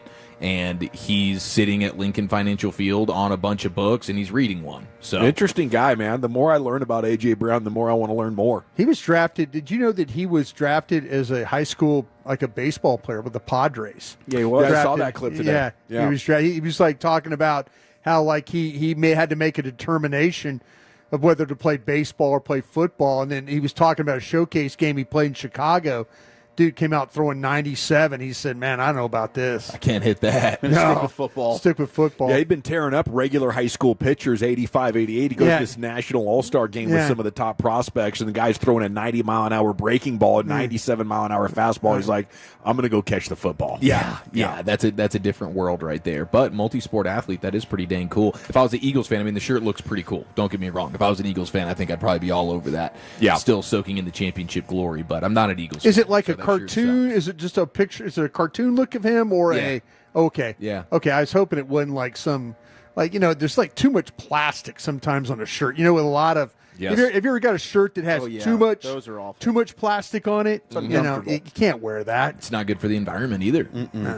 Now, how about some of the rumors going around the combine? I saw Benjamin Albright say that as each day ticks on, I move more and more toward Stafford leaving the Rams for the Raiders. For the Raiders. I don't know if you're Matthew Stafford, if that sounds like fun at all. I mean, this is a horrible organization in the Raiders. But Brady's getting that thing in gear. You have Pete Carroll. He's an adult in the room at head coach. Chip Kelly, now the offensive coordinator. Throw to Brock Bowers. You're right. They might have finally got the formula. We get to go hang out in Vegas. I like it. We're close to DFW. You get to play in the same division as Okay, I'm Mahomes. sold. And they're going to give you the fatty boom bah. I guess that's what it really comes down to, right? We got to make sure that I at least have a couple of years at this $50 million, party time that these quarterbacks are having. Why do I have a feeling this Tom Brady being the guy who he is Michael Jordan being the guy he was for basketball? He's just not going to go well as an owner. Or minority owner. Going to make a lot of emotional decisions. Going to be a little hothead in some areas. Not going to be really comfortable doing some things. Oh, wait a minute, I'm the GOAT.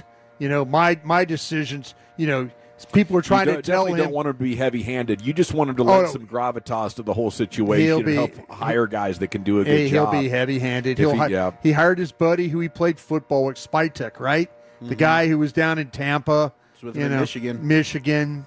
He's going to hire people that are going to say, yes, Tom, whatever, Tom. Get him, Tom. That's what he's going to do, and it's going to be Michael Jordan all over for basketball. I like that take. Yeah. I like that take. We'll see That's how what I paid big bucks to do. See how it plays take out. like that. Yeah. Well, the Stafford and Raiders connection started with reports yesterday with Jordan Schultz saying that Brady and Stafford had a face-to-face at a ski resort in Montana where Brady was trying to recruit him. And then Ian Rappaport came back and said, yeah, this was more of a coincidence situation, unplanned. They bumped into each other, nothing official, nothing serious. Okay. So then Jordan Schultz is like, well, bleep you, dude. Yeah. I know what you're doing here. You're gonna jump on my report. You think I'm a ball sacker? Okay, I'm serious about this. And he's a young, up-and-coming NFL insider. He's so a young now and upcoming ball sacker. we got a little media beef going, and we talked about this yesterday at this time. And then we get done with the show, and then we see Mike Florio, Pro Football Talk, have the story about during the afternoon yesterday at a local Indianapolis Starbucks, Jordan Schultz and Ian Rappaport get into a bit of a spat because Jordan Schultz was ticked off that Ian Rappaport is sort of trying to dunk on his insider report. Exactly. And so you have a potential coincidence of Stafford and Brady being at the same ski resort. Yes. Schultz and Rappaport a little bit more believable because they're covering the combine, but still a lot of synergy happening here, boys. Dawson, you know a lot about skiing in that part of the country, right? Yeah. Montana, a ski place that you're going to go? Absolutely. Montana's got the ski places? Oh, yeah. I thought Idaho was the ski places. Montana has better than Idaho. Does it really? Yeah, Montana's mountains are high. Great snow, great Wow, terrain. I was thinking, I was calling because I would never think about going to Montana to ski. That's because you've never been there before. We got to recalibrate Colorado, New Mexico, Utah, a lot of places to ski in this country. I don't know if Montana. Maybe I should look into that. Idaho, not the worst, but Montana is definitely way up there. And here's where I thought you were going to ask me about skiing. There's no way you're going to accidentally recognize anybody. Everybody's got to wear a helmet now and goggles, face mask. I would just think there's other places to ski than Montana. These are big money dogs, dude. I mean, this is probably the elite level type of skiing resort that general population's not even really privy to. Vail. It might not be like the Utah, Colorado, like super celebrity spots, but it's great. Boom. Yeah. Maybe there's less foot traffic, so you're Brady, you're Stafford, you feel like you can kind of hide in plain sight a little bit. You go to Aspen, you go to one of these other places, all of a sudden there's an influx of, let me get a picture. Oh, is that Tom Brady? You start hearing them, people doing the goat stuff. Adam doesn't like that. Quite the coincidence. So they're at Starbucks. Schultz sees Ian Rappaport and reportedly walks up to him and says, "We need to talk." Hit him with one of those. Now, remember the size difference, too. I'm about to say. Schultz is a pretty big guy. Schultz as opposed to and Rappaport. Yeah. Small dude. Small dude. So Rappaport replied, allegedly, "We don't need to talk." And then Schultz made accusations about Rappaport. Rappaport regards the accusations as unfounded. The two men were essentially face-to-face, and the quote from Schultz Were they really face-to-face? Well, they were. Well, they it was like forehead to chest. Waist to face. Yeah, chest to face. Belt buckled to nose. Schultz tells Rappaport, "If you have anything to say to me, say it to my bleeping face. If this continues, we're going to have a bleeping problem."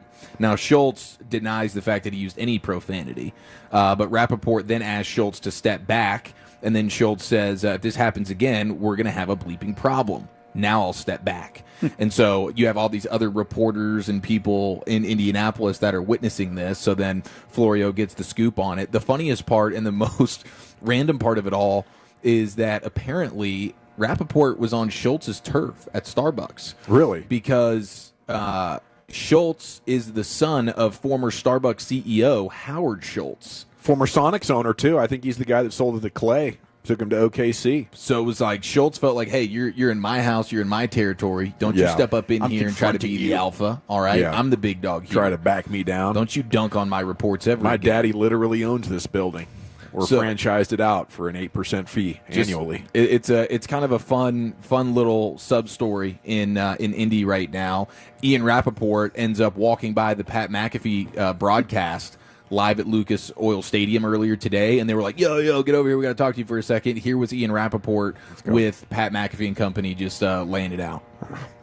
So last night when it all broke, everyone in the world texted me wanting to know details, and it was all out there. Florio basically wrote the whole thing, so there's not much to add. Wow.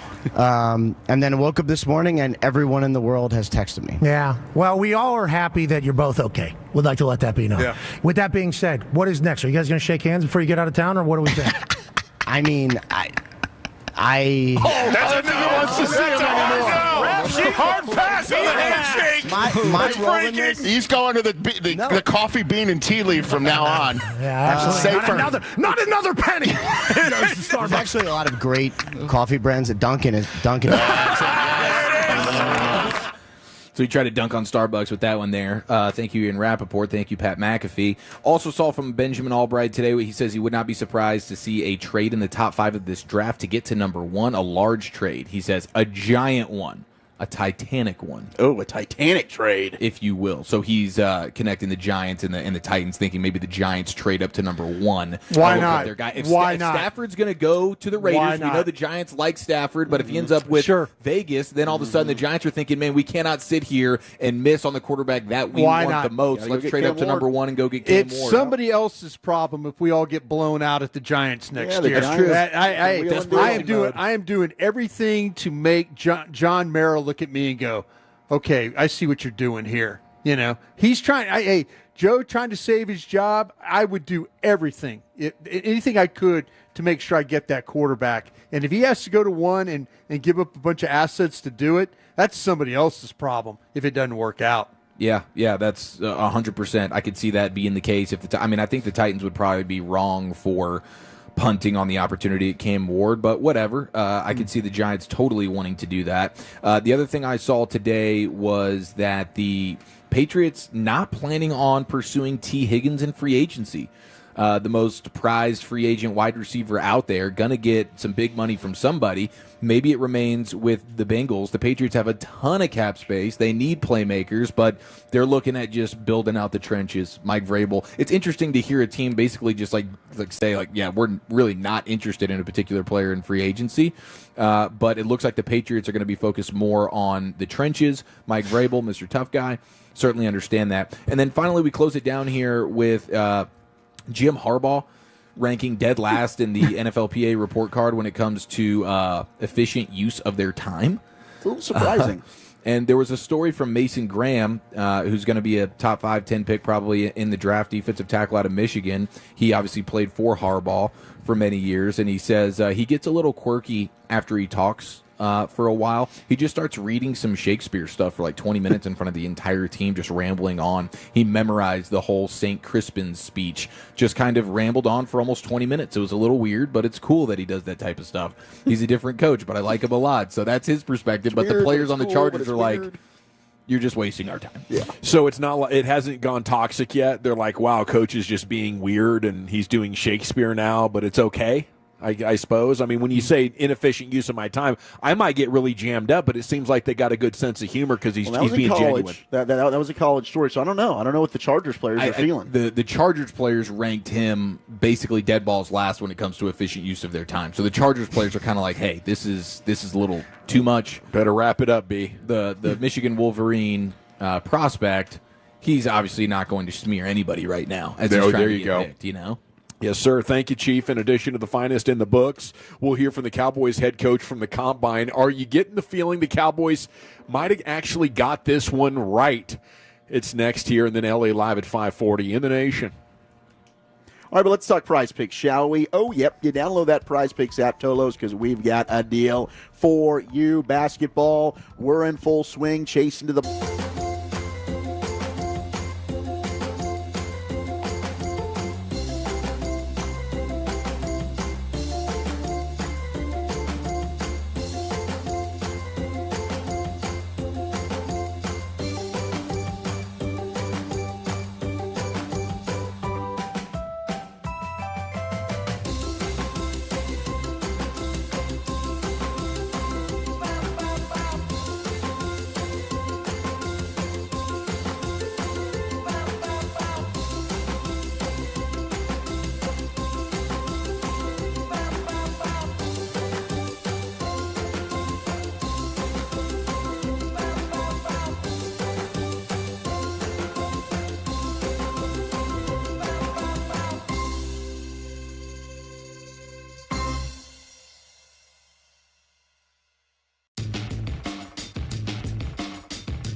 Uber Eats has Lola V product? I gotta remember that. You know, they say in order to remember something, you have to forget something else. Okay, now that is a very cute haircut. That's like a little shag. I've never seen it before. Well, I mean, of course you have. It's the Rachel. Oh, is that your name? No, I mean like your name. No, I'm Jen. My name's Jen. Right, but I just mean like this is your haircut, but that's hair on your head. I'm not saying this is your hair. Okay.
true that you've got to forget something else to remember that Uber Eats has groceries?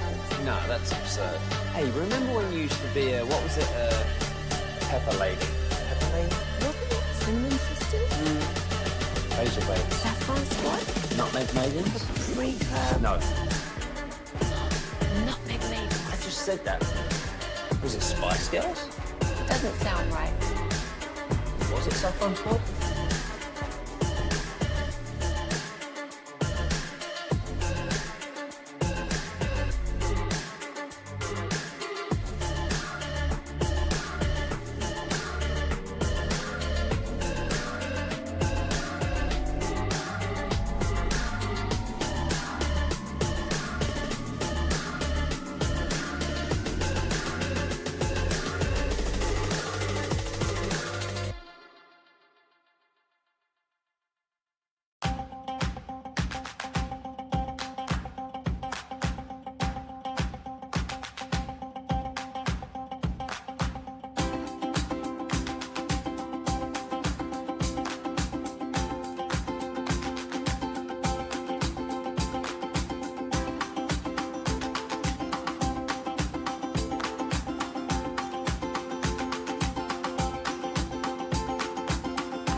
Yeah, buddy, welcome back. It's the GBag Nation. We are live in Surprise, Arizona.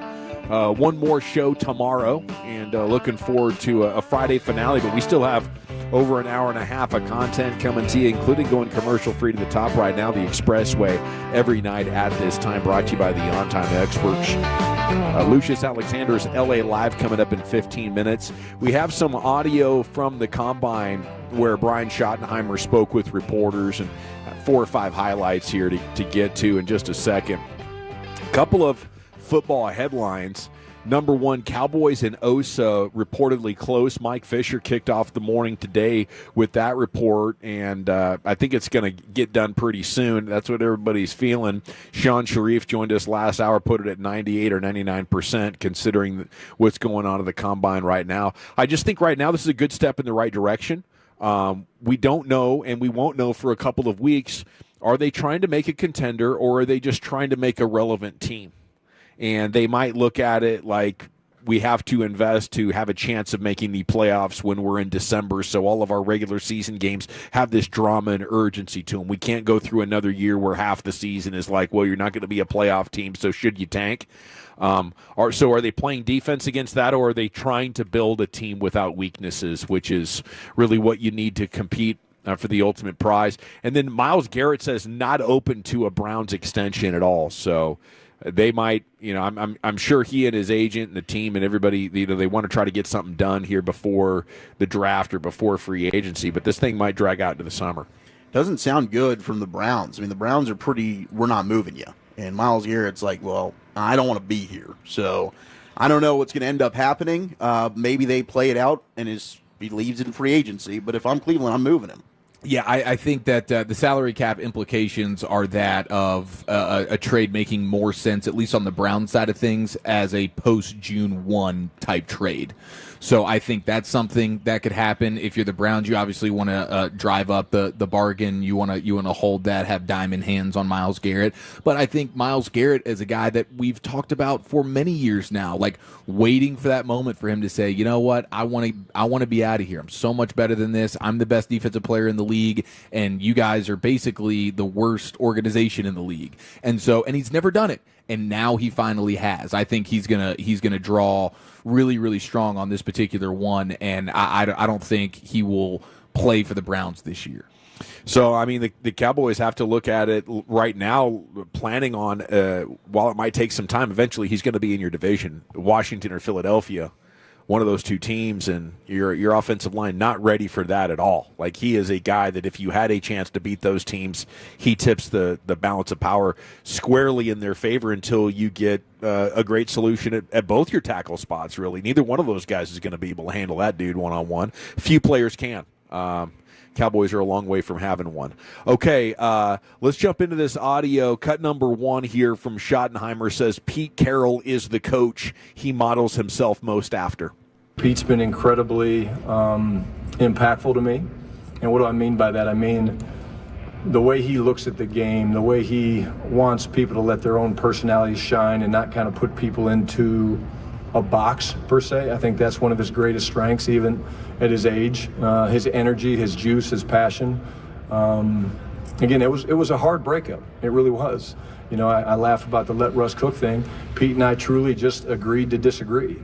You know, we set franchise record for most points scored, and we just kind of saw it go in different directions. But the guy's a Hall of Fame coach. I mean, to do what he did at USC, to do what he did, you know, at Seattle, and, you know, what he'll do in Las Vegas. And very powerful for me because he was a guy that talked a lot about when he left, I think it was the Jets, New England, I can't remember, but he took a year off. He literally got a notebook out, and he wrote down everything that he believed in. And he challenged me on that from the first day I was there. He said, Shotty, he goes, in a lot of ways, you're a football savant. You've been around the game your whole life. There's things that you've learned along the way that you don't even know you've learned. But what do you really believe in? And I thought that was really, really cool. And he didn't have to do that. Yeah, amazing coach that I truly probably, of all the coaches, including my father, he's the guy I probably model myself the most after.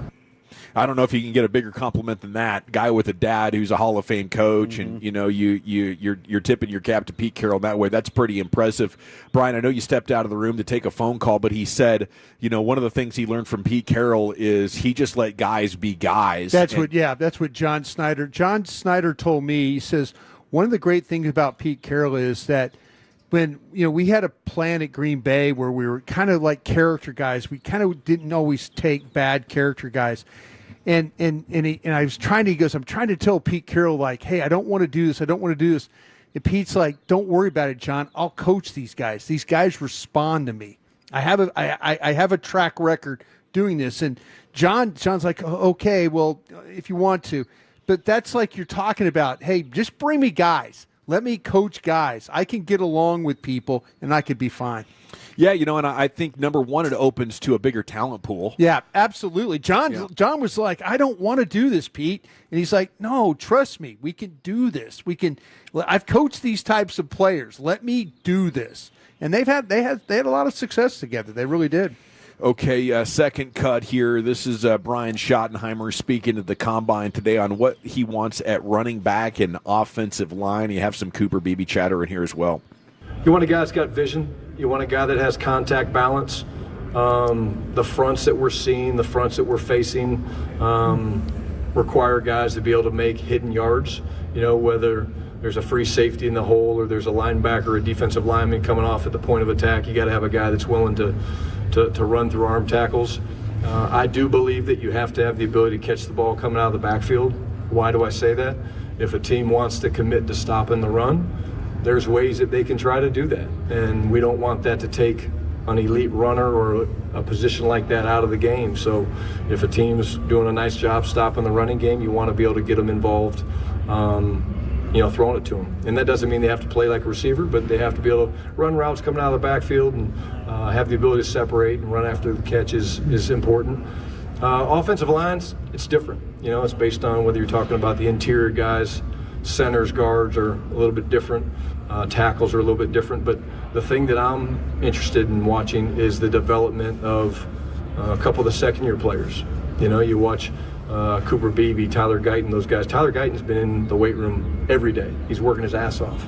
And to me, that's really exciting. But I think the influence of Clayton, the influence of Connor Riley, I think that package was so important for us, and I think we hit a home run.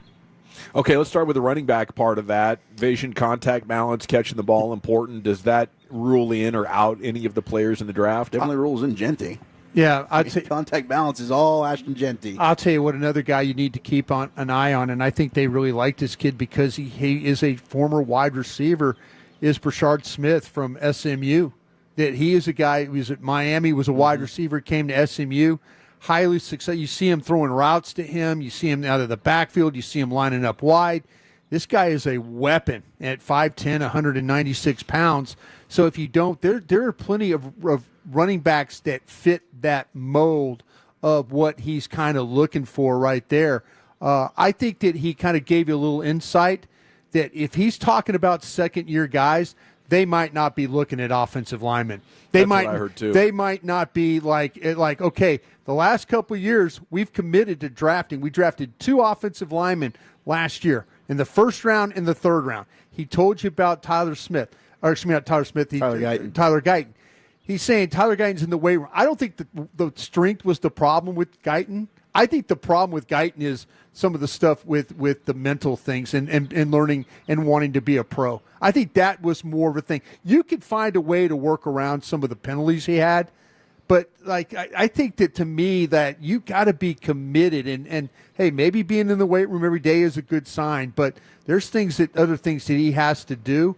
But I don't see them now. The way he said that and focusing on guys that are currently there, I don't see them taking an offensive lineman in the first 3 picks. They also asked him about moving BB back to guard, and he said, quote, "We'll see. We're always going to play the best 5. It'd be hard to move that guy that got experience playing center this year at a high level. But anything is on the table in playing the best 5. So it sounds like they probably would prefer to keep Cooper Beebe at center where he was last year. I still wonder if the Will Hernandez stuff, the Cardinals guy, off his best year as a free agent, maybe that would be a guy they'd be willing to bring in. Colossal bust with the Giants, but then he goes. Clayton Adams gets a hold of him, and that's your hope now that these coaches can take what we've talked about, maybe lesser talent, and make them into a workable 5 that can get the job done. How's Dowdle catching it? We know Genty and Hampton are good at catching it. Who are the other candidates to be the Cowboys running back in 2025? I think Caleb Johnson fills all that as well. There's plenty of Henderson, Scadaboo. Yeah, Travion Henderson, absolutely. I mean, that dude is a really good receiving back and has a lot of speed.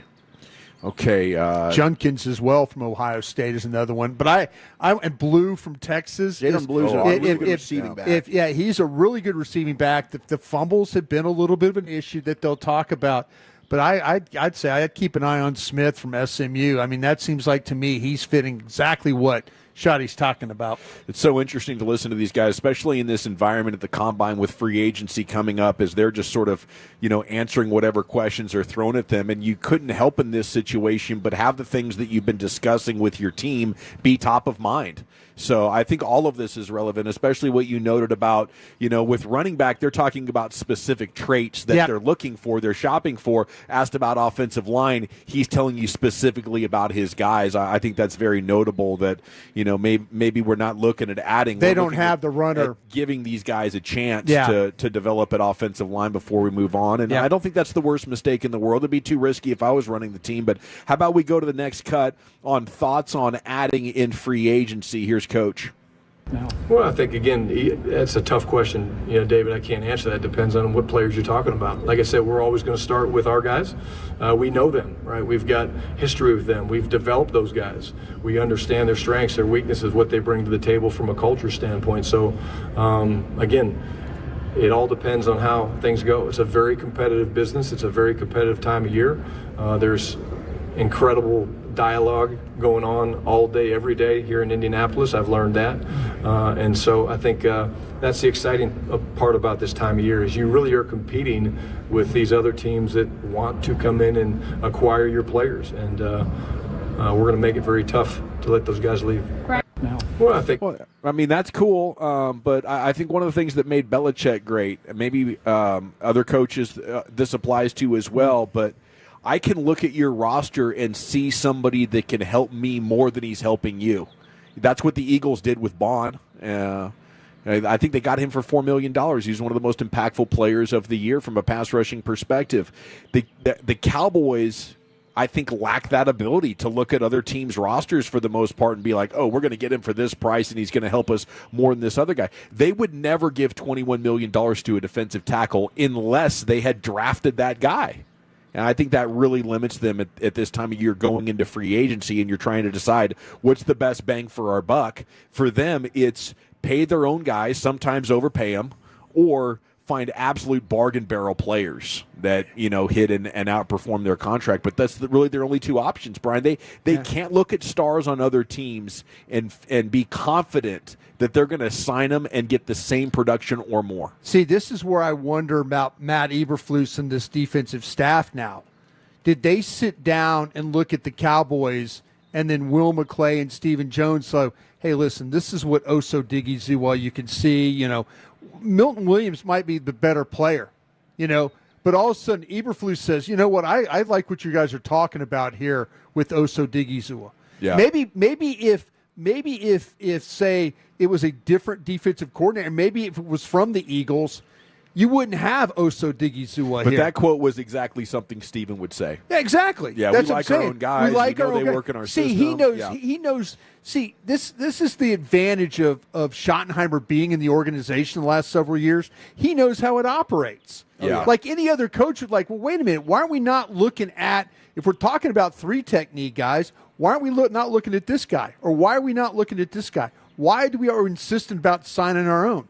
See, that's why these guys get these jobs. Let's get a little bit more on Osa here. LA Live's coming up in 2 minutes. Schottenheimer, when asked for the latest on Osa Odighizuwa's contract situation. Yeah, I think, there's a lot of ongoing conversations. Obviously, Osa has done a terrific job for us. He's a terrific young player. He does everything right. And as those communications keep going, it's never done till it's done, but he'd be a guy we'd love to have back. Okay, so that sounds like that's heading in the right direction. By the way, I looked up his pass rush win rate. He's 12th in the NFL. $21 million a year would make it the 12th highest paid defensive tackle. So I don't think it's a horrible overpay for Osa. I'm frustrated with their lack of options and how they limit themselves by not looking for impact players from other teams. And then he got a lot of love on social for this final cut here on how he put together the new coaching staff and what he has in mind. This is something that I've done for a long time, which means spend the off season, the summer. My wife gets mad at me, but tracking coaches. I literally call guys in the business that I know and that I trust, and I'm like, hey, tell me somebody that maybe you think the world of, but that I've never heard of. And, it's such a close-knit fraternity that guys are happy to share good people with good people. I think there's 3 guys maybe that I've worked with before that weren't carryover guys. When you asked me initially how the staff was going to come together, did I think that would be the case? Probably not. But again, the guys that came in, I think we found great teachers. We found guys that were incredible people, and I have a real big belief in fundamentals. And so I think if you look at all the coaches that we've added, both young, old, the ability to train fundamentals and the developmental process of our players is critical. Coach. And one last thing, I know for a fact our players are going to feel the passion and energy of this staff. This staff is awesome, just in terms of the energy, the way they want to teach, the way they want to be on the grass. So I can't wait to see us get to work here in a couple months.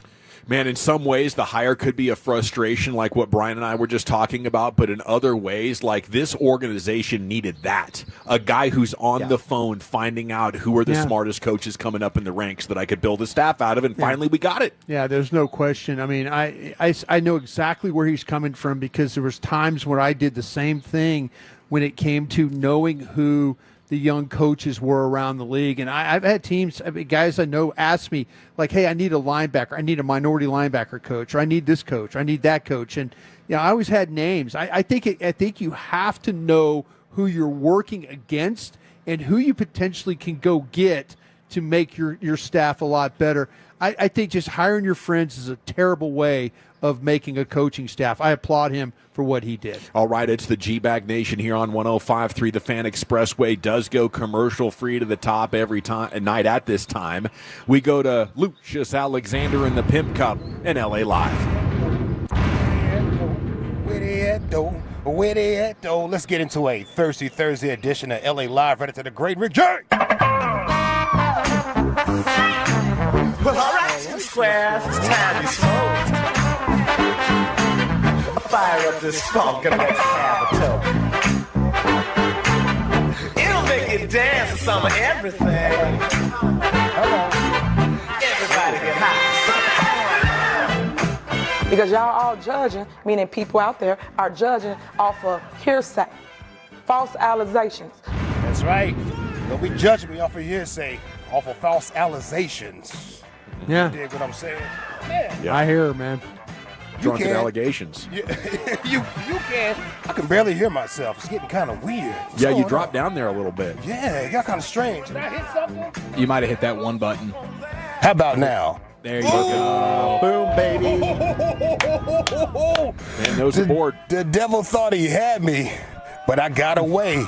It is a Thirsty Thursday Ladies Night Vibes here at LA Live. Shout out to all the Tolo ladies. Shout out to you. Yes, yes, yes. I love being around the female energy. I do. A little bit more than I like being around the fellas. But I ain't gonna lie, sometimes y'all can talk too much. Boy, y'all can talk a lot. It just, I don't know how it just keeps flowing and keeps flowing. I was looking up at my girl the other night. I was like, damn. I didn't even get the response to the first thing you said before we get to the fifth. That's why I never had a problem being in the friend zone, Lucius. Like, you could be not interested, but hell no, we're not going to be friends. Oh, my gosh. All right, anyway. Hey, it's getting real out here, people, whether you willing to admit it or not. Times are changing right in front of our face. My walkie-talkies came in the other day, and pretty good walkie-talkies. I think they're Rocky Talkies. Okay. Yeah. Yeah, I got some myself. I got some DeWalt's. DeWalt's, okay. Yeah. Listen, man, long as they do the job. I don't know the range. I haven't even used them, haven't turned them on anything, but yeah, they definitely hit the door, and I was smiling about that. Also ordered me a few big old flashlights.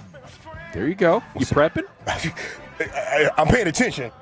I'm paying attention out here, man. Yeah, I don't want to ring the alarm or whatnot, but what does every person need in their bug out bag, Mr. Dawson? And the fellas too, if y'all got any ideas. And on the fan text, the truckwreck.com fan text, if you have any ideas, what does every person need in their bug out bag? This is not, a subject I was wanting to hit, but shoot. Yeah. I do think you're going to want some fishing line and some hooks. Fishing line. Okay, I got the fishing poles and tackle box. That's good. Yeah, okay. I mean, plus you could build a little perimeter around your camp, with maybe a little impromptu alarm that might give you the half second to get the bead on an intruder who might be looking to invade and come for your supplies. But I think a compass is big. An ability to start fire without, matches or whatever. Some waterproof matches as well. Okay, what am I going to need to start a fire without matches? Flint rocks. The old the fire-making kit of some kind. Like a Boy Scout? Yeah. Okay. And then a couple of flint sticks. I have a big survival guide, but I think maybe a smaller, like pocket-sized guide, like what kind of roots should I be looking for to eat? What kind of berries should I eat? How do I, there's going to be a lot of knowledge you're going to want, right? And we're assuming you don't have the internet. So some sort of a little pocket guide for survival. Man, this fan text is awful.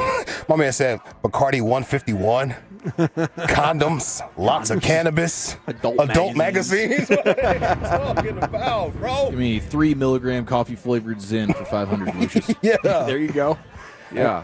Now, maybe some seeds. I think some cannabis seeds if you like that. We don't want anything that's going to take up a lot of space. Bro, if you can get your hands on some cannabis seeds, you're doing something out here. You're doing something out here. Now, hard to acquire these days. Come on now. Now, if somebody says something about a straw, there's a straw that you can. What is this called? I just seen it on the fan text. A life straw. Oh yes, yeah. I got multiple of those, and I got a life straw pitcher as well that can do like 5 gallons. Whoa! But a life straw is just like this tube that you would put over a pond, and now you can just drink out of the pond, and it's going to kill everything on its way to you. Yeah. You trust it? I would. Okay. I would in that situation. I'd be scared to drink out of a pond, bro. You ever put that under a microscope? Them little things be in there dancing. Bow, bow, bow, bow, bow, bow, bow. Like, I just drank some of that. Maybe not a small pond. Gotcha. They look pretty murky and smelly. You're right. You got to move around. So I have like a mask. I wrote mask down. Like a gas mask? Maybe if I can get one at the Army Navy store that is functionable, but I just got like a mask just in case, gang of mask. Something's airborne? Yeah, something's airborne or whatnot. Okay. It's hella dusty out there, whatever the case may be. Yeah. Extra batteries. Poncho. Okay. Poncho, I'm not mad at that. Toothbrush and toothpaste. Look at me. I pack toothbrush and toothpaste. Yeah. You never know. Moist towelettes and garbage bags. This is mine. This is mine. It sounds like dude wipes. Yeah. What are we doing? Febreze. Yeah, it doesn't sound too manly at all. What's that new cologne you got? Doesn't sound too survivally to me. My bidet. What else you gonna pack, Lucius? Now, I am trying to get a new passport because mine is expired. Yeah. I don't know anything about a visa. I got my birth certificate on deck. Driver's license need to be updated. It's expired. And portable cell phone charger and backup battery. I don't know how to get a backup battery, but I wrote these things down while I was thinking about it. I wondered if you could get one of those batteries that's solar. It charges. It's a solar battery, and you can use it when you need it, Lucius. But it charges like with the sun. Got to get my Lucius. Got to have Cocoa Buddy. Yeah, I don't want to be out there ashy. You find lip me balm, chapstick. What Yeah. else, Lucius? What else we got? Find me nappy and ashy out there. Help me! You getting ready for a zombie apocalypse? It might be, bro. I don't know. Yeah, knives and everything. All right. Scissors, weapons. Yeah, clearly. Keep sending that to the fan text, but yeah, man. I got this solar deal that it's kind of like an old trapper keeper where you open it up and it's got some solar panels Yeah. and it charges USB stuff off of that. There you go. Yeah. So maybe if your phone still works. Okay. Get a charge off that. Hold on, let me write that one Keep down. you in the game. Solar charger. Yeah. All right, solar charger. Electric generator. What? What if the electric goes out? I don't know. All right, GBag of the day. We do it every weekday on the fan at 2:30. If you see anything floating out there, don't be afraid to hit me up at Lucky Lucius P on social media. Lucius Alexander on Facebook, which is really still sad. Every time I go to Facebook, it's really darn sad, man. Yeah. And you can follow us all on GBag Nation on Twitter. Find GBag Nation on Twitter. You can find us all right there in the bios. Our winner right here is a church clip. Shout out to my Reverend Dr. Pastor Freddie Haynes. It's a church mother. She got up during announcements and she says, don't be offended if somebody hands you a mint. And again, I would like to say, now you all have to excuse me, but it's the truth. Yeah. If I'm talking to any of you all and my breath stinking, and we have something here does. Damn. I've had to brush my teeth or my tongue. Please, if anybody walk up and give you a mint, don't feel embarrassed. Take it, because they have a reason. So this is true. I'm not just up here just talking. I'm talking because it's the truth. And it's going around. It's going around. This thing is going around. And when it's in the streets and every place else. This is my church. Yeah. I love my church. I was born and reared in this church like many of you. So I'm going to speak the truth whether you like it or not. She said bad breath is going around. It's contagious, apparently, out there in these streets. Spread's tough. Yeah. I bet she walked back into her knitting club and her sisters were just like, yeah, dude, you tore them up. They knew exactly who she was talking about, too. Yeah. They was looking right over at the old funky mouth person in the, the third Just row. staring. Yeah, just looking at her. All right, it's a ladies' night, 105.3 The Fan, LA Live. How many athletes have the Kardashian sisters dated? You guys know? 14. There's 3 sisters? It's a good guess. Shoot, 20. man. I'm definitely thinking double digits. Yeah, man. How many sisters is it? 1, 2, 3, 4? It's like 4 now, right? I was going 4 each. Well, it's technically 5 if you count the Jenner. Yeah. The Jenner Count the girls. mom. Yeah, count them. Yeah. Yeah, I think there's 5 of them. Man. 30. Yeah, I'll go 22. Going 6 each. I don't know. I'm just asking you guys. I didn't have an answer. Kim might be in double digits by herself. The craziest stat, though, I think, on the Kardashian girls is that only one of them has multiple baby daddies. Is that the older one?